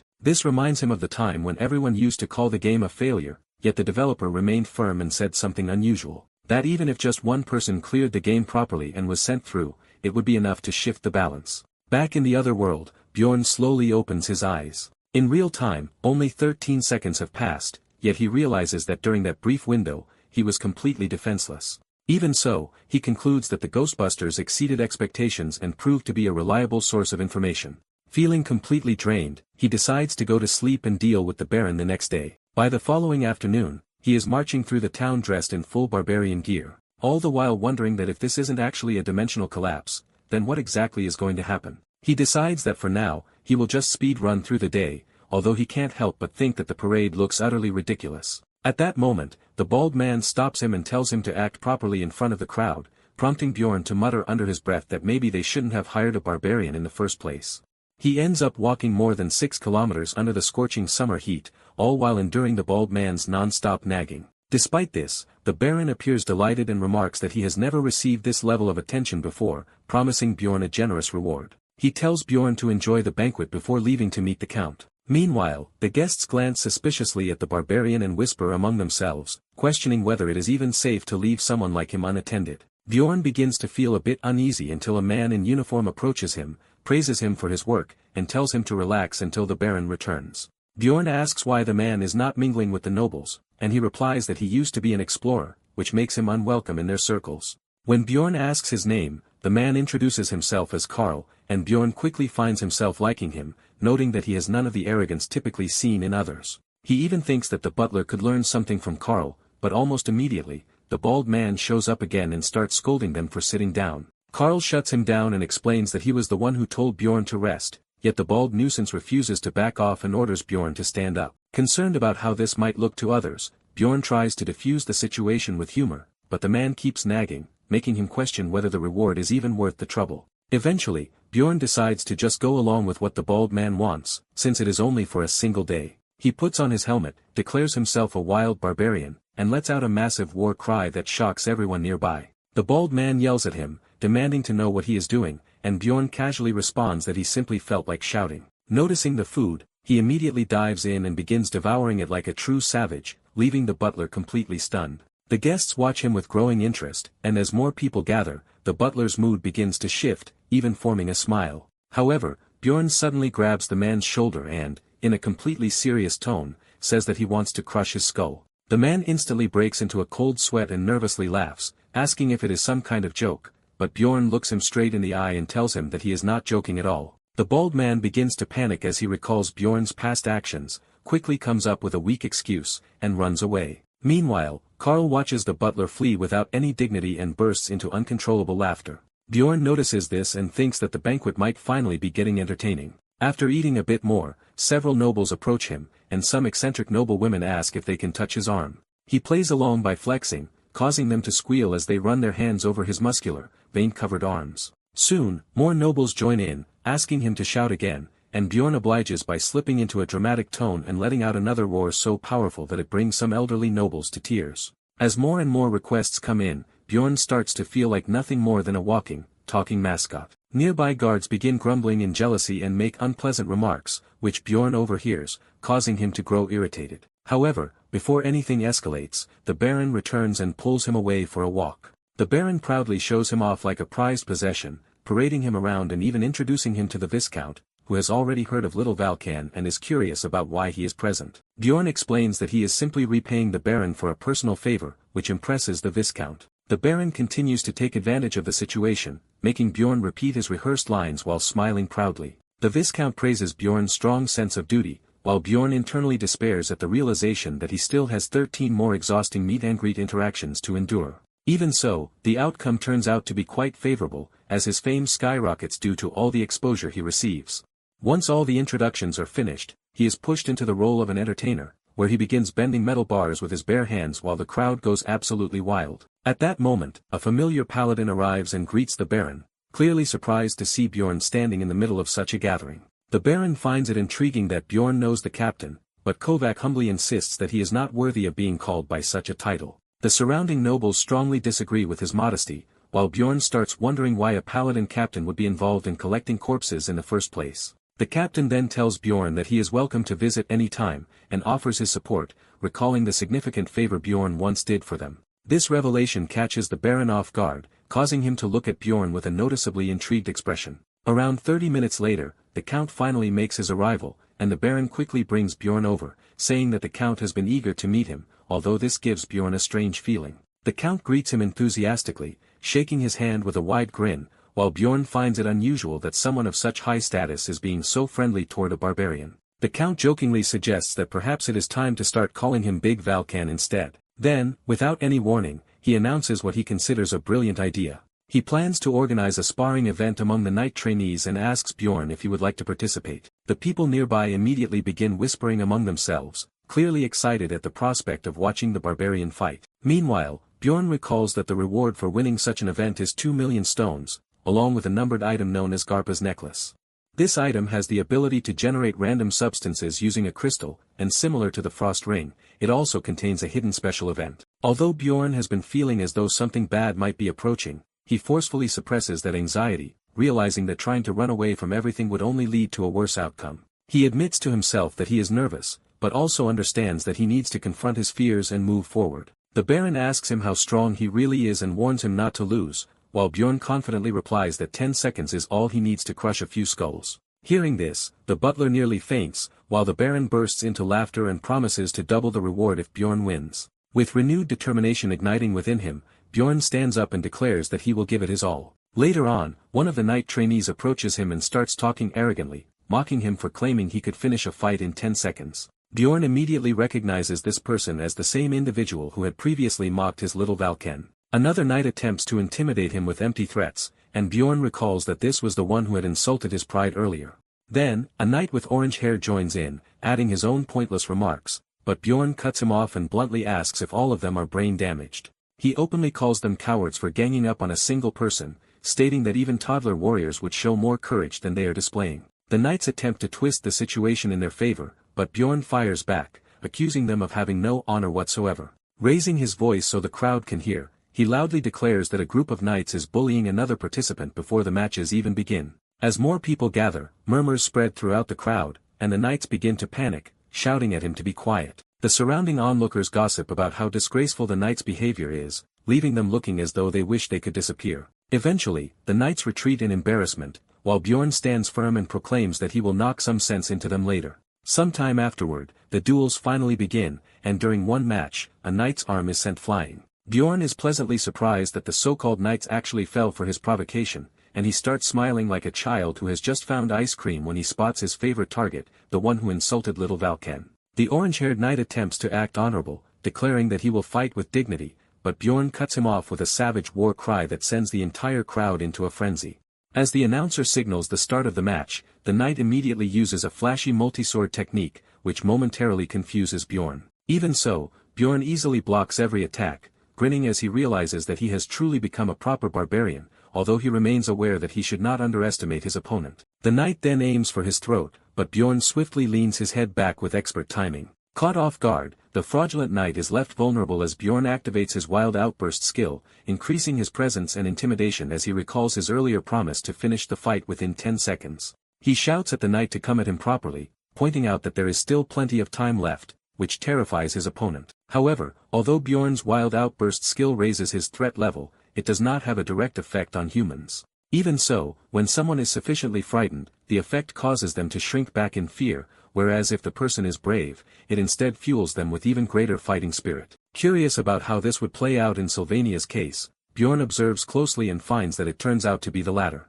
As the situation unfolds, Bjorn quietly wishes that he had a shield with him at that moment, while Sylvania charges in, attempting to slice open his arm with his sword. However, the attack barely manages to break the skin. The red-haired knight stares in complete disbelief, and Bjorn points out the obvious fact that he is simply far too weak. Then, as if it were nothing, Bjorn casually pulls the sword out of his own arm, causing a few drops of blood to splatter onto Sylvania's face. Trying to maintain his dignity, the redhead accuses him of using a dirty trick, while Bjorn is left wondering what exactly he had done wrong, concluding that something must be seriously off in that man's head. Bjorn then reminds him of the promise he made earlier that the next time they met, he would fix whatever was wrong with his brain. Acting on that, he grabs Sylvania by the neck with one hand and lifts him straight off the ground. Since he believes the issue lies in the head, he decides that the barbarian solution is straightforward and punches him directly in the face. Later, inside the medical tent, Bjorn asks the priestess whether Sylvania is dead. She replies that he is not, but remarks that perhaps Bjorn could have held back a little.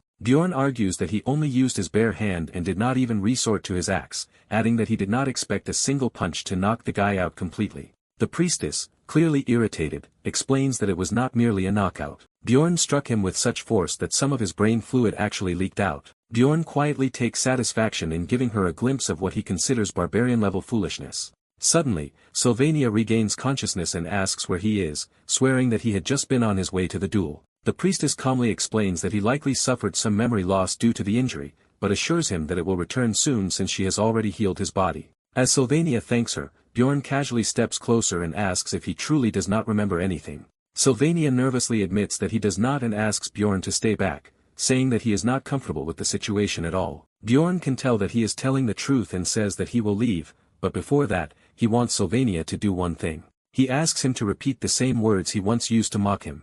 The moment Sylvania says those words, everything suddenly clicks and his memory comes rushing back instantly. However, Bjorn does not stop there. He looms over him, fully radiating intimidation, and Sylvania immediately breaks down and begins begging for mercy. Bjorn considers this a major success, believing that he has effectively fixed brain damage that even the priestess could not resolve. Shortly afterward, the Baron approaches and asks where Bjorn has been, saying that he has been searching everywhere for him. Bjorn casually shrugs and replies that he went to check on the knight. The Baron appears surprised, especially since it was Sylvania who attacked him first. Bjorn responds that if this had happened in the labyrinth, he would have used his axe instead, adding that he never expected knights to be this fragile. To his surprise, the Baron agrees, stating that it is their own fault for becoming lax in their training. Bjorn then asks whether it is truly acceptable for him to go all out against opponents who come from noble families, but the Baron reassures him that it is not a problem at all. In fact, he explains that this is the entire purpose of such events, and no one really cares even if someone dies.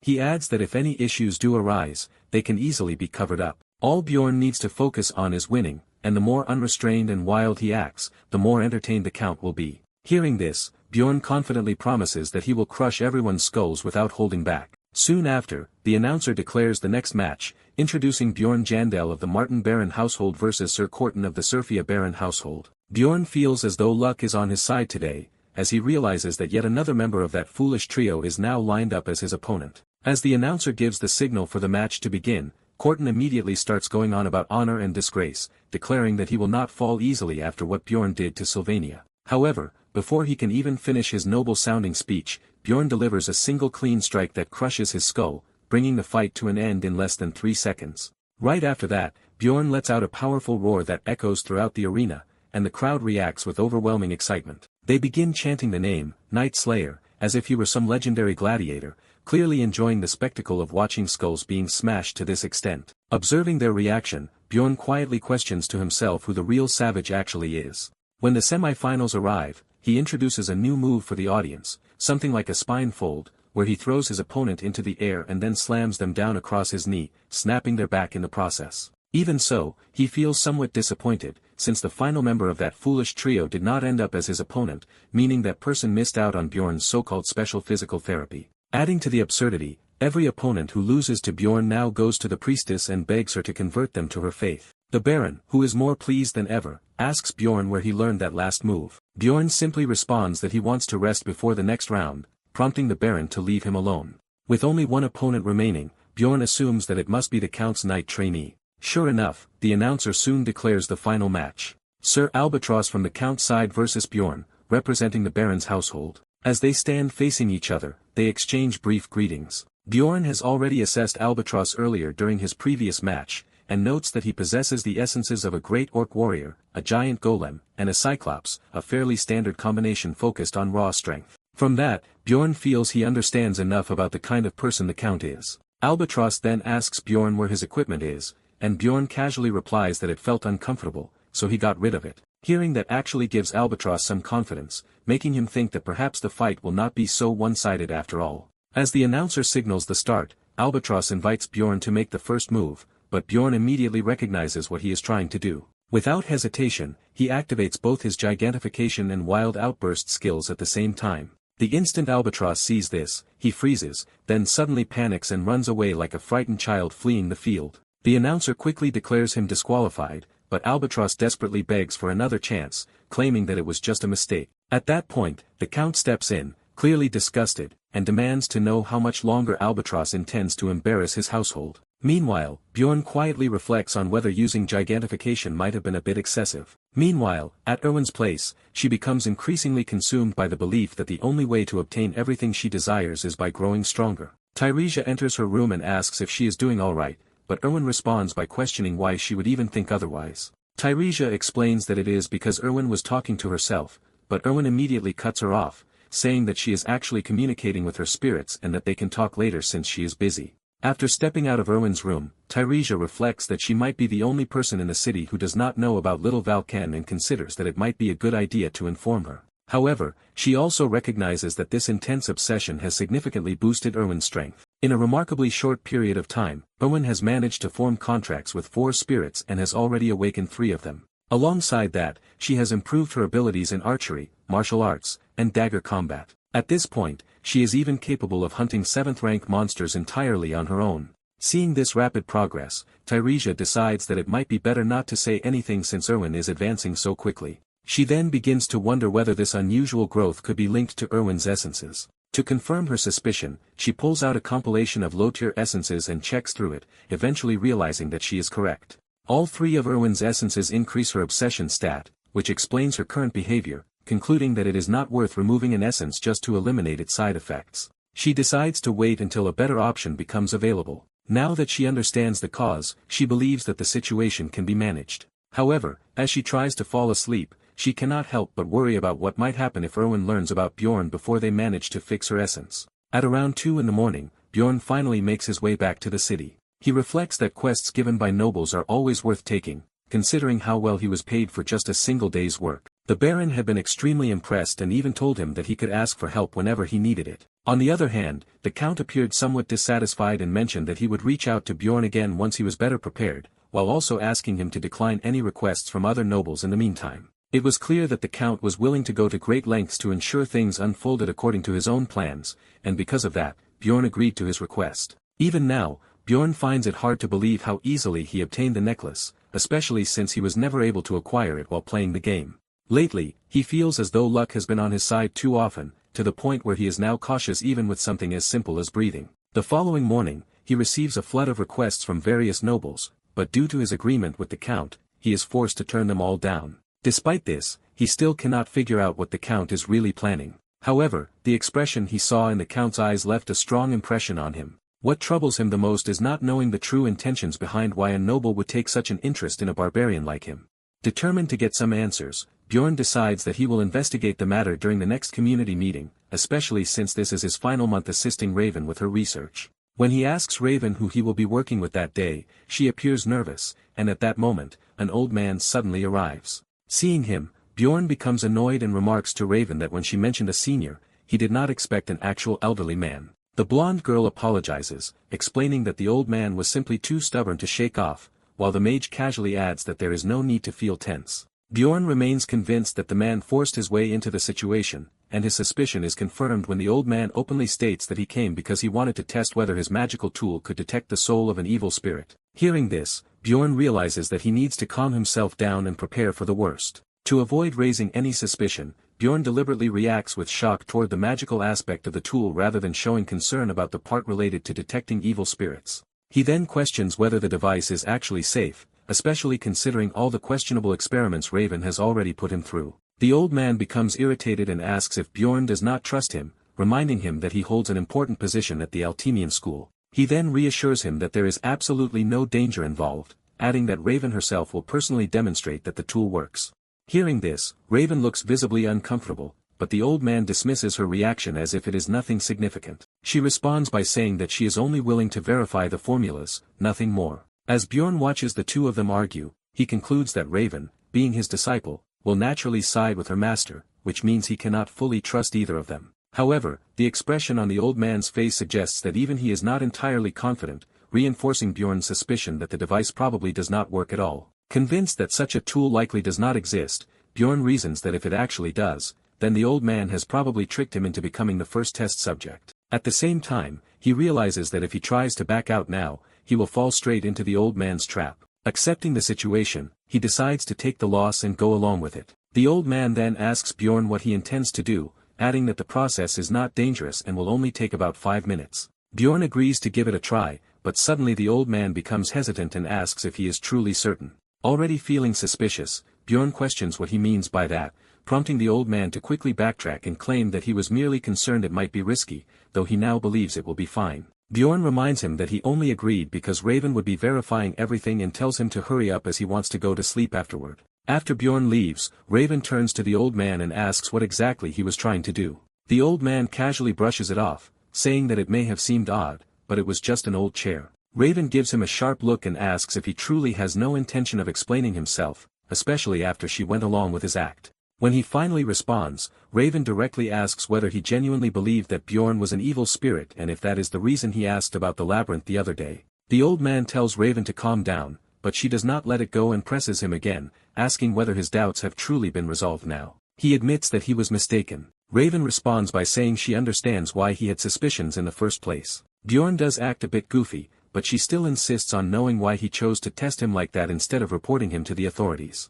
The old man replies that if he had done that, Bjorn might have ended up dead. After saying this, he simply walks away, mentioning that he is tired. Raven is left completely stunned by his words. She had always believed that he needed a living evil spirit for his experiments, but now she has no idea what that eccentric scientist is actually trying to achieve. Meanwhile, Bjorn returns to his room and collapses onto the bed, thinking about what a bizarre experience the whole situation was. He wonders why the old man seemed so shaken, but ultimately decides that it is not worth worrying about.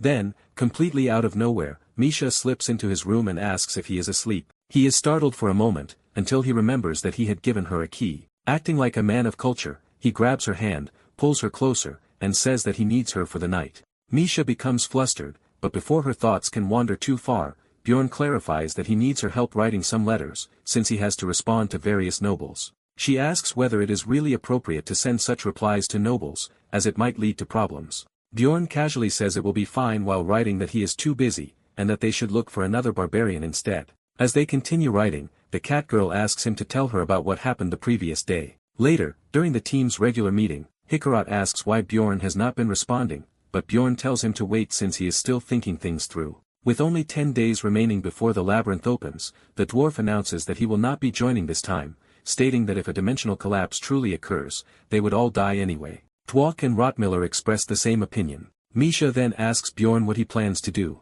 Bjorn considers that he could try to convince them using the information he has, but realizes there is no real benefit in doing so. In fact, it might be better for him if things remain this way, as he can take advantage of the rupture to level up. Since he cannot reveal everything yet, he decides that he will only take Misha along with him. Bjorn then declares that it is decided this time. Only the two of them will go. Misha is surprised by this, and Bjorn asks if she really thought he would go alone. She hesitates, so he resorts to a bit of emotional pressure, saying that if she is worried, he will just go by himself. However, Misha pushes back, saying that he should have asked her properly first or at least spoken more nicely. Taking that in mind, Bjorn formally asks her to come with him, and she immediately responds that there is no way she would allow him to go alone. He is somewhat surprised by how easily that worked. In the end, Bjorn confirms that it is settled this time. It will be just him and Misha. The following day, news starts spreading everywhere that the royal family has officially denied all the rumors about the rupture. According to them, the magic school was the one spreading false information and creating unnecessary panic. After hearing this, Hikarat suddenly barges into Bjorn's room in excitement and tells him that everything is fine now, meaning they can safely head back into the labyrinth again. However, Bjorn immediately rejects the idea. He tells Hikarat that he has already accepted another request, then shuts the door right in his face before he can continue talking. After that, Misha asks Bjorn when exactly he accepted a request, because she never heard anything about it. Bjorn casually admits that he only said that as an excuse to avoid going with them. He then finally reveals the real reason. This time, he plans to enter the rupture itself. Hearing that, Misha quickly asks how he intends to do something like that, and wonders if he discovered some kind of method while researching in the library. Bjorn responds vaguely, saying it's something along those lines. Misha then asks why he is being so secretive about it. In her opinion, it would be much better if everyone entered together instead of him hiding things from the group. Bjorn responds by asking her a different question instead. He asks whether she has ever told anyone about the Frost Ring or about her contract with the Spirit Beast. Misha immediately says no, because he specifically told her to keep those things hidden. Bjorn then asks her to imagine what would happen if Hikarat learned the same secret. Misha says that Hikarat would probably reveal everything the second he got drunk. Bjorn continues and asks what she thinks about Dwaki or Rotmiller. Misha says she is not completely sure about Rotmiller, but Dwaki would definitely end up exposing the secret accidentally, without even meaning to. Bjorn internally agrees with her assessment. He also thinks Rotmiller would probably be capable of keeping the secret hidden. But the problem is that Rotmiller would absolutely start questioning how Bjorn learned about all this information in the first place, and that alone could create serious complications. At that point, Misha realizes what Bjorn is trying to say, and asks why he decided to tell her specifically. Bjorn thinks to himself that there are several reasons for it. One reason is that she is naturally good at keeping secrets. Another is that she is such a terrible liar that if she ever tried to hide something from him, he would immediately notice. Still, instead of explaining all of those thoughts out loud, he simply tells her that she is someone he can trust. The moment she hears that, Misha's face instantly turns red. Even though she is obviously embarrassed, she tries to cover it up by acting proud and confident instead. Meanwhile, Bjorn knows he cannot waste time because there are only 8 days left before the labyrinth opens again, and he still has an enormous amount of preparation to finish. The next day, the two of them go out together to purchase enchantments, along with various other expensive supplies they will need. Everything they buy is paid for using the money from their shared account. Then, on the 7th day, Bjorn successfully activates his level 4 seal. The upgrade significantly increases his physical stats and also allows him to remain in his giant form for a much longer period of time than before. Later, Misha asks if she can accompany him to the library. Bjorn responds sarcastically by asking whether she even knows how to read in the first place. Once they arrive at the library, Lagna casts a basic spell on both of them. Bjorn notices the difference immediately and asks her why she is using this ordinary spell instead of the usual spell she normally casts on him. Lagna explains that the other spell is something she performs specially for him, so she cannot openly use it in front of other people. Bjorn tells her that she probably should have mentioned something like that privately instead of saying it out loud. Right after that, Lagna turns toward Misha and calmly tells her to forget everything she just heard. Both Bjorn and Misha stare at her in complete surprise after hearing that response. On the 5th day, Bjorn goes to see Raven one final time before leaving. During their conversation, she tells him not to die out there while he's inside the labyrinth. Bjorn then asks her if she wants him to return the tower pass she previously gave him, but Raven tells him to keep it. She also says that if he ever needs help in the future, he should come visit her. Eventually, the long-awaited day finally arrives. Before entering, Bjorn gives several pieces of advice to the rookie barbarians, and they sincerely thank him for helping them. Hikara jokingly comments that those rookies are lucky to have someone like Bjorn acting as their mentor. However, Bjorn brushes the praise aside and says that all he really did was point them in the right direction. Right after that, Bjorn warns the dwarf to always stay cautious around people who act excessively friendly. The dwarf immediately responds by asking whether he seriously looks that gullible or naive. Around then, Rottmiller announces that their group is heading inside. He asks whether Bjorn and the others are coming too, but Misha answers that they are still waiting for their client to arrive first. After saying that, the three of them step through the portal and disappear inside. About half an hour later, the portal begins shrinking. Misha asks Bjorn if they still are not planning to enter yet, but Bjorn tells her to wait just a little longer, because delaying their entry like this will end up doubling the amount of experience they receive. At that moment, Bjorn suddenly realizes why veteran explorers dislike rookies so much. In his opinion, the problem is simply that rookie never listened properly. A moment later, Bjorn suddenly signals Misha to move. The two of them immediately enter, and when they arrive inside, they land directly on the first floor right in front of the portal leading to the second floor. Misha is completely stunned by what just happened, and asks how something like this is even possible. Bjorn gives her a short explanation, but halfway through listening, her brain practically freezes from confusion. Bjorn then admits that he honestly cannot explain the mechanism properly himself either. He simply knows how to use the method. Misha then comments that she almost feels bad for Rottmiller, because if he ever discovered this shortcut, all the effort he spent scouting routes so seriously would probably feel meaningless.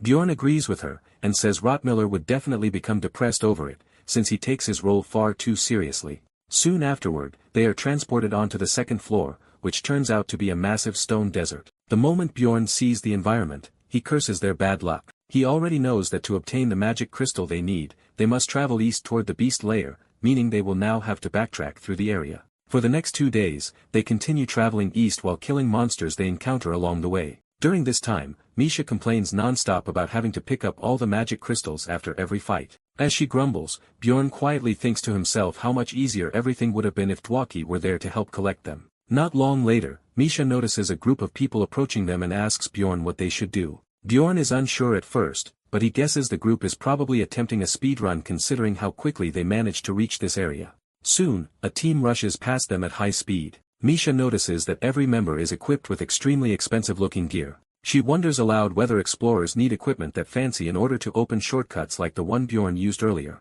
Bjorn tells her not to envy them and confidently says that one day, they will also reach that level themselves. Misha asks if he genuinely believes that. Bjorn internally thinks that, of course it is possible. In his eyes, Misha has always been underestimated as an adventurer, which is why she still cannot fully believe in her own potential yet. Misha then tells him that he talks about huge accomplishments as if they are completely ordinary things, and she asks whether that mindset comes from him being a barbarian. Bjorn asks if she is making fun of him, but instead of answering directly, she lightly elbows him and says she genuinely likes that side of his personality. Bjorn becomes slightly flustered after hearing such a straightforward compliment. He quietly thinks that sometimes Misha is just way too direct with her words. At the same time, he jokingly wonders to himself whether she is slowly turning into a barbarian or something. As they continue moving through the area, passing explorers begin making comments about Bjorn's huge, thick mace along with the magic backpack he is carrying. Bjorn is caught completely off guard by the attention. He did not realize how suspicious it must appear for explorers who look elite enough to own such equipment to still be lingering around near the entrance area of the first floor. When Misha notices Bjorn chuckling quietly to himself, she asks him what is so funny. Bjorn finds himself remembering the past, specifically the time when he survived only because elite explorers took pity on him and helped him. That memory also leads him to wonder how Erwin is doing lately since she was the very first partner he ever had in the labyrinth. Right at that moment, Bjorn notices some ugly-looking guy glaring at him with an unpleasant side eye. The look is so full of envy that Bjorn practically feels the jealousy stabbing into him. The man gives off such a creepy vibe that Bjorn directly tells the ginger-haired guy to stop hesitating and just say whatever he wants to say already. However, the man immediately backs down and apologizes. It is difficult for him to maintain an aggressive attitude when a massive 2-meter-tall giant like Bjorn is towering over him threateningly. Misha grabs Bjorn's arm and asks why he is acting so worked up all of a sudden. The situation makes Bjorn feel like some gangster trying to act tough in front of his wife. Even so, Bjorn still remains suspicious. He asks the man to state his name. Sure enough, the NPC introduces himself as Hans. At first, Bjorn immediately calls him a liar, but the man hurriedly explains that Hans really used to be his name in the past. He says he later changed it because he thought the name sounded far too plain and basic. That immediately explains why Bjorn felt so awful just standing near the guy earlier. Realizing the truth, he warns the rookie that no matter what happens, he should never grow up to become some filthy Hans like that. Right then, the entire floor suddenly begins shaking violently. Bjorn instantly realizes what is happening. The rupture has opened. Without wasting even a second, he grabs Misha and sprints toward it at full speed. As he runs, panic starts rising inside him because the timing makes absolutely no sense. The rupture was not supposed to open for another 3 days. That can only mean one thing. Someone triggered it manually, exactly the same way Bjorn himself had originally planned to do. Now, wondering whether another player might be involved, Bjorn drags Misha along behind him and charges recklessly straight into the portal with full Leroy Jenkins energy. Once inside, they arrive in a snowy region where 3 explorers greet them with cheerful smiles. Standing near them is a grumpy-looking old man who does not seem nearly as welcoming. Bjorn introduces himself along with Misha, but when introducing her, he intentionally changes her name to Michelle instead. Misha looks confused for a brief moment before realizing what he is doing. Once she catches on, she tries to play along, although her expression turns into probably the worst poker face imaginable. Bjorn explains to the group that he specializes as a strong tank. After that, a girl named Jensia introduces herself and says she works as a scout using Goblin Archer essence. Meanwhile, the harmless-looking guy casually claims that he is just an ordinary frontliner.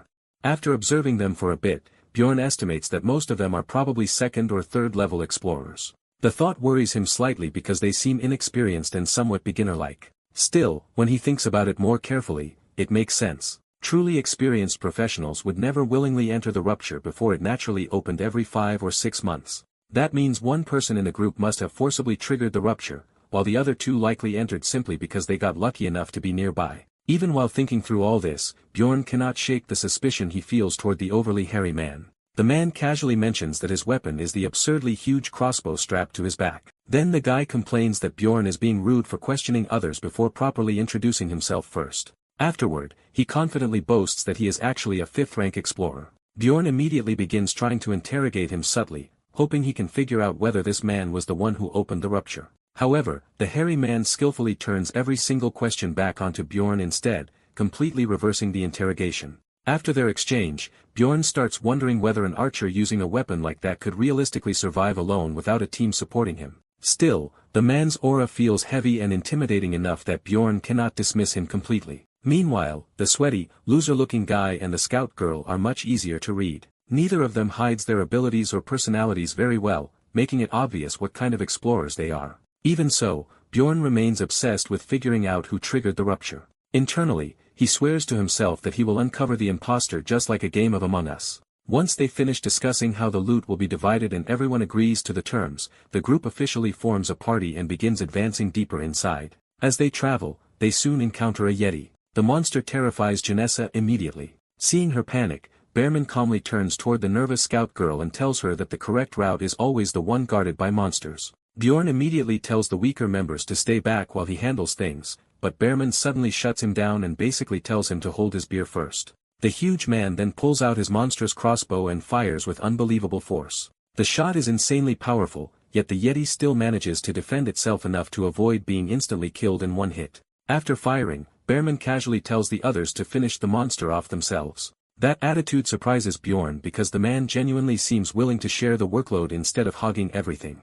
Bjorn immediately rushes forward and tanks the Yeti head-on, despite the fact that it is far from a weak monster. Watching this unfold, both rookie explorers practically start praying for his survival. While Bjorn keeps the Yeti's attention focused on him, he calls out to Misha, or rather, Michelle. She responds by performing a flashy backflip, almost like she is showing off for style points before viciously attacking the Yeti and making it regret ever having eyes in the first place. After the battle ends, Bjorn smugly praises Misha in front of the middle-aged man, bragging that his cat is an unbelievably strong fighter. At the same time, he internally reminds himself that whoever the imposter really is should prepare to eventually get exposed. As the party continues going deeper into the rupture, they later encounter a pack of ice wolves. Most of the heavy lifting during the battle falls onto Bjorn and Misha once again. Bearman still contributes impressive attacks of his own, although his giant crossbow can only focus on one enemy at a time, limiting how much area damage he can provide. Since nobody in the group properly steps up to become the leader, Bjorn naturally begins guiding everyone by casually choosing the correct turn whenever they reach a split path. He can do this because he memorized the map completely and engraved it into his brain through years of obsessive gaming experience. While moving deeper through the dungeon, Bjorn starts considering another possibility. He wonders whether the imposter might actually be an extremely intelligent NPC, or perhaps a player who is deliberately pretending to act stupid for some unknown reason. As the group walks down the stairs, Bjorn immediately notices something important. Whoever the imposter is, they did not bother taking the hidden item concealed inside the pillar. Seeing that, Bjorn casually decides he can simply steal it later on the way back without much trouble. Meanwhile, Carlson and Jensia become distracted by how beautiful the cave around them looks. Jensia's attention is especially drawn toward the massive shining pillar standing in the center of the area. Curious, she walks up to it and touches it. The moment it starts glowing, she pretends to be shocked by the reaction. Bearman then throws out a theory, guessing that the pillar is probably connected to some kind of objective. He assumes that activating it will likely summon a few monsters and then unlock the route forward once they are defeated. Hearing that explanation makes Bjorn suspicious again. However, he still does not immediately label Bearman as the imposter just yet. One major reason for that is because Bearman's assumption about a couple of monsters turns out to be hilariously inaccurate. The instant the boss encounter begins, the entire floor starts shaking violently. Then, before the boss even fully appears, a massive horde of bloodthirsty frost wolves suddenly floods into the area as though they had been waiting the whole time just to ambush the party. Bearman freezes in place for a moment. Clearly unprepared for such an overwhelming number of enemies, Jensia instantly begins panicking too. Seeing the situation spiraling out of control, Bjorn quickly suggests that everyone fall back and establish a defensive position near the stairs since that location will be much easier to defend against waves of enemies. The group manages to survive and eliminate the first wave, which consists of around 20 wolves. However, during the second wave, several saber-toothed tigers nearly rip Misha apart. While fighting, one tiger attempts to flank Bjorn from the side, but before he can fully react to that, he becomes even more shocked when an ice golem suddenly appears. The creature carries an extremely dangerous stacking debuff, capable of slowly melting players down if they ignore it for too long. The moment Bjorn sees that thing, he instantly enters full Valhalla mode. Without hesitation, he rushes the ice golem and smashes it apart as if the monster had personally insulted his ancestors. Then the real mini-boss finally arrives, the mutated yeti known as Frost Lord Thumba. The creature immediately unleashes a suppression skill upon entering the battlefield. Bjorn recognizes the effect instantly because he has already experienced similar abilities many times while fighting plunderers such as Amelia. The suppression hits everyone differently. Jensia and Carlson completely freeze up in the middle of combat. Misha reacts by biting her own tongue hard enough to break herself free from the effect. Meanwhile, Bjorn remains standing there entirely unaffected thanks to his exceptionally high resistance. Filled with confidence, Bjorn leaps forward at full force while screaming Valhalla directly at the enormous monster. Watching this reckless charge, Misha becomes irritated and yells at him to stop acting so insanely fearless all the time. Even so, she abandons the monsters currently chasing her just so she can rush over and support him against the mini-boss. At that point, Frost Lord Thumba unleashes a horrifying frost breath attack. The freezing air chills Bjorn all the way to his core, but Bjorn is not some fragile weakling who collapses from a little cold. He forces his way through the freezing attack and swings his mace directly into the Yeti's skull. The mutated beast roars furiously and attempts to retaliate, but Bjorn simply roars even louder to establish dominance over it. Then he smacks the monster hard across the face without the slightest bit of restraint. Bjorn keeps going afterward too, slapping the Yeti from side to side like some school bully roughing up a kid who forgot to hand over lunch money. Right in the middle of this chaos, someone suddenly yells at Bjorn to run if he values his life. At the same moment, Bearman activates a skill called Dangerous Material and begins charging his giant crossbow. The instant he fires, the bolt tears through the air surrounded by a dark and menacing aura. Unsurprisingly, the projectile strikes Thumba directly in the eye because apparently it is always the eye. As the boss starts collapsing, Bjorn notices something surprising. The skill does not merely damage a single target, it also fries nearby enemies caught in the blast radius. That discovery completely destroys Bjorn's earlier assumption that Bearman specialized only in single-target burst damage. It turns out the guy had been hiding a ridiculously powerful AoE skill this entire time.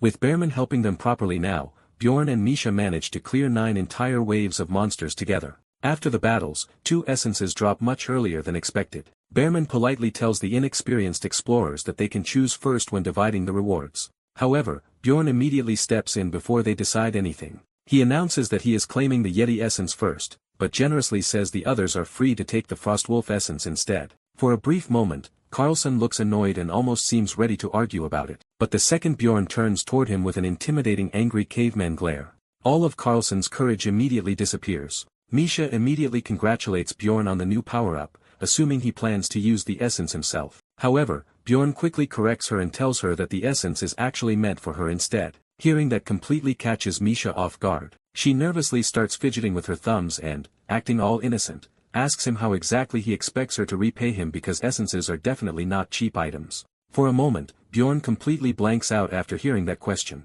Internally, he wonders just how evil she thinks he actually is. The reason the situation is such a big deal is because the Yeti essence they obtained is incredibly valuable. Not only does it greatly increase cold affinity, but it also provides extremely high-level stats overall. On top of that, they were lucky enough to get the rare blue-tier version, which comes with a powerful active skill capable of massively boosting the user's cold affinity even further. Even though Bjorn personally thinks Misha might still be a little underleveled to fully bring out the essence's complete potential, Misha suddenly grabs onto him and starts shaking him desperately. She begs him to stop torturing her with suspense already and just tell her what he wants in exchange for giving her something so valuable. Bjorn calmly responds that he only charges temporary party members for things like this.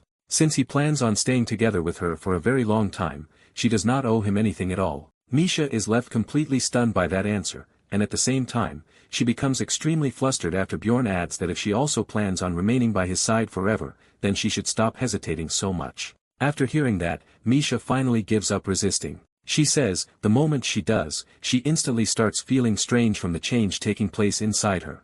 Once that is done, Bjorn turns his attention toward the rookie duo and asks what essences they ended up choosing. Instead of answering normally, the two simply give strange little grins and reveal that they decided to pass on both essences entirely. That response immediately makes Bjorn extremely suspicious because he cannot understand why 2 complete beginners would willingly refuse such valuable items. The male rookie explains that the Frostwolf essence does not really suit him. Bjorn immediately challenges him by asking what exactly he even knows about Frostwolves in the first place. The rookie casually replies that it is only a 9th rank drop anyway, so he assumes something much better will appear later on.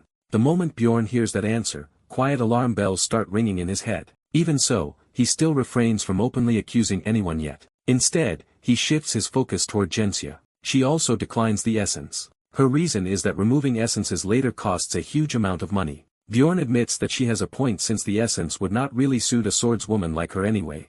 Still, the entire situation irritates Bjorn because he had been prepared to eliminate the 2 rookies from his list of suspects. But now that neither of them accepted the essence, he no longer knows who the real mafia member is supposed to be. The uncertainty becomes so bad that Bjorn even starts questioning whether all of them might somehow be connected together on the same side. Meanwhile, Jensia asks whether everything is finally over now. Right after she says that, the ceiling suddenly collapses. At the same moment, Misha shouts in panic while pointing towards something rapidly approaching them from above. A gigantic ice wolf crashes down into the area and Bjorn immediately recognizes it as Turenbus, the final boss itself. The appearance completely shocks him because this battle was supposed to happen much later. Apparently, however, the boss became impatient and decided to appear early. Without wasting any time, the creature instantly fires a massive ice blast directly toward the group. Before anyone can properly react, the ground beneath them suddenly begins cracking apart. Misha nervously calls out for Bjorn, but by then it is already too late. The entire party plunges straight through the collapsing ice and falls down into the third chapter of the rupture. Bjorn bursts out of the freezing water with a gasp for air and immediately starts cursing the terrible reality patch the developers apparently added. In the original game version, players would simply teleport to the next stage while only losing a bit of health. But in reality, things are far worse. Instead of teleporting safely, they were violently slammed around, thrown through collapsing ice, and then dumped off an actual waterfall afterward. Groaning in pain, Bjorn finally understands why players lose health during this stage. He complains that after everything they just went through, every single part of his body hurts. Misha immediately calls out to Bjorn in panic after the fall, worried about whether he survived. Bjorn reassures her that he is fine and then quickly asks whether she is okay as well. Around the same time, the rookie explorers slowly drag themselves out of the freezing water too. Bearman then calls everyone over toward a fire he already managed to set up. Misha looks surprised when she notices that he apparently carries firewood around with him everywhere he goes. Bearman casually shrugs at her reaction and says that carrying firewood is simply common sense for someone who travels alone. Bjorn silently agrees with that reasoning in his head because it genuinely does make sense for a solo explorer to prepare like that. Even with the fire burning, however, the rookie pair continue trembling violently like broken vibrators while complaining that the warmth is barely helping them at all. Bearman guesses that this place must be some kind of special zone. Hearing that, Misha comments that the environment reminds her of the witch's forest. The old man admits that the freezing temperature itself is understandable, but their bodies should not be stiffening and locking up this badly under normal circumstances. Misha then casually mentions that she personally does not feel cold at all because of her resistance abilities. Afterward, she asks Bjorn whether he is freezing. Bjorn tells her that he will manage somehow. That answer confuses Misha, causing her to blink at him in surprise. So Bjorn explains further by saying that while he is definitely shivering from the cold, the sensation itself is not actually painful for him. Misha immediately calls him a stupid barbarian after hearing that. Then, without hesitation, she offers to warm him up using her own body heat. The moment she says that, Bjorn's entire face turns bright red like a tomato. Meanwhile, Mr. Bear reacts by letting out a teasing whistle after witnessing the interaction. Sometime later, the group decides that the current area seems safe enough to temporarily use as a campsite. Even so, Bjorn knows deep down that he cannot trust the others enough to truly let his guard down and sleep peacefully around them. Mr. Bear asks whether the two rookies will be fine by themselves. Misha answers that they have their own firewood supplies, so they should manage without trouble. She then tells Bjorn that he should sleep first and rest while she keeps watch. However, Bjorn stops her because there is something important he wants to discuss first. He asks her whether anyone in the group seemed suspicious or stood out in a strange way. Misha pauses for a moment while seemingly forcing her brain to work overtime. After thinking carefully, she says that one particular thing has been bothering her. Then she basically activates full gossip mode and shares an extremely useful observation with Bjorn. Hearing the information immediately makes him grin. Bjorn praises her for having such sharp eyes while quietly staring into the fire. At that moment, he finally pieces together the truth and realizes who the real imposter is. Around 6 hours later, the group resumes, exploring again.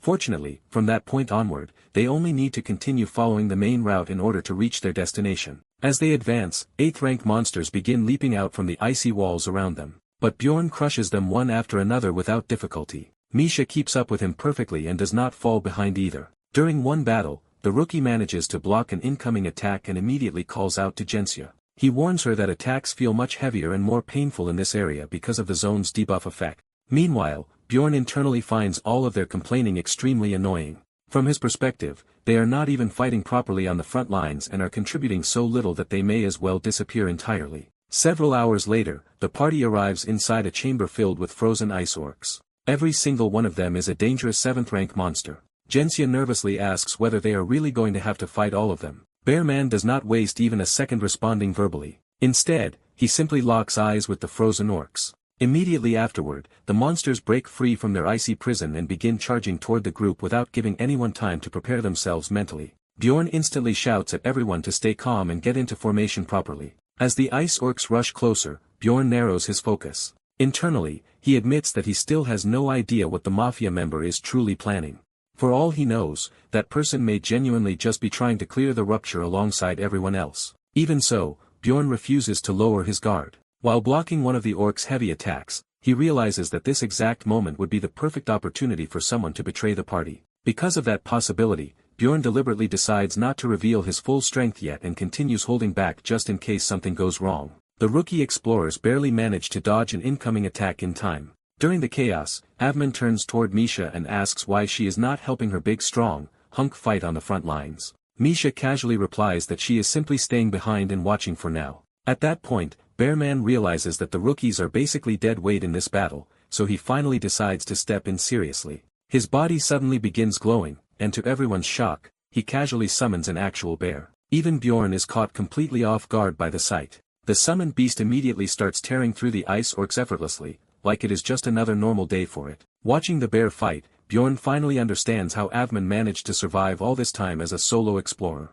At the same time, however, Bjorn realizes another problem. The summoned bear is so overwhelmingly strong that it might eliminate every monster in the room before the mafia member ever gets a chance to reveal themselves or make a move. Because of that, Bjorn immediately switches over to Plan B. Instead of avoiding danger, he intentionally allows himself to take a direct hit from one of the enemies. The impact sends him flying backward dramatically. The moment that happens, Misha rushes toward him while screaming in panic, with tears filling her eyes. The orc slams Bjorn into the ground, and Misha cries out his name desperately. However, Bjorn had actually planned the entire thing carefully. He perfectly timed the hit so that his helmet and regeneration-based protection skill would absorb the damage to his head. After setting things up like that, he leaves the rest of the plan to Misha. Meanwhile, one of the rookies shouts nervously, asking whether Bjorn is okay. The rookie then screams at the orc to stop and charges toward it recklessly. Right before the monster can continue attacking, an arrow suddenly blasts straight through the creature, completely catching the rookie off guard. At the same time, an ice orc sorcerer begins casting a spell. Misha immediately yells at the rookie to get out of the way while Avman performs a combat roll like some sweaty Warzone gamer before taking aim once more. The sorcerer hurriedly creates an ice wall to defend itself, but the arrow cuts straight through the wall like it is nothing more than butter before burying itself directly into the orc's skull. While watching all this happen, Bjorn cannot help thinking again that the bear guy might wipe out the entire battlefield before the mafia member finally acts. He quietly curses to himself, worried that all the preparation and setup he carefully arranged might end up being completely wasted. Then suddenly, a voice interrupts everything by calmly saying that they can stop pretending now. Bjorn immediately stiffens. At the same time, Jensia smirks coldly as she activates a skill called Armor Change. Immediately afterward, she follows it up with Beastly Walk to maximize her stealth capabilities. Then she activates another ability called Revenge, which massively increases her attack penetration while also inflicting constant bleeding effects on her target. With a twisted grin on her face, Jensia drives her weapon straight through Avman's stomach and casually announces that the essence he will drop after dying should sell for around 30 million stones. Meanwhile, Bjorn internally feels relieved because the mafia member finally exposed themselves by making a move. As Avman suffers the attack, the summoned bear begins fading away due to the collapse of the summoning. But before Jensia can fully capitalize on the situation, a vial suddenly splashes directly across her face while Misha screams at Bjorn to get back up immediately. Bjorn instantly jumps to his feet and unleashes his wild outburst shout skill with a roar powerful enough to temporarily freeze Jensia in place. Without hesitation, he swings his axe directly at her. Jensia barely manages to dodge the attack in time and immediately demands to know how he figured her out. She then tries activating her stealth ability again, only to suddenly realize that it no longer works. That is when she discovers the reason. The sneaky witch lamp potion Bjorn secretly used on her earlier had blocked her stealth completely. Bjorn continuously throws insults at Jensia while internally thinking that if she truly wanted to hide her abilities, she should have kept her mouth shut more often.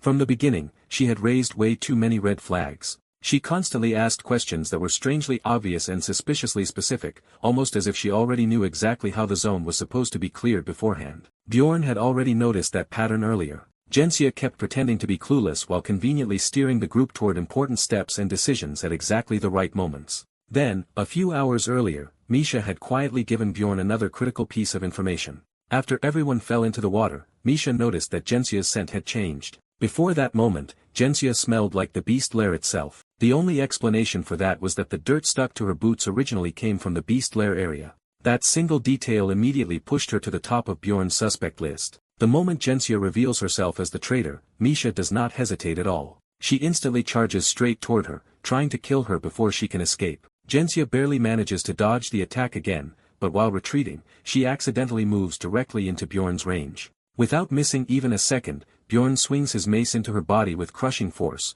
making her cough up blood from the impact. Even after taking such a brutal hit, Jensia somehow manages to stay standing. She quickly jumps backward to create distance while angrily calling Bjorn a trash NPC. The moment Bjorn hears that insult, he immediately realizes the truth. Jensia is actually another player. Still, that revelation changes absolutely nothing for him. Whether she is a player or not no longer matters because right now she is simply an enemy that needs to be dealt with. Suddenly, Misha warns Bjorn that an orc is charging toward him from behind. Bjorn casually brushes the danger aside because his wild outburst state currently makes him practically untouchable. Even so, he slowly starts regretting ignoring the orc because the creature keeps repeatedly smacking him over the head over and over again.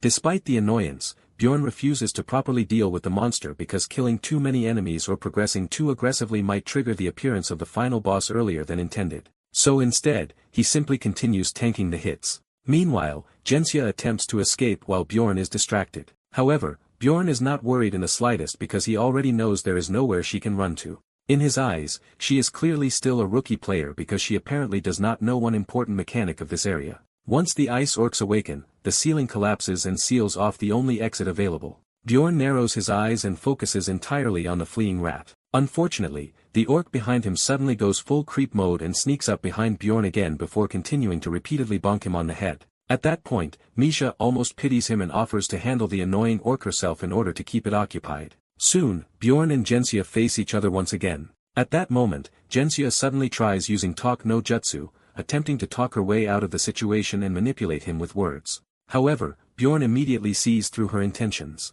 He realizes she is only stalling for time while waiting for her revenge skill to come off cooldown. That also tells him something important. She currently has no real method capable of breaking through his defenses. Still, out of desperation, she continues trying anyway. Bjorn shuts the whole thing down immediately. He swings his mace with full force and smashes directly into her arm, breaking her stance and knocking the sword clean out of her hand. Now that she has effectively been crippled and disarmed, Bjorn calmly asks her what exactly she was trying to say earlier. Jensia begins stammering while desperately trying to think of something convincing to tell him.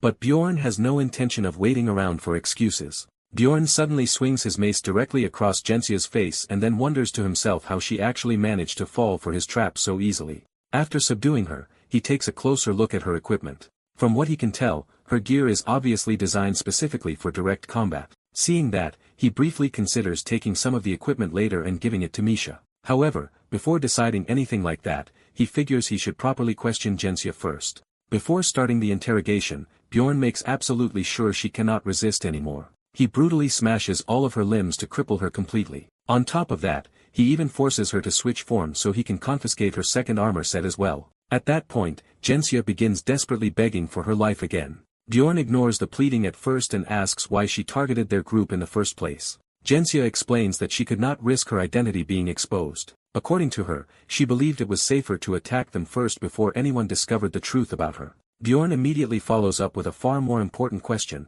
asking why she opened the rupture to begin with. Jensia finally admits the reason. She reveals that an item called the Heart of Frost can only be found inside this specific zone. She originally thought clearing the rupture would be easy because the monsters here are supposedly only 8th rank creatures. Then suddenly, something clicks in her mind. Confused, she asks Bjorn how he even figured out that she was the one who opened the rupture in the first place.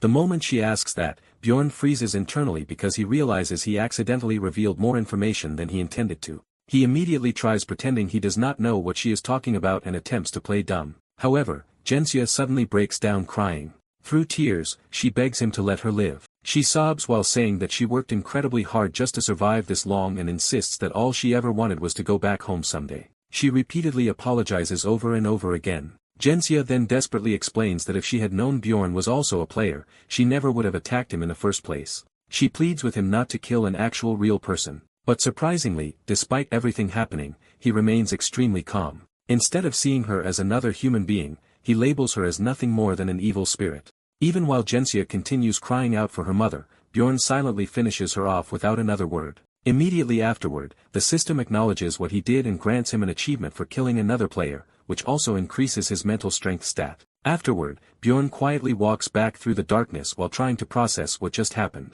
He keeps wondering whether he felt even the slightest trace of fear or excitement while killing her. In the end, however, he decides that none of those feelings really matter. As far as he is concerned, it was simply something he had no choice but to do in order to survive. With that conclusion, he continues making his way back toward Misha and the others. When he returns, Misha immediately asks where he disappeared to because she was worried that something bad might have happened to him. Right at that moment, one of the rookies suddenly screams for help. He barely manages to block a heavy attack from the ice orc before being violently thrown backward. Bjorn calmly tells Misha that she can handle the ice orc herself now. He also suggests that she use the opportunity to test out the new skill she gained from the essence. Misha immediately powers up her blades using several enhancement buffs. Just as the orc is about to turn the rookie into literal sushi, she suddenly rushes in and slices both of the monster's hands clean off. Bjorn carefully observes the attack and notices that her strike inflicted frostbite damage. He mentally notes that cold affinity abilities are especially effective because they suppress regeneration. However, their greatest strength lies in slowing enemies down significantly. Since the ice orc naturally possesses resistance against cold effects, the frostbite only spreads as far as its wrists. Against ordinary monsters though, the freezing effect would have spread all the way up to the elbows and heavily restricted movement. Bjorn then tells Misha to aim for the creature's neck next time. Hearing that, she immediately charges forward again. She drives her blades into the ice orc's neck with such force and precision that it almost looks like she is climbing a mountain using the monster's body. After landing the attack, Misha eagerly asks Bjorn whether she did well. Bjorn confirms that she did, pointing out that her strike pierced directly into the orc's brain. With everything finally prepared, Bjorn asks Misha whether she is ready for what comes next. When she confidently answers yes, Bjorn immediately smashes the ice orc's head apart with a hammer-like blow, killing it in a single clean strike and officially triggering the boss battle. The wall behind them suddenly begins cracking while glowing ominously. A moment later, Tarun Boss bursts through dramatically, like some crazed wrestler making an entrance into an arena. Bjorn instantly recalls information about the monster. Compared to a normal lycanthrope, this thing is nearly twice as large and possesses equally monstrous stats to match its size. The creature wields a gigantic ice club capable of inflicting severe hypothermia effects on anyone struck by it. Even so, Bjorn confidently shouts that he can still bring the monster down in less than 10 seconds. The beast immediately swings its massive weapon in an attempt to crush him right away. Bjorn blocks the attack effortlessly and then deliberately drops his own weapon onto the ground on purpose. At the same time, the lesser monsters surrounding the area rush toward them as well. Bjorn casually consumes a lightning herb and smirks while beginning to tear open a lightning scroll. He already knows from experience that the boss is particularly weak against electricity. A huge blast of lightning erupts and strikes the oversized werewolf directly, instantly paralyzing it. Despite successfully landing the attack, Bjorn does not relax at all. He remembers that the monster possesses a backup ability, allowing it to cleanse paralysis effects through sheer fortitude. In the end, however, that backup plan changes nothing. Misha immediately joins the assault and begins throwing lightning grenades at the boss one after another. The creature turns toward her in response, but it is already too late. Another electric shock slams into the beast, causing the giant monster to collapse heavily onto the ground like a sack of rocks. Bjorn glances at the fallen boss and realizes that only 3 seconds have passed so far. Without wasting time, he moves straight into the next phase of the attack. Both he and Misha begin relentlessly pounding the immobilized boss using lightning-based weapons. Working together, the two of them defeat the floor boss with shocking ease. Meanwhile, the rookie explorer can only stand there staring in complete disbelief as the boss essence finally drops. Misha asks Bjorn whether he wants her to absorb this essence too. Bjorn reminds her that they already settled the decision earlier before the fight even started. He physically pushes her forward and tells her to hurry up and absorb the essence before it disappears. Once Misha absorbs it successfully, Bjorn immediately looks ready to continue moving onward. However, Avman suddenly begins groaning loudly in pain nearby. Misha reacts in shock because she genuinely believed he had already died earlier. Meanwhile, Avman desperately begs them for a healing potion. The two rush over to help him and even consider using one of their expensive high-grade potions. Avman impatiently tells them to stop hesitating and just pour the potion already. Misha quickly does exactly that, but to her surprise, absolutely nothing changes. Even so, Avman desperately insists that she continue pouring more. Watching this, Bjorn quickly pieces together what is happening. He suspects that Jensia's blade had likely been infused with some kind of effect specifically designed to disable regeneration. A moment later, Avman asks for an antidote instead. Misha immediately hands one over, but Bjorn already knows beforehand that it will not solve the issue. The problem is not poison at all. It is a debuff that actively worsens injuries and prevents proper healing. The rookie begins panicking after noticing that the wound still refuses to close. Misha instantly turns toward Bjorn and urgently demands that he hand over the top-tier healing potion. Bjorn narrows his eyes at her request for a moment. Eventually though, he gives in and hands over the expensive potion. Only after using that high-grade item does the wound finally begin slowly closing. While observing the recovery, Bjorn quietly notes that the debuff must have been incredibly severe if even a top-tier potion barely managed to overcome its effects. Bjorn tells the rookie not to push himself too hard and to take it easy while recovering. As he says that, he suddenly realizes they still have not divided the loot properly yet. Without hesitation, he tosses a heavy pouch full of money toward the rookie. The guy hesitates for a moment and seems reluctant to accept it, but Bjorn insists that he keep it since he never received an essence reward anyway. At the same time, Bjorn privately thinks the rookie asks a little too many questions for his liking. Because of that, he jokingly tells him to consider the money hush money. Misha simply smiles after hearing that comment, though she does not say anything aloud. A little later, Mr. Bear finally regains consciousness. He comments that he was lucky to survive the situation. Ironically, Bjorn low-key regrets that he survived because if Mr. Bear had died, they could have made an enormous amount of profit from all his belongings. Mr. Bear then offers to repay Bjorn for the expensive healing potion they used on him. Bjorn immediately tells him the price is 5 million stones. That number visibly catches Mr. Bear off guard because the potion normally costs only around 1 million. Bjorn casually plays dumb and says that maybe he must have gotten scammed when he bought it earlier. In response, Avman simply smirks and remarks that the value of an item changes depending on the circumstances and situation. Since he does not currently have enough money to pay the debt immediately, Avman instead hands over a numbered item as collateral. The item is extremely rare and valuable because it essentially grants its owner 3 separate second chances against death. Bjorn briefly debates in his head whether he should just keep the item itself instead of accepting money later. Before he can decide, however, Avman suddenly calls Bjorn by his real name. The unexpected reveal immediately shocks Misha. She instantly demands to know how Avman knows Bjorn's real identity. Avman simply replies that he will never forget what the two of them did for him. After saying that, he leaves through the portal. Misha then prepares to follow him through the portal as well, but Bjorn stops her and instead leads her in the opposite direction. He explains that there are still some things he needs to take care of first. Together, the two of them walk deeper into the icy cave. Later on, Bjorn hands Misha a glowing red crystal. Confused, she asks whether he found it hidden somewhere inside the ice. Bjorn explains that the crystal is something useful for him and also mentions that it increases both of their cold affinity stats. Afterward, Bjorn begins laying out blankets around the area, which confuses Misha even more. He explains that they never really got proper sleep earlier and points out that there is no place safer to rest than a rupture that has already been completely cleared. Bjorn then pretends to fall asleep. In reality, however, he remains fully awake the entire time while his thoughts spiral endlessly inside his head. He starts wondering how differently everything might have turned out if he had entered the rupture completely alone. At one point, he had genuinely believed that the girl Jensia might eventually wake back up in the real world and somehow return there safely. But despite thinking that possibility existed, he still acted selfishly and greedily. Deep down, part of him still wanted Mr. Bear's loot badly because he wanted to use the profit to further upgrade his spirit contract. Now, Bjorn is left alone with an uncomfortable thought lingering in his mind. He starts wondering whether he would have killed Avman right there on the spot if Misha had not been present to watch him. Right as those thoughts continue spiraling, Misha suddenly interrupts them by lying down beside him and asking what exactly he is thinking about. Instead of answering directly, Bjorn simply opens one of his arms and tells her to come cuddle with him since the weather is cold. Misha happily accepts the invitation without hesitation. The two of them shamelessly cuddle together beneath the night sky while cold winds brush across their faces under the stars above them.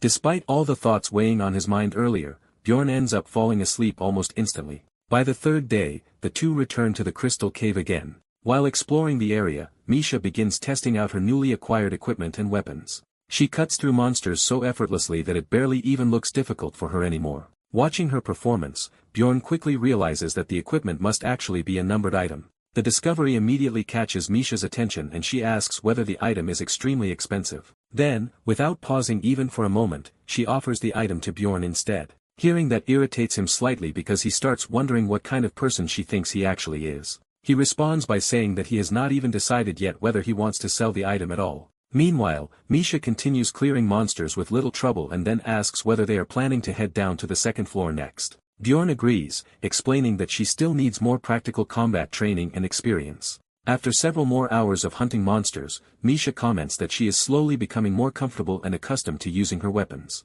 However, the moment Bjorn questions her about it further, she immediately backtracks and says she should probably continue practicing more first. Not long afterward, she accuses Bjorn of being lazy and avoiding fighting himself instead. The look Bjorn gives her in response is intimidating enough to immediately straighten out her attitude. Seeing her progress fills Bjorn with a strong sense of pride. He honestly never expected her to absorb another essence so quickly and adapt this well afterward. The boss essence she acquired is almost just as valuable for her as the Yeti essence because she is fundamentally a swordswoman who benefits greatly from armor penetration abilities. The skill set granted by the essence is the kind that only becomes stronger and more useful over time. This is especially true when combined with the Yeti essence's ice affinity effects, along with combat styles focused on consecutive attacks and resistance against crowd control. Bjorn then advises her to start practicing chaining her skills together using her fists instead of relying entirely on her weapons.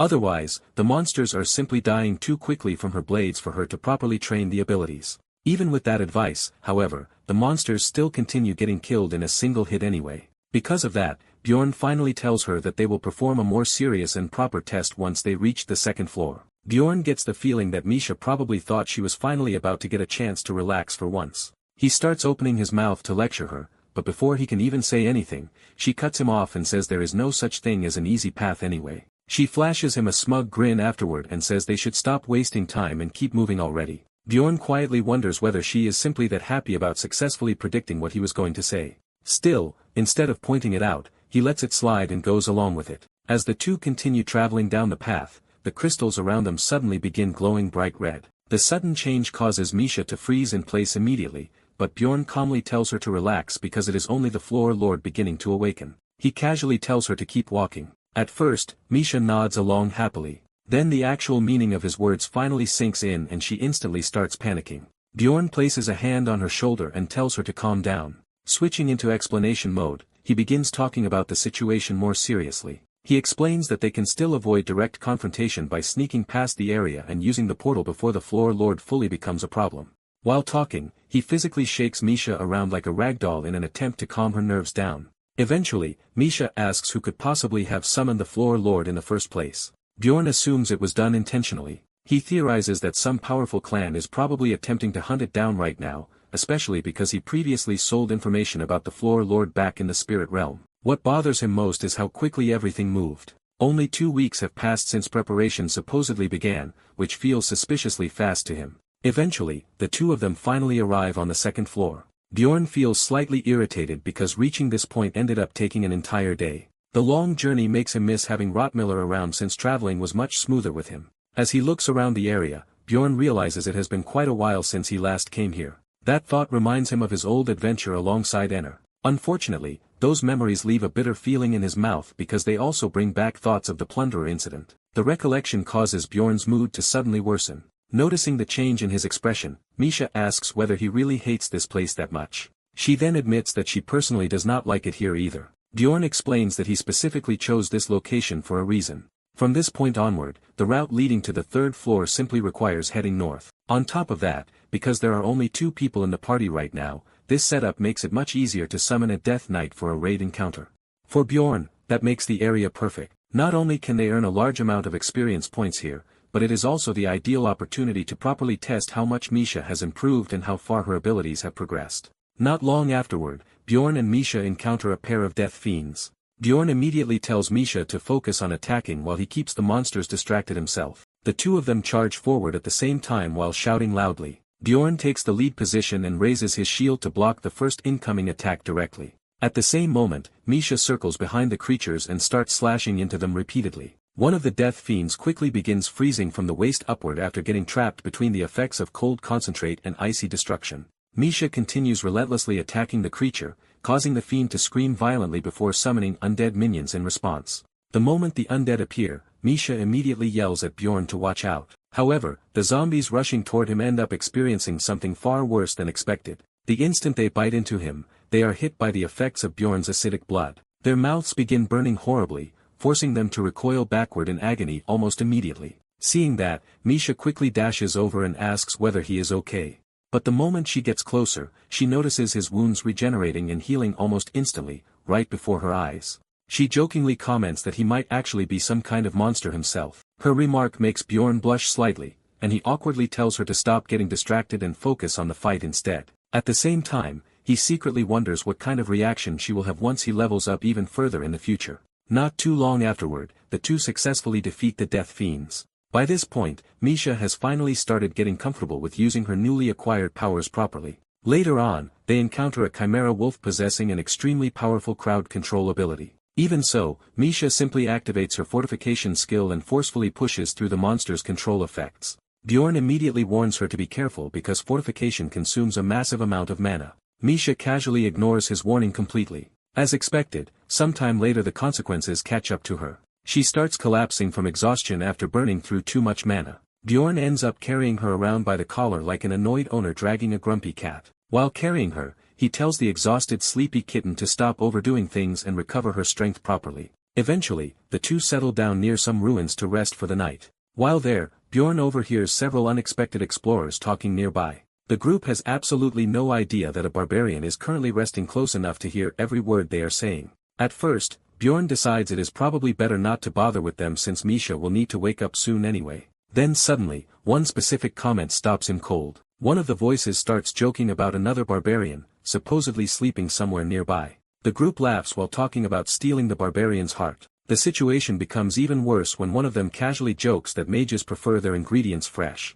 That comment becomes the final straw for Bjorn. Instantly enraged, he rises to his feet and crushes the stone he had been holding without hesitation. This was not something he could simply ignore anymore, especially because an innocent baby barbarian was involved. Bjorn suddenly drifts into a flashback and remembers that, out of the original group of barbarians he started with, only about 1/3 of them actually survived and made it out alive. What disturbs him even more is the fact that monsters were not the only reason so many of them died. After thinking about that unpleasant memory for a moment, Bjorn forces himself to shake the thoughts away and refocus on the present situation. He watches the suspicious explorers settle down to sleep and begins considering what he should do about them. For a moment, he seriously contemplates killing all of them immediately. In his mind, wiping them out right there would probably be both the fastest and safest solution possible. In the end, however, he chooses not to do that. Instead, he wakes Misha up and tells her to gear up and get ready. At the camp nearby, one of the explorers is currently standing guard while the others sleep. Then suddenly,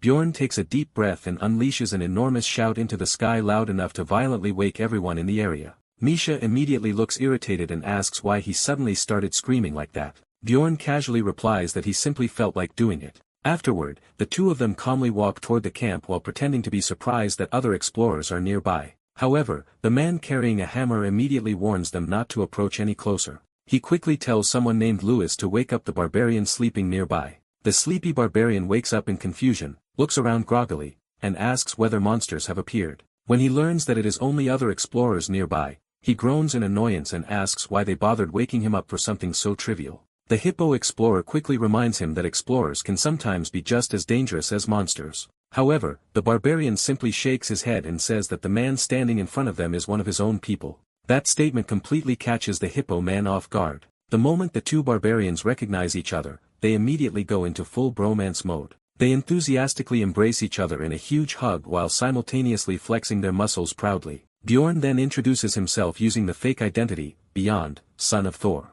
Meanwhile, the rest of the group can only stare in disbelief while trying to process the bizarre scene unfolding in front of them. The barbarian named Karen then loudly tells everyone to lower their weapons because he insists that Beyond is not an evil person. The rest of the group hesitantly starts addressing him as Beyond. Bjorn instantly trolls them by correcting them and saying they should use his full name because they are not close enough to call him casually by only part of it. One of the explorers looks like he is seconds away from completely losing his temper and rage quitting the conversation. Even so, he forces out an awkward smile and suggests that it would probably be best for everyone if Bjorn and his companions simply moved along somewhere else and allowed their group to rest peacefully.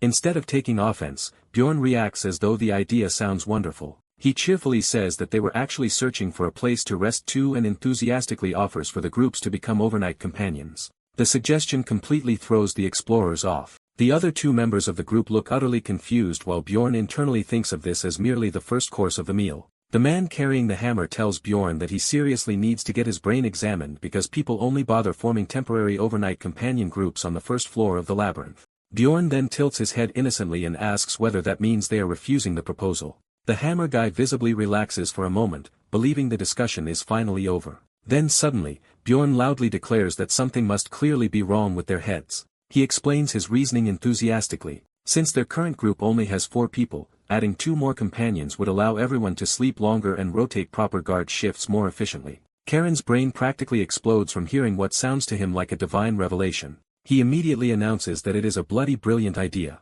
Meanwhile, the hammer wielder looks like he is genuinely about to lose his sanity. The man slowly steps forward and directly tells Bjorn to get lost already. However, the moment his eyes land on Misha, his words suddenly trail off. He begins scanning her from head to toe before biting his lip and asking for her opinion on the situation. Misha responds with a playful twirl and says she is not entirely sure what to think. Still, considering that the group contains a fellow barbarian, maybe they are not such terrible people after all. She then sighs dramatically and complains that this buffoon of a barbarian beside her somehow lost his weapon, making it impossible for her to trust him with standing guard properly. The hammer guy pretends to look shocked by the story. Bjorn immediately improvises a ridiculous explanation, claiming that some monster ran away with his weapon and equipment. To his surprise, the explorers accept the excuse without questioning it at all. Bjorn then tells them to hurry up and make a decision already. After exchanging suspicious glances with one another, the explorers finally agree to let Bjorn and Misha stay with them for the night. However, the tone in their voices carries an unmistakably sinister feeling.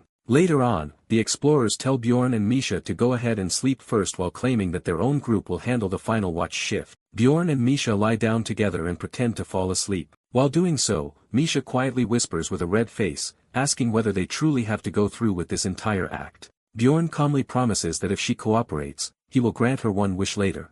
As time passes, the explorers slowly begin creeping toward the sleeping pair with ugly grins spread across their faces. Bjorn senses their movements immediately and subtly tenses his body in preparation. Karen, meanwhile, remains completely asleep, leaving Bjorn to analyze the danger alone. It quickly becomes obvious to him that the explorers plan to kill all three of them simultaneously. Just as the first attacker prepares to strike, Bjorn suddenly stretches his body and lets out a fake yawn. He casually opens his eyes, greets them normally, and even asks whether they are hungry too. The explorers instantly force fake smiles onto their faces and offer him some beef jerky in response.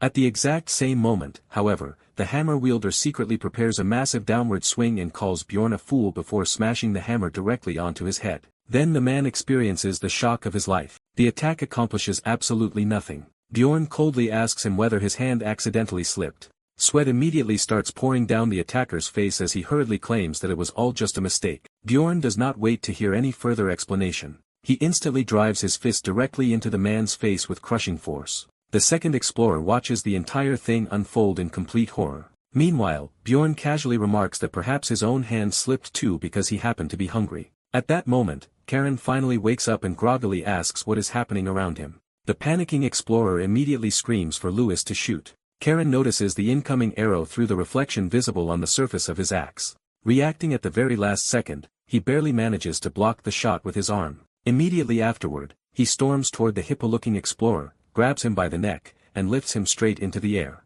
Furious, Karen demands to know what the hell they thought they were doing. The terrified explorer immediately starts begging for his life, but the enraged barbarian shows absolutely no sympathy toward him. At the same time, the final remaining enemy is taken down by Misha, who knocks him unconscious using the blunt side of her sword instead of the blade. Afterward, Misha admits that earlier she had not been completely sure whether Bjorn's suspicions were justified. Now, however, she fully understands that Bjorn was absolutely correct from the beginning. These people really are nothing more than cheap second-rate plunderers. A short while later, the hippo guy nervously begins flipping through a notepad he has with him. As he reads aloud from it, the contents reveal past conversations where the group casually talked about wiping out barbarians as though it were some kind of hobby. Just as he reaches a section that seems even worse, he suddenly freezes and stops talking. Bjorn calmly asks why the yap session suddenly ended. Without waiting for an answer, Bjorn tightens his grip around the man's hand. The pressure immediately makes the explorer squeal and panic in pain. Then a loud crunch echoes out as one of his bones breaks, causing the chubby man to completely lose his nerve. Realizing survival matters more than pride, he finally caves in. Tears stream down his face as he forces himself to continue reading the next entry aloud. The line describes barbarians as being worse than monsters, while also claiming they are just as stupid as monsters too. Karen can only stare blankly in disbelief after hearing that. Unable to process it properly, he asks who exactly made that statement. The answer turns out to be Victor. Bjorn does not react outwardly at all. He simply coldly orders the terrified man to continue reading. Eventually, the conversation written in the notes shifts toward discussing appearances, and Misha's name suddenly comes up. The group had apparently described her as stupid but attractive. The notes further reveal that some of the explorers were unsure whether they should really get involved with a woman who was apparently sleeping with a barbarian. The moment Misha hears that part, her entire face turns bright red like a tomato. She immediately snatches the notepad away and begins reading ahead herself. A murderous look flashes across her eyes the moment she discovers that the hammer guy was the one who originally said it. Instantly, she declares that he belongs to her now. Meanwhile, the hippo explorer continues trembling violently as he moves on to reading another section of the notebook. This next part details the group's actual action plan. According to the notes, the plan was for the group to specifically target and kill Cairn. Hearing that leaves the young barbarian completely confused. He stares at Bjorn with a lost expression, clearly unsure what exactly he is supposed to do with that information.